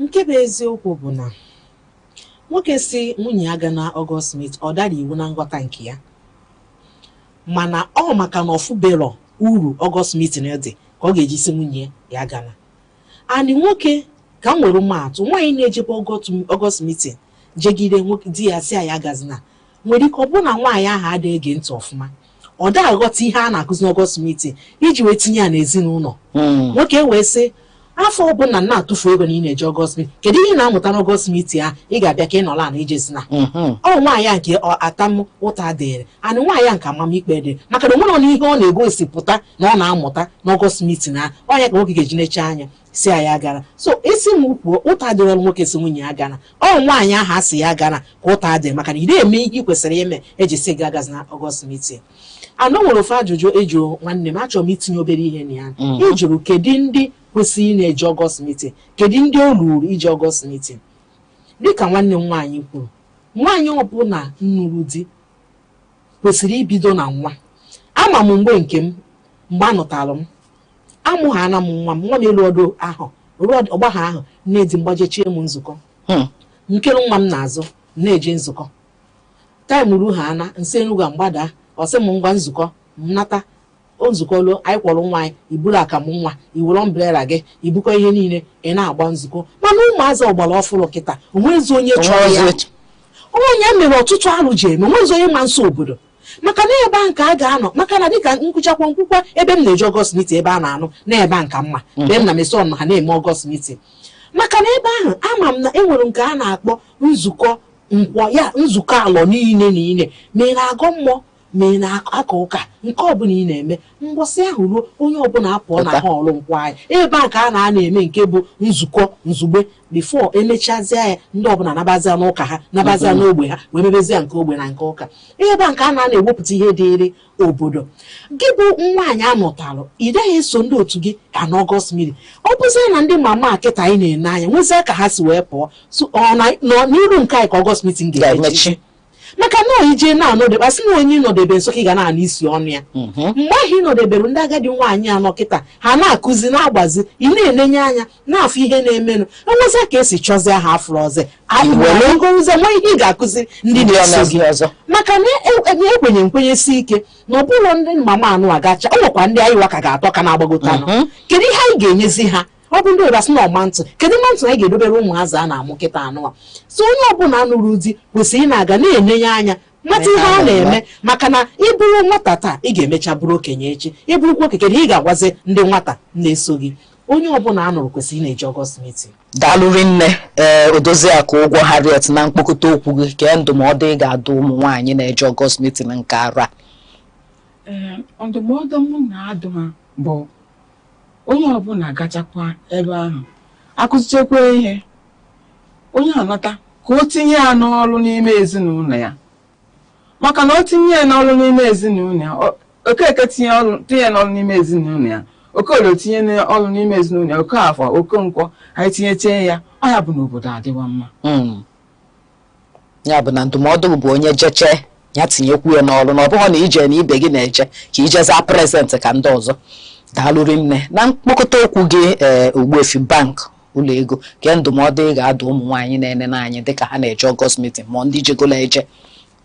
Dịka nwanne m kwuru ije Ọgọst meeting ya nwere before ịlapụbe gị jebe na ị na-eje Ọgọst ya nwegoro ihe ibu n'obi wee na-eje Ọgọst meeting a ọ bụrụ na ibu n'obi na ije Ọgọst na ọka ịtụ anya marụ ka obodo m si eme iru ebe ahụ tọọ ntị ana jụtasịa ka obodo si eme ka ọ ghara ịbụ na iji ọsọ gbapụ ịkwala akwa ọfụrụ ka ịgbajije gosi akwa gị mgbe agago mgbe a na-eji Ọgọst meeting ka ije gosi akwa eyi maọbụ ka amalụ ka esi ma mma ada emezi ihe a na-eme Ọgọst meeting kịta ka e wee mụta gị bụ nwaanyị lapụrụ ezinụlọ gị lapụ di gị lapụ ụmụ gị wee na maka na ịma na ofu izu ụka ka a na-anọ Ọgọst meeting ọ bụrụ ihe a na-eme ofu ụbọchị maka dịka m kwuru a ga-emecha nke ọha obodo emebe nke ogbe ewee banye nke ụka ifu na mgbe a ga-eme gị ihe niile na mbọsị ụkazi ndị ọbụla ejezi ụka chịkọọ ya onye ọbụla anaba mgbe ị lapụrụ ezinụlọ gị wee nọọ izu ụka na ijere Ọgọst meeting ya nwekwa ihe iji bụ ezi ihe iji wee nata ọ ezi ihe ahụ iji wee nata wee na-eme ya n'ezinụlọ ga-emekwa ọrụ na-abịa bifo okwu na na-eji Ọgọst meeting a na-ekwu okwu ego dị ga-ewepụta n'ego nye gị wee jee tụọ ụtụ Ọgọst meeting gị wekwa wee goro ihe maka na a na-atakwa ma ahụekere na Ọgọst meeting ọ bụrụkwa sọsọ ụtụ ka anyị na-atụ anyị na-erikwa ọ na-enye gị ego iji atụ ụtụ ịgwa gị ga na-eji na-eti ihe n'ọnụ na-anọ ya bụ nzukọ maka ọ na-afụ ife ọ na-afụ na nwere ihe ijere mụta n'Ọgọst meeting na so uru dị ya and ije ka onye ọbụla jee jisi ike ka enwee ihe bara uru ịmụta ị ga-eji wee na ndewo. Daalụrị nne gị bụ onye ọma nenele anyị ama m na o nwee ihe ịmụta maka ọtụtụ na-anụ Ọgọst meeting ma ha amaghị uru Ọgọst meeting mba dịka ụmụada ọgwụ si wee kwuo tata ifugonu na o nwere uru Ọgọst meeting mba maka ndị otu m ga-asị olugo mgbe anyị ga-akwụsị Ọgọst meeting kedu ihe ụmụ nwaanyị na-agbafuru ego na ha na-eje obodo ụfọdụ afụghị ego ha ji wee rie nri ebe ha nọ na township mana afụrụ ego eji eje obodo ifugonu na o nwere uru ọba gị bụ nne ma ọ gị bụ nna ma ọ gị bụ nwa agbọghọ ma okorobịa nenele anyị kwado nwaanyị ka o wee nwee ike tinye okie na ndozi obodo maka na Ọgọst meeting bara uru. Daalụrị nne maka unu sonyere anyị na nke taata Odoziakụ Ụgwọ Harriet JP daalụ maka isonyere anyị ama m na mgbe ọzọ m ga-akpọkwa unu na unu ga-aza daalụ Ogbuefi Bank ụlọ ego ama m na Zenith Bank ka ị bụ ka First Bank ka ị bụ World Bank ịbụ daalụrị nne maka isonyere anyị na nke taata ama m na mgbe ọzọ m ga-akpọkwa unu na unu ga-abịa o wee bịa ebe a nsogbu adịrọ ụmụnne anyị ma na anyị wee oke nsogbu adịrọ o wee bụla ebe a ka anyị na-ekpokọta nke ụbọchị nke taata mgbe ọzọ anyị ga-akpakwa nkata na nzukọ ụmụ nwaanyị sonyekwala anyị na Aneke TV abụ m Ngozi Ọtahumele ka emesịanụ. A sị na ekwe kụọ ama agba ekwe ụmụ nwaanyị akụọla o ọkwa na nzukọ ụmụ nwaanyị oge anyị ji akpa maka ọdịmma anyị karịkwa maka ọdịmma ezinụlọ. Nzukọ ụmụ nwaanyị bụ ebe anyị na-akpa maka ahụike anyị ndọrọ ndọrọ ọchịchị azụmahịa omenala ndị ahụ dị mma nakwa ihe ndị ahụ ga-eweta ọganihu n'obodo. Naanị ihe ị ga-eme bụ sonyela anyị na nzukọ ụmụ nwaanyị ebe ahụ a na-akarị ihe na-eweta ọganihu n'obodo. ndị nne ndị nna oge a bụkwa nke anyị sonyela anyị na Aneke TV n'ebe a na-emetụ aka n'ihe ndị oyibo na-akpọ social media na TikTok, YouTube, Facebook, X, Instagram. Ọkwa na Aneke TV ka ihe ndị a niile na-eme. Aneke TV, anyị apụọnụ.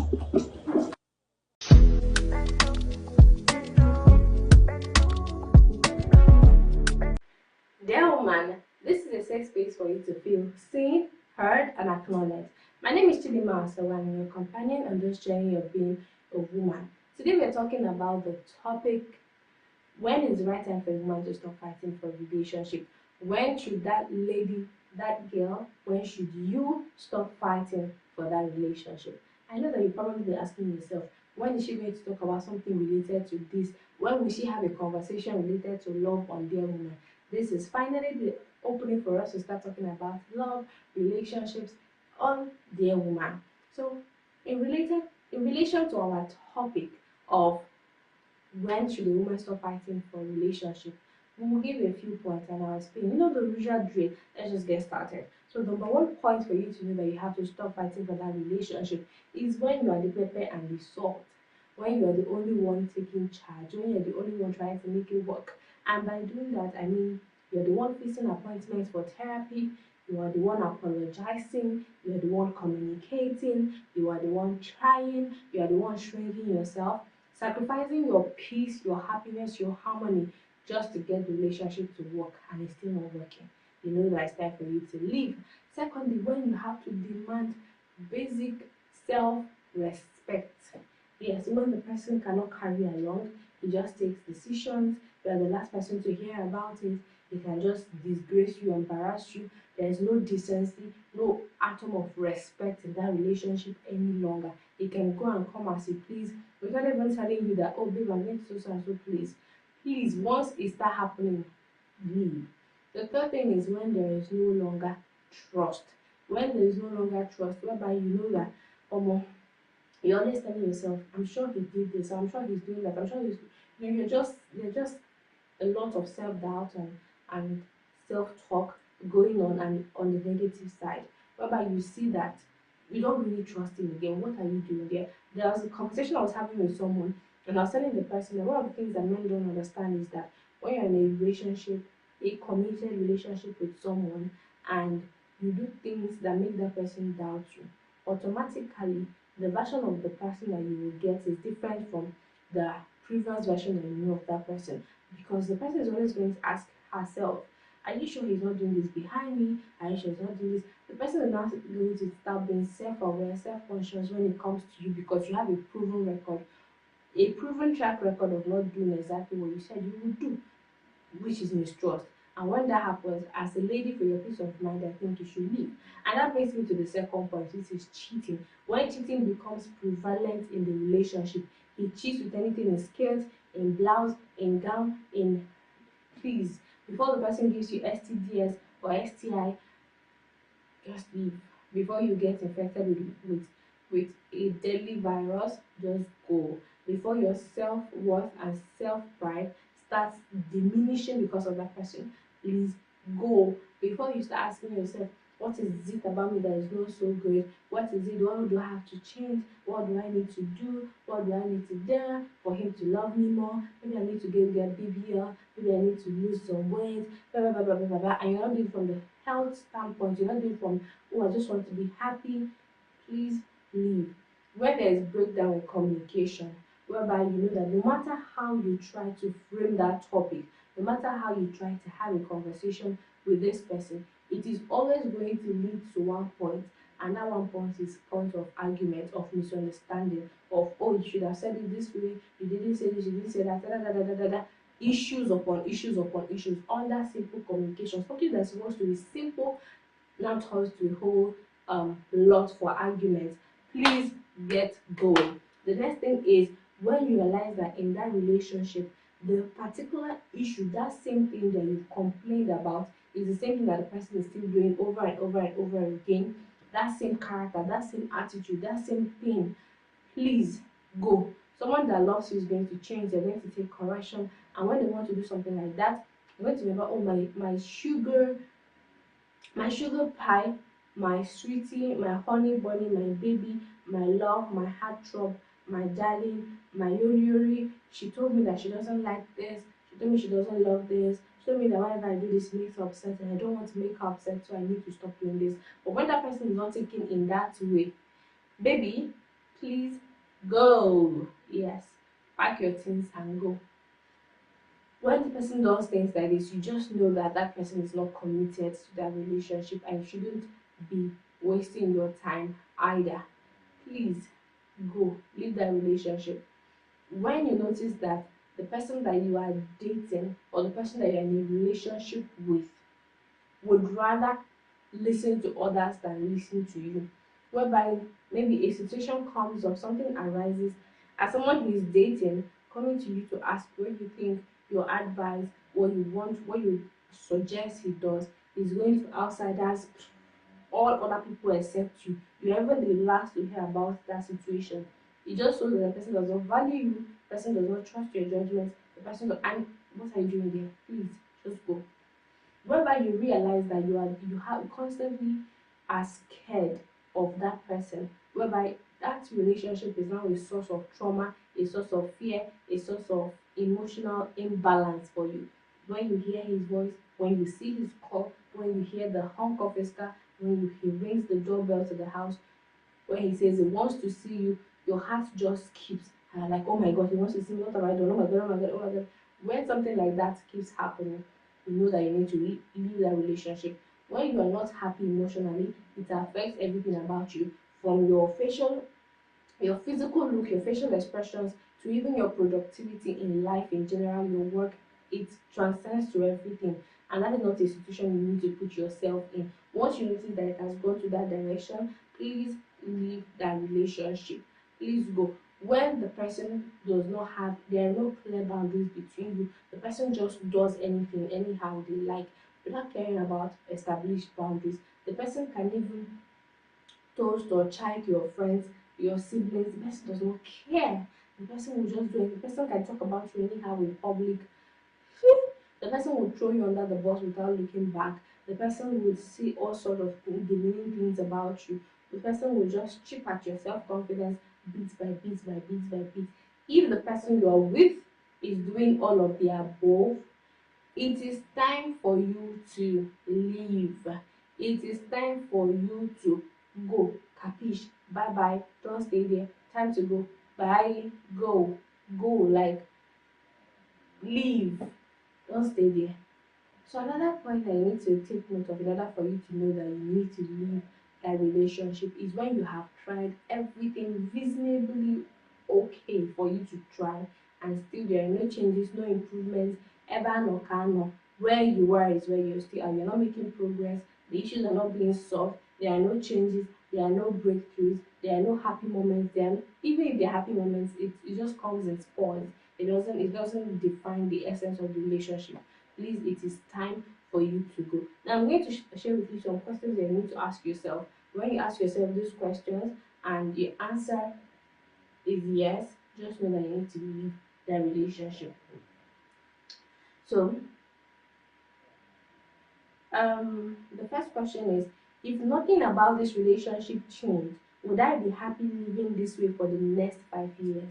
If nothing about your relationship with this person changes, would you be happy living with that person in this current situation for the next 5 years?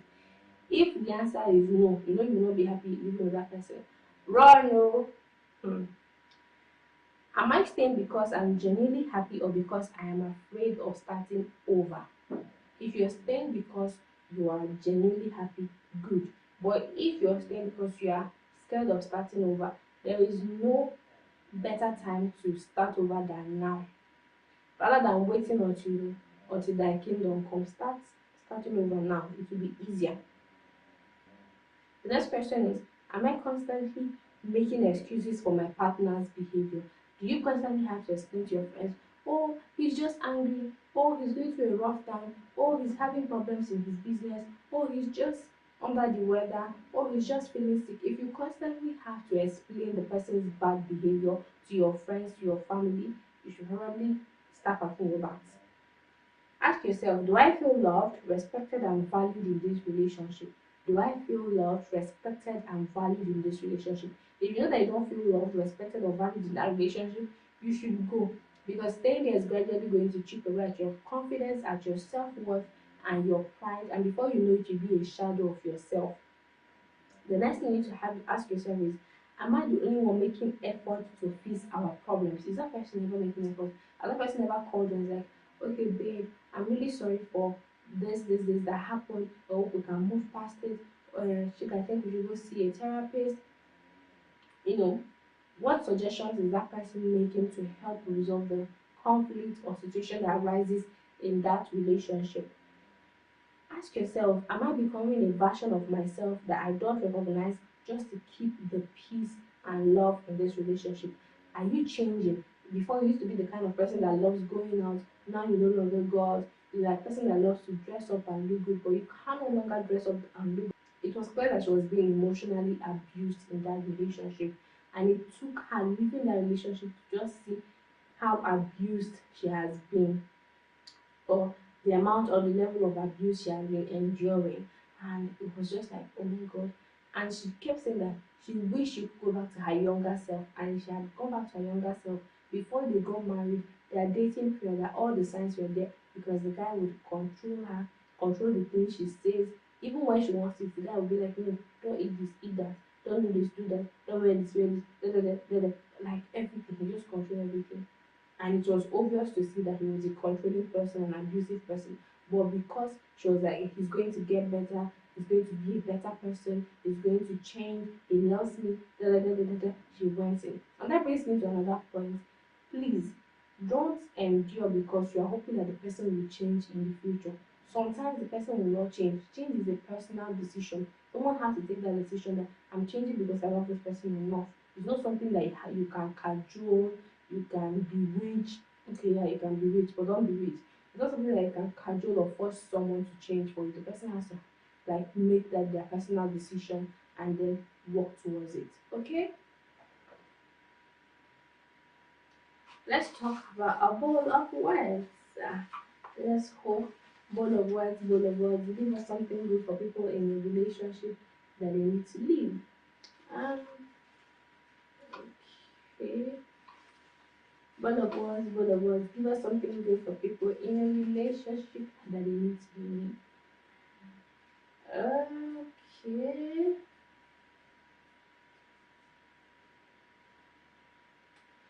I learned valuable lessons from every experience, good or bad. It says, I learned valuable lessons from every experience, good or bad. That relationship, you don't have to stay in it because you're afraid. Leave. You have learned good and bad from that experience. And then it reinforces your decision making for the next relationship that you want to go into. Because you have learned what happens, how the signs of this, the way I got treated. You know, okay, I don't want to be in a relationship where I'm treated this way. Or when I'm treated this way, I need to leave. Or when a guy begins to exhibit these signs that this person is exhibiting, I know that this is where it's exhibiting, and I'm going to remove myself from that situation on time. Don't see it as a wasting years. You don't want how many years you have labored in this relationship to be in vain. See it as it was a learning period, and you've learned what you're meant to learn, and it's time for you to move on. Alright. My name still remains Chidima, and the Elman shows on Aneke TV every Wednesday and a replay on Saturday. If you're watching this, subscribe and drop a comment below. Thank you.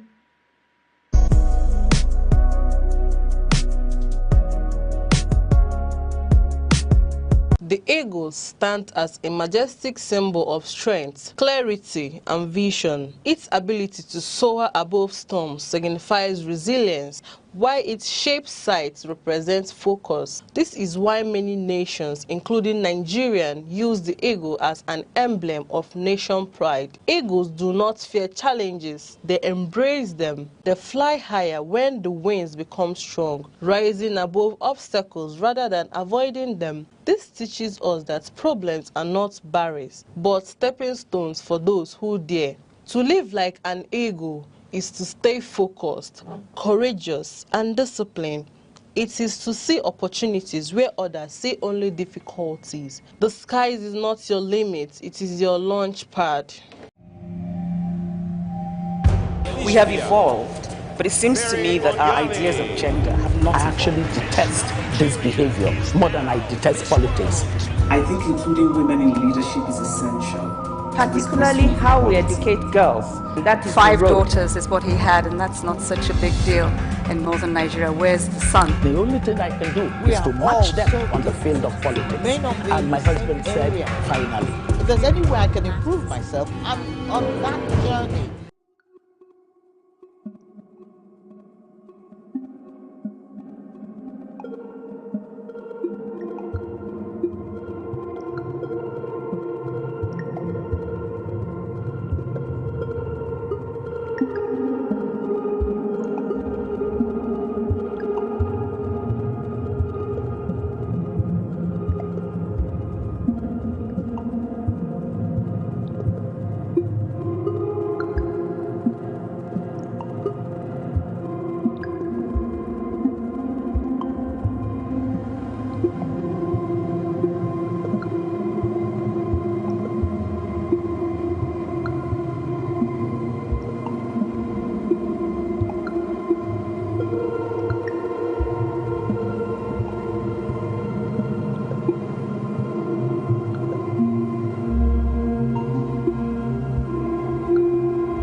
Every second, the world changes, markets rise, leaders speak, stories unfold. To keep up, you don't just need news, you need clarity, you need speed, you need perspective. That's why Aneke TV brings you the global pulse. Accurate, reliable, right when it matters most. Aneke TV. Move with the world.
In Africa's most populous nation, women make up nearly half of the population. They vote, they campaign, they mobilize communities, they shape families and economies. But inside Nigeria's highest lawmaking chambers, their voices remain a minority. Today, a proposed constitutional amendment seeks to change.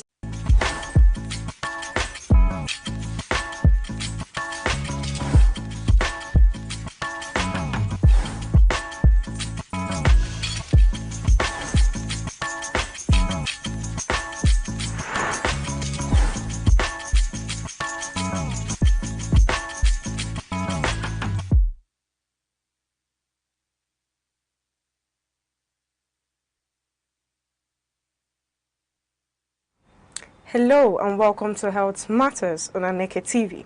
I am your host, Sharon Uchi. Health is one of the most valuable assets anyone can have, and understanding different health conditions is an important step towards living a healthier and more informed life. One health condition that continues to affect many individuals and families across Nigeria and around the world is sickle cell disease. Over the years, the condition has generated discussions about awareness, prevention, management, and the challenges faced by those living with it. Despite increased awareness campaigns, Many questions and misconceptions still exist about sickle cell disease, making it important to continue educating the public and encouraging informed health decisions. On this program, we break down medical issues, speak with experts, and provide practical guidance to help you live healthier, longer, and better. This is Health Matters, where your health comes first. We'll take a short break now. Stay with us. Every second, the world changes, markets rise, leaders speak, stories unfold. To keep up, you don't just need news. You need clarity. You need speed. You need perspective. That's why Aneke TV brings you the global force. Accurate, reliable, right when it matters most. Aneke TV. Move with the world.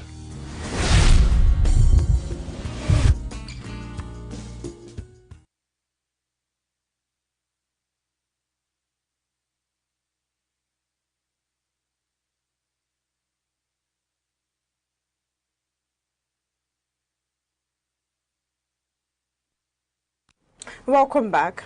Today on Health Matters, we are discussing a health condition that remains a major public concern and continues to impact individuals, families, and communities. Sickle cell disease has been the subject of various awareness efforts aimed at improving understanding, encouraging early testing, and promoting better support for those affected by the condition. As conversations around health care continue to grow, it becomes increasingly important to address common concerns, dispel misconceptions, and provide help or accurate information that can help people make informed choices. Our focus today is understanding sickle cell disease. Joining us in the studio is a consultant hematologist in UNTH who will help us examine this important topic and provide professional insight. Dr. Nneka Amu. We are glad to have you in the studio. Thank you so much for having me. Thank you so much. Thank you for joining us. Okay, now let's begin this discussion on understanding sickle cell disease. How significant is sickle cell disease as a public health concern in Nigeria, and why does it continue to attract attention from health professionals? Thank you for that question. So sickle cell disease is actually a very, very important disease to talk about. The reason is that it's heritable, meaning that it can be passed on from parents to their children. And when it can happen is when a parent has the sickle gene. So either the mother or the father. Once a mother or a father has the sickle gene, they are able to, their children are able to inherit it from them. And in Nigeria, it's more in fact, Nigeria is among the countries that have the highest prevalence of sickle cell disease. As a matter of fact, sickle cell disease is when an individual inherits S gene from both the mother and the father, or inherits an S gene and then another abnormal hemoglobin. So now, we also have the carrier state when an individual has just a single S. And in such instance, we say that the person is a carrier. And for you to know how significant it is in Nigeria, 1 in every 4 persons in Nigeria is a carrier of the sickle hemoglobin gene. Meaning that 1 out of every 4 persons is AS. And when 1 person out of 4 is AS, it means that the gene continues to be here with us. And once that 1 person gets married to another person that has a sickle hemoglobin, their chances of getting an offspring that has the sickle cell disease is high. So it remains a public health problem in Nigeria that requires continuous advocacy, continuous education of the masses to be able to begin to tackle it. Okay, so why does it continue to attract attention from health professionals? Thank you. Sickle cell disease is one disease that arises just from a single mutation, and it affects every organ and system in the body. So a person who has sickle cell disease can have complications in the brain, in the eyes, in the kidneys, in the liver, in the bones. Any organ you can think of can be affected, and it significantly affects the morbidity and mortality of people living with sickle cell disease. So it continues to be a problem, a real health problem that deserves all the attention it gets, really. Okay, for it being a real health problem, that means there has been increased awareness on this. Okay, the other day I saw a sickle cell warrior at the market, and looking at him, he doesn't, you know, the sickness tends to make us not look our age most times. So despite this increased awareness over the years, many misconceptions still exist. From your experience, what are some of the misunderstandings people commonly have about sickle cell disease?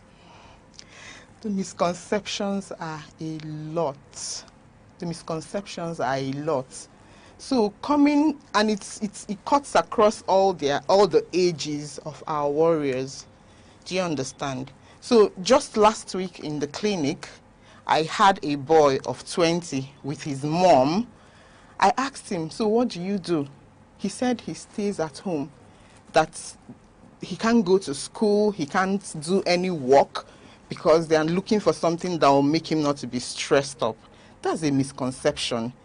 A warrior can live his life, can go to school, get a job. So it's a misconception that because someone is living with sickle cell disease, they can't go to school. It's a misconception that because a person is living with sickle cell disease, they can't get a job somewhere. Another common misconception, even though in recent times people are beginning to understand, previously, people used to think that, you know, when people get so sickly, you know, this obanje of a thing. But right now, I think with the continuous awareness, people are beginning to understand the cause of sickle cell, the pathophysiology, and then with increasing availability of health care, people now understand that is not anything related with obanje and the rest of it. And again, many people with sickle cell disease also face a lot of challenges in the workplace. When you see them, you hear, like I have patients, they talk about being picked on at work, you know, being called lazy, you know, even at home. Some of them don't really get any support at home, you know. So when people see them, they most times the commonest symptom they come down with is pain. And when somebody when they're in pains, people have this misconception that they are pretending, that they can't be having that degree of pain. And you can't really assess a person's degree of pain. It is the person who is feeling the pain that will tell you how they feel. So those are the misconceptions people have about sickle cell disease. Okay, let's talk about the aspect where you say they don't. Let's talk about, okay, stigmatization. Yeah. Okay. I tend to see a lot of people stigmatize or discriminate people with this disease because maybe in their own sense they look like people infected with AIDS. So what would you say about that? It's a very big challenge. The stigma is real. I've been in a room with sickle cell disease warriors, and they talk about it. It happens in all spheres of life. Some of them during their primary, nursery school years, you see them because they miss school sometimes, and then because they don't look like every other person, they have this frontal busting, the yellowness of the eyes, they get stigmatized, they get bullied, you know, people use verbal abuse a lot on them. Some people go as far as calling them this walking dead, and this comes not only from outsiders, even relatives, grandparents, uncles and aunties. You know, sometimes it comes across as a joke, but these patients, these warriors internalize them. So my advice is that if you are someone who has a person living with sickle cell disease, be mindful of what you say to the person. Be mindful of the things you joke with, because something that may appear as a joke to you is really another person's struggle. And back to what you asked about the challenges. Yeah. You know, last week I was talking with someone. I was telling them I was talking about the challenges of some of my pregnant patients, you know, and the person goes like, do they even get married? Can they have children? So it's another misconception that a person is living with sickle cell disease does not mean that they are less human. They can get married, they can have their children, even though they may have more complications than people who are not living with sickle cell disease. Okay, you first of all talked about genotype. Okay, let's talk about the conversation about genotype testing, which have become common in recent years. Why is genotype awareness so important in the fight against sickle cell disease? Thank you very much for this important question. So most times, knowledge is power. Information helps people.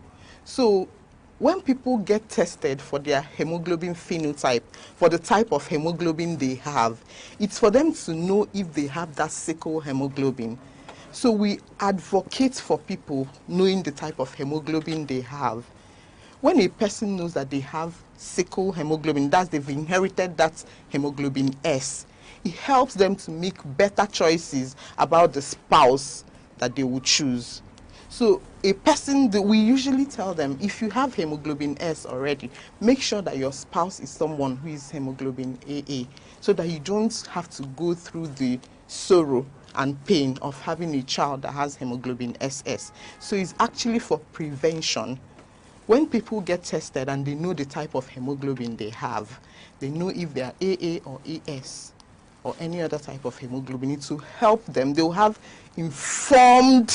make informed choices when it comes to choosing their spouse.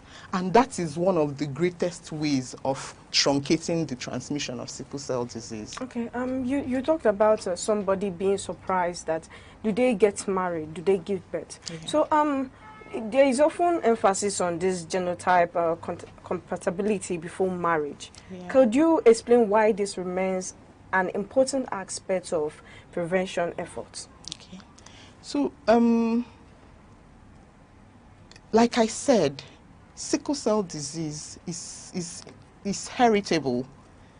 It doesn't come from the air. A father or a mother must have the sickle gene to be able to transmit it to their child. So when it comes to testing, it's for the individuals to know. A young man has to know the type of hemoglobin he has. A young woman has to know the type of hemoglobin she has, so that both of them will know that if we are getting married, this is what we are going to be expecting. For instance, if a person who has one sickle hemoglobin, that's AS, gets married to a woman who has AS, they have a 1 in 4 chances of getting a child with sickle cell disease with each pregnancy. Not the total. With each pregnancy, they have a 1 in 4 chance of getting an offspring with sickle cell disease. So you see, it's important to keep talking about it so that when people know, they know what they are getting into. You know that if I am AS and he is AS and we decide to get married, for every pregnancy, 1 in 4 chance we might get a child with sickle cell disease. Okay, so what you're saying is apart from childbirth, there's no other process by which this disease can be transmitted? It's just heritable. For a person to have, it's not communicable, it's heritable. It goes through your genes. It must be childbirth? Yes. It must be during conception. It must be from the parents to the child. It's a genetic problem. It's in the genes. So you must inherit the gene for sickle hemoglobin from your parents for you to have sickle cell disease. Okay, for individuals living with sickle cell disease, what are some of the challenges they may face at different stages of life? Okay. The challenges are numerous. So starting from the illness itself, starting from the childhood age, you notice that they tend to be sickly. they tend to have bone pains, they have missed school days more than the child who is normal. And then they have growth challenges. Some of them they don't grow as well as the others. And then they have some physical, frontal busting. You see their head it pops out. Yellowness of the eye because of hemolysis, breakdown of red blood cells.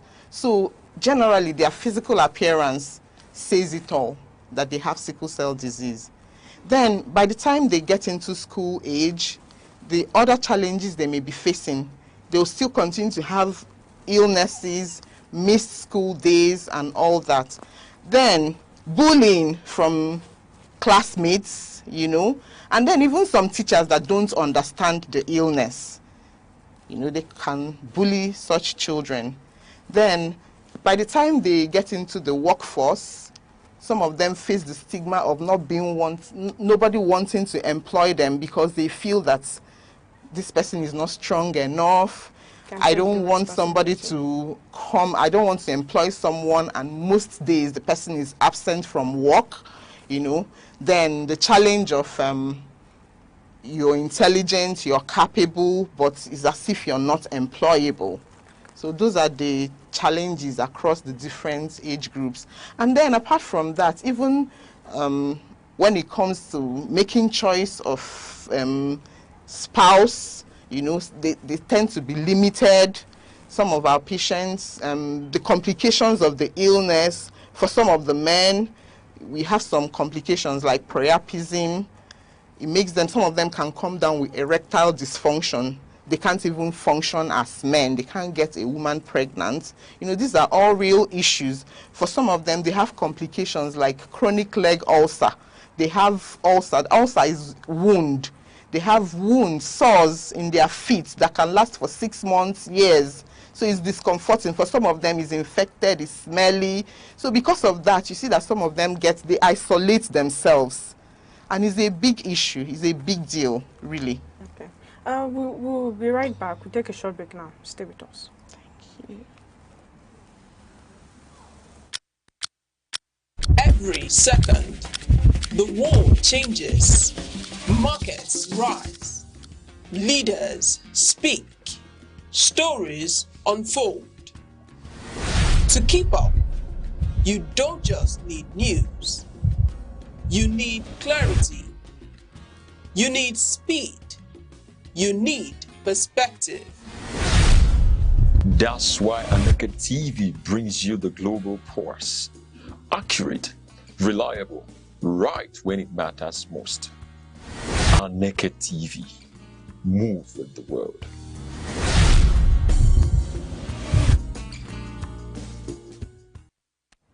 Welcome back. You're still watching Health Matters on Aneke TV, and we are still discussing on understanding sickle cell disease with Dr. Nneka Amu, a consultant hematologist. Okay, we are still talking about how the stages or the problems or challenges that comes with people living with this disease. Okay, I would like to ask, how important is early diagnosis and consistent medical care in improving the quality of life of people living with this disease? Oh, the place of early diagnosis and continuous attendance to clinic cannot be overemphasized. The good thing about early diagnosis is that the parents get to know on time that this is what this child has, and then they get to start attending clinics on time. They have access to all the interventions, from giving prophylaxis against organisms that can cause infection, to giving prophylaxis against malaria, because the crisis most times is triggered by infection. So when children get diagnosed early and their parents know and take them to the clinics, they get to have preventive measures against infections. They get all the treatments that is required. Then their health is monitored.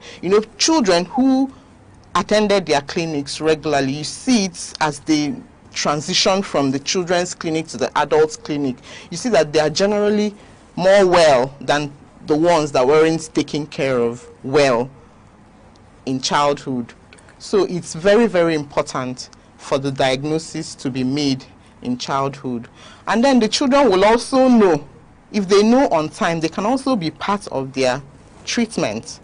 They will understand the need to take their drugs. They will understand the need to avoid exposure to cold. If a child knows that, oh, I have sickle cell disease, when I go under the rain with my friends, I may have crisis. You see them partaking in their own treatment, taking charge in their own medical treatment. So it's very key in managing these patients. Okay, when we are still speaking on the management of this sickle cell disease, you know, this management has evolved over the years.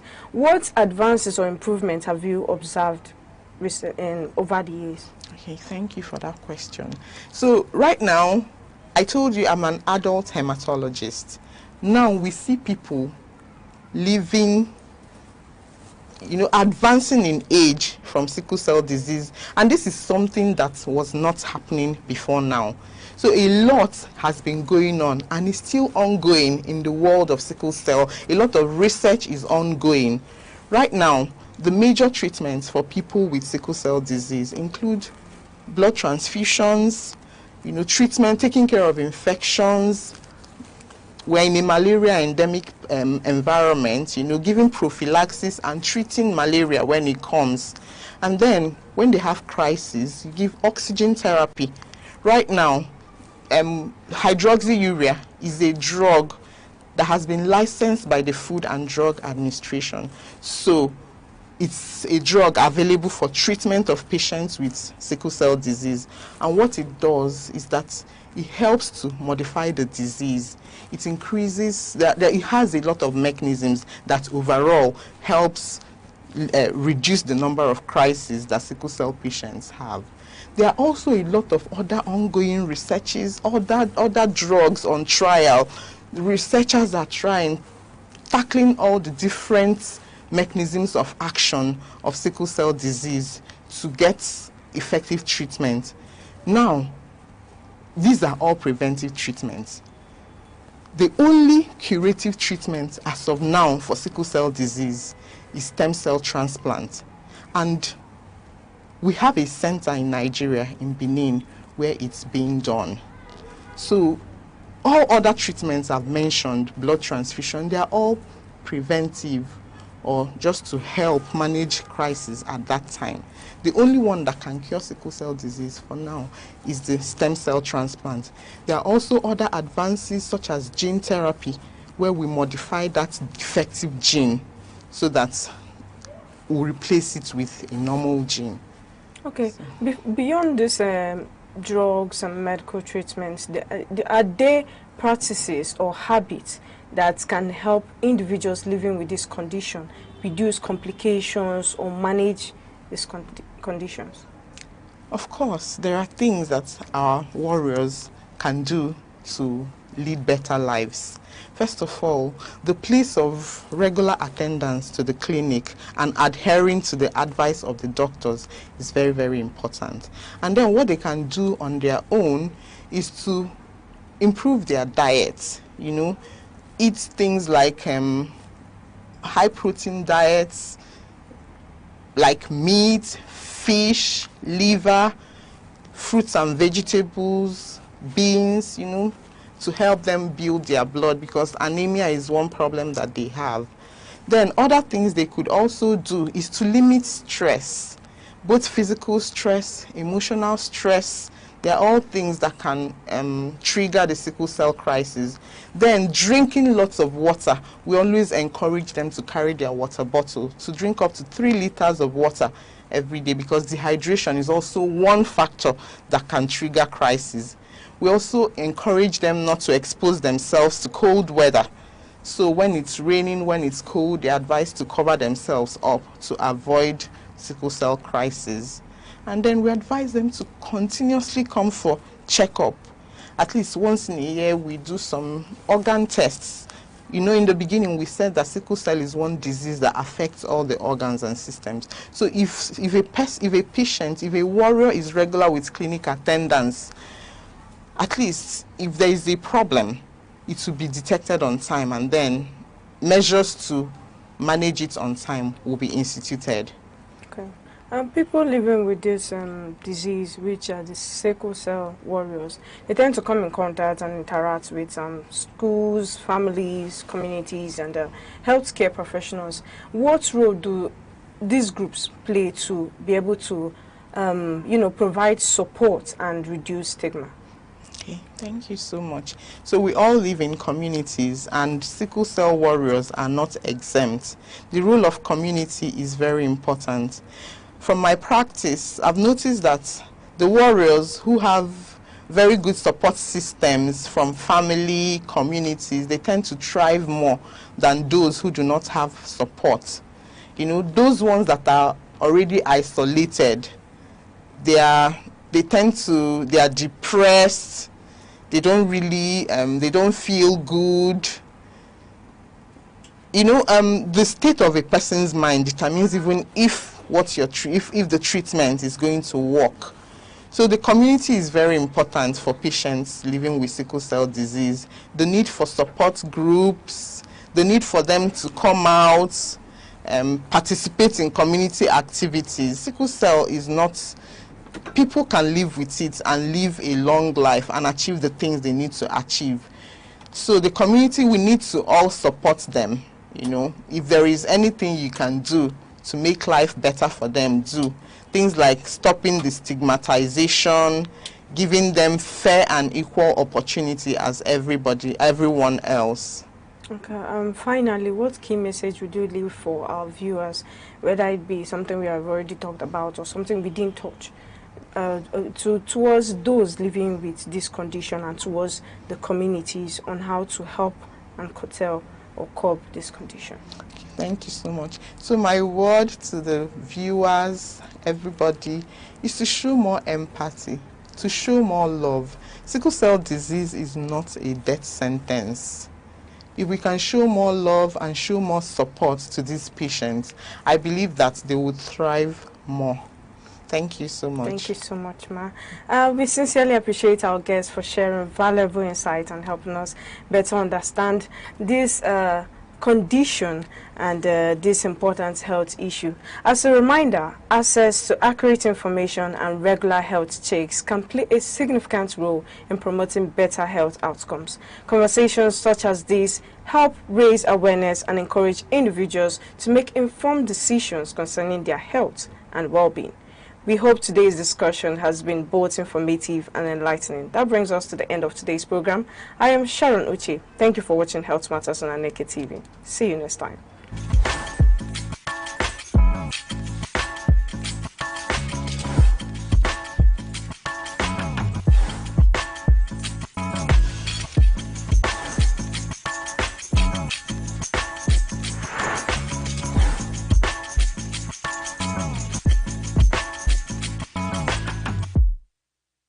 Depression is more than sadness.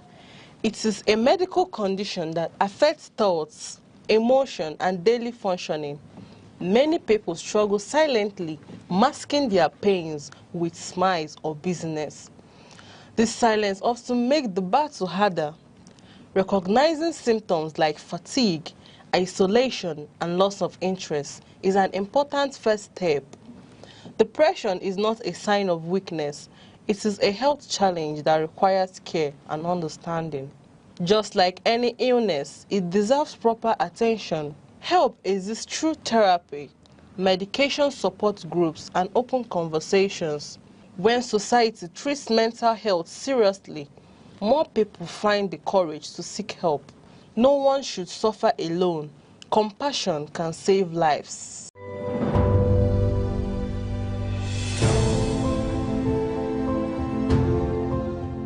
Nigeria, Africa's largest economy and most populous nation, continues to grapple with a critical infrastructure deficit that hinders growth and development. Reliable electricity remains a major challenge. Although Nigeria has the capacity to generate 12,000 to 13,000 megawatts supplied to homes and businesses is inconsistent. In 2023, only 61% of Nigerians had access to electricity, leaving around 87 million people without reliable power, the largest electricity access gap in the world. This shortfall forces businesses to spend billions of dollars annually on backup solutions like diesel generators, diverting resources from investment and job creation. Transmission losses, generation inefficiencies, and gas supply challenges further suppress per capita electricity consumption, affecting productivity and competitiveness. Transport infrastructure also lags behind demand. While Nigeria has an extensive road network, over 70% of roads are in poor condition, slowing the movement of goods and people, raising transport costs for farmers and traders. Rail development remains limited, with only about 3,500 kilometers of operational track, insufficient for a country of over 220 million people. Overall, Nigeria's infrastructure stock, including roads, power systems, bridges, water systems, and digital networks, is estimated at about 30% of GDP, far below 70% international benchmark. This gap continues to constrain productivity and foreign investment. Water and sanitation infrastructure also fall short, leaving millions without access to safe drinking water or adequate sanitation. These affect public health, school attendance, and economic participation. Digital infrastructure is another critical area. Broadband penetration and data center capacity remain limited, concentrated mainly in Lagos, while other states lag behind. These restricts growth in fintech, cloud services, e-government, and emerging technologies such as artificial intelligence. Experts estimate that hundreds of billions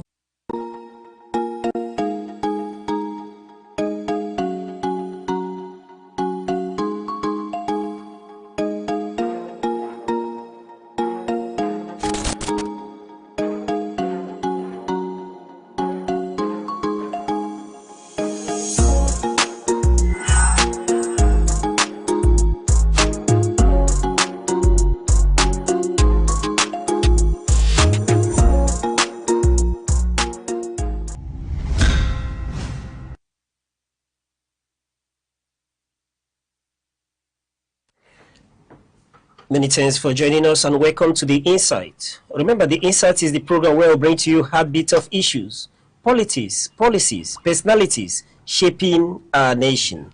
And today we'll take a look on an issue that is trending and causing serious crisis in the nation, speaking to can a federal agency shut down a state without a court order? Today, on The Insight, we examine a question that goes to the very heart of Nigeria's constitutional democracy. Can a federal agency shut down a state without court order? The controversy surrounding the freezing of Osun State government accounts by the Economic and Financial Crimes Commission has moved beyond a dispute over money. It has become a major test of the rule of law, the limits of executive, the independence of the states, and indeed the true character of Nigeria's federal system.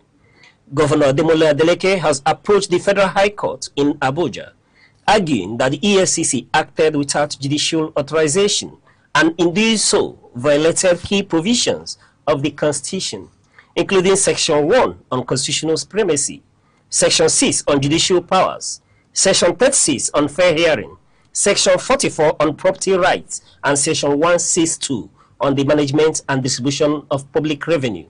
The suit also raises questions over the scope of the EFCC's powers under Section 34 of its Enabling Act. The issue is not whether corruption should be investigated.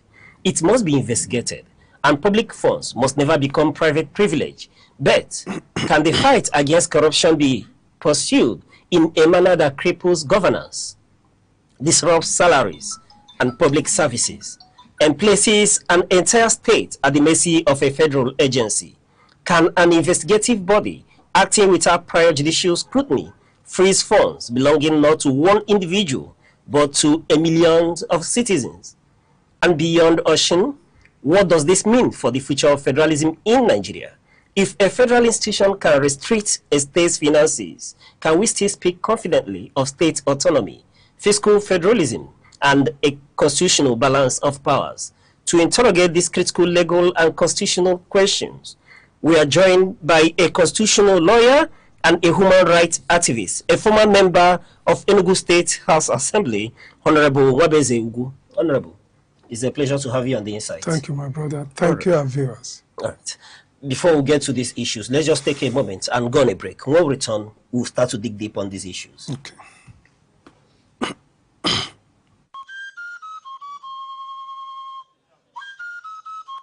From the tiniest cells to the farthest galaxies, life holds secrets we are only beginning to uncover. Why are we here?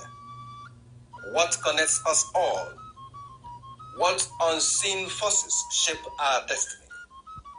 Join Professor Jude Udenta as he explores the wonders, the questions, and the revelations that define existence. Mysteries of life, where every answer sparks a new discovery. Watch now on Aneke TV every Monday.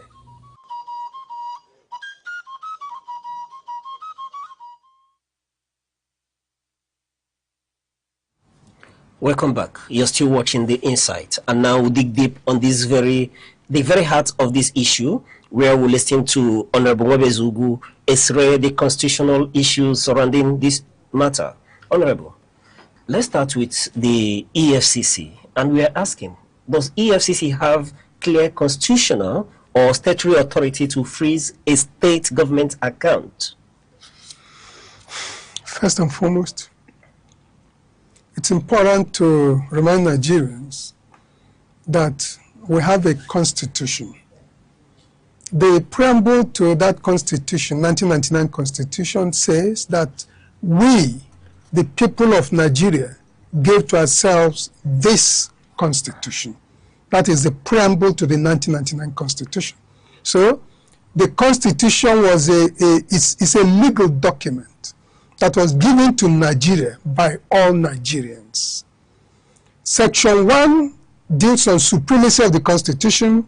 Subsection 2 of section 1 says that the country as a whole, and indeed every other part of the country, shall not be governed except in accordance with the constitution, with the provisions of the constitution.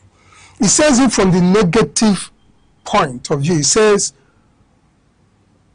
Nigeria as a this country, neither the country nor any part of it shall be governed except chapter 4 gives you the right, which is the way you question any breach of your fundamental rights. You go to court. Now, on anything that is there, you don't have the right to breach it. Now, it now brings us to the very question that you asked. Does the EFCC have the right to freeze the account of a state government? When I quoted section 1, I was trying to say that the EFCC itself must do whatever they are doing in accordance with the law. Otherwise, that thing that they've done will be a nullity. Remember also that the EFCC was set up by a law, the Economic and Financial Crimes Commission Act. That was what set up, I think it's 2007, yes. That was what set, or 2003 or 4. That was what set up the EFCC. Now, the EFCC must ensure that everything it does is in accordance with that law setting it up. Otherwise, it will become a nullity. Otherwise, it will run foul of section 1, subsection 2. Now, what law has EFCC implemented? Yes, I agree that the EFCC Act empowers the EFCC to go to any court, a high court. Well, by high court, it actually is talking about the federal high court, which deals on the finances of the federal government. That the EFCC can go to a federal high court, and they tell the federal high court, please give us the authority to freeze somebody's account provisionally, not absolutely. Because if it's absolute, it will run foul of Section 36 on fair hearing. Because you know that if you look at Section 36, there are two pillars of natural justice: audioterem patem and nemo judex in propria causa sua. Now, audioterem patem means that the EFCC will have to bandy it about anyhow and everywhere and anyhow. That's why it's often said, there is no law in any part of the world that will be absolutely complete, that will deal on everything. In fact, Nigerian laws, the Constitution is one of the biggest in the world. Nigerian Constitution is one of the biggest in the world. And yet, there seem to be lacuna everywhere, because laws always expect that it is human beings that will implement it. So the human beings must use their brain in implementing the law. Well, the EFCC Act says Mr. EFCC can go to a court and say, freeze this man's account provisionally. Person, of course, a government is also a person. A company is a person under the law. The company is an artificial person. Human being is a natural person. The government is an artificial person as well. But then you must ensure that you do this. What is the reason that you get the court before the court could give you that order? It's very important. That's why it's often said also that when you, for any reason, you go to court in an ex parte application for the court to do something for you without hearing the man who is affected by that thing that is going to be done. Whatever thing you brought before the court, with which the court gave you that order, you must on the man against whom the order was made, to enable the man know whether the order was obtained by fraud.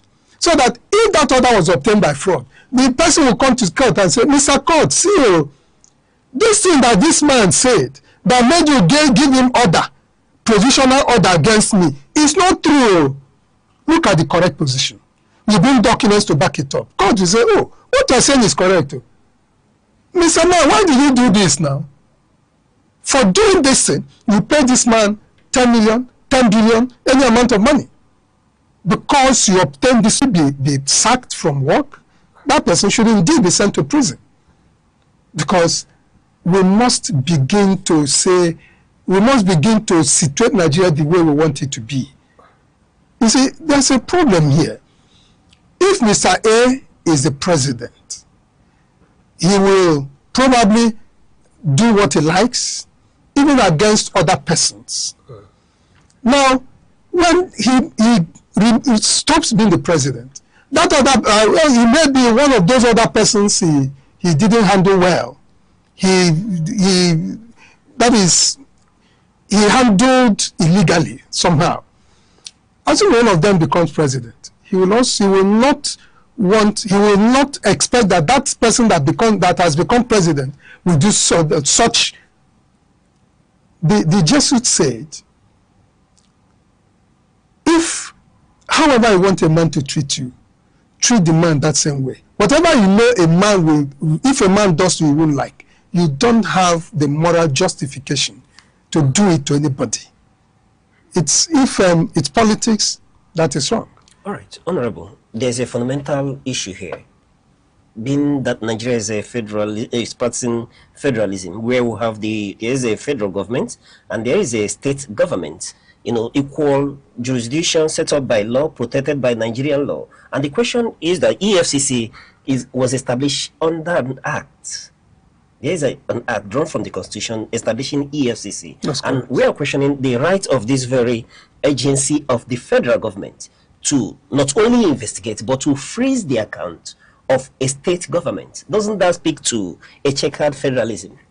Well, like I did say, we are not, yes, Nigeria is a federation, but we're not talking of federalism now. Okay. Because what we are looking at is the spirit and the intent of the spirit and the intendment of the Constitution, spirit and letters of the Constitution. The Constitution says the National Assembly has the right and the freedom to make laws. Okay. Everything contained in the exclusive legislative list. When 99 Constitution came into being, there are 68 items on that list. It's no longer 68 because some have been removed. The electricity has been removed, and the fuel, even railway has been removed, and few others have been removed. So they're no longer up to 68 now. But then it still remains so large. Now, outside that exclusive legislative list contained in part 1 of the first schedule to the Constitution, which is provided by Section 4, subsection 2 of the Constitution. Outside that, we still have the concurrent list. And that concurrent list, I think, is about 26 items, 26 paragraphs or so. But that, the Constitution still says, Section 4, subsection 3, that the State House of Assembly has the right to make laws in respect of the concurrent. Remember, it's concurrent. That means it's not exclusive to the state. It's concurrent between the state and the federal and the federation. That section also says that if any law made by the state from this concurrent list is found to be inconsistent with the one made by the National Assembly, that the law made by the state shall be a nullity to the extent of the inconsistency with that one made by the federal government. So the implication now is that the federal government has unfettered latitude to make laws for this country in any area that they choose. Now, it cannot be said, assuming we had a true federation. That's why a lot of people have been clamoring for true federation. They've been clamoring for devolution of powers to the constituent states, what somebody could call restructuring. That's why people have been clamoring. Because the way it is, we just operate a unitary system. It is federation in name, but unitary in form. Okay. Now, the EFCC, there is nothing the EFCC will do that will be declared a nullity unless it is inconsistent to the provisions of the Constitution or provisions of the Act setting up EFCC. Because the Act setting up EFCC is in accordance with the Constitution. It was made by the powers conferred upon the National Assembly by the Constitution. They didn't go beyond their powers by making that law, that EFCC Act. So anything, if EFCC conducts its affairs on the basis of the content of the 1999 Constitution or the content of the Act of the EFCC, then what they've done is right. But like I did say, if Osun State, after looking at their affidavit that accompany their motion ex parte, they now discover that there is a lie told by EFCC, that there is anyhow they didn't put the correct picture before the court. They brought some lies in order to make the court to do it, in order to obtain that order from the court. Then it will be said that the order was obtained by fraud. They will inform the court, and then the court will roll the big stick. So that insofar as they got an order of court, then you cannot say that what they did is illegal. That's the long and short of it. If we must be very elementary and practical. Honorable, why I ask this question? Some legally exposed individuals, learned individuals like yourself, have argued that, and they continue to argue that the actions of EFCC is an attack on the fiscal autonomy of Osun State. That's why I said you can't attack what the EFCC did on the basis of the fact that the federal government agency cannot do anything against a state government. You can't attack EFCC what they act on that basis. You also cannot attack what the EFCC have done if they obtained an order of court. But look at the order that they obtained. Look at the reasons that they gave the court.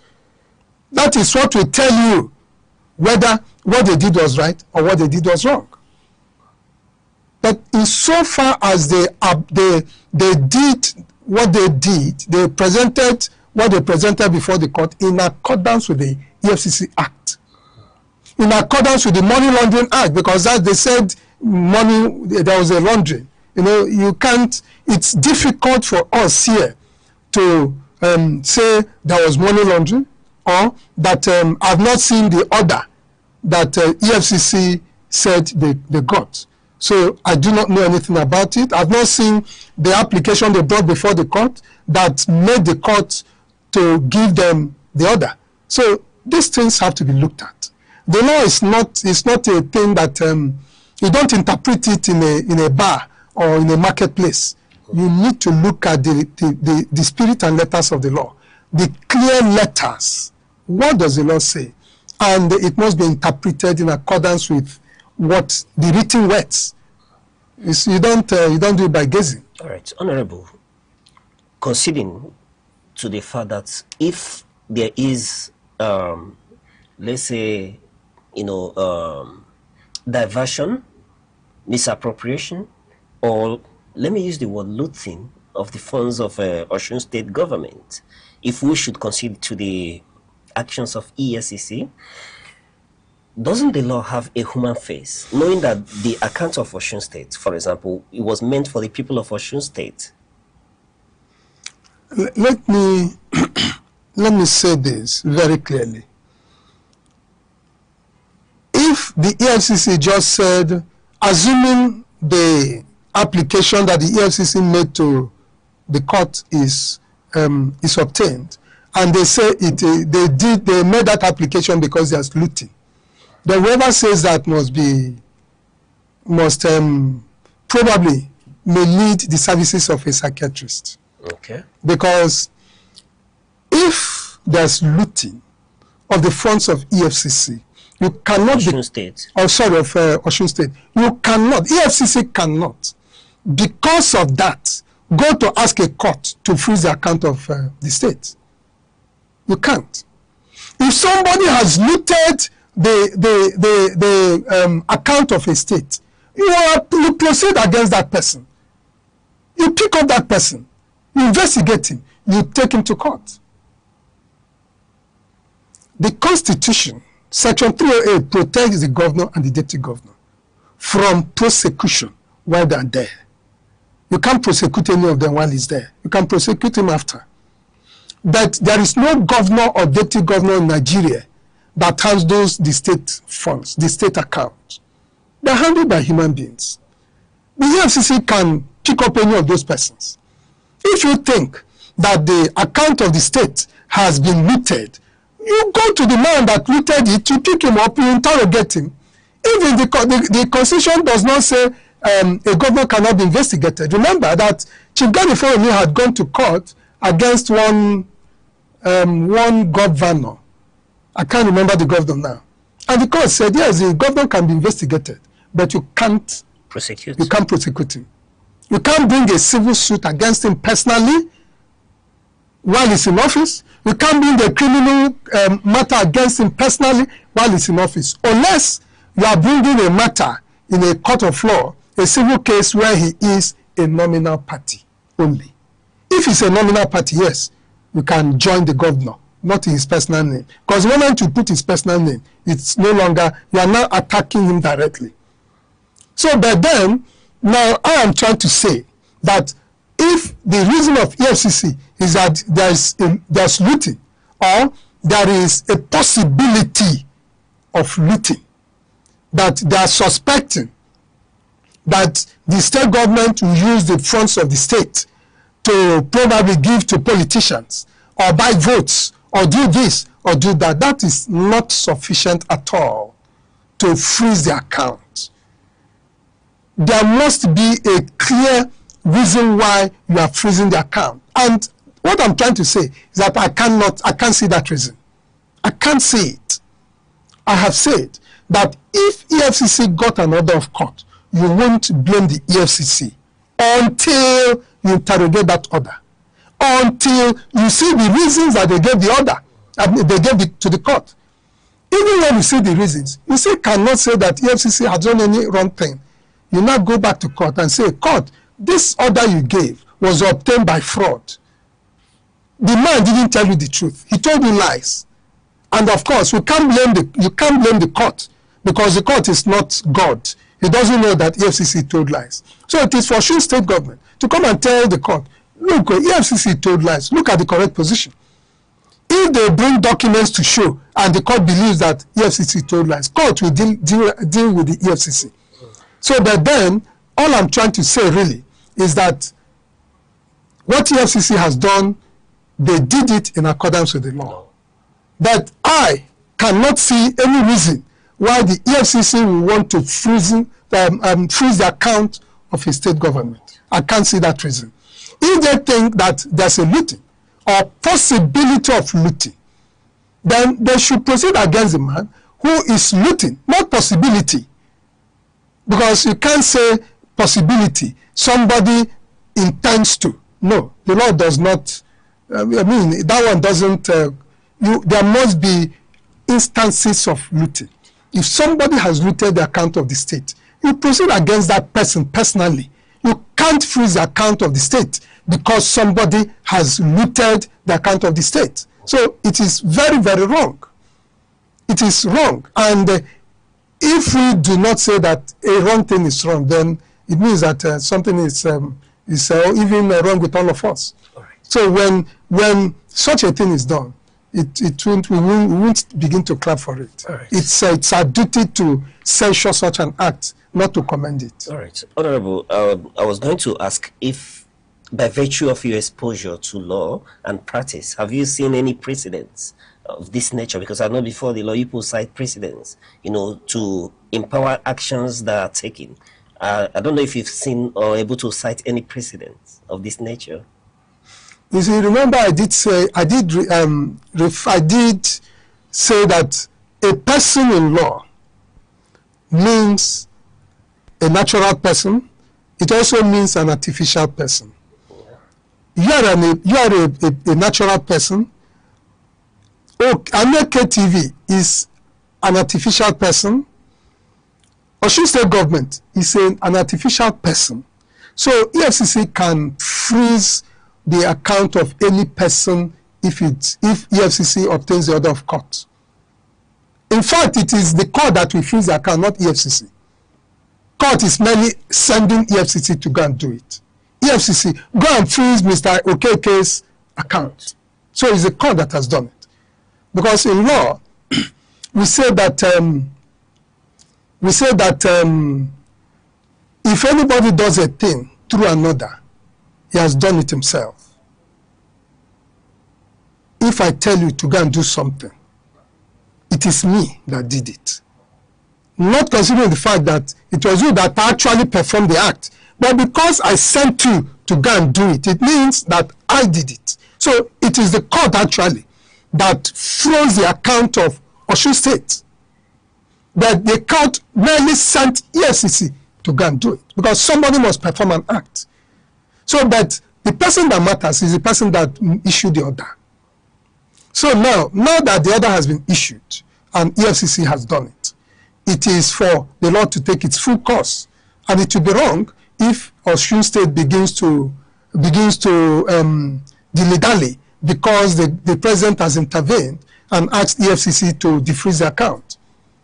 They need to get to the bottom of it. Because if you do not, then it will also happen to other governments. And you see, the problem is that it could happen to a government at the very time that it will become very, very irreparable. Right now, Osun State has about 7 or 8 days or so to Osun election? Yes, to face an election. That's the governor and whoever, members of the assembly, House of Reps and all that. They are soon facing an election. So if in such a situation, they now say, okay, because our account has been defrozen, let's let the sleeping dog lie. Nobody knows who it will happen to tomorrow. So it's important to get to the end of it, so that if it's at the end of the day declared to be an illegality, that illegality will not take place tomorrow. All right. On that note, we'll go to a short break. When we return, we'll continue to probe this issue. Stay with us, please. The Insight with Uche Osai. Having the political will to confront whatever is the challenges. Igbo man wrestles with the tortoise that had a lot of ingenuity, a lot of ideas, and the tireless. It will take the broad mind of government in power to say, let there be electoral reform, no matter whose house is God. I was there. We did everything. All of us came and supported him with our last block. In-depth analysis, expert views, real voices, uncover the stories shaping Nigeria today. Deep dive, honest, unfiltered, only on The Insight with Uche Osai on Aneke TV. Join us.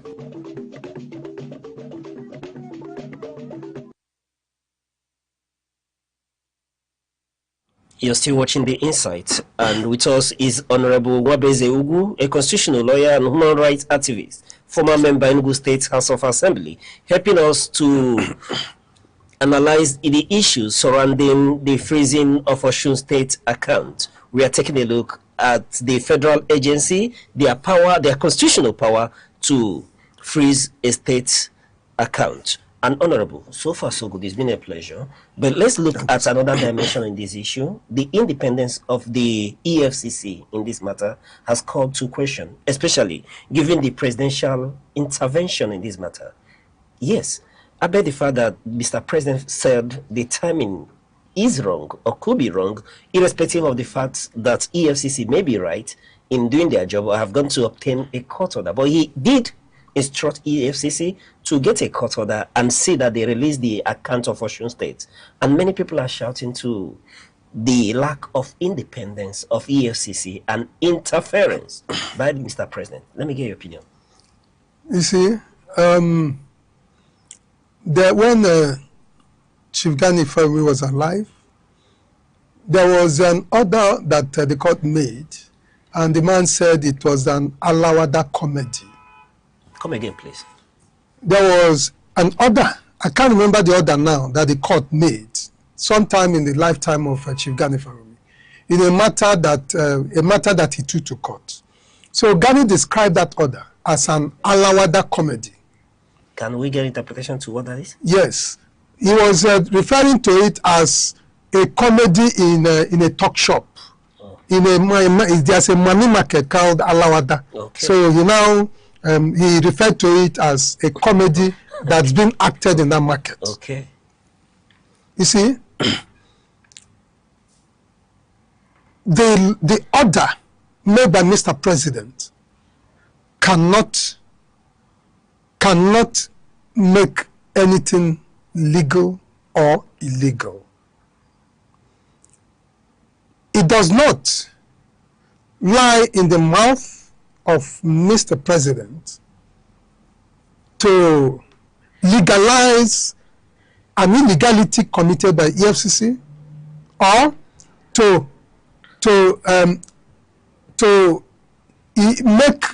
invalidate any good thing done by EFCC or indeed by any agency, be it federal, state, or whatever it is. It's not the president that governs Nigeria. It is the constitution that governs Nigeria. That's why it's often said that Nigeria is a constitutional democracy. That's why the Constitution said, Section 1, Subsection 2, that neither the entire country as a whole, nor any part of it will be governed except in accordance with the provisions of the Constitution. He didn't say except in accordance with the dictates, the whims and fancies of Mr. President. No. In accordance with the provisions of the Constitution. So it's the Constitution that governs Nigeria. not the president, not anybody else. So I'm saying that the EFCC cannot do anything just to probably give Mr. President the leeway or the option to now say, okay, EFCC, refrain from doing this. Nullify what you have done. Do it in a different way. Revoke whatever you have done. Return to status quo ante bellum. No. So I'm saying that whatever the EFCC has failed to do, they shouldn't wait for Mr. President to tell them to do it.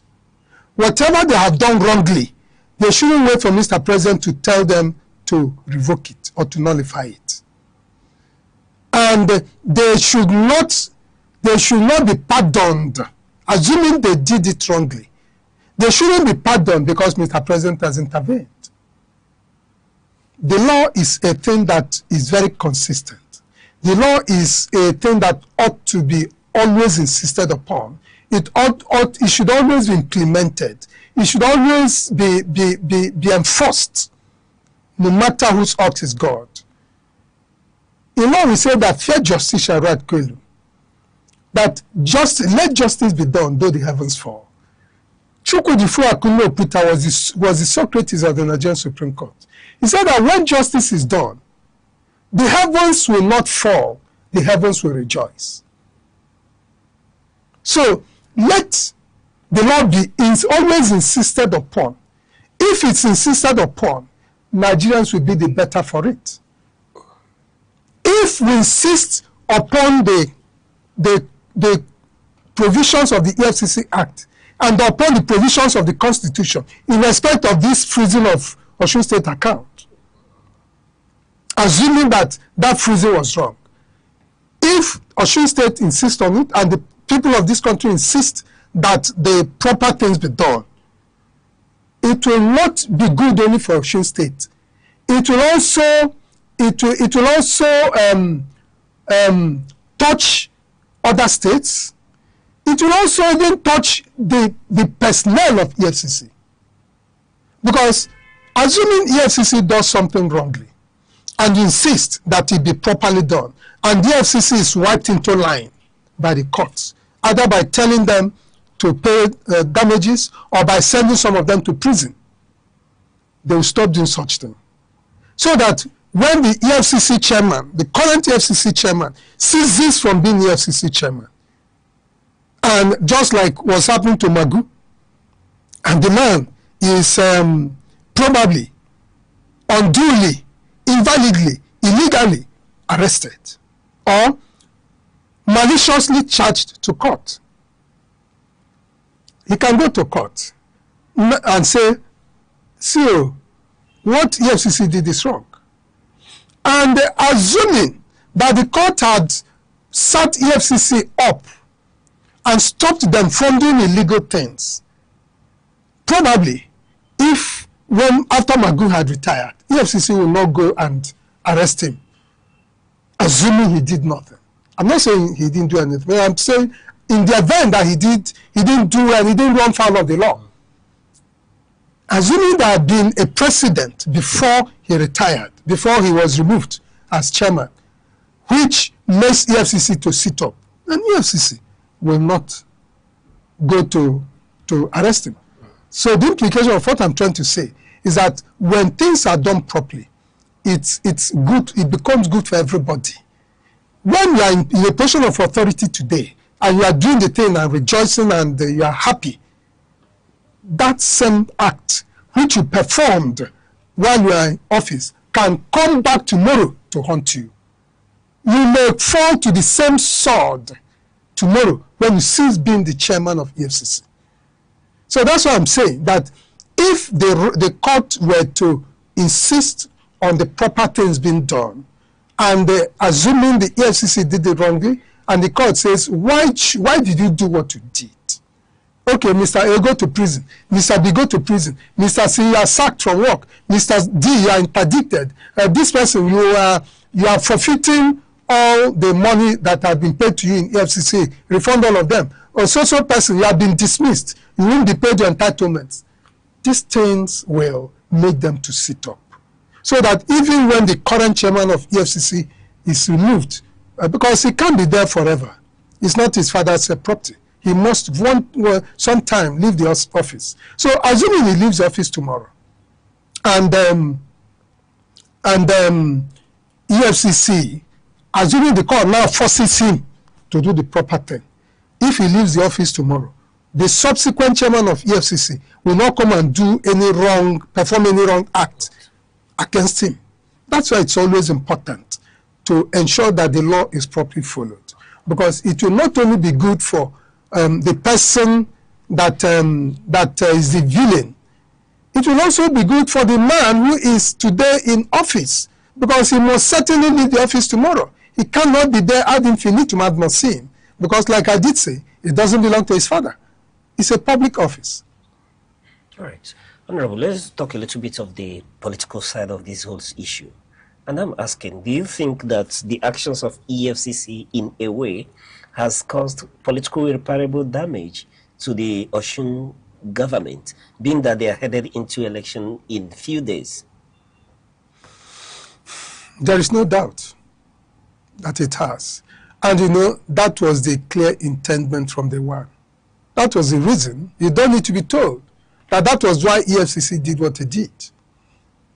Just to ensure that the government currently there now loses the trust of the people, loses election, put the government into confusion, so that they will no longer face election.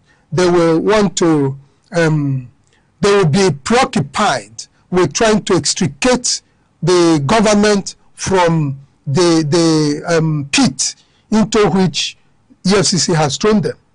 So that may be the intention. And I think that by all interpretation, it does seem that that is the intendment. And if that's the intendment, then of course, common sense will tell us that the people who did it sat down and looked at the pros and the cons. And they also knew that it was going to be effective. That's why they did it. Okay. But, Honorable, asking hypothetically, should the outcome of this election not favor the Adeleke himself, who is the sitting governor, and he happens to have, gotten a positive response from their suit against EFCC, I'm speaking as a constitutional lawyer, is there any way in our law that permits him to challenge the very outcome of that election on the premise of what has happened before the court? He cannot. He cannot. He just cannot. Because the election is, you can't be heard to say that because of what happened, what EFCC did or anybody did, you didn't have the freedom to go and campaign to the people. No, you can't. You can't say that. You also cannot say that because of what EFCC did, you didn't have the opportunity of giving money to your agents, to your party agents, to go and work. So they didn't work for you. And so because they didn't work for you, your votes were stolen by other political parties. You can't say that. So that is, so like I did say, remember I said that I, as a human being, cannot see that what the EFCC did can be justified. It can be justified. And they knew, even before doing it, that it's unjustifiable. All that was sought to be achieved was to put the government into this position of higgledy-piggledy, so that they will be struggling to restore that account instead of facing election, doing the last campaign, and then sitting down to plan how to protect their votes. That most likely be the intendment. And remember that if that is intendment, it means that even the people that did it knew it was wrong. And they also know that the court is going to turn it. It's going to revoke the order and they probably reprimand EFCC. But what is important to them is that the aim that they set out to achieve, they have achieved. The aim they set out to achieve, they have achieved. That's correct. All right, so Honorable, before I let you go, asking this scenario now, which is before the courts, because we know that the Osun State government have gone to the courts, you know, to ask questions. And I'm asking, is this an opportunity for the judiciary to draw a clear line, you know, between the independence of the Nigerian states and the investigative powers of EFCC vis-a-vis, you know, protecting fiscal federalism in Nigeria? You see, I want to be very frank with you that, yes, I agree that the courts should, because the Lord Denning of the British House of Lords, he has remained the most quoted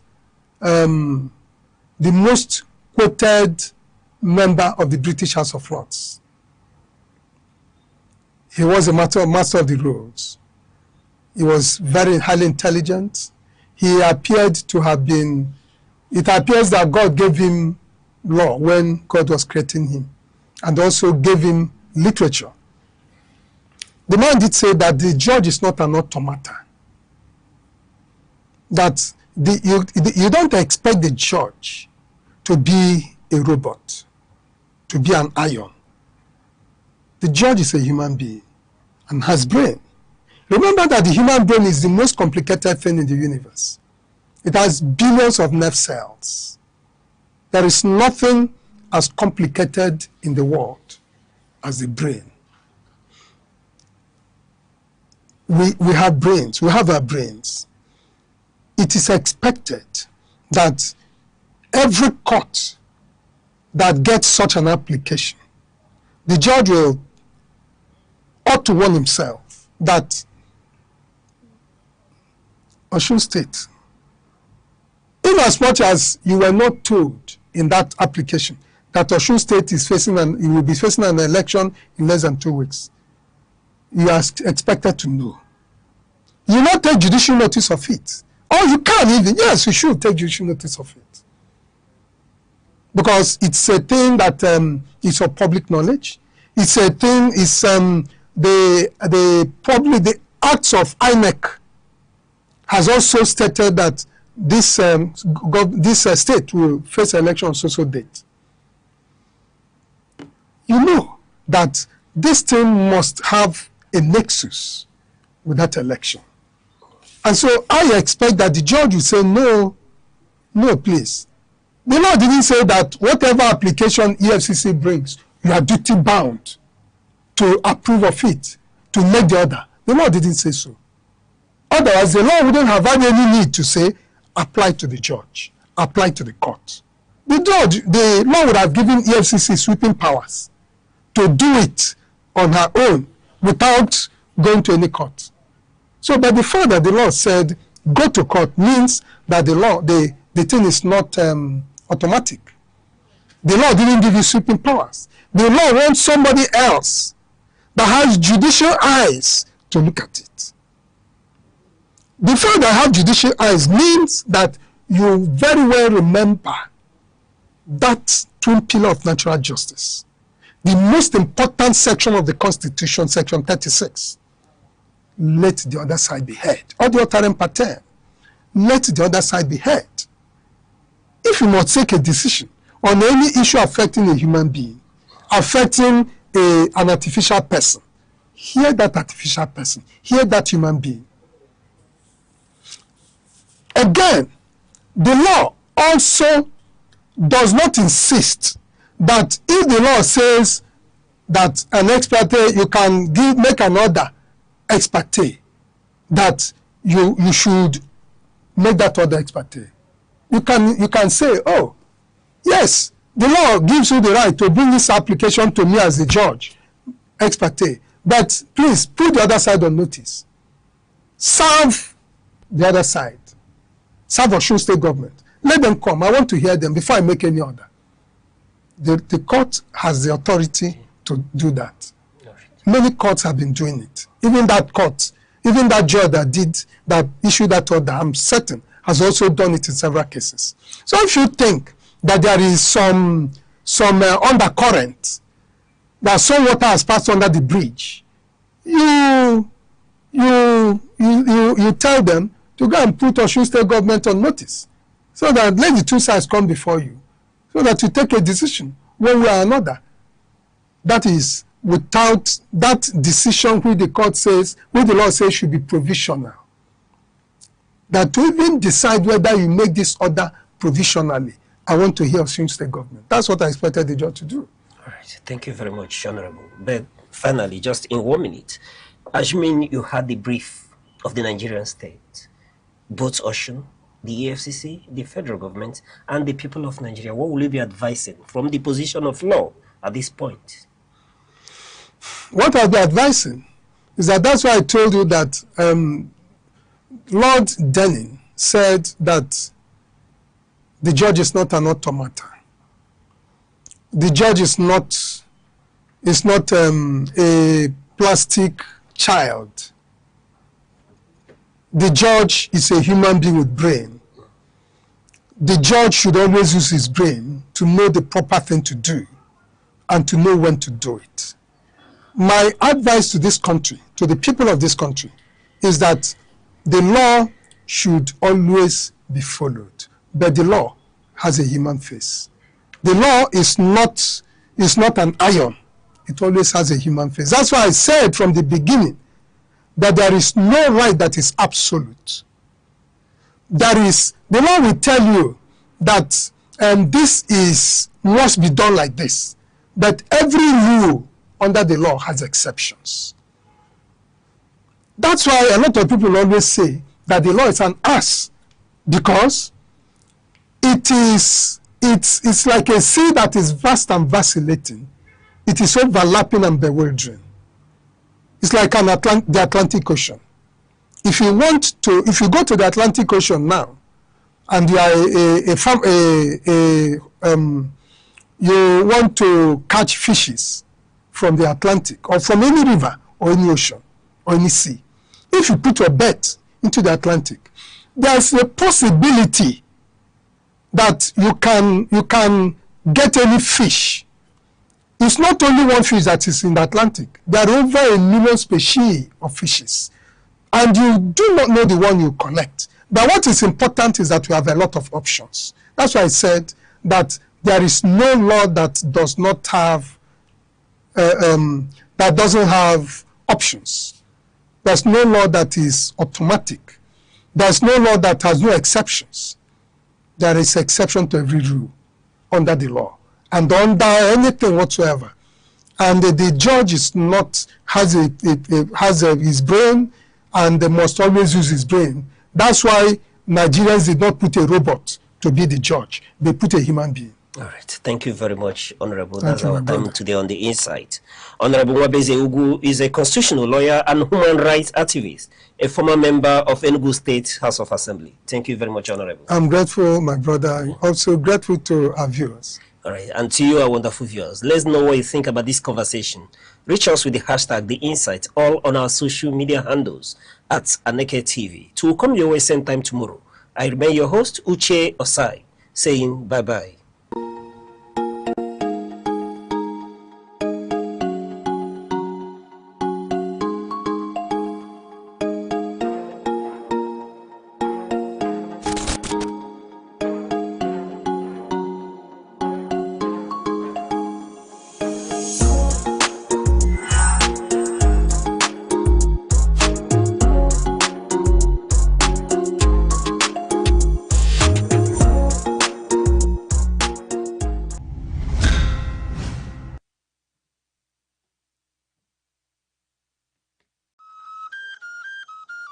Chinua Achebe taught the world that African stories matter. Through Things Fall Apart, gave voice to the colonized and challenged stereotypes. His legacy is proof that the pen can shape perception and preserve identity. Nigeria finds itself at a pivotal moment, a nation of nearly 220 million people, rich in human potential, natural resources, and cultural diversity. Nigeria is simultaneously confronted with an array of security challenges that have deep historical roots and contemporary complexity. From the harsh insurgency that has persisted in the northeast for over a decade to the sprawling banditry networks across the northwest, from recurrent heather-farmer clashes in the Middle Belt to rampant kidnap for ransom syndicates and urban criminality, insecurity today manifests not as isolated events, but as an interlinked ecosystem of violence and instability. These phenomena do more than threaten lives. They fracture social trust, impede economic growth, depress investment, and erode the foundational legitimacy of the state. In environments marked by distrust and fragmentation, dialogue emerges not as an optional luxury but a strategic imperative, a mechanism for understanding grievances, bridging divides, and constructing mutually accepted pathways toward peace and progress. Indeed, scholars of conflict resolution affirm that sustainable security is seldom achieved by force alone. It demands conversation, negotiation, and inclusive engagement across societal fault lines. Nigeria's own post-conflict history offers instructive precedent. Following the devastating civil war of the late 1960s, the approach known as "no victor, no vanquished" was more than a slogan. It was a commitment to national reconciliation.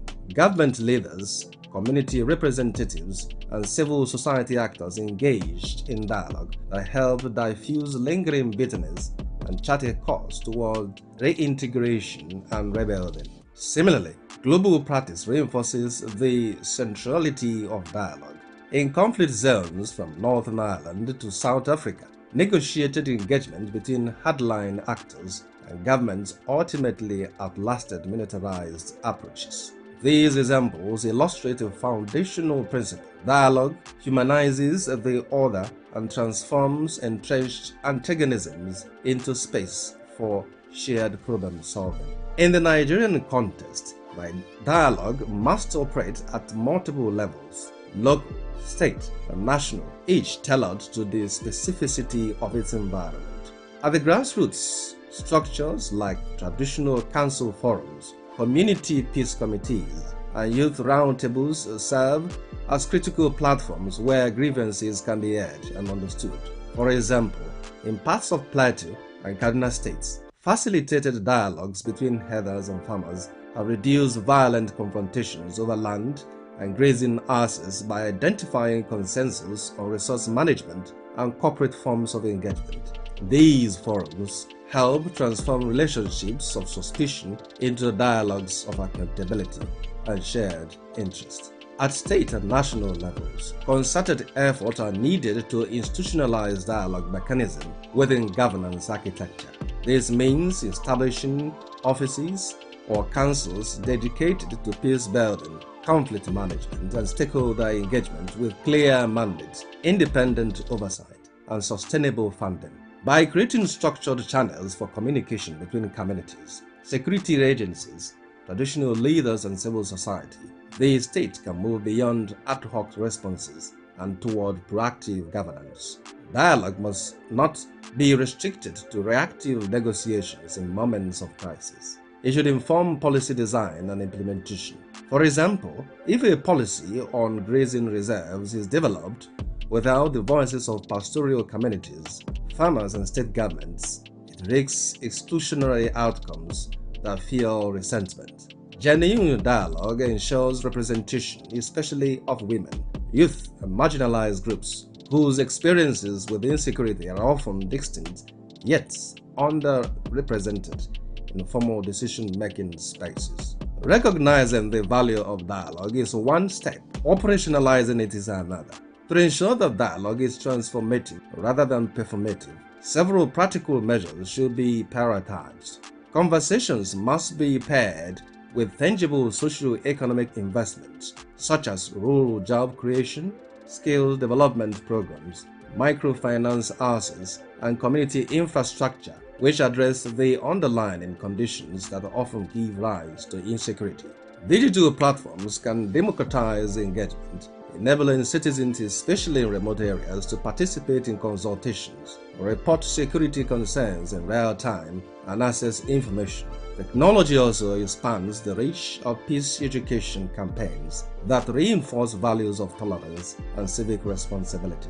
Efforts to mainstream peace building into school curricula, community organizations, and media narratives help cultivate a culture of nonviolence and mutual respect. These educational foundations strengthen the long-term resilience of societies against polarization and conflict. Professional training for dialogue facilitators, negotiators, and conflict analysts enhances the quality and credibility of engagement processes. Skilled mediators are equipped to manage tensions, navigate entrenched positions, and sustain momentum toward constructive outcomes. Nigeria's security challenges are either sudden or isolated.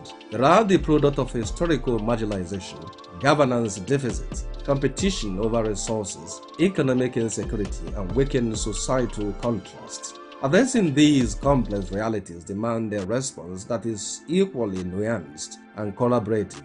Dialogue offers a means of confronting not just the symptoms of insecurity, but these root causes. As the nation contends with these present trials, the urgency of inclusive conversation cannot be overstated. In bridging divides, building trust, and co-creating solutions, dialogue becomes not only a pathway from violence to peace, but a foundation for progress. A secure, peaceful, and prosperous Nigeria is not a distant aspiration. It is a collective project achieved through the persistent work of engagement, understanding, and shared purpose.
Good morning, Nigeria. Good morning, 042. Pleasant greetings to everyone watching.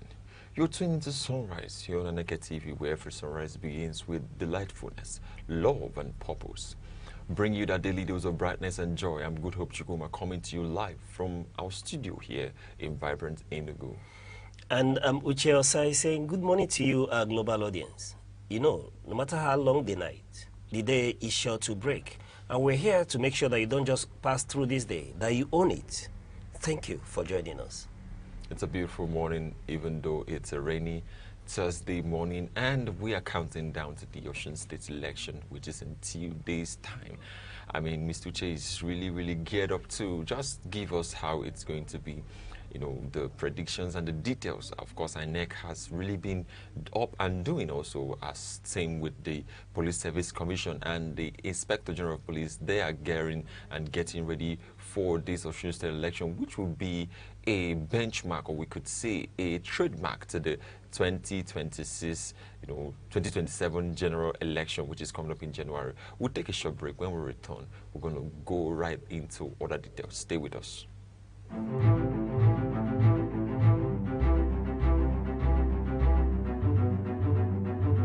Morning headlines before you step out.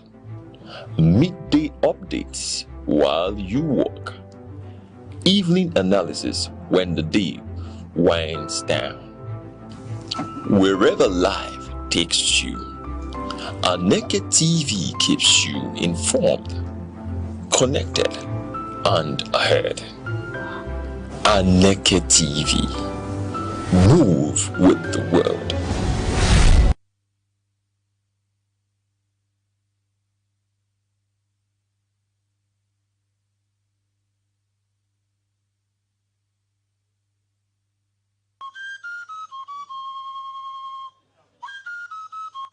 From the tiniest cells to the farthest galaxies, life holds secrets we are only beginning to uncover. Why are we here? What connects us all? What unseen forces shape our destiny? Join Professor Jude Udenta as he explores the wonders, the questions, and the revelations that define existence. Mysteries of life, where every answer sparks a new discovery. Watch now on Aneke TV every Monday. Welcome back. Now we take a look at the quote of today, the inspiration segment here on Sunrise, on this edition of Sunrise on Aneke TV, where we are having Ralph Waldo Emerson motivating us this morning, telling us to do what we should do. That is making a lot of sense. He said that time is the currency of your life. You and you alone determine how it will be apart, and how it will be spent. That's what he said. Time and is the currency of your life. You and you alone determine how it will be spent. This is talking about time. This quote this one is talking about time. There's no time waiting for you. There's no time waiting for me. Whether we are wasting the time we have or we are keeping the time we have, time is always on the move. That's just one thing that I've seen and I've noticed so far, that time is always on the move. And if time is always on the move, then we should always be on the move. We should be impacting. We should be doing something that can change our lives. We should be engaging ourselves in conversations that can change the outcome, that can bring a positive outcome in our nation. We should also, inspire other people, because the time that is lost is the time that is wasted on nothing. It's actually the time that we spent on something, even though we failed, is the time that really counts. And this morning, Ralph is, inspiring a lot of us out there, and you too that is watching Sunrise on Aneke TV, to make good use of our time. It's like a currency. If you spend it well, it comes back well. And that is why we are going to be inspiring you this morning, so you spend your time very well and know that it's good to spend time on good things too. Time is all that matters. That's what we are simply being told. That time is what that matters. And on this earthly trajectory and mission, the only thing that we have for now is time, and it's left for us what we'll do with it. But always remember that time lost can never be regained, which is why in Latin we always say tempus fugis, non regamus est. And when we bastardize it with the Igbo Latin, we say tempus nefefe, non cerere. You understand? Yes, tempus nefefe, non cerere. You know, time is flying, waits for no one. So it's left for you to determine how you make judicious use of this time, either for achievement or to be counted as those who just were present. You know, what matters in this life is all about who am I, where am I, and where am I headed. And in all, it will be measured by what we achieved. But I can tell you one thing. If you do not know how to spend your time or what to use your time for, use it to let other Nigerians know the import of making the right choices. You know, soon the floodgate of campaigns will be thrown open. So you can use that to campaign for good governance. You can use that to, you know, create awareness amongst Nigerians, the need for us to choose the right leadership. That's one thing you can do with your time if you do not know what to do with it. I've made a suggestion. So in all, what we're telling you and what Ralph Emerson is telling us this morning is that time is of the essence. That's the currency of life. All right, let's take a quick look at the weather across major cities in the southeast today, our weather report.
Welcome back, Salon Sunrise on Aneke TV. Now, let's take a quick look at what's making the front page headlines across major newspapers today, from the Daily Sun, Daily Trust, the Vanguard, the Guardian, and the Punch. And joining us for in-depth analysis of these news issues is Aneke TV's in-house analyst, Mr. Emeka Odom. Mr. Emeka, it's a pleasure to have you. Thank you so much for having me. Good morning to everyone. Yeah. How has it been? You've been away for a day or two now. Well, it's been nice. I've been following up on Nigerian issues generally. I have particular attention to the Osun elections, which is in 48 hours. So we just do believe that everything will go well. All right. Nigerian issues are worth following up. Yeah, One exactly. has to follow up to keep abreast with the speed and the fastness of evolving issues in Nigeria. It's a pleasure to have you on Sunrise, Mr. Meka. Thank you so much for having me. Now we take a look at the headline on the Punch newspaper. State Police Presidency closes public submissions today. That's on the Punch newspaper headline. State Police Presidency closes public submissions today. On the Vanguard, Nigeria fails fiscal transparency test for second year. U.S. report. Nigeria fails fiscal transparency test for second year. U.S. report. On the Guardian, donor fatigue. Economy take toll on blood donations in health facilities. Now on the Daily Trust, tension heightens 48 hours to Osun election. Now on the Nation, security blanket on Osun to enable violence-free election. On the Daily Sun, Osun Guba election. Accord APC trade blame over violence death. Now let's take a look at the Punch headline. The Punch headline, which says, State Police Presidency closes public submission today. The presidency will close public submissions on the proposed national policing bill at 5 p.m. today, August 13th. Nigerians are being asked to give their views on how state police should operate, particularly on political interference, police misconduct, oversight, accountability, and intelligence sharing. The proposal aims to bring policing closer to communities while preventing governors from using state police against political opponents, protesters, or journalists. The National Assembly will still have the final say on whether to amend, reject, or pass to the legislation. All right, Mr. Meka, let's have this conversation. The state police bill is still, creation of state police is still being discussed. In fact, the nation, both the legislature, the executive, and Nigerians, are fine-tuning efforts towards bringing about state police. Let's get your opinion.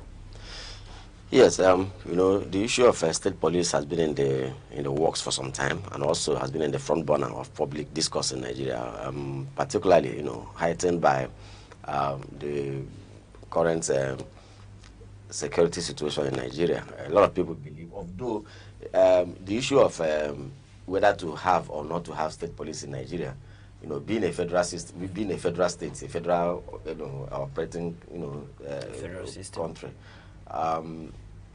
A lot of people believe that ordinarily, ordinarily Nigeria should have, a dual or even tri-policing system. Tri in the sense that you have the federal, you have the federating units, the state, and of course the county, as we may have it in some other, countries that are operating the same system in Nigeria.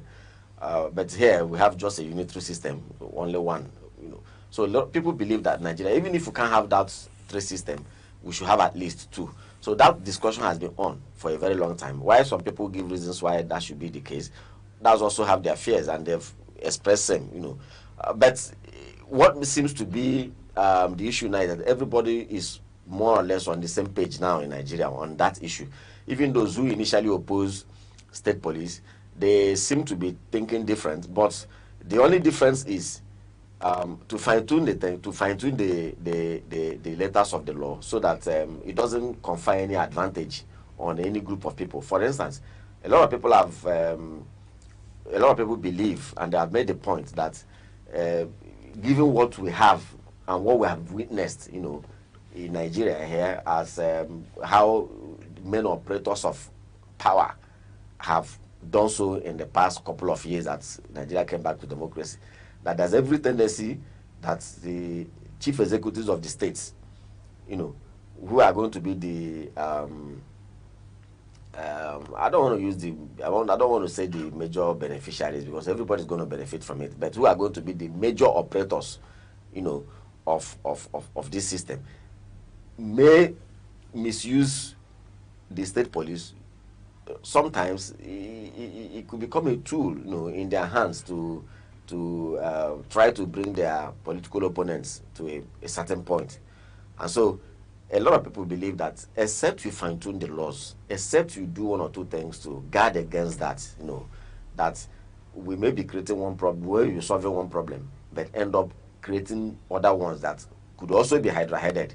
And if you ask me, there's very valid arguments in this issue, because we have seen in the past a lot of things has happened, but by and large, we all seem to be on the same page that look, it's necessary. Now that it looks as if we're all on the same page, the National Assembly, the two arms of the National Assembly have taken their own turn to come up with what we may call their own draft. And the presidency also is at the forefront of it. They have also set up a committee. I think the committee is chaired by the Chief of Staff to the President. And the last time I knew, they opened up the space, asking people to submit memoranda. Those who have one or two things to say, if you think you have an idea of how you can contribute to it and how you can make it, how it can be made better. So I think that what is happening now is that window of submission of memorandum probably is what is about to end, because the president, from all indications, the presidency seems to be, on a track and on a fast-moving track to get this done with. That is commendable. That is good, so that we don't keep dilly-dallying on this point for a very long time. However, some people have also come up to raise issues. They say, why is the presidency even on a jet speed on this particular issue? I mean, this is not one issue that we should rush. This is not one issue that we should gloss over so many things. Some things has to be gotten right. So why is the presidency seems to be on a high speed?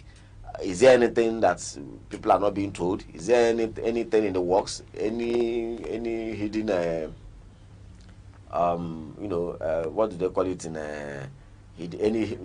the corporate world? They say it's hidden charge. In marketing, they say it's hidden charges, but in politics they say it's hidden agenda. Yeah. So is there any hidden agenda? So, but for me, I think that whatever may be the case, you see, when those in authority, yes, I understand. There's a theory that says that a good percentage of the laws that are made by people in authority are usually made in consideration of their own interests, right? Now, that could be true. There could be an element of truth in that, because people are human beings. Interest will always come to play. But the biggest point for me there is that if you make a law now based on your own interest, you're not going to be there forever. Even if you're occupying the seat for life, a day will come when you will no longer be there. So if you like, do the right thing. If you like, don't like, do the right thing. Because if you look at the politics of Nigeria, it has always had a boomerang effect. Those who are there now, thinking that they can come up with any law today, tomorrow that same law you made could be used against you. So that's why it's good to always do things right. I don't have any fear in that. My own is, if I'm going the way of say police, please let's get done with it so that we can move forward. We've been on this thing for too long. All right, you've analyzed the issue quite well, but you did speak to other concerns. But what I'm asking is, do you think that outside the fear of abuse, that state police has the capacity to cushion this security challenge that we are faced with in Nigeria at the moment? Well, see, if you look at the matter critically, the answer is neither here nor there. The reason is because, first and foremost, you need to analyze the security challenges we have. When you analyze it, you know the various angles to it. Whether you are going to analyze it from the perspective of closed circuit security. I mean, what I mean by closed circuit security, looking at security purely from, a classical perspective, security as what it is, protection of life and property, right? Now, if you look at it from there, you may say, well, this is what it is. Then what is the capacity of the police, state police we are creating? But if you look at security from a holistic perspective, what we call the humanistic perspective, you begin to look at security as encompassing social welfare, as encompassing human development, as encompassing infrastructural development, because these are all aspects of security, right? And so when you now view it from that perspective, then the question will be, if those in charge of political governance cannot do enough to guarantee security, mere creation of state police probably will not do much. Because number one, if you look at the issue of security as it is today in the world, the United Nations, Development Commission, right, have defined security to encompass both the kinetic and the non-kinetic. You don't just look at security as, from a physical perspective, providing, maybe protecting this life, this life and this property. Security today has gone beyond that. You need to look at security from a humanistic perspective. When whatever threatens human existence, whatever threatens human life, human welfare, is classified as security threats, right? And if you look at what the challenges we're having in Nigeria today, you and I know that it goes beyond.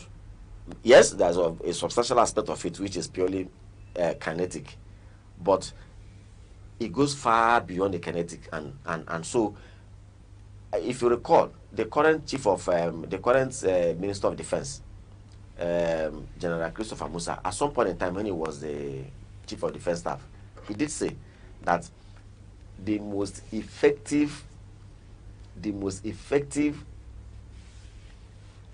antidote to insecurity is good governance.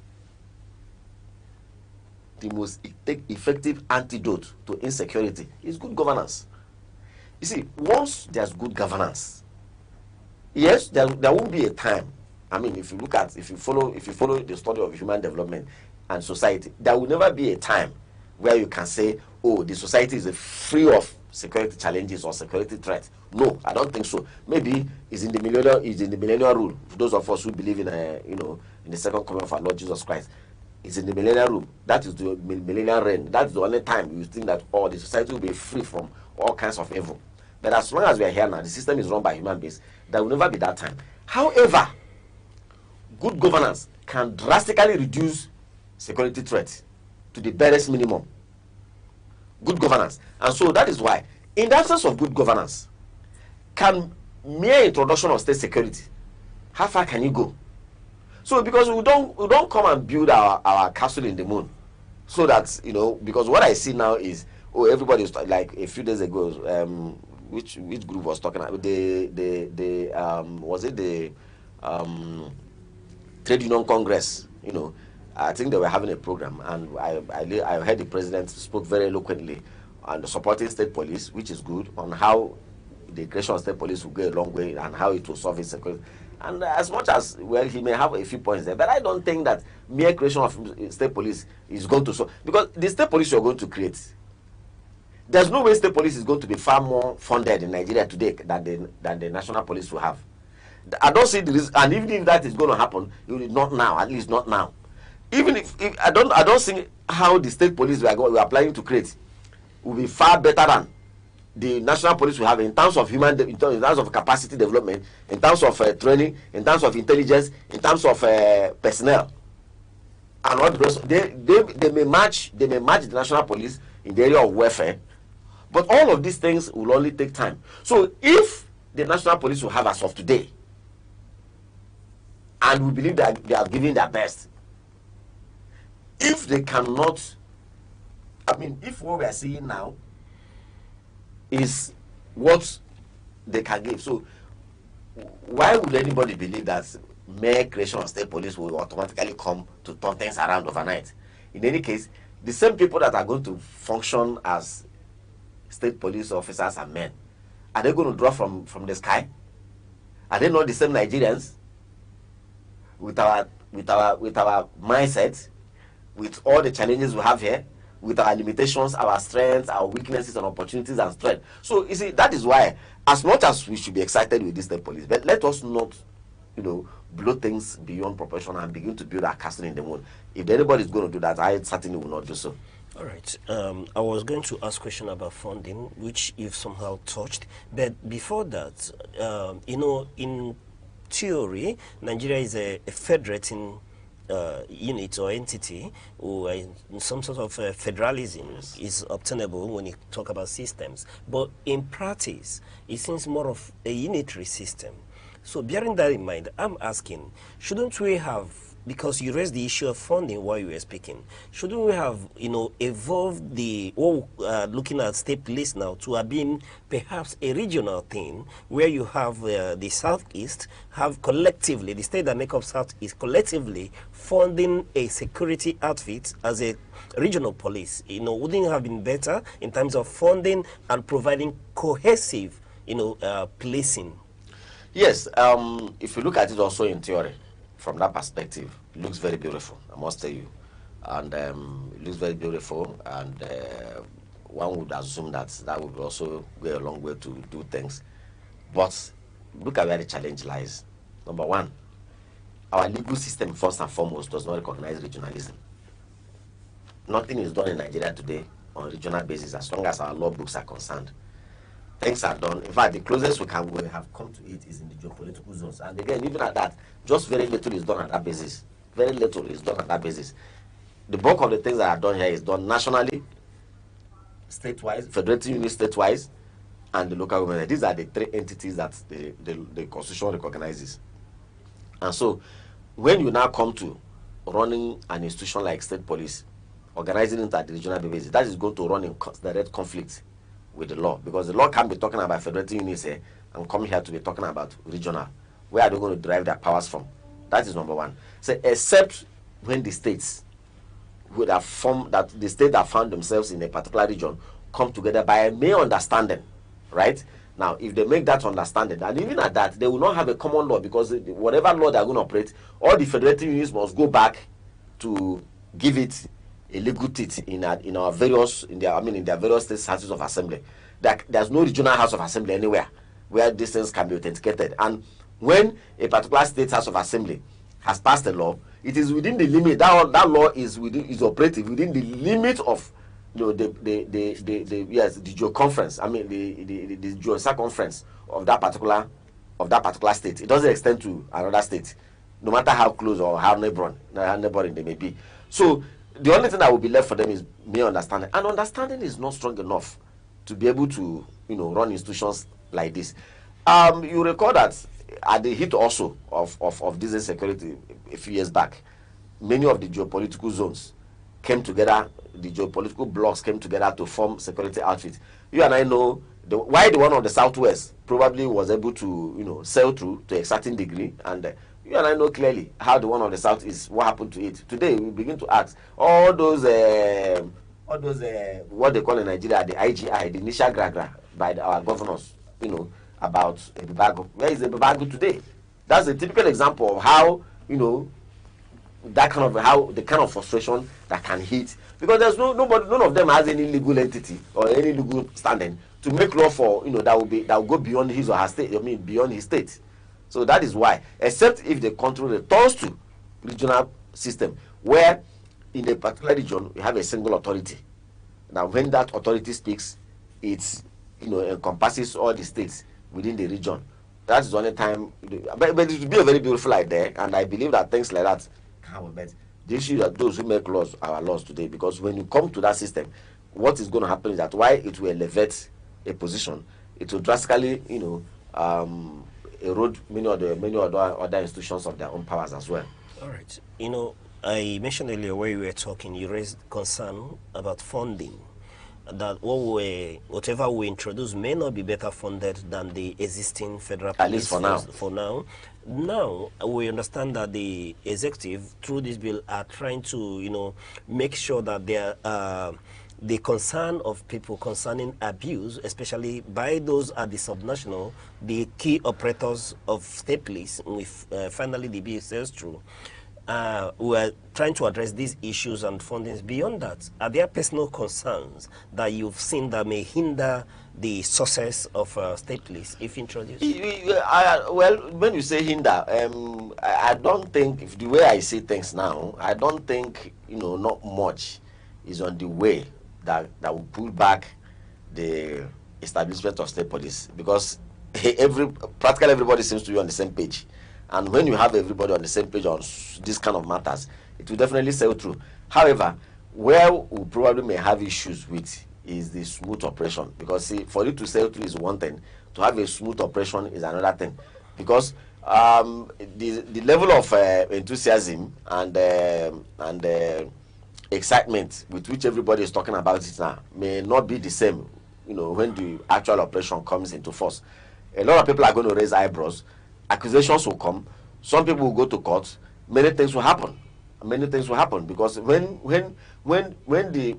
it actually becomes an instrument, issues will arise, because the whole thing is directly connected to security, because it's the politicians that will operate this, because yes, the police is a professional outfit. As much as possible, we say please insulate it from politics, but how realistic is that? Is it not the politician that will appoint the headship? Today, the IG will have who appointed him. Is it you and I that appointed him? Did we vote him into office? So these are the things that we must take into consideration. So when you come to operations, being Nigeria for what it is, knowing Nigeria for what it is, I quite frankly do not envisage a rancor-free takeoff stage, because number one, issues of personal interest will always come. I don't want to deceive myself. I've been in this country for quite some time, and we have been following events. Issues of interest will come. That is number one. Number two, as much as those who are formulating the laws now are trying their best to make sure that matters of jurisdiction, does not come between it and between the federating and the federal, right? Definitely, it may come.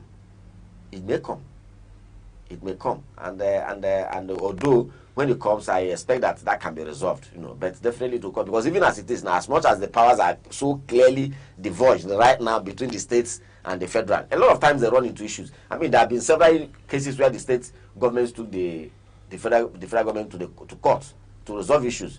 So I don't see this as a difference. Matter somewhere along the line that issue may arise. Then also issues of fundamental human rights. You see, because to make the law is one thing, to operate the law is a different thing entirely. Especially when those who are going to operate the laws, clearly know what they are doing. People clearly, very clearly, it's like you're on a major road now. You decide to, because you don't want thoroughfare here, you decide to place maybe some tree trunks or road barriers on the way, because you don't want thoroughfare. You see, anyone who wants to circumvent those things, he will do this way, this way, and pass. And these are the usual things that generate issues. So even as those who are making the laws now are trying to put some checkpoints there on issues of abuse of human rights, misuse of the authorities, and at the end of the day, when politicians have a certain goal that they want to achieve, they will circumvent, and these are the places that there will be issues. All right, now just few issues that I have to point out. Looking at the state police, submission of the state police proposal by the citizens. Just on August 3rd, that was when it was announced that you can submit on the portal. Now it's just 10 days that the citizens have to submit this. Also, I will also reiterate or state the fact that involving the citizens in formulation of the state police agenda, it's very important. Seeking to know what the citizens, how they feel about it, the proposals, how it should be done, from their own point of view. If there's where the power should be, what actually, it's just like running a poll. Okay, so it's very important right now, noting and seeing the fact that we are bringing in the citizens into the state police issue. Also, I would like to state again that the chairman of the committee, Femi Gbajabiamila, has said that if states cannot kick off, if other states cannot kick off at the same time, with state police, that they can also be served by the federal police, which also gives a flexibility in the plan. And that, just like you said, helps to understand and carry out the situation, so that it will not be a heavy burden that we're trying to formulate a structure that we have not even practiced for some time. So it's very important that we're having this, engaging the citizens, and also bringing in that, that structure where it can be flexible. These people can work, the Nigerian police can serve other states who does not have that intention so far, or have not even seen the clarity yet to carry out the state police. Now, finally, I would state categorically that the time frame for this entry for citizens to register their marks, to give their proposal, I feel is short. I don't know if any of you feels that way. I feel it's very short, because although that September 1st seems to be a key day in this state police formulation game, but we're now seeing that the 10 days, I'm not even sure that many people heard about this, or that there's much information out there for people to know, okay, you are meant to contribute, you are meant to write a proposal, you are meant to write something to show that you understand the state policing, you are meant to give us, just bring it in a way that we can see what you think about this. I'm not sure there's enough time for that. That's where I am so much concerned. All right. With that, we'll move to the next story, taken from the Sun newspaper, Daily Sun. It says, Osun Guba election. Accord, APC, trade blame over violence, deaths. With the August 15 Osun governorship election approaching, the Accord Party and APC are blaming each other for incidents of violence and deaths linked to the campaign period. The accusations have heightened concerns about the safety and credibility of the poll as political tension rise ahead of voting. Mr. Meka. Well, the Osun debacle is continuing, and we have seen all kinds of issues raised in Osun.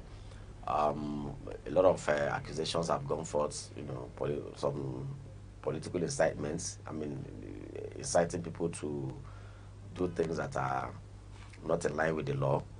And of course, the ruling party in Osun State, as we have it today, is a Accord Party. You recall the governor used to be in PDP before he now defected at the heat of the crisis in PDP, further to our Accord Party. And of course, APC is at the ruling party at the center. So the desire of the governor to continue to get a second term, and the desire of APC to count in Osun as one of the states under their command, under their leadership, it's what is, for me, generating a whole lot of this issue. And it's very interesting for us to note that year in, year out, each time there's the nation is facing any election, whether it's a general election or off-cycle election, sometimes even at the local government area level, we see a whole lot of tension, a whole lot of violence. And sometimes you begin to ask, is violence and tension part of elections? I don't think so. I really don't think so. People can still have elections, without having any issue. We see election in other places. I don't think election generates the kind of violence that it generates in this place. And so it's a food for thought. Now, you must, of course, I believe we probably will still come to that, about the Senator Francis, Fadonsi, who was alleged to have made some remarks, some statements, which, if proven to be correct, is quite unfortunate for a man at that age, not just age, he's standing also, because he's a senator. He's a senator. So when you have that kind of situation, and you begin to ask, what exactly? If we do respect to that man, if he were not a senator, if he were to be in the village, he'd probably be a member of the Elders Council. And these are, going by our tradition and our custom, these are people that, when there are issues in the land, you bring it to them to come and mitigate. You bring such issues to them to come and make peace. Yeah. So how can now this kind of statement, although he has from, I think he went to answer to the invitation by the police yesterday, and after that I was watching him on television where he tried to explain that was not what he meant. But you know that I think it was this George O'Neill who, in his book, the politics of language, he tried to talk about how in politics you need to say what you want to say with the simplest language and straight to the point. People will understand you. All this is the issue of I was misquoted. Now, in Nigeria they used to say I was misquoted, or I was, the other said I was misquoted, or I say I was misinterpreted. From there, we became I was photoshopped, and now it is I was AI'd, all kinds of things. So people come to say all kinds of things, thinking that those who are listening or those who are watching are not, intelligent enough to understand what you're talking about. You say A, and by the time you're called to come and ask what to say, you say a different thing entirely. The truth of the matter is that the politics, and for me, this is a pointer to the 2027 general elections, because in 2023, you recall, in fact, build up to 2023 general elections, sometime in 2022, we had all kinds of rhetorics, and it was actually there and then that my desire to come up to embark on the research I talk about, which I'm actively on as I speak, about the rhetorics of election campaign, communication, and how far it goes to either inflame or douse tensions in our political atmosphere. So this is just a typical one. I mean, if you recall what that man said, what he was alleged to have said, when you see them, and he came when you see them, kill them, and people have accused him. So who are they going to kill? A court party. He said no. That what he's saying is that when they see them, they kill them with the votes. If you follow, he said what he said in Yoruba language. He's not the only one. He's a Yoruba quite alright, but he's not the only one that understands Yoruba. People understand Yoruba. A few of us probably may not be able to read and write in Yoruba, but we can communicate effectively in that language. So when you say something, people hear you. When you say kill them with votes, but in that statement you said kill them before the election. Are they going to use vote before the election? So if actually you meant that they should kill them with votes, are you saying people should kill people with vote election? Is there any vote before election day? So so these are some of the things, and it's very unfortunate that we are seeing that kind of, and these are some of the, if you recall, let me tell you, if you recall in Rwanda,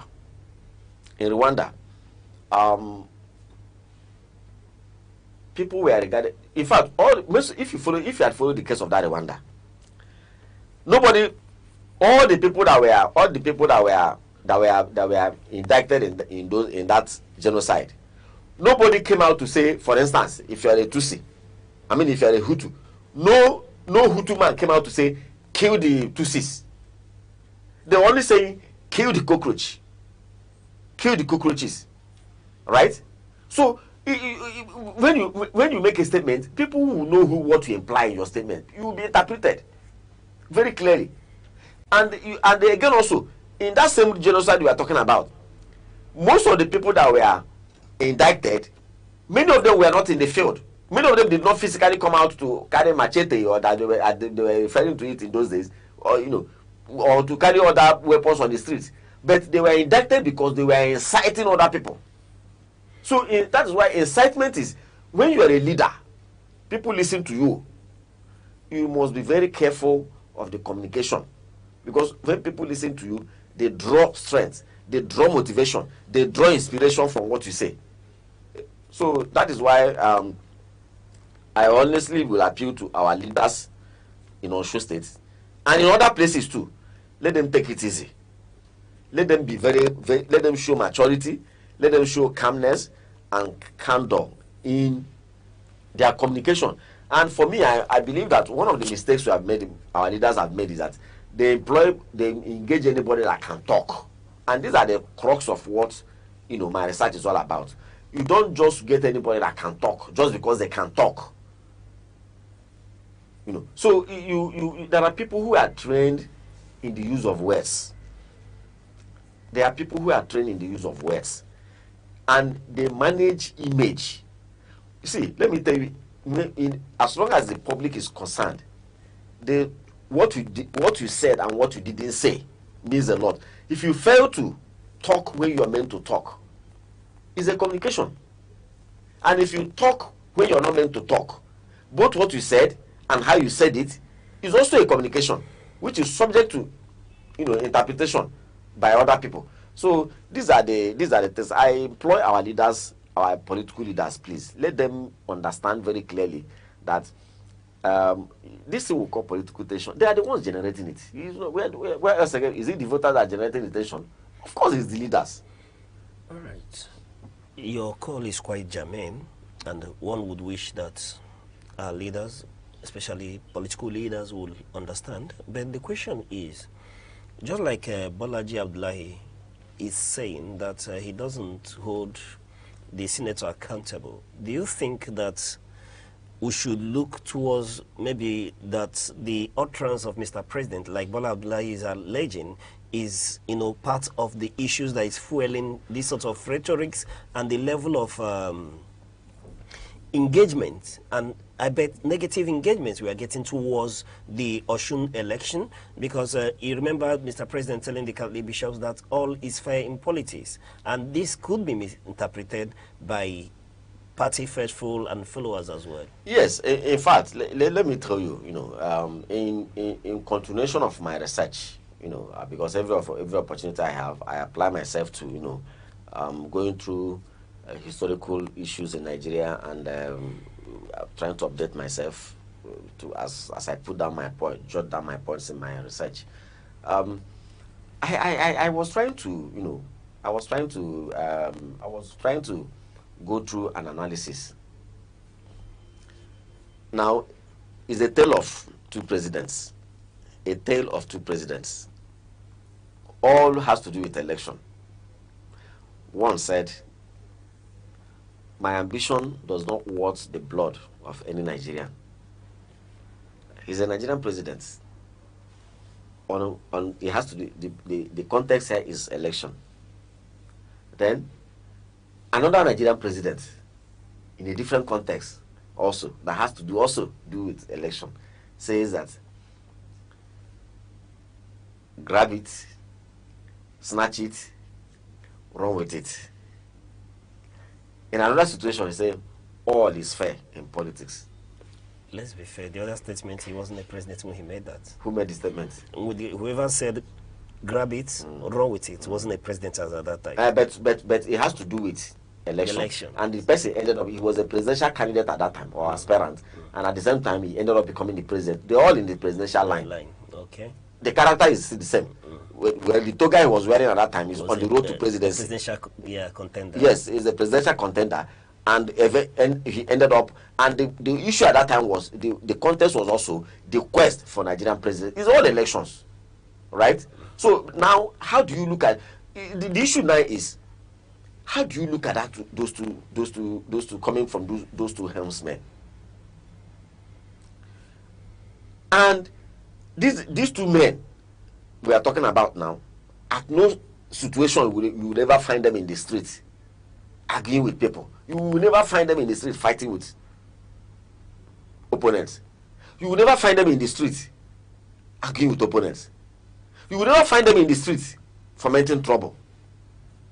But based on the kind of position they occupy and the influence that they command, what came out of their mouth has a tendency to, inject inspiration, inject activity, inject motivation, and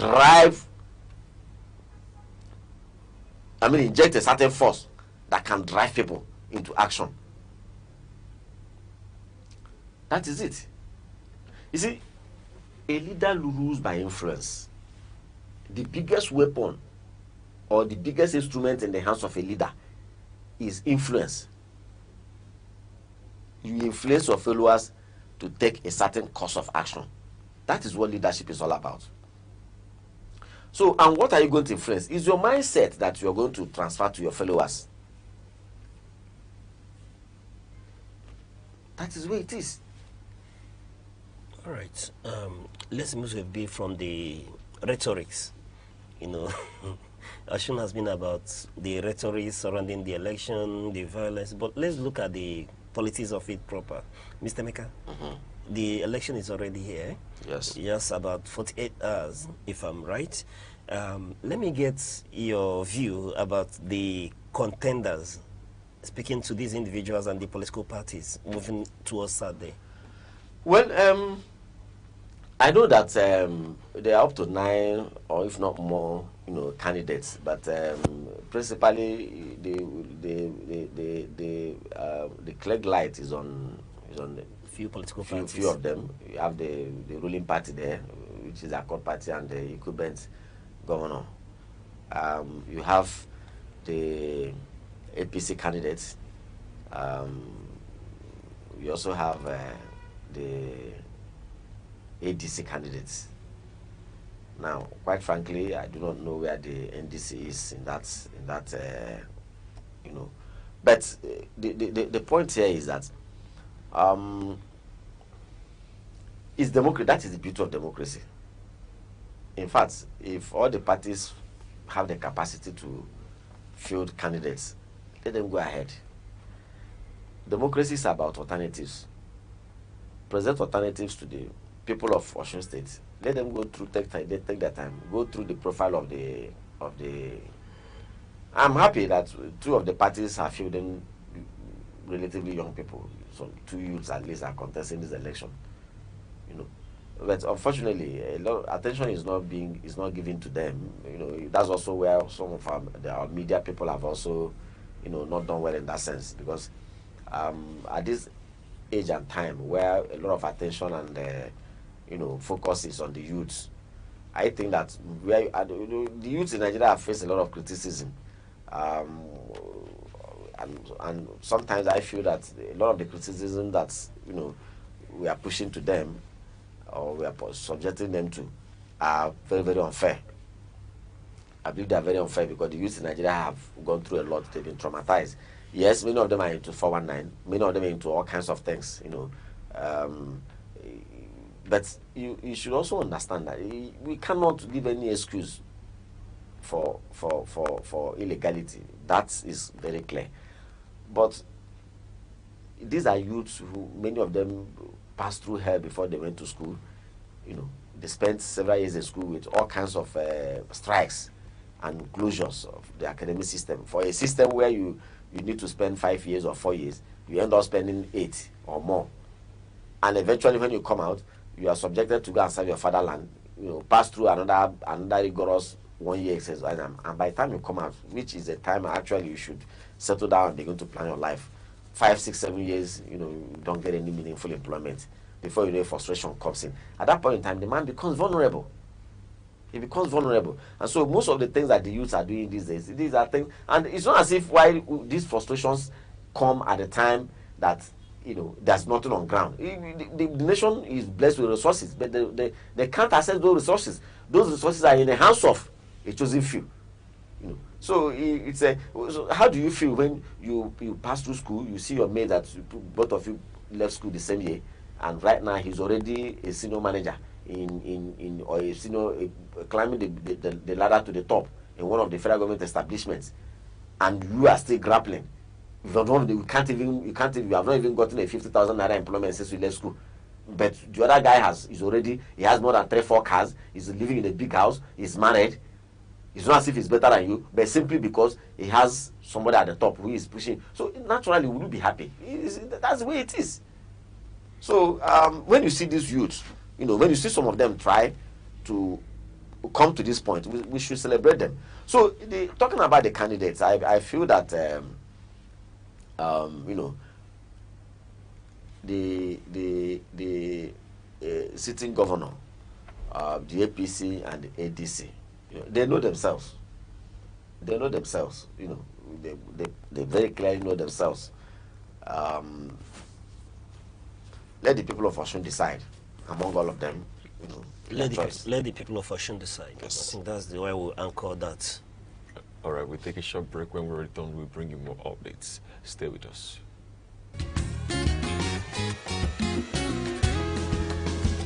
Every day, your health shapes your life, your strength, your choices, your future.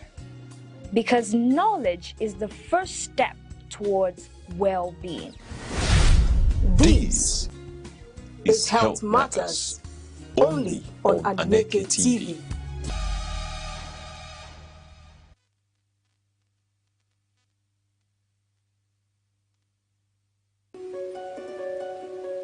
In a world that never stands still, where stories break in seconds and moments shape history, one station keeps you connected to your nation, to the continent, to the world. From breaking news to powerful stories, from business and politics to culture, lifestyle and entertainment, we inform, we inspire, we keep you ahead. This is more than television. This is your window to everywhere that matters. Aneke TV. Move with the world.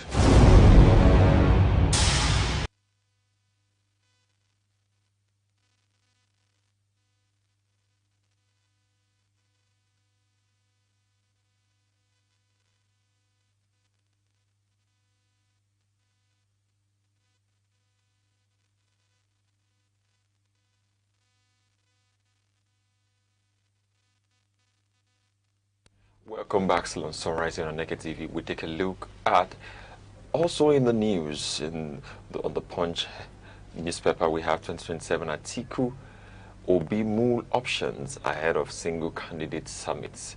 Former Vice President Atiku Abubakar and former Anambra Governor Peterobi are weighing their options ahead of an August 18 opposition summit in Abuja, where efforts will be made to produce a single presidential candidate for the 2027 election. Mr. Meka?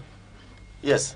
You know, you recall that prior to the party primaries, you know, I think it was Governor Sheyi Makinde who hosted that meeting in Ibadan, where the opposition members came and signed off to the Ibadan Summit. Yeah, the Ibadan Summit, which principally, you know, tried to, you know, communicate the idea that come 2027 general elections, the opposition will present a common front, you know, and have a common candidate. Actually, before now, in fact, I think it was 2 years ago when in one of my television interviews, I had made case, quite frankly, that the opposition should come together. I know a lot of people probably disagree with me at that point in time, because after that incident, I had a lot of, you know, communications, most obedience were like, okay, fine. If you're saying that the opposition should come together, he's going to be the presidential candidate. And I said I didn't care. We have an article there. He already is the presidential candidate. We have peterobi now, who's already the presidential candidate. We have Kwankwaso. We have Amechi. These are vice presidential candidates. But all of them can come together and present a common front. See, the truth is that you must recognize the fact that you are dealing with a man who is very good at the game of politics, as it is played in Nigeria, and that is the current president. So you need to muster enough political strength. And when we talk about political strength, we talk about in terms of mobilization, in terms of resources, in terms of goodwill, in terms of ideas, in terms of, you know, voter education and advocacy, to be able to, you know, defeat President Bola Ahmed Tinubu. Usually, if you look at the Nigerian trajectory, even beyond Nigeria and some other African countries, for you to defeat an incumbent of this, you know, this strength, you need a coalition, and that was exactly what the APC did in 2015 when they defeated the PDP in power. So I up till now I still believe that they can. In fact, I've had more than 6 different occasions where this issue was discussed either in a radio or a television interview. And I keep saying that as long as I'm concerned, it is very possible for the opposition to quickly come together. So I'm happy that they're still moving the idea. But the point is that they have to, all of them have to take a second look at their ambition, take a second look at their ego, take a second look at their political profile, whatever they think it is, so that they will understand. I'm happy today that Obi is working with Kwankwaso. In 2023, that couldn't work out because I heard Alhaji Buba Galadima, one of the aides of one of the spokespersons of Alhaji Musa Kwankwaso, who said then that there was no way peterobi could, that Kwankwaso could be a vice president to peterobi because Kwankwaso was a bigger political figure, but they all went to the election and tested their strengths. And today, I'm sure they all have a realistic assessment of where each person belongs. I'm not saying that Obi is a bigger political. Everybody is a leader and they're big in their own domain and in their own right. But when you want to come to the national, sometimes you need to allow your own ambition to also. Today, President Bola Ahmed Tinubu is the president of Nigeria. But in 2014, he probably allowed Muhammadu Buhari to be in front. Now both him and Muhammadu Buhari, they have all had a shot at the presidency successfully. So that's why collaboration will always be better than going solo.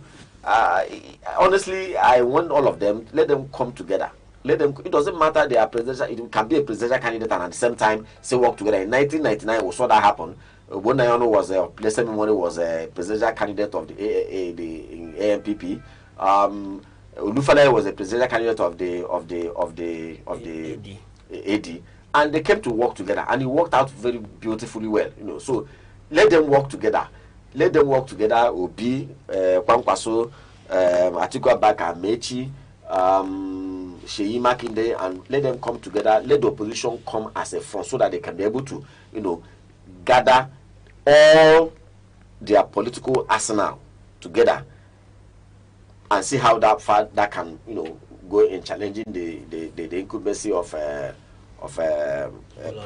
President Bola Ahmed, Just in half a minute, just in a nutshell, do you really believe that there's still the possibility of this coalition of these political parties? Do you still believe there's time for that? Yes, they can do that. If that's possible, do you believe that they have the capacity to muster the votes needed to unseat the more than ever before? In 2023, the vote of the peterobi and Atiku Abubakar's votes, if you put them together, there are about 12.something million people, 12.something million votes, which totally outruns the 8.something million that the current presidents garnered in the election. And let me tell you, that 12.something million votes is still there. If for anything, more people has even gathered more momentum. That's the truth. Let me come in there, please. But we're told that the political landscape has so far shifted from what it was pre-2023. As we speak, the APC controls about 32 of the states at the moment. I'm happy. I'm surprised that people are still talking about. They say politics is local and is about structures. Let me tell you, I'm surprised that people are still talking about control. You see, the mistake we make in Nigeria is that we seem to equate control as when the governor of a particular state comes from this and so party. If I check the records very well, in 2023, Labour Party didn't have any governor anywhere. They didn't have any senator anywhere. They didn't have any House of Rep member anywhere. But they got 12 states. They won in 12 states, including the federal capital. So how did it happen? You see, people should have known that. You see, what happened in 2023 was a decimation of all, political prejudice that we have held very sacrosanct before now. All right, and that's a wrap on today's newspaper review. As always, you can grab your physical copy from your nearest vendor or catch the full details online. Next is Sports Update. All right, and joining us for the Sports Update is Weno, aka known as Worldwide, to give us up to date on what's happening in the world of sports. It's a pleasure to have you here. Good morning, sir. Yeah, good morning. What's happening in the world of sports? Well, a lot is happening in the world of sports. Like we just witnessed the UEFA Super Cup yesterday, which was Paris Saint-Germain against Aston Villa. That match ended 2-1 in favor of Paris Saint-Germain. But coming back to our own darling country, Nigeria, we are still talking about the women's WAFCON, which we were eliminated by Cameroon in the quarterfinal round. And what is now the effects of being eliminated? That's what we are looking at now as football lovers. For if we had proceeded or gone through or skated through to the semi-final, we would have automatically qualified for the World Cup that's coming up in Brazil 2027. But now we had to exit at the stage of the quarter-final, missing out on that golden opportunity for a chance for an automatic qualifier. So this will now boil down for we in Nigeria having to go and play, because we have a match today against South Africa. We are going to play that match later in the evening. And if we get to win that match, we will not go for a minor competition, that's the inter-federation competition. That's we are going to play other teams across other continents to qualify. So it's like taking a long route, which will have just secured this qualification by qualifying to the semi-final, and we'll get an automatic qualification. So this boils down to the governing bodies of football in our country today. What is happening to football is really not what we are happy with, talking about the men and the women's category. All right, Mr. Wike, I see that you're itching to come in. He's raising a very key issue. I understand that was it the NFF or so that they apologized to the president and the rest of the nation for early exit. You see, these things are very clear. You can't do one thing over and over and over. I mean, this is a direct replay of what happened during the men's World Cup itself. Not being able to qualify in the qualifying series. Now having to go and play another African country as on the playoff. Eventually, we lost to Congo, and if we had won Congo at that point in time, we would have gone to play another playoff at the Intercontinental, and so now this is the route. I wish them well. I wish that they succeed in all of these things, but the truth is that Nigeria really need to sit down and ask itself a very important question. Sports used to be one of the things that bring happiness, joy, and cohesion. Even when religion and politics seems to be tearing us apart, sports has a gluing factor with which, and when it happens, you see, within a very short time, everybody is glued together as one country under the beautiful color of green, white, green. I hope that era comes back again. All right. That said, what is happening in the world of transfers? Well, a lot, that will not allow me to give us much that is happening in the world of transfers, but just to bring out a little bit of, the players that are moving from one club to another. We are having so many, but our own players are not really moving. So we don't have our players. When you talk about own players, you mean Nigerian players? Yes, Nigerian players. We are not really moving because we did not have the avenue to showcase our talent. I think we are not moving because we are moving, but we are not moving to what we could say the right teams, to the right club. So yeah, everybody on the cadre of that are played in the World Cup that visited, that even saw the stadium at least the team saw the stadium. They are yes, we have talents here in Nigeria who have showed class, but just because they could not see that stadium, there was no Nigeria at the World Cup. It has impeded on our transfers. The talent we have in our nation is not really. Must there be movement or transfers?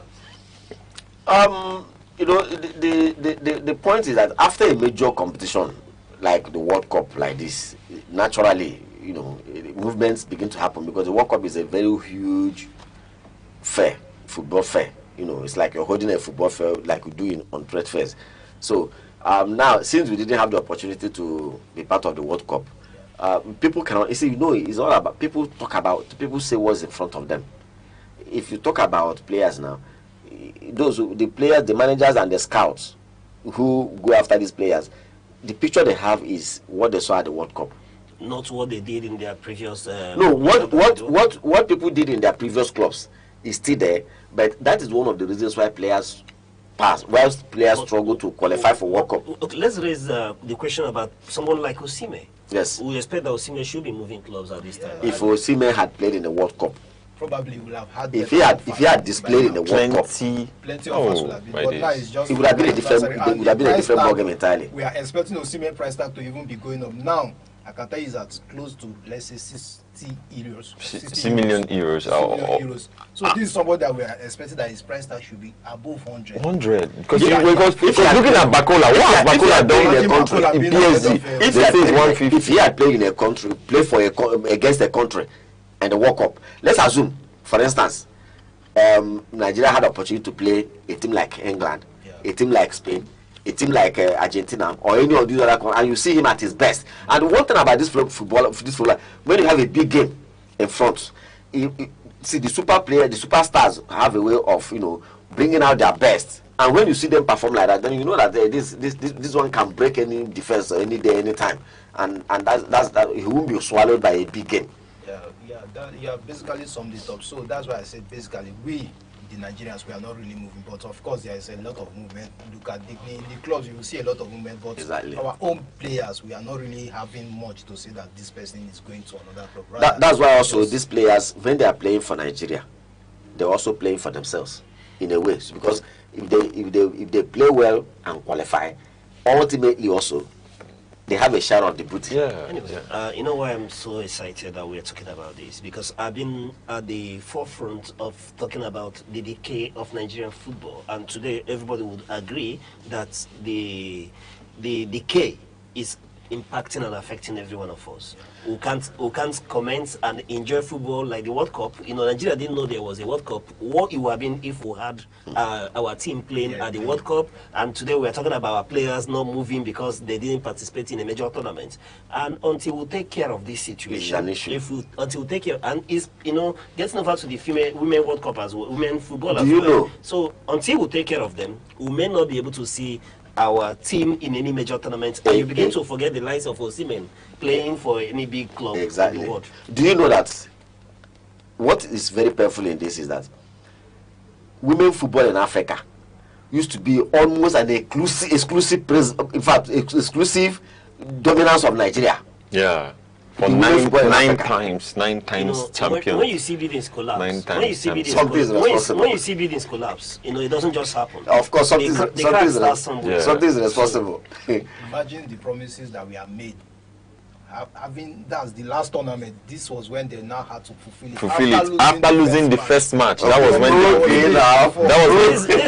it's part of the now you begin to see. God will help us. All right, that's where we call it a day on this edition of Sunrise on Aneke TV. Thank you very much for waking up with us. It's always a pleasure. Until we come your way, same time, same station. Have a wonderful morning. I'm Gotop Chukwuma. And Weno, thank you for those updates. Thank you very much. Mr. Mekodom, it's always a pleasure having you here on Sunrise. Thank you so much for having me. And I'm Uche Osai saying thank you for watching. And keep watching till we come your way same time tomorrow. Bye-bye.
on me, I can't ever take it off. That's why I came, country boy stepping, yeah, I'm country boy stepping.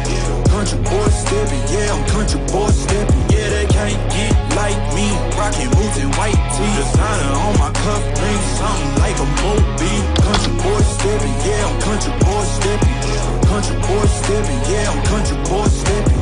Artist out the ranch, I just told you that I'm about it. I might take offense if you tell me that you doubt it. This is what it is, yeah, I'm known to make it rowdy. Then I'm for the fit, and I drive a wide body. Who you know? But like this, nobody. Can't go slow, I gotta hit that body. I'm the top for the top, I can't never take a break. Yeah, I'm hot, and you not, that's why all my records bang. Oh, it's been a long, hard road, gotta go home. Yeah, yeah, yeah, yeah, yeah. Oh, and I know you love the way that I'm gon' keep on. Yeah, yeah, yeah. Came through flexing cause they know I got the sauce. Got the presents on me, I can't ever take it off. That's why I came, country boy stepping, yeah, I'm country boy stepping. Country boy stepping, yeah, I'm country boy stepping. Yeah, they can't get like me, rocking boots and white tee. Designer on my cuff ring, something like a movie. Country boy stepping, yeah, I'm country boy stepping. Country boy stepping, yeah, I'm country boy stepping. Yeah, why they mad at a man like me? I went too crazy. Better take that knee and kiss my ring, cause I be royalty. Everywhere I go, my scene, and they be hating.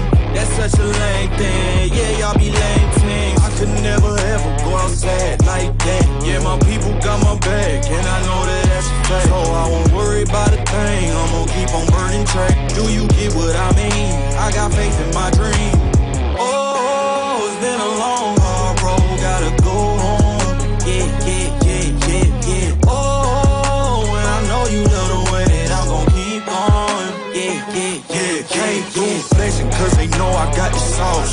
Got the presents on me, I can't ever take it off. That's why I came, country boy stepping, yeah, I'm country boy stepping. Country boy stepping, yeah, I'm country boy